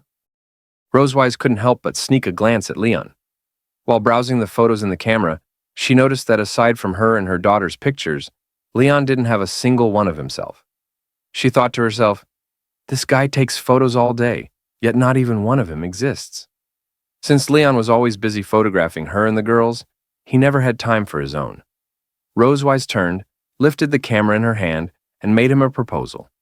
How about we take a photo together? Worried Leon might take it the wrong way, Rosewise closed her eyes and quickly explained, I just don't want the girls asking why there's no picture of us together. Don't misunderstand. She stepped closer, raising the lens toward them. Hearing her, Leon didn't find it odd. To avoid suspicion from his daughters, he agreed. He raised an eyebrow and teased, All right, your majesty is truly farsighted. What he didn't know was that Rosewise simply wanted a photo with him in it. Rosewise lifted the camera, making a V sign. Just then, she noticed Leon wasn't centered in the frame. Impatiently, she reminded him, Closer. Your face is so big it's out of frame. Seeing her pose, Leon couldn't help but mock her. Oh, please. A dragon over 200 years old, still throwing peace signs? Childish. He still leaned closer, matching her gesture with the same playful V sign. Both looked into the lens and smiled. The shutter clicked, capturing a photo of the two together. Later, after watching the resort fireworks, Leon and Rosewise bought sparklers near the deck and played with Noah and Muan. Lighting one, dazzling sparks filled the night. The faint glow lit the dim observation deck. Rosewise shook her sparkler while laughing with Noah, who held 2 of her own. Noah caught up to Rosewise and lit hers from her mother's. Soon, more sparks glowed across the deck, their happy faces shining. Laughter echoed. Leon and Muan sat on stone benches, the little one clearly worn out. She closed her eyes, resting in Leon's arms. As the mountain air cooled, Leon slipped off his coat and tucked it around her. He held her close, keeping her warm. Looking up, he saw Rosewise and Noah playing joyfully. He whispered, Rare to see those 2 serious ones smile like that. Lowering his gaze to Muan, Leon thought how she'd usually run to join them, but tonight she stayed curled in his arms. Confused, he asked, Muan, why not play with Mom and Noah? She snuggled deeper into him and whispered, Muan's tired. Muan needs to rest. Noah has school. Mom's always busy. They rarely get time like this. So, Muan wants them to enjoy it longer. Nearby, Noah leaned against Rosewise, sparkler in hand, smiling. She chatted about fireworks knowledge. Rosewise nodded, impressed she remembered such details. Hearing Muan, Leon stroked her head gently. You've grown up, Muan, he said with a smile. She shook her head, eyes opening. No, Mwan hasn't grown up. Mwan doesn't even know what that means. Mwan just wants Noah, Dad, and Mom happy. Leon's heart softened. His eyes closed as quiet tears fell. He hadn't expected her love to be so pure.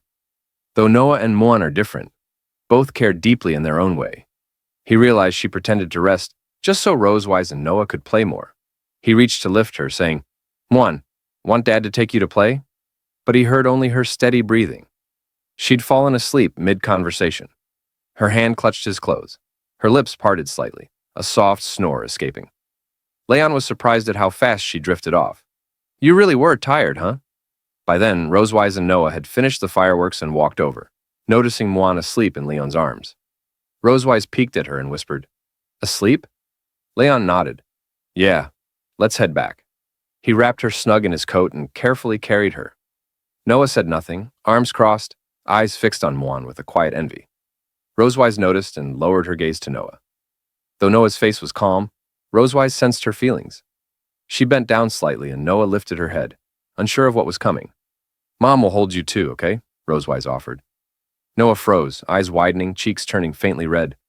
She hadn't expected Rosewise to read her so easily. With a shy smile, she lowered her head. Okay. On the walk back, Leon noticed Noah nestled against Rosewise's shoulder, hiding her expression. She pressed closer, not wanting anyone to see her face. And so, the first day of Leon's hot spring trip ended in warmth. Or maybe not. Back at the hotel, Rosewise grabbed her camera to review Leon's photos. Meanwhile, Leon stripped down to shorts and called, Let's soak in the hot spring. Behind him, fireworks lit the sky in brilliant colors. Rosewise blinked in surprise. Wait, how did things end up like this? After playing all day, Mwan was already exhausted. So Leon suggested they head back to the hotel and rest. After sending them off, Leon closed the door and immediately dove onto the bed. After walking around all day with barely any rest, he finally shouted out loud, Ah, finally the bed! The soft mattress instantly relaxed his body. He rolled around happily, refusing to leave its embrace. He even thought about just falling asleep right then. Rosewise walked up to the bed and teased him with a smile. So, planning to sleep with me tonight? After all, this is a double bed.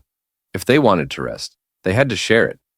Hearing that, Leon quickly raised his head, looking at her with slight irritation. Of course not. Unsure if Rosewise was actually serious, he hopped off the bed and headed for the hot spring at the back door, pretending he just wanted a soak first. Stammering, he told her, I'm going to soak in the hot spring. You go ahead and sleep first. Seeing Leon purposely give her the bed, Rosewise found it amusing. Folding her arms, she smiled secretly as she watched his back. Around the pool, warm spring water trickled down from cracks in the rocks, feeding the bath. The gentle gurgling sound eased the mood, while steam floated up into the night air, giving the place a mysterious charm. Leon slipped into shorts and got into the spring. The temperature was just right. The moment he sank in, all the day's fatigue melted away. Completely relaxed, he leaned against the rocks, eyes closed, savoring the bliss of the hot spring. Ah, what a fulfilling day. Then he remembered. He still hadn't figured out how to deal with Rosewise about sharing the bed. Looking up at the sky, he pondered. If I want a peaceful vacation, I have to avoid sleeping in the same bed with that she-dragon. What excuse should I use later? Just then, the back door slid open, and Rosewise walked in. Leon froze in surprise. Why wasn't she resting? Instead, she came straight to the hot spring. As she entered, Leon hugged himself nervously, not wanting her to see him like that. What? What are you doing here? He blurted. Rosewise rolled her eyes. She wasn't planning anything strange. Casually, she said, Why so jumpy? I'm not going to do anything to you. Running her hand through her hair, she added, The finale of the fireworks is about to start. I've got nothing else to do. I'm heading downstairs to take pictures. Where's the camera? She wanted to capture the fireworks as souvenirs of their trip. At the word camera, Leon stiffened. Nervously scratching his face, he glanced behind him. To keep her from discovering the secrets inside, he had hidden it under his coat on a chair by the spring. But Rosewise's sharp eyes immediately spotted it. Oh, so you brought it here, she said. Leon panicked. She found it way too quickly. Rosewise stepped behind him and grabbed the camera. I'll just take this. Leon's eyes widened in shock. His chest tightened with tension. If she sees what's in there, my secret's done for. I can't let her take it. He swore silently. She must not take that camera. Otherwise, all his hard-earned blackmail material of the she-dragon would be gone. Thinking fast, Leon came up with a desperate move. He stood up and shouted, "Wait! Let's soak in the hot spring together!" Just then, the fireworks finale lit up the night sky. Colorful explosions bloomed overhead, painting the darkness like a field of radiant flowers. Rosewise turned her head, surprised at his sudden outburst. The fireworks were too loud. She didn't hear him clearly. She set the camera down and raised a brow. "What?" Embarrassed, Leon coughed and pretended to be serious. "I said, it's rare for us to come here. Let's enjoy the hot spring together." Rosewise blinked, clearly surprised. Then, with a soft chuckle, she smirked playfully. "Well, I did prepare a super charming swimsuit. You'd better not lose your composure." Leon froze, beads of sweat forming. He forced a smile, pretending confidence. After speaking, Rosewise immediately entered the room and closed the back door. She drew the curtains and started changing clothes inside. Seeing that Rosewise wouldn't be coming downstairs to use the camera for now, Leon felt a bit relieved. But at the thought of what might happen next, he couldn't help feeling helpless. After all, whenever he was with Rosewise, something magical always seemed to happen. He turned to face the hot spring pool, spread his hands, and shook his head gently. Closing his eyes, he whispered words of comfort to himself. "It's okay, Leon. It's just soaking in a hot spring. What could happen? As long as I protect those photos, it's fine. Sharing a hot spring with her isn't a big deal." Leon clenched his fist and looked ahead with determination. He couldn't let Rosewise see the photos in the camera and risk irreversible consequences. To protect them, he'd have to rely on his wits. Even if it meant his body would suffer, he was willing. "Before she comes, let me silently recite the 3 honors and 3 shamas of the Dragon Slayer a few times." Leon entered the hot spring pool again, soaking quietly while waiting for Rosewise to arrive. In the water, a big toy duck and a small toy duck floated, swaying gently with the ripples, as if anticipating what was about to happen. The finale of the fireworks still lit up the night. Explosions of color filled the sky, illuminating the hot spring where Leon sat. With his back against the pool wall, eyes closed, he recited the Dragon Slayer's 3 honors and 3 shamas he created himself. Ashamed of fleeing battles, he suddenly heard the sound of the back door opening. Rosewise had arrived. He turned his head, thinking, "Is she coming in?" Rosewise opened the door and walked in. She wore a purple swimsuit trimmed with white lace at the hem. Her figure was wrapped tightly inside. Though conservative, the swimsuit highlighted her slim figure.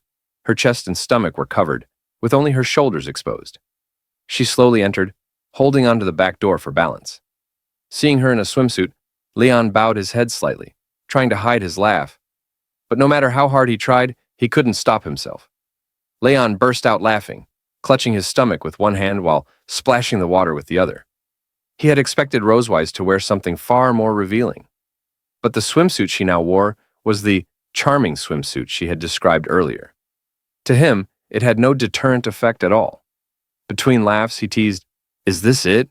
Is this your idea of a charming swimsuit? Testing me with this? Even if it lost 2 pounds of fabric, my dragon mark wouldn't shine." Rosewise frowned, slightly angry. She hadn't expected the swimsuit Issa prepared for her to look so normal. She shot Leon a dissatisfied look. "Ha! You're too smug. This was given by my sister," she said. Leon stifled his laughter and replied, "Your sister's fashion taste is really strange." "Ha ha ha." Rosewise walked to the edge of the hot spring. Seeing she was about to step down, Leon quickly moved over. He offered his hand and carefully helped her in, making sure she didn't slip. Rosewise held on to him and cautiously entered the pool, then leaned against the wall and slowly sat down. Seeing she had settled, Leon walked farther away and sat, turning his head aside to avoid eye contact. Neither spoke. They simply soaked quietly in the hot spring. This is more awkward than I imagined, Leon thought. Peeking with one eye, he stole a glance at Rosewise. Truthfully, when he saw her swimsuit wasn't what he had imagined, he felt relieved. Good thing it's conservative enough. If it were that special kind of swimsuit, I wouldn't last long in here. Rosewise, however, noticed that Leon was intentionally keeping his distance. She understood his worries and found his behavior amusing. Smiling, she said, "What? Afraid my dragon mark will shine? Can't even look at me?" Leon felt annoyed, thinking she was provoking him. He turned slightly toward her. Afraid? Me? What am I? But before he finished, he noticed something strange about her swimsuit. He jumped up from the water, pointing. Hey, Rosewise, your swimsuit. She blinked, confused, not understanding what he meant. Looking down, she realized her swimsuit was changing. The purple fabric slowly turned into a black camisole style, parts dissolving in the water. The altered design now revealed parts of her body. Isa, with a mischievous grin, seemed to have expected this. This swimsuit dissolves in water. A special gift from me, she had explained secretly. Rosewise's face flushed red. Embarrassed, she quickly tried to cover herself. She never imagined the ordinary-looking swimsuit would change once it touched water. I should have guessed Isa's gift wouldn't be that simple, she thought. But almost instantly, she calmed down. Now that she wore the charming swimsuit, she had a chance to test Leon. With a sneer, she said, Perfect timing. Surprised. With a sly smile, Rosewise crawled toward Leon. As she moved, her chest subtly trembled, deliberately tempting him. Leon's face burned red and he quickly turned his head skyward, too nervous to look.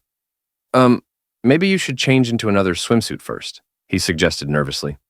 But Rosewise, expecting this reaction, pressed closer with a mysterious smile. She touched his chest lightly with her fingers, igniting sparks across his skin. The great dragon slayer, who defeated countless dragon kings, afraid of me in this black silk swimsuit?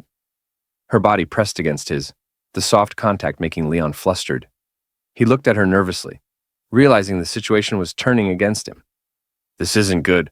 I'm being led by the nose by Rosewise. I need to find a way to turn this around.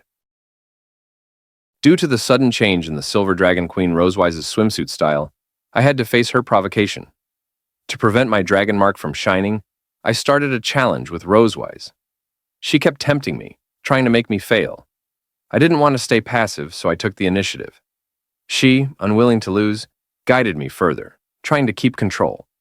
But soon, our emotions shifted slightly. When Rosewise's swimsuit changed after touching water, she seized the chance to test Leon's endurance. She pressed close against his chest, trying to seduce him. Seeing her take action, Leon grew nervous. He forced a smile, but couldn't think of a way to resist her provocation. She had tested his endurance many times before, tricking him over and over. Leon already knew Rosewise's usual tricks, her 3 classic moves. Step 1. Provocation. Rosewise would mock Leon to stir him up. Dragon Slayer, why don't you dare look at me? Are you afraid? Leon, unable to endure, would immediately snap back. He clenched his fist, eyes burning with anger. What? I'm not afraid. Step 2. Teasing. After provoking him, Rosewise would lure him to her bed, press him down, and force him to look at her, tempting him to unleash his inner desires. Don't force yourself. Let go of pride. Submit to me. Isn't this better?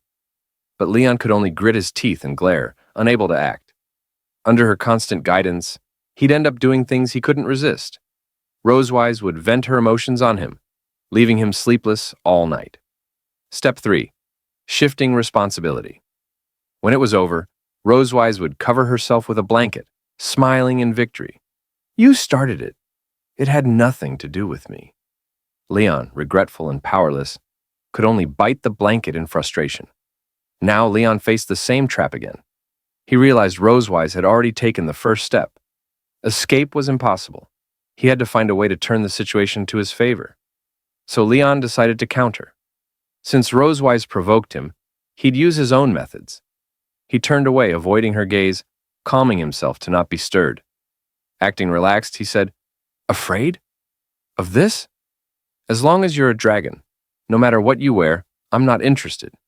Then he asked, If my dragon mark lights up first, what will you do? A dragon mark only shines if one longs for the other. Rosewise raised an eyebrow, lifting her chin proudly. I can perfectly control my desires. I've never lost control. Leon smirked. So confident? Dare to accept my challenge? Her competitive nature couldn't back down. She locked eyes with him. Fine, I accept. But Leon added, Every challenge needs stakes. If you lose, what then? Rosewise simply wagged her finger.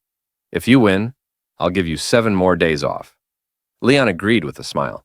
In his heart, he whispered, Perfect, she took the bait. If he won, he'd enjoy more vacation. Fireworks filled the night sky above the resort. Leon and Rosewise sat side by side, watching them burst into colors. Rosewise suddenly pointed. "Leon, look! Don't those fireworks look like my dragon mark?" Leon frowned. "Impossible." The shimmering colors reflected in his eyes like falling petals. He thought only of keeping his dragon mark from shining. Out of sight, out of mind. If I don't look at her, I can resist. But then, a melody drifted from the hot spring. "Twinkle, twinkle, little star." Leon blinked. Why is she singing now? Rosewise placed her hand on her chest, caressing her snow-white twin peaks, making them tremble. She smiled mysteriously, brushing his arm with her shoulder. "How's my singing?" Leon turned away, eyes closed. "This isn't as good as the song I love while bathing." Then Rosewise suddenly cried out, "Ah, my dragon mark is shining." Leon panicked, glancing at her chest. His face reddened, nose bleeding instantly. Turning away, he quickly wiped it. But upon close look, there were no glowing marks at all. Not even purple light. He snapped, "There's nothing! You tricked me!" Rosewise laughed, delighted at his reaction. "If you keep watching, maybe it really will shine." Leon was very unhappy with Rosewise's joke. He realized she had already started launching an attack on him, and he had to find a way to retaliate. He frowned and muttered in his heart, "Rosewise has already begun trying to seduce me. I can't fall behind." While Rosewise's attention was still on the fireworks, Leon secretly reached his hand behind her, his eyes fixed tightly on her tail. He planned to grab it. Just as he was about to gently pull it toward him, Rosewise turned her head and caught his movement. Her gaze shifted from the fireworks straight to him. Leon froze, nervous. He hadn't expected her to notice so quickly. Embarrassment rushed in. Rosewise frowned, glaring unhappily. "What are you doing?" Leon, already holding her tail with one hand, gave her a crooked smile. If he kept being passive, he'd only lose. Since she had caught him, he couldn't keep sneaking. He quickly came up with an excuse. "Wife, even if I can't hold your hand to enjoy this beautiful night under the stars, I can still hold your tail, right?" But Rosewise clearly didn't want that. Her expression darkened, her voice sharp. "Release my tail." She reached out to snatch it back, but Leon only tightened his grip, locking her tail in his arms. Closing his eyes, he said casually, "No." Rosewise felt her temper boil. The hot spring water splashed, but she still couldn't pull her tail away. "Leon, you—" He knew her tail all too well. In his heart, he muttered, "The tail is the most sensitive part of Rosewise's body. She's bound to lose." Leon rubbed her tail skillfully, searching for her weak spots, stroking every inch as though it were his favorite toy. The sensation traveled from her tail straight into her body, overwhelming her.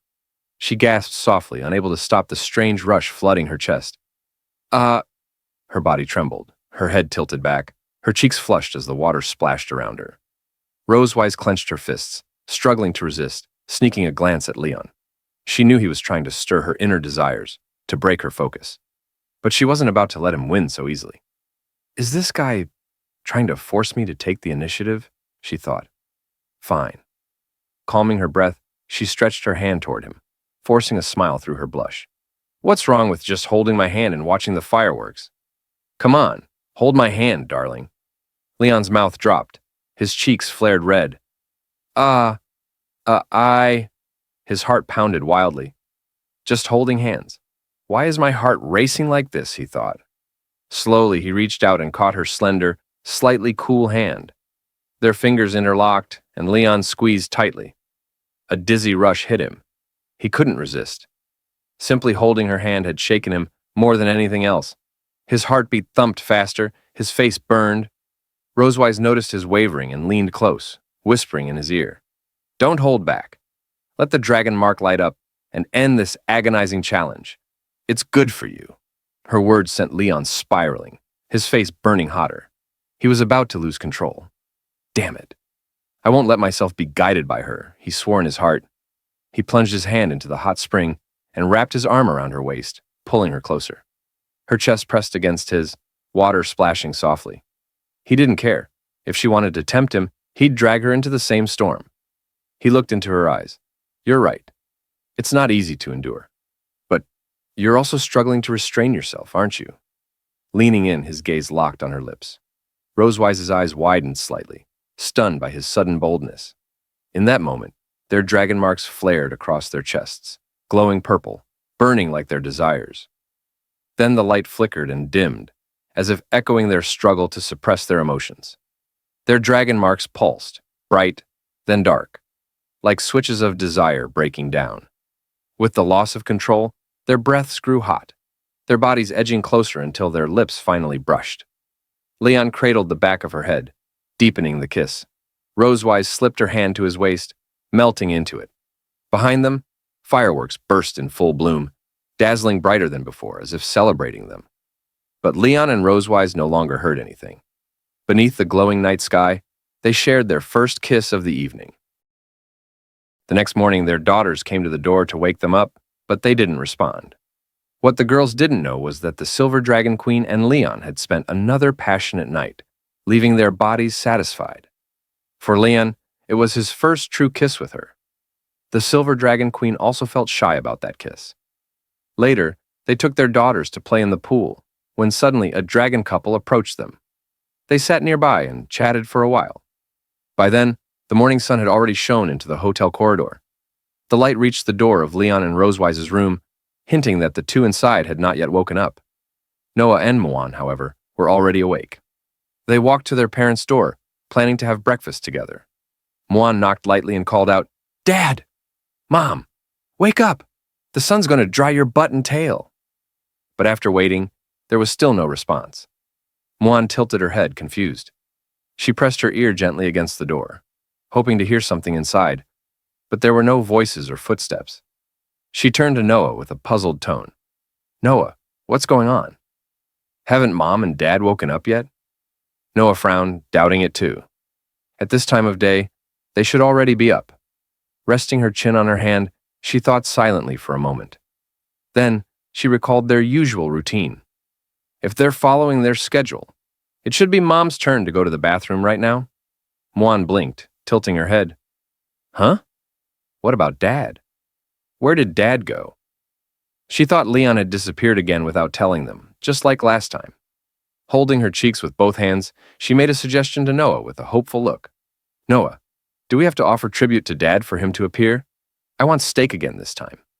She could almost imagine the smell of steak drifting before her. Noah sighed helplessly at Muan's endless food fantasies. Folding her arms, she gave her a look. "You just want steak, don't you?"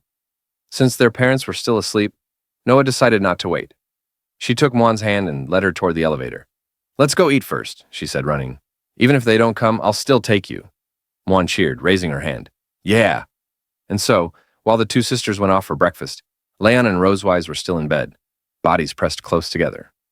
Rosewise's skin bore both small and large kiss marks, traces of the fierce passion from the night before. The sunlight streamed through the window onto their bed, as if urging them to get up. Maybe it was the brightness, maybe the warmth, but Leon stirred. He slowly opened his eyes and muttered, "Ugh, my whole body is sore." Sitting up with effort, he rubbed his head, trying to clear his thoughts. Last night's heat still lingered in his body, leaving him drained. Turning his head, he saw Rosewise still sleeping.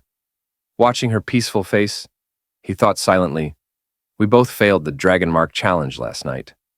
And I even kissed her." Her long lashes, soft cheeks, and moist lips drew his gaze. That kiss had made her lips look even more enticing. Our first real kiss. Remembering it, Leon felt his face heat up, cheeks turning red. Though they had been intimate before, they had never kissed with such seriousness until last night. Almost without thinking, his hand reached out, brushing lightly against her lips. They were soft, warm, elastic. So soft, he thought, before snapping back to reality. Startled, he pulled his hand away quickly, face blazing. His heart pounded, his head buzzing. He jumped out of bed, rushing to the bathroom as if nothing had happened. "Why would I even do that?" he muttered under his breath, embarrassed. "I've messed up so badly." When he disappeared into the bathroom, Rosewise slowly opened her eyes. She had actually been awake for some time, pretending to sleep to avoid the awkwardness of waking at the same time as him. She had felt his touch on her lips. Raising her fingers to her mouth, she gently traced the spot, whispering to herself, "Why did that guy touch my lips first thing in the morning?" The memory of last night returned vividly. Her first kiss with the Dragon Slayer himself. Covering her mouth, she blushed, shy and flustered. I never thought my first real kiss would be with Leon. Realizing how much it mattered to her, she quickly pulled the blanket around herself, denying it in her thoughts. Wait, what? It's not like I'm desperate to kiss him or anything? She pouted stubbornly. This is all the fault of that dragon mark. Outside, the sound of water trickled from the hot spring, as if easing their tangled hearts. Later, after changing into fresh clothes, Leon and Rosewise took Noah and Muan to the resort's water park. The park buzzed with families and laughter. Some swam with float rings, others battled with water guns, while the boldest slid from the tallest slides into the pool. Muan wore the bright yellow swimsuit she had picked earlier. Her hair was tied into two playful buns, perfect for splashing in the pool. With a mischievous grin, she lifted her water gun, already locking onto her next target. Muan aimed at Noah and raised his water gun, ready to fire. Noah had just changed into a pink swimsuit, her hair tied into a bun. Flustered, she tried to prepare for Muan's sudden attack. Without a water gun of her own, Noah couldn't fight back right away. She lifted her arm to shield her face, blocking Muan's spray. Muan, you... she whispered, frustrated. Seeing her defenseless, Muan grinned and kept firing relentlessly. Charging forward, he sprayed water at her, laughing. Noah! Look at my splashing attack, he shouted. Noah squeezed her eyes shut, retreating quickly as she tried to withstand the blast with her hands. Then, seizing a chance while Muan wasn't paying attention, Noah dipped her hands into the pool and flung a huge splash his way. Muan, look at my attack, she countered. He blocked with his arm, grinning wide, clearly enjoying himself. The game filled him with pure happiness. Nearby, Leon and Rosewise sat quietly on a bench, their distance from each other more noticeable than before. They watched Noah and Muan play, but neither made a move to join. After what happened last night, both kept away from the water. Rosewise feigned calm and asked Leon, Why don't you play with them? Her question made him uneasy. Still, Leon kept his composure. Because we soaked in the hot spring for so long last night, I just want to stay away from the pool for now, he said flatly. Rosewise had no quick reply, falling silent. She frowned, her eyes lingering on him. Last night, it was just... Before she could finish, a strange voice interrupted. Oh, what a lovely child. Are you their parents? Two dragons stood nearby. Rosewise turned to them and answered, Ah, yes. Leon followed her gaze, noticing the couple. A man with short black hair, golden eyes dressed in a blue hoodie, and a woman with short brown hair, red eyes wearing a swimsuit. They walked hand in hand toward them. The woman smiled warmly. Hello, my name is Yuna.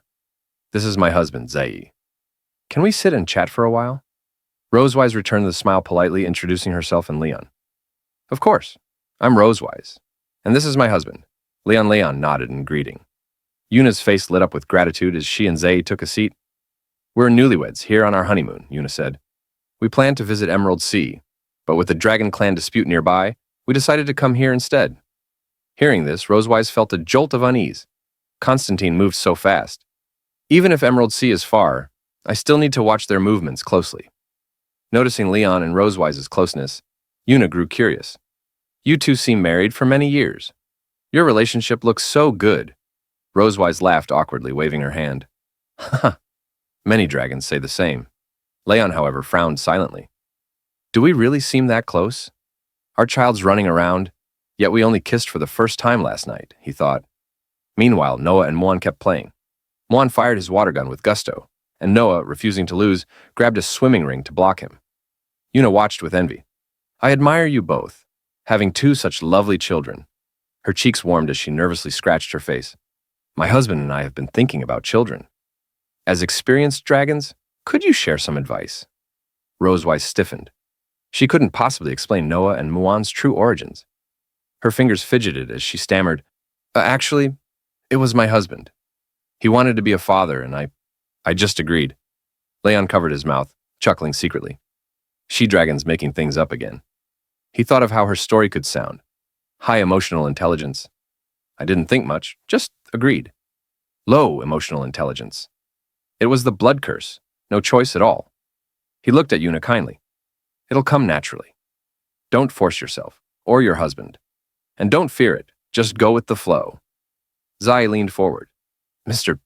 Leon, do you two really argue? How do you resolve it? Embarrassed, Yuna quickly admitted, Sometimes I'm too dominant. We argue over small things. Leon smirked and leaned against Rosewise, teasing, I can't answer. My wife may look tall, aloof, and fierce, but she loves to act spoiled. Right, dear? He laughed quietly. Rosewise bristled. This guy's mocking me again. She pressed closer to Leon, secretly pinching his waist with a forced smile. Dear, how embarrassing of you to say that. Leon twitched, whispering in pain. Oh, is that so? Zai sighed, slightly disappointed.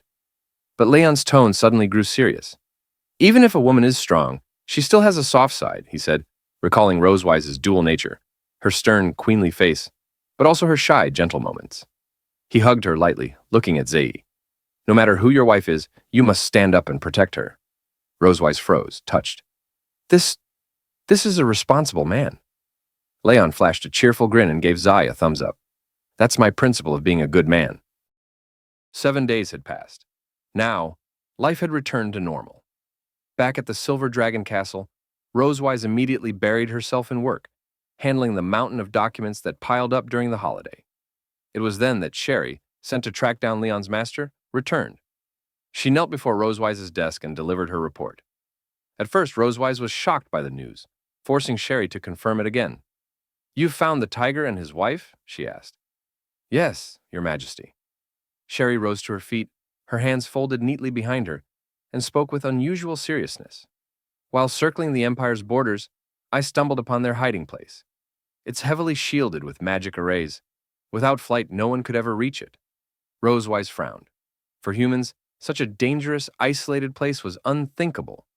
Why would they choose to hide there? And more importantly, how did they even get there? Then Sherry added something else. Your Majesty, the man called Tiger, he is powerful. He's not on the same level as other dragon slayers. If he wished, he could kill me instantly. Her voice trembled at the memory of his gaze. His presence alone crushed her aura, leaving her shaken even now. She lowered her head, unable to shake the sharpness of his eyes from her mind. Rosewise was taken aback. Sherry, though weaker in combat, was one of her best confidants in infiltration and intelligence. Even the strongest dragon slayers couldn't take her down so easily. For Sherry to admit such fear, Tiger had to be extraordinary. It seems Leon's master is no ordinary man, Rosewise thought, tapping her desk thoughtfully.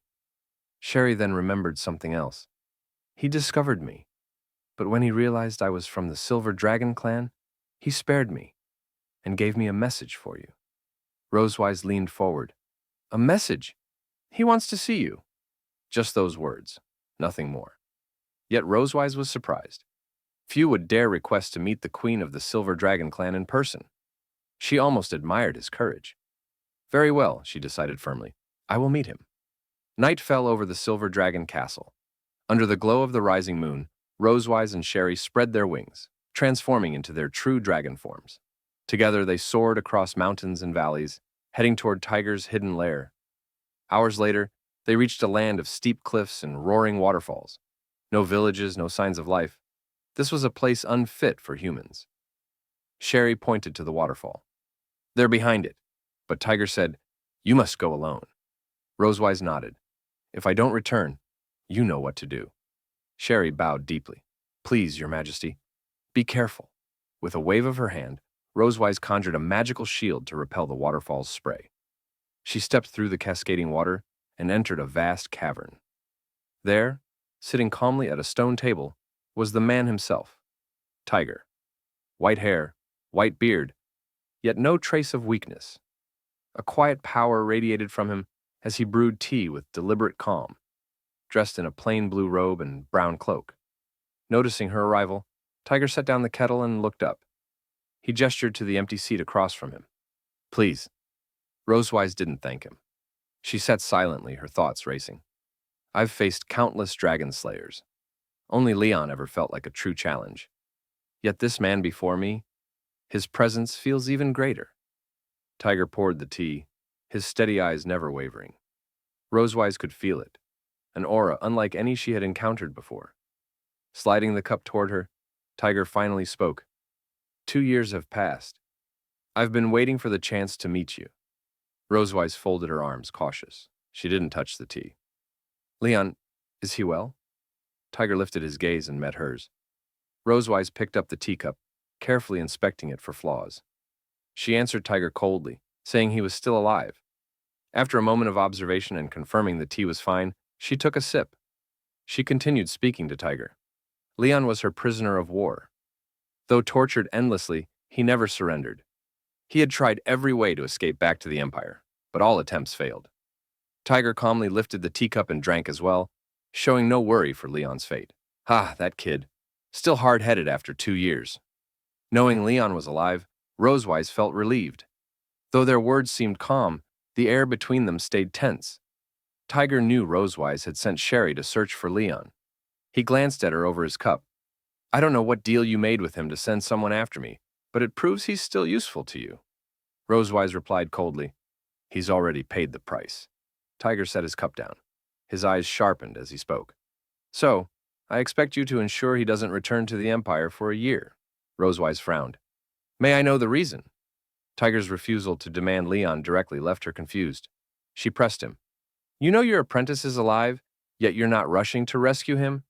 Instead, you want him trapped in enemy lands for another year?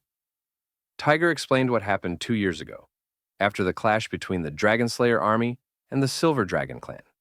The Dragonslayer army suffered a crushing defeat at Silver Dragon Castle with heavy losses. The Emperor raged, and public opinion crushed them further. The defeated army limped back to the Empire with only remnants of its soldiers. The citizens were furious. Someone had to take the blame. The Empire pinned everything on traitors within the Dragonslayer army. Rosewise already guessed Tiger's next words. Leon, the famed dragon-slaying hero, had vanished after the war. He was the perfect scapegoat. She imagined the scene. If Tiger dragged Leon back now, the people, the army, even the Emperor would see him as suspicious. Leon would face blame and endless surveillance. Tiger nodded at her thoughts and continued. You're right. Returning now means certain death. I'd rather he stay here, under your control. At least he'll live. Rosewise placed her teacup down and sighed softly. Tiger was powerful, too powerful to ignore. She could not refuse. I understand, she said, but I have a condition. I want all his information, especially his childhood dark history. Her eyes burned with seriousness. Tiger was taken aback, raising his brow at the odd demand. Still, he didn't refuse. That's a special request. He turned and disappeared into the cave. After a while, he dragged out several boxes and placed them by the stone table. From one, he pulled out an ornate wooden case and handed it to Rosewise. These are all the love letters Leon received from enrollment to graduation. I kept them for him. Rosewise was shocked. She hadn't expected Tiger to hoard Leon's love letters. She opened the box and pulled out envelopes of all colors. She read them silently while Tiger said, These were meant for his future wife. But now his life is in your hands. You decide what to do with them. What Tiger didn't know was that Rosewise could also be considered Leon's wife. Seeing the letters, Rosewise smiled wickedly. Knowing Leon's hidden past delighted her. Inwardly, she laughed. Ha ha ha, Leon. Even you have this day. She kept smiling as she read. Tiger noticed her expression and frowned. Why was she so interested in Leon's secrets? Is this interrogation? He wondered. He wasn't entirely wrong. Rosewise then pulled out a small golden-framed portrait from the box. It showed a silver-haired girl in purple, crudely drawn, clearly from Leon's childhood hand. Rosewise asked, This is? Tiger chuckled and shrugged. That's Leon's dream lover. He drew her at 6 years old. Silver hair, tall, cold demeanor. That's his type. There was even a girl at school just like that, she confessed to him. He thought for 5 seconds, then rejected her. As he spoke, Tiger suddenly froze. His eyes narrowed on Rosewise. She was silver-haired, tall, cold, exactly like the portrait. No way, he thought. Leon wouldn't dare. Not with the Silver Dragon Queen. Rosewise studied the portrait seriously, unaware of the uncanny resemblance. She placed the picture and letters back into the box. Any more explosive secrets? She asked eagerly. Tiger gave an awkward smile and shook his head. No, he's my apprentice. I can't betray him further. At that moment, Rosewise flicked several photos into her hand. She waved them before him. These are recent pictures of your beloved apprentice. Don't you want to look? Tiger shot to his feet, leaving the stone bench. Wait here. I'll let you meet Leon's first love. Leon's first love? Rosewise frowned as Tiger hurried into the cave. She hadn't expected Leon's first love to be under Tiger's roof. A nervous chill rose in her. Easter egg. Leon's weakness revealed.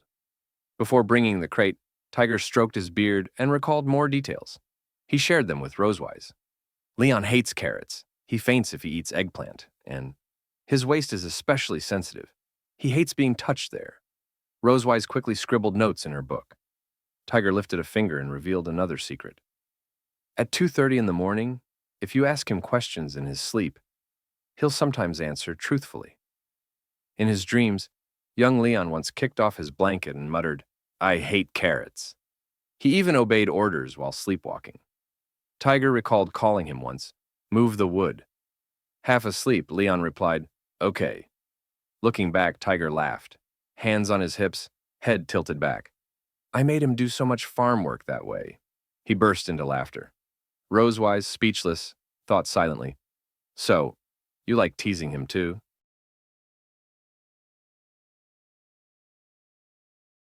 Tiger then turned and walked deeper into the cave, intending to bring Leon's first love to show Rosewise. Hearing this, Rosewise grew nervous. Soon, the sound of hooves echoed out of the darkness.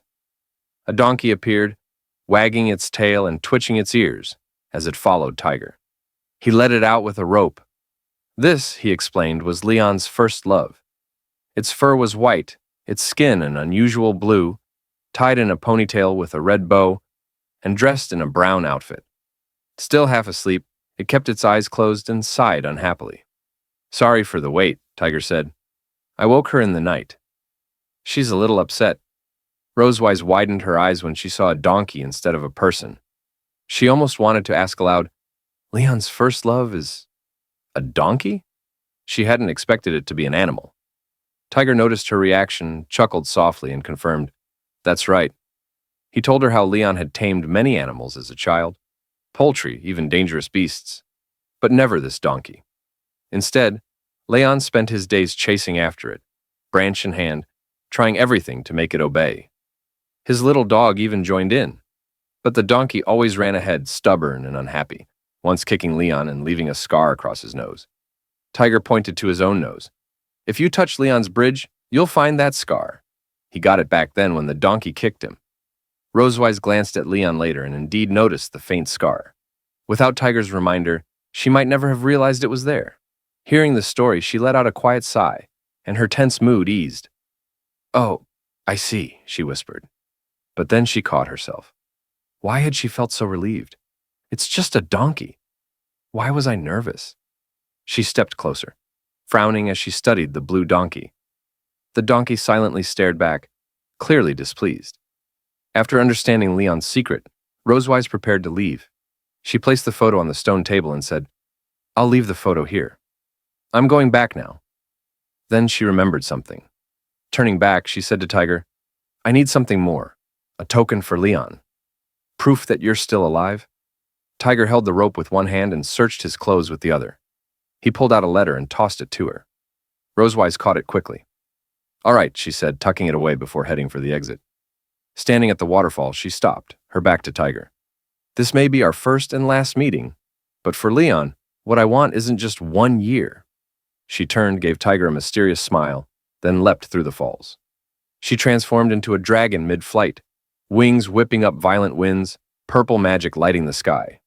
With a roar, she soared towards Silver Dragon Castle, her glow fading as she vanished. Tiger stood at the cave's mouth, watching her disappear. Her words echoed in his mind. What a decisive queen. But what did she mean? Just then, a breeze knocked the photo from the stone table to his feet. Tiger bent down, picked it up, and widened his eyes at the face on it. For a moment, he was speechless. From the shadows, a woman emerged. Supporting herself against the wall, she asked softly, "Leon, is he okay?" She had long blue hair, matching eyes, and a strange mark on her forehead. Dressed in an elegant blue gown, her aura was gentle and kind. She was Charlotte Poseidon, Tiger's wife. She looked at him with deep worry, waiting to hear about Leon's fate. Tiger smiled at Charlotte, signaling she didn't need to worry. He handed her the photo and said, I feel that just one good word isn't enough to describe his life right now. Charlotte lowered her head and noticed the photo. She reached out, took it, and smiled softly. This guy's living better and better. She studied the picture carefully. It was a family portrait Leon and Rosewise had taken in Sky City to ensure Noah's smooth enrollment. In the photo, Leon and Rosewise wore formal attire, both smiling forward. Noah and Muan stood in front of them in matching outfits, striking cute poses. The picture radiated harmony. Seeing Leon safe and well put, Charlotte's heart at ease. She turned, noticing Tiger heading toward the side of the cave. She already seemed to know what he was about to do. Have you made up your mind? She asked. Tiger walked to the stone wall, gently stroked a sword resting there, then lifted it with a firm grip. The blade was black, decorated with an orange gemstone that shimmered faintly under the moonlight. Clearly, this was no ordinary weapon. Staring at it with steady eyes, Tiger said, "Yes, it's time to wash away his traitor label and restore his name. Consider this my gift to my granddaughters." His voice was firm, his deep blue eyes unwavering. It was clear he was about to do something crucial for Leon. 2 days later, Rosewise returned safely to the Silver Dragon Castle. Evening had already fallen. The crescent moon, like a pale sickle, climbed into the sky, casting a faint silver glow. Inside the castle, corridor lamps lit the way to every room.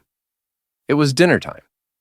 Leon brought Muan to the dining hall, but tonight he wasn't the one cooking. It was Rosewise. After seating Leon and Muan at the table, she entered the kitchen to prepare dinner herself. Leon rested his chin on his hand, watching her with narrowed eyes. Strange, he thought. She'd vanished for 2 days without a word, and now she was acting mysterious. He had already noticed her absence 2 days ago, and it still bothered him. At that moment, Anna passed by, carrying books and documents for Rosewise's office. Leon stopped her. "Where's Rosewise?" Anna turned her head. "Her Majesty is out on business," she replied. Now, as the sound of chopping and sizzling came from the kitchen, Leon frowned deeper. She comes back, and the first thing she does is cook for us. Something's off. Before long, Rosewise emerged, carrying 2 covered plates. With a mysterious smile, she set them down before Leon and Muan. "All right," she said, "let's have dinner." She lifted the lid from Muan's plate. Inside was the little girl's favorite, steak, perfectly cooked, dripping with brown sauce, decorated with carrot flowers, cherry tomatoes, and an egg. Muan's eyes sparkled. "Wow, Mom's steak looks amazing." Leon lifted his own lid. His face froze. His plate was piled mountain high with carrots. He scowled. "What is this supposed to be?" "Vegetable salad," Rosewise replied smoothly, smiling. "Salad?" Leon pointed at the heap. "There's nothing here but carrots." Unfazed, Rosewise wagged her finger. "Correction. Carrot vegetable salad." Muan, chewing happily, tilted her head. "Dad, don't you like carrots?" Leon froze, embarrassed. He didn't want to admit it in front of her. Carrots are just a bit," he stammered. Rosewise crossed her arms and shook her head, clearly disappointed. "What do you always tell Muan? Balanced diet. No picky eating. Why can't you follow your own words?" "Yeah, Dad," Muan chimed in. "You always look dizzy, so you shouldn't be picky." Leon glared at Rosewise but had no comeback. He stabbed a carrot with his fork, muttering angrily. "Fine." I'm eating. Rosewise gave a sly little smile, pleased with herself. Leon silently cursed as he chewed the hated vegetable. That she-dragon. She's doing this on purpose. Did she somehow figure out my weakness? Then Rosewise leaned back with a sudden bright smile. "Oh, by the way, I'll be sleeping in your room tonight." Leon immediately choked, spitting out his carrot. His face burned. Does she mean? His heart raced. He knew this was going to be a sleepless night. Later, Rosewise bathed, changed into a silky black nightgown, and walked to Leon's room. The fabric clung lightly to her figure, her pale skin glowing against the dark fabric, every step carrying subtle allure. Leon lay on the bed, book in hand, but upside down. He pretended calm as he looked up. "You're here." Rosewise chuckled at his nervousness, slowly approaching. "What? Were you looking forward to it?" Leon slammed the book down, flustered. "No!" Rosewise sat gracefully on the bed, patted the spot beside her, and whispered softly, "Come on."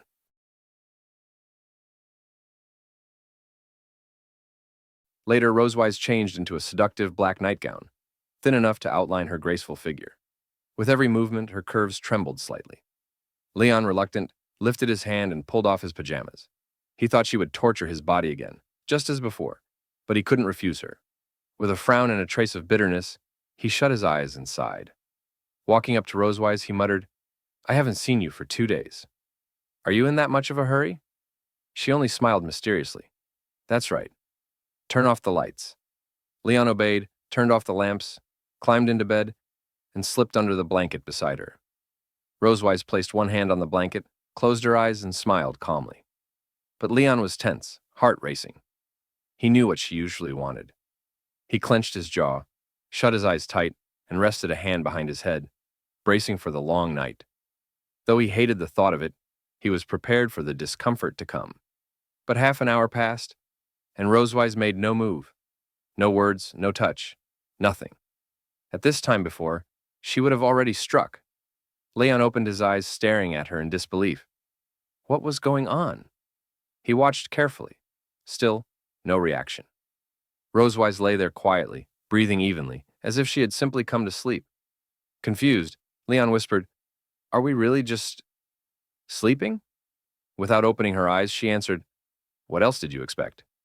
Flustered, Leon turned his back to her and wrapped himself tightly in the blanket. He didn't want her to see his conflicted thoughts. "Of course not," he snapped, forcing himself to sleep. Rosewise cracked her eyes open, amused by his reaction, but said nothing. Realizing she wasn't going to torment him tonight, Leon told himself, "Since she's leaving me alone, I might as well rest. If I'm to strike back one day, I'll need my strength." With that thought, he drifted into slumber. The castle grew silent as the hours slipped by. On the bedside table, the alarm clock ticked quietly beneath the moonlight. Its hands pointed close to 2:30. Rosewise opened her eyes. She sat up slowly, lifted the clock, and confirmed the time. She had never actually fallen asleep. She'd been waiting. Tiger's words echoed in her memory. At 2:30 in the morning, if you ask Leon a question while he sleeps, sometimes he'll reveal his deepest thoughts. Smiling mysteriously, she turned to look at Leon, lying unaware beside her. She had waited for this moment. Tonight, she would test the secrets of his heart. Placing the clock back down, Rosewise leaned closer, whispering in her mind, "Let's start with something simple." She pushed his shoulder lightly. Leon didn't stir. She softly asked, "Leon, what is the name of your youngest daughter?" In his dream, Leon mumbled, "Muan." Her eyes lit up with delight. Success. Tiger's words were true. Leaning closer to his ear, she pressed on. "What kind of girl do you like?" Leon answered without hesitation. "Silver hair, tall stature." Rosewise remembered Tiger had said the same, that Leon liked silver-haired girls, tall and cold in demeanor. She nodded slightly. Exactly as his master said. But there was something else she had to know.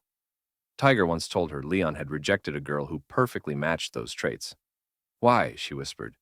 "Did you turn her down back in school?" Still lost in dreams, Leon answered, "She looked fine, but I didn't like her." Rosewise crossed her arms and scowled, silently fuming. Tiger had told her he'd hesitated before rejecting that girl. "You say you didn't like her?" But you paused 5 whole seconds before saying no. Although Rosewise had learned from Tiger what type of girl Leon liked, she believed he didn't just like that type. So she pressed him further. "Tell me, what kind of girl do you like?" Leon shifted slightly and answered honestly, "I also like mature women, black stockings, and bunny girls." Hearing his answer, Rosewise's curiosity lit up. Propping her chin with one hand, she gently poked Leon's cheek with the other. But Leon, still deep in sleep, didn't react at all. With a mischievous smile, she teased, "Do you want to see one of our classmates wearing a bunny girl outfit?" Leon slowly shook his head, his thoughts clear in that moment. "No," he muttered, leaving Rosewise puzzled. Since he liked bunny girls, Rosewise assumed he must have imagined other girls in those outfits. She leaned closer, staring at him. "Oh, then who do you want to see wearing one?" Leon stayed silent, clearly thinking about his answer. Then, with a faint smile, he whispered a single name, Rosewise. Her entire body froze. Her eyes widened in shock. He actually wanted to see her in a bunny girl outfit? After a long moment, her body finally reacted. Her cheeks grew hotter by the second, glowing red like ripe apples. Her head spun, Leon's words echoing endlessly in her mind. She couldn't process his answer right away. Quickly stepping back, she waved her hands in panic, staring at him in disbelief. She couldn't believe Leon had such a thought. Her emotions tangled inside, almost impossible to suppress. Why? Why do you want to see me like that? That's impossible, she whispered. Because Leon began, but before finishing, his voice faded. He sank back into sleep, his steady snores filling the room as his chest rose and fell. Rosewise was speechless. She had been so close to hearing his reason, only for him to fall asleep mid-sentence. She shook his shoulder and poked his cheek again, desperate for him to finish. But Leon didn't utter another word. Inside, she grumbled, Seriously? At the most important moment, you fall asleep?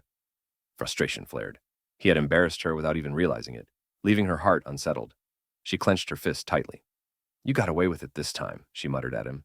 Next time, I'll definitely make you do something embarrassing while you're sleepwalking. The next afternoon, Leon, Rosewise, and Muan followed their routine, waiting on the wide lawn near the city gate for Noah's weekend return. The warm sunlight poured over the grass, wrapping everything in golden warmth. The lawn looked like a soft green carpet, shimmering under the light. Muan spotted a frog perched on a nearby stone and ran over curiously to study it. From a distance, Leon and Rosewise watched Muan play while chatting quietly. That morning, when Leon had woken up, Rosewise was already gone from his room. He glanced at her and asked, When did you leave last night? Watching Muan with a gentle smile, Rosewise calmly answered, After you fell asleep. Then she turned to him with a sly grin, clearly in a playful mood. What, are you disappointed? She teased. Leon looked away toward the grass, shrugging with feigned indifference. How could I be? The entire castle is yours. Sleep wherever you want.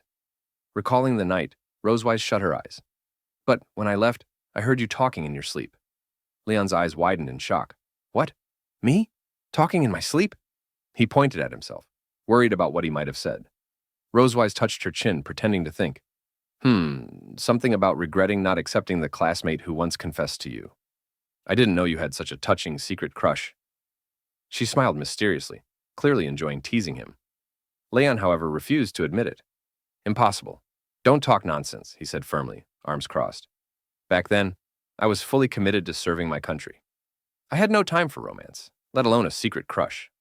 Rosewise chuckled softly. She already knew most of his secrets from Tiger, but she didn't tell him. She just wanted to see his awkward face. Who knows? Maybe your dreams reflect your true feelings, she teased. Leon immediately grew tense. He turned to her, almost pleading. Hey, she-dragon, why don't you believe me? I really didn't. Meanwhile, Muan squatted in the grass, happily weaving colorful wildflowers and blades of grass into a wreath. Suddenly, the heavy beat of wings echoed overhead. Muan looked up. A massive leviathan descended from the sky. Noah had returned.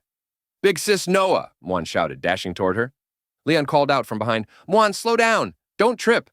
Muan ignored him, placing the wreath on Noah's head before clinging to her arm with a big smile. Then she led Noah toward Leon and Rosewise. Mom! Dad! I'm back! Noah beamed. Leon noticed a folded paper in her hand and pointed. Noah, what's that? Noah handed it to him, saying it was her homework. Leon unrolled the paper and read it. Rosewise, curious, stepped closer to see. Together, she and Leon read aloud. Write a composition of no less than 800 words on the themes of family and happiness. An essay competition. Both Leon and Rosewise lowered their heads toward Noah. The paper revealed it was indeed a competition notice. The school required every student to write an essay and submit it on time. Noah nodded, explaining that most of her classmates would likely write about family bonds. After all, many came from oviparous dragon families. But Noah wanted something different. She raised her fists slightly, eyes firm, saying she would use the unique advantages of her own family. She didn't want to write like everyone else. She had already decided her angle at school and seemed very confident. The unique advantages of the oviparous dragon family? What does that mean? Muan blinked in confusion. With a serious look, Noah turned to her. The love between Mom and Dad. Her words left Leon and Rosewise stunned. Love? Our love, they said at the same time, pointing at themselves. The idea puzzled them. Both of them knew their current relationship was being held together by circumstance. As for love, they had little experience. But Noah stood firm, asking, Mom, Dad, please help me gather some inspiration and materials. Muan grew excited, raising her hand. Muan wants to see this. Leon sighed, smiling awkwardly. Since Noah asked, he couldn't refuse. If it's my daughter's request, of course I'll agree. Rosewise bent slightly, smiling warmly at Noah. And how do you want us to cooperate? Noah already had a plan. Go on a date in Sky City tomorrow. Leon and Rosewise widened their eyes in surprise. The next day arrived. Following Noah's request, Leon and Rosewise walked through the bustling streets of Sky City, dressed in the couple's outfit chosen by their daughters. The street overflowed with laughter, bargaining, and the lively sounds of tourists. Yet between Leon and Rosewise, the atmosphere was awkward. Leon turned reluctantly. Let's start dating. Rosewise sighed softly. Leon wondered why Noah even knew about dating at her age. Did she really understand it? Rosewise replied calmly, Noah isn't an ordinary child. She knows far more than you think. Meanwhile, Noah and Muan trailed quietly behind, observing, though their odd behavior drew glances from passers-by. Curious, Leon asked, Have you ever dated before? Rosewise shook her head. I spent 100 years in study, another 100 in career. No time for dating. And you? She asked back. Leon shrugged. 15 years studying, 5 in career, 2 taking care of children. Same result. They exchanged a silent glance, both inexperienced, both awkward. But Rosewise straightened confidently. Don't worry. I brushed up on dating knowledge last night. She had gone to the library and borrowed books like My Lover, Slumbering in the Afternoon, and The Albatross's Love. Leon nearly choked. These are love novels. He coughed into his hand. But he too had prepared. Actually, I also studied. I listed some date ideas for ordinary couples. He pulled a pink sheet from his pocket, covered with activities, dessert shop, musical dramas, zoo visits, and more. These don't include awkward games or excessive intimacy, Leon explained, but still capture the warmth of parental love. If we follow this, Noah will get the perfect material. He clenched his fist, confident. Rosewise nodded lightly, satisfied with the plan. Then, Leon and Rosewise went through each project on the checklist one by one. Their first stop was the dessert shop, where they each bought an ice cream and continued eating as they visited the zoo. Leon soon spotted an unusual animal nearby. Rosewise turned her head and noticed the same strange creature behind them. Hidden in the bushes, Noah observed them carefully, jotting down detailed notes. Muan squatted beside her, happily licking her ice cream. Afterward, Leon and Rosewise headed to a clothing store. Rosewise picked up a pink dress and held it in front of herself. She turned to Leon for his opinion. He touched his chin, studied both the dress and Rosewise carefully, and after a pause, offered his advice. Meanwhile, Noah and Muan lay flat on a rooftop near the shop, secretly watching. Noah nodded lightly, recording every detail. Soon after, Leon and Rosewise entered a theater to watch a stage play themed around the albatross. They sat side by side, seriously watching the actors and occasionally applauding. A woman seated behind them noticed Noah and Muan crawling quietly beneath her feet. Muan pressed a finger to her lips, urging silence.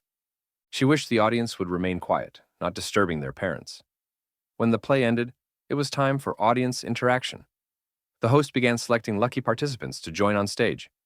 His eyes fell on Leon and Rosewise. He stretched out his hand and invited them up.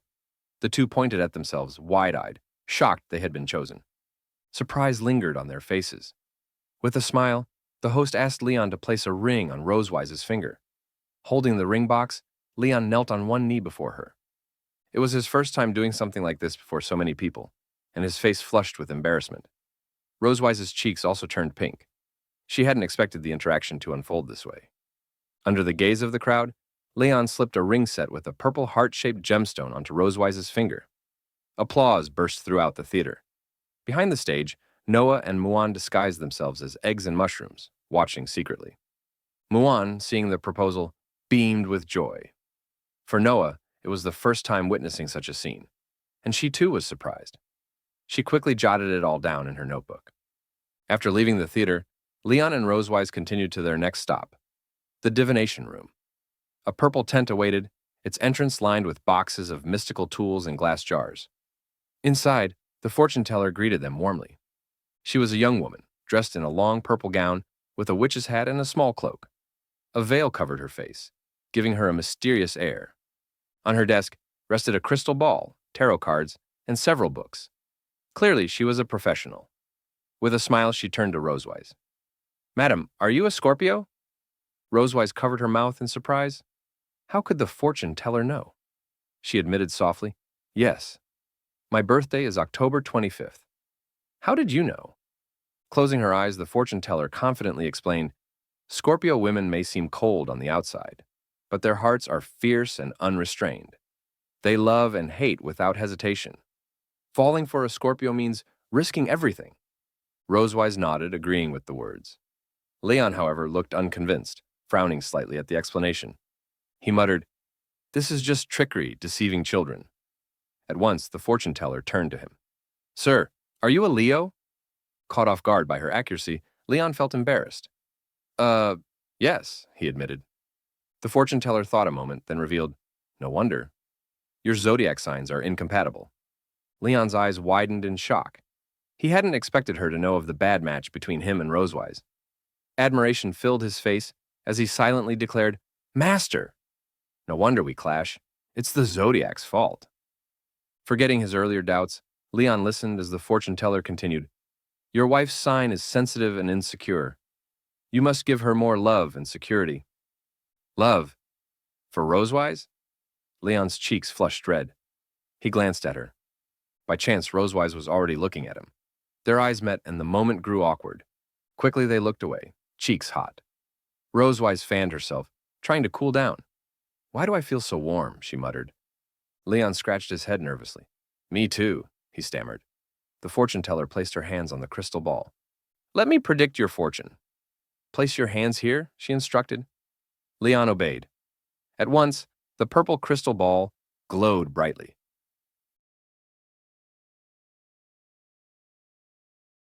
After Leon placed his hands on the fortune teller's crystal ball, its interior began to swirl and glow with a strange purple light. Soon, the fortune teller could see the faint shapes forming within.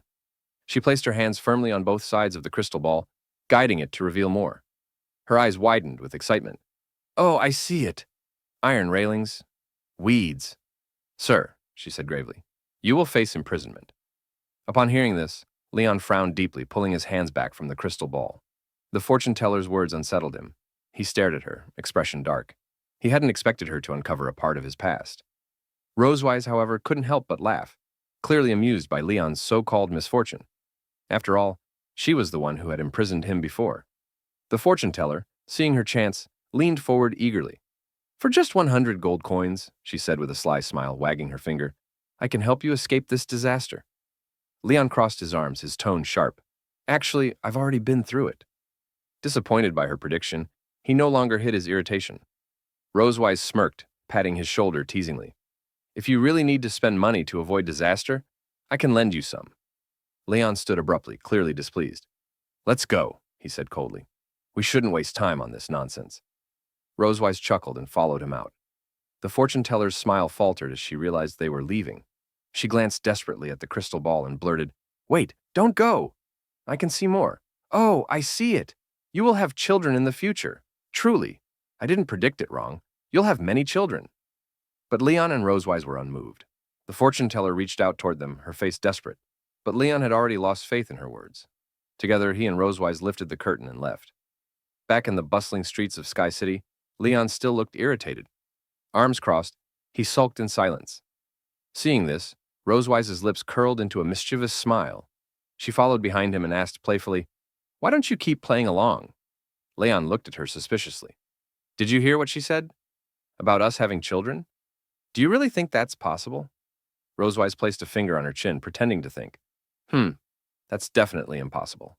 She then walked beside him, her mood unusually light. "Still, today was fun. I haven't done things like this in ages." Since becoming the queen of the Silver Dragon clan, Rosewise rarely had time to experience life as an ordinary person, let alone go out with Muan and Noah. For Noah's essay project, she had set aside her royal duties for a day, choosing instead to live like a normal woman, spending time with Leon. "It's like we're really dating," she said with a soft laugh. Leon turned red and averted his gaze, stammering, Glad you like it." As they strolled down the lively street, Rosewise asked, "Where are we going next?" Leon raised his right hand and declared proudly, The last stop, watching the sunset at the beach. Not far behind them, Muan gently held Noah's hand, whispering as they followed. Dragon Squad. Follow them. The beach near Sky City was bathed in the glow of dusk. The setting sun dyed the sea orange, the waves washing gently ashore, leaving behind shells and starfish. The rhythmic sound of the sea seemed to ease every heart. Leon and Rosewise finally arrived. Leon placed his hands on his hips and said confidently, "The last stop of our date, the beach." Behind them, Noah and Muan hid behind a large tree, secretly observing. Their silent guardian, Anna, stood beside them.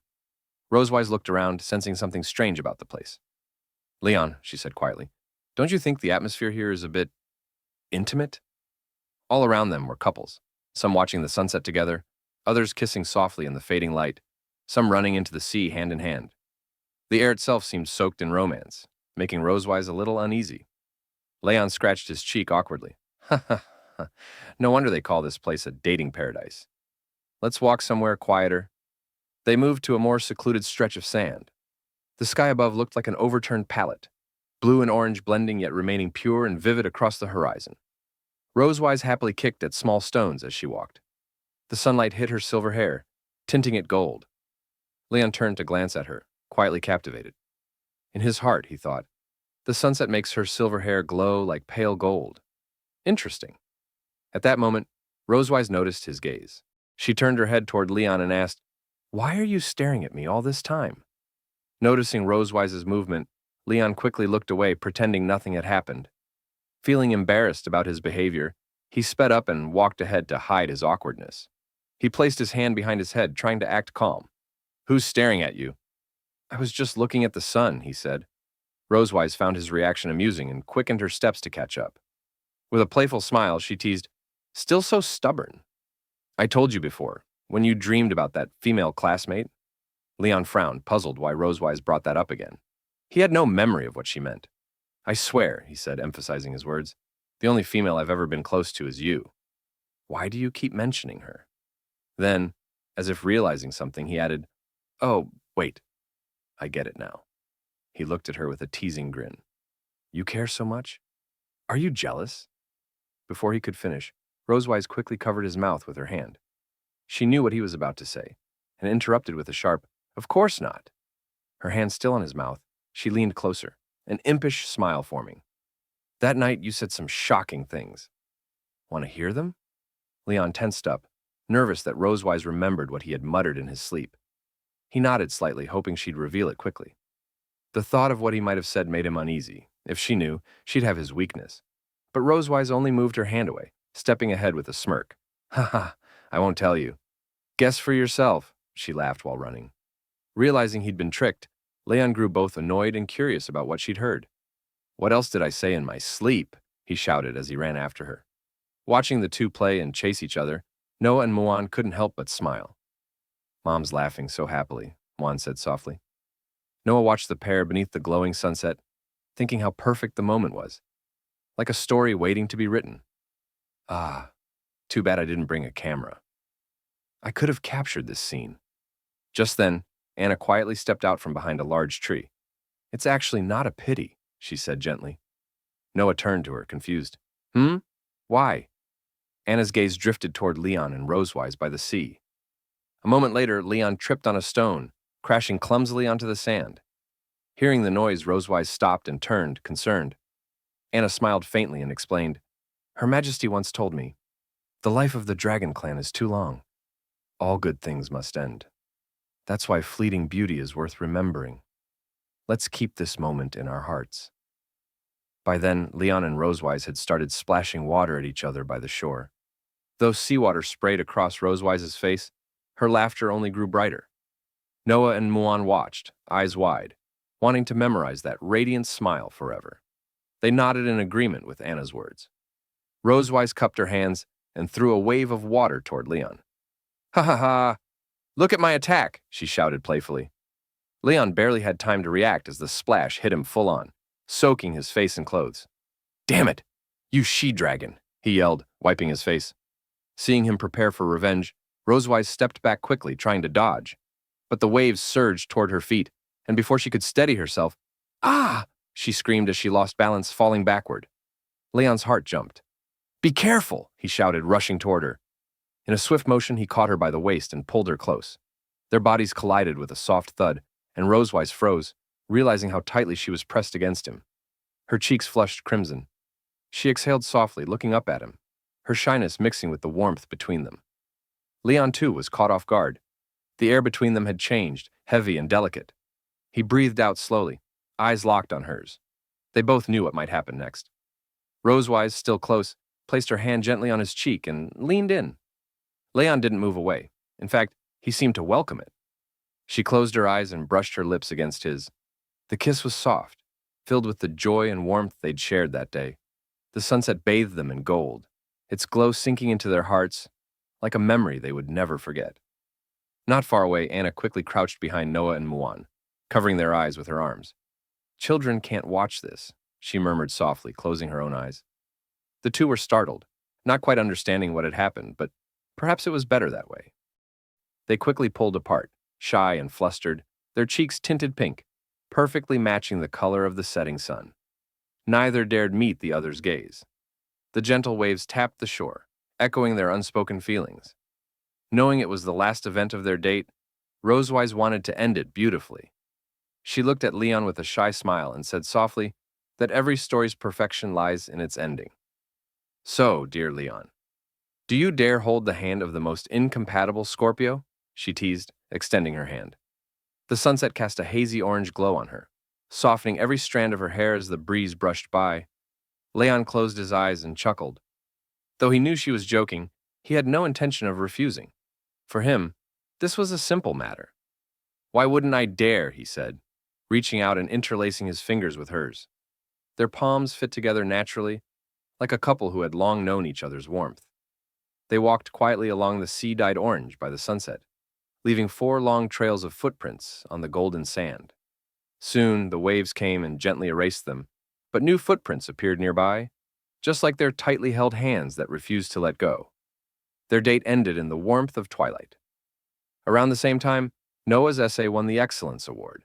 When St. Hiss Academy announced the winners, parents were invited to hear the best essays read aloud. Noah's piece stood out. She walked on stage, holding her paper proudly, and began, "My parents are a loving and strange couple." In the audience, Leon and Rosewise were overjoyed. Leon listened intently, his eyes glistening with tears, while Rosewise blushed, lowering her head in shy embarrassment at Noah's words. Later, after returning home under a darkened sky and finishing dinner, Leon went back to his room. Some quiet noises came from inside. It seemed he was up to something. After checking that no one was around, he shut the door and crawled under the bed, rearranging a few hidden items. His head hit the bedboard, but he ignored the pain and kept working. When he finally crawled out, a thin layer of dust clung to his face and clothes. He grinned slyly, holding a small stack of photos, pictures of Rosewise dressed as a bunny girl. "These are the photos I secretly printed back in Sky City," he whispered. "I need to hide them well." With these, he thought, he finally had a weapon against Rosewise's usual teasing. Looking around the room, he wondered where to hide the last one so she wouldn't find it. But before he could decide, the sound of high heels echoed outside his door. Her footsteps. They grew closer. She was heading straight for his room. Alarmed, Leon quickly shoved the remaining photos into his bedside drawer, jumped onto the sofa, and grabbed a book. He opened it, pretending to be deeply engrossed, his breathing steady and calm. Just as he composed himself, the door opened. Rosewise entered gracefully. Leon lifted his eyes from the book and frowned slightly, pretending to be irritated. "What's wrong? Planning to sleep here again tonight?" he asked flatly. Rosewise folded her arms and gave him a playful smile. "What, you don't allow it?" she teased. Leon sighed and put the book down, pretending to give in. "Tsk, it's up to you." Inside, he was secretly amused. "Now I've got a trump card," he thought. "No matter what tricks this she-dragon plays, I can handle them." As long as she didn't discover his hidden stash, he finally had something to counter her endless teasing. Rosewise walked toward Leon and slowly sat down on the sofa. She seemed to be in a very good mood. Closing her eyes, she suddenly said something that caught Leon completely off guard. "Leon, do you like bunny girls?" Hearing her words, Leon froze in place. "Huh?" Still lost in thought, he didn't immediately process what she said. When he finally did, his heart skipped a beat. How did she know? It hit him that she was talking about something he secretly liked. He had no idea how she found out. Could it be she discovered those bunny girl photos I've been hiding? The thought made him tense up. Seeing his reaction, Rosewise chuckled softly and looked at him teasingly. You said it in your dream that night, she said. You wanted to see your female classmate wear bunny girl clothes. But in truth, what Leon had mumbled in his sleep was nothing like that. Rosewise had simply twisted his dream talk as a joke. Since she'd done similar things before, Leon didn't buy her words this time. It only made him more annoyed. He frowned and snapped, That's impossible! That's nonsense. I'd never say something like that. And even if I did, I'd say you should wear bunny girl clothes for me. Hearing that, Rosewise blinked, her cheeks warming with a faint blush. This guy? He actually said it out loud. She hadn't expected her little prank to expose his true feelings. Finding his reaction amusing, she decided not to stop there. Leaning back with her elbow on the sofa and her chin resting on her hand, she smiled wickedly. You want me to wear bunny girl clothes? Impossible. I'll never wear that for you in my life. Leon quietly glanced at his bedside table. Judging from her words, she hadn't noticed the hidden photo of her in bunny attire. He let out a subtle sigh of relief. Good. She doesn't know yet. That means I still have the upper hand. Since Rosewise remained unaware, Leon figured he still had a chance to strike back. He could already imagine her reaction once he revealed his secret weapon. A smirk tugged at his lips. Oh, and what would you do if you did wear bunny girl clothes? He asked. Rosewise tilted her head, not understanding his sudden confidence. She assumed he was trying to trick her into dressing up. I don't care what tricks you're planning, she said sharply. Even if you try using enchanting magic, it won't work. You can't fool my eyes. Then, with a confident grin, she added, If you can really convince me to put on bunny girl clothes, you can do whatever you want with me. Leon stared at her, skeptical. Really? Of course, she said coolly. But think carefully, Dragon Slayer. If your little plan backfires, you know exactly what will happen. She warned him, yet he remained silent. Suddenly, she noticed him standing up and walking to the bedside table. Confused, she watched him open the drawer. She had no idea her earlier words had just sealed her fate. Leon turned and said, Dear Queen, I don't need any tricks. Everything's already done. He shot her a mischievous smile. Then, striding to the sofa, he tossed a photo onto the table. In the picture, Rosewise, unconscious and dressed in bunny girl clothes, had her hair tied like rabbit ears. Her expression was calm, unaware of what had happened. This one's a masterpiece, Leon said proudly. Oh, and this one too. He placed several more photos on the table, clearly satisfied with his collection. But instead of fear, Rosewise's expression darkened with rage. She glared at the photos without a word, her fury building. And this, Leon said, tossing down the final shot, I call the ultimate art. The table was now covered in photos, full body shots and close-ups from every angle. It was clear Leon had gone to great lengths for this revenge. Suddenly, purple dragon flames burst from Rosewise's hand and engulfed the photos. The fire devoured everything in seconds. Leon froze, eyes wide, realizing things had just turned very bad. Rosewise rose from the sofa, her voice trembling with restrained anger. When did you take these photos? Leon smiled awkwardly, trying to stay calm. Ah, the dragon is angry. He raised his hand slightly in surrender.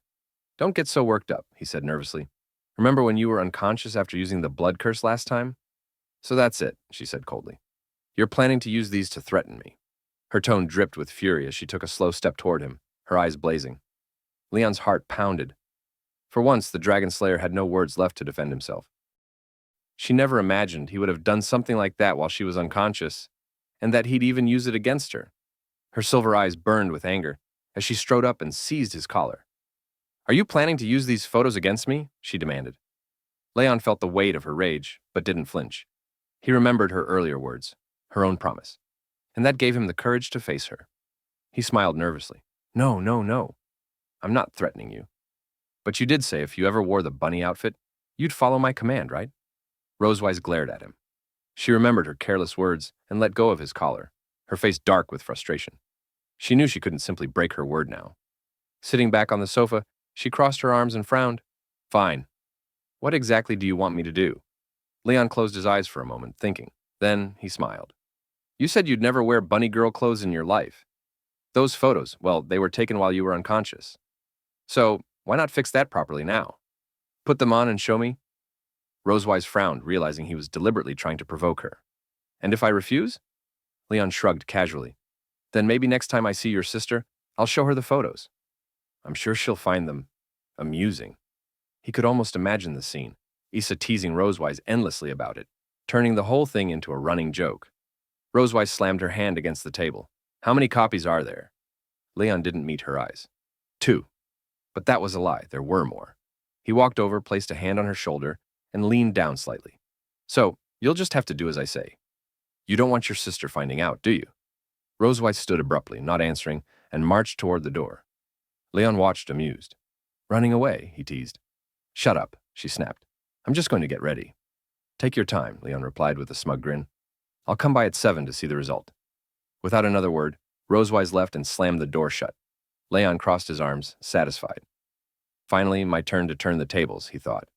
For once, the Dragon Slayer had gained the upper hand. By the time evening came, Leon walked down the hall and knocked lightly on her door before stepping in. Rosewise stood by the bed, cloaked, facing away from him. He smiled. So, did you get ready? Rosewise turned her head slightly. I couldn't find the rabbit ears. Her tone was clipped, defensive. Even through the cloak, Leon could tell she had worn the outfit. He didn't push her further. That's fine. It's your first time. No need to overdo it. Rosewise lowered her gaze, visibly uncomfortable, her cheeks tinged pink. Fine, she said softly. I'll follow your request. But after this, you destroy those photos. Understood? Leon didn't answer immediately. He smirked faintly. We'll see. Depends on how you do. Before she could respond, he reached forward and tugged at the edge of her cloak, not roughly, but enough to reveal part of the outfit beneath. Rosewise gasped and instinctively tried to cover herself, her face flushing. Leon! She said sharply, stepping back. Her usual commanding air faltered for the first time, and she quickly sat down on the edge of the bed, trying to compose herself. The proud Silver Dragon Queen now looked conflicted, furious, embarrassed, and unsure how to react. Leon blinked, taken aback by how strange it felt to see her like this. For once, the one who had always teased and humiliated him was the one on edge. The silence stretched between them, charged and uneasy. Leon stared blankly at Rosewise, a faint smile crossing his face. In his mind, he thought, my favorite outfit mixed with my least favorite creature? How ironic, yet somehow exciting. He seemed quite pleased with Rosewise's appearance. At that moment, she noticed something faintly glowing around her.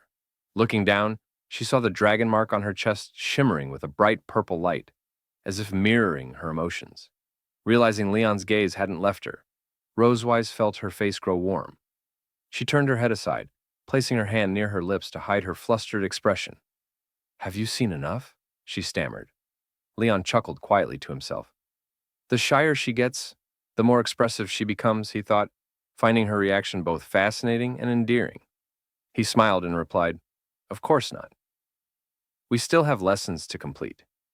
He walked to a nearby cabinet and opened a drawer, searching for something. Rosewise frowned, a hint of unease flickering across her face. Is there anything else to do? She asked nervously. Leon turned and revealed a slender black wand, a focus tool used for training discipline and control among warriors.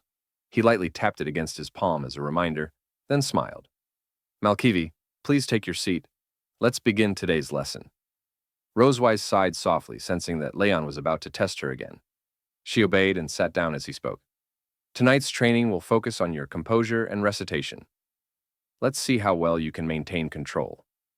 Outside the window, silver light poured into the room, casting a calm yet mysterious glow. It felt as if the night itself was watching their lesson unfold, a quiet witness to secrets known only to Leon and Rosewise. When she heard his tone, similar to the one she had used during his earlier lessons, Rosewise realized what was happening. He's paying me back for what I did before, she thought, her lips tightening in annoyance. Leon paced before her with the training wand in hand. Repeat after me. The Dragon Slayer's 3 honors and 3 shamas, he instructed. Every proud Dragon Slayer must know them by heart. Rosewise frowned slightly. Mr. Leon, she said softly, I'm a dragon, not a Dragon Slayer. Leon approached her, his tone firm but not cruel. He lifted her chin slightly with the tip of the wand, guiding her to meet his gaze. Mind your attitude, Malkivi. Whatever I ask you to do, follow the lesson carefully. Understood? Annoyed but unwilling to argue further, Rosewise turned her head aside and murmured, I understand, Mr. Leon. He stepped back and began to recite, his voice calm but authoritative. Proud of being loyal to the Empire, ashamed of betraying it. Rosewise hesitated but followed along. Her voice grew quieter with each repetition, embarrassment and resistance mixing in her tone. Leon sighed softly, tapping the wand against his palm once more. Your voice. Too soft. Say it like you mean it. Rosewise clenched her fists in frustration. He's enjoying this too much, she thought, glaring at him. But she took a deep breath, lifted her head, and declared clearly, proud of being loyal to the Empire, ashamed of betraying it. Her voice rang through the room, strong and clear. Leon smiled approvingly. Excellent. Much better, he said. Rosewise shot him a fierce look, muttering under her breath, You better not push your luck, Dragon Slayer. Under Leon's guidance, she continued her recitations, each phrase smoother and steadier than before. Time passed quietly as the lesson deepened, their exchange a rhythm of challenge and control. Finally, the clock struck 8. The air in the room seemed to ease as their training came to a natural pause. Leon nodded in satisfaction. You've done well, Malkivi. You now recite the honors with clarity and strength. Rosewise crossed her arms, half irritated, half relieved. Thank you for your praise, Mr. Leon, she replied dryly. Noticing the time, she pointed to the clock. Mr. Leon, isn't it time to end the lesson? She asked with a faint smile, hoping to bring the night's training to a close. Leon glanced at the clock and nodded. Indeed, the class time is over. But instead of dismissing her immediately, he stood thoughtfully for a moment. However, he said, removing his outer coat and setting it aside, we still have one last subject, cultural appreciation. Rosewise blinked, confused by his sudden shift in tone. Cultural appreciation? Leon smiled lightly. You'll understand soon enough, he said, his eyes calm but intent. Rosewise braced herself for whatever came next, another mysterious, unpredictable lesson that only Leon could devise.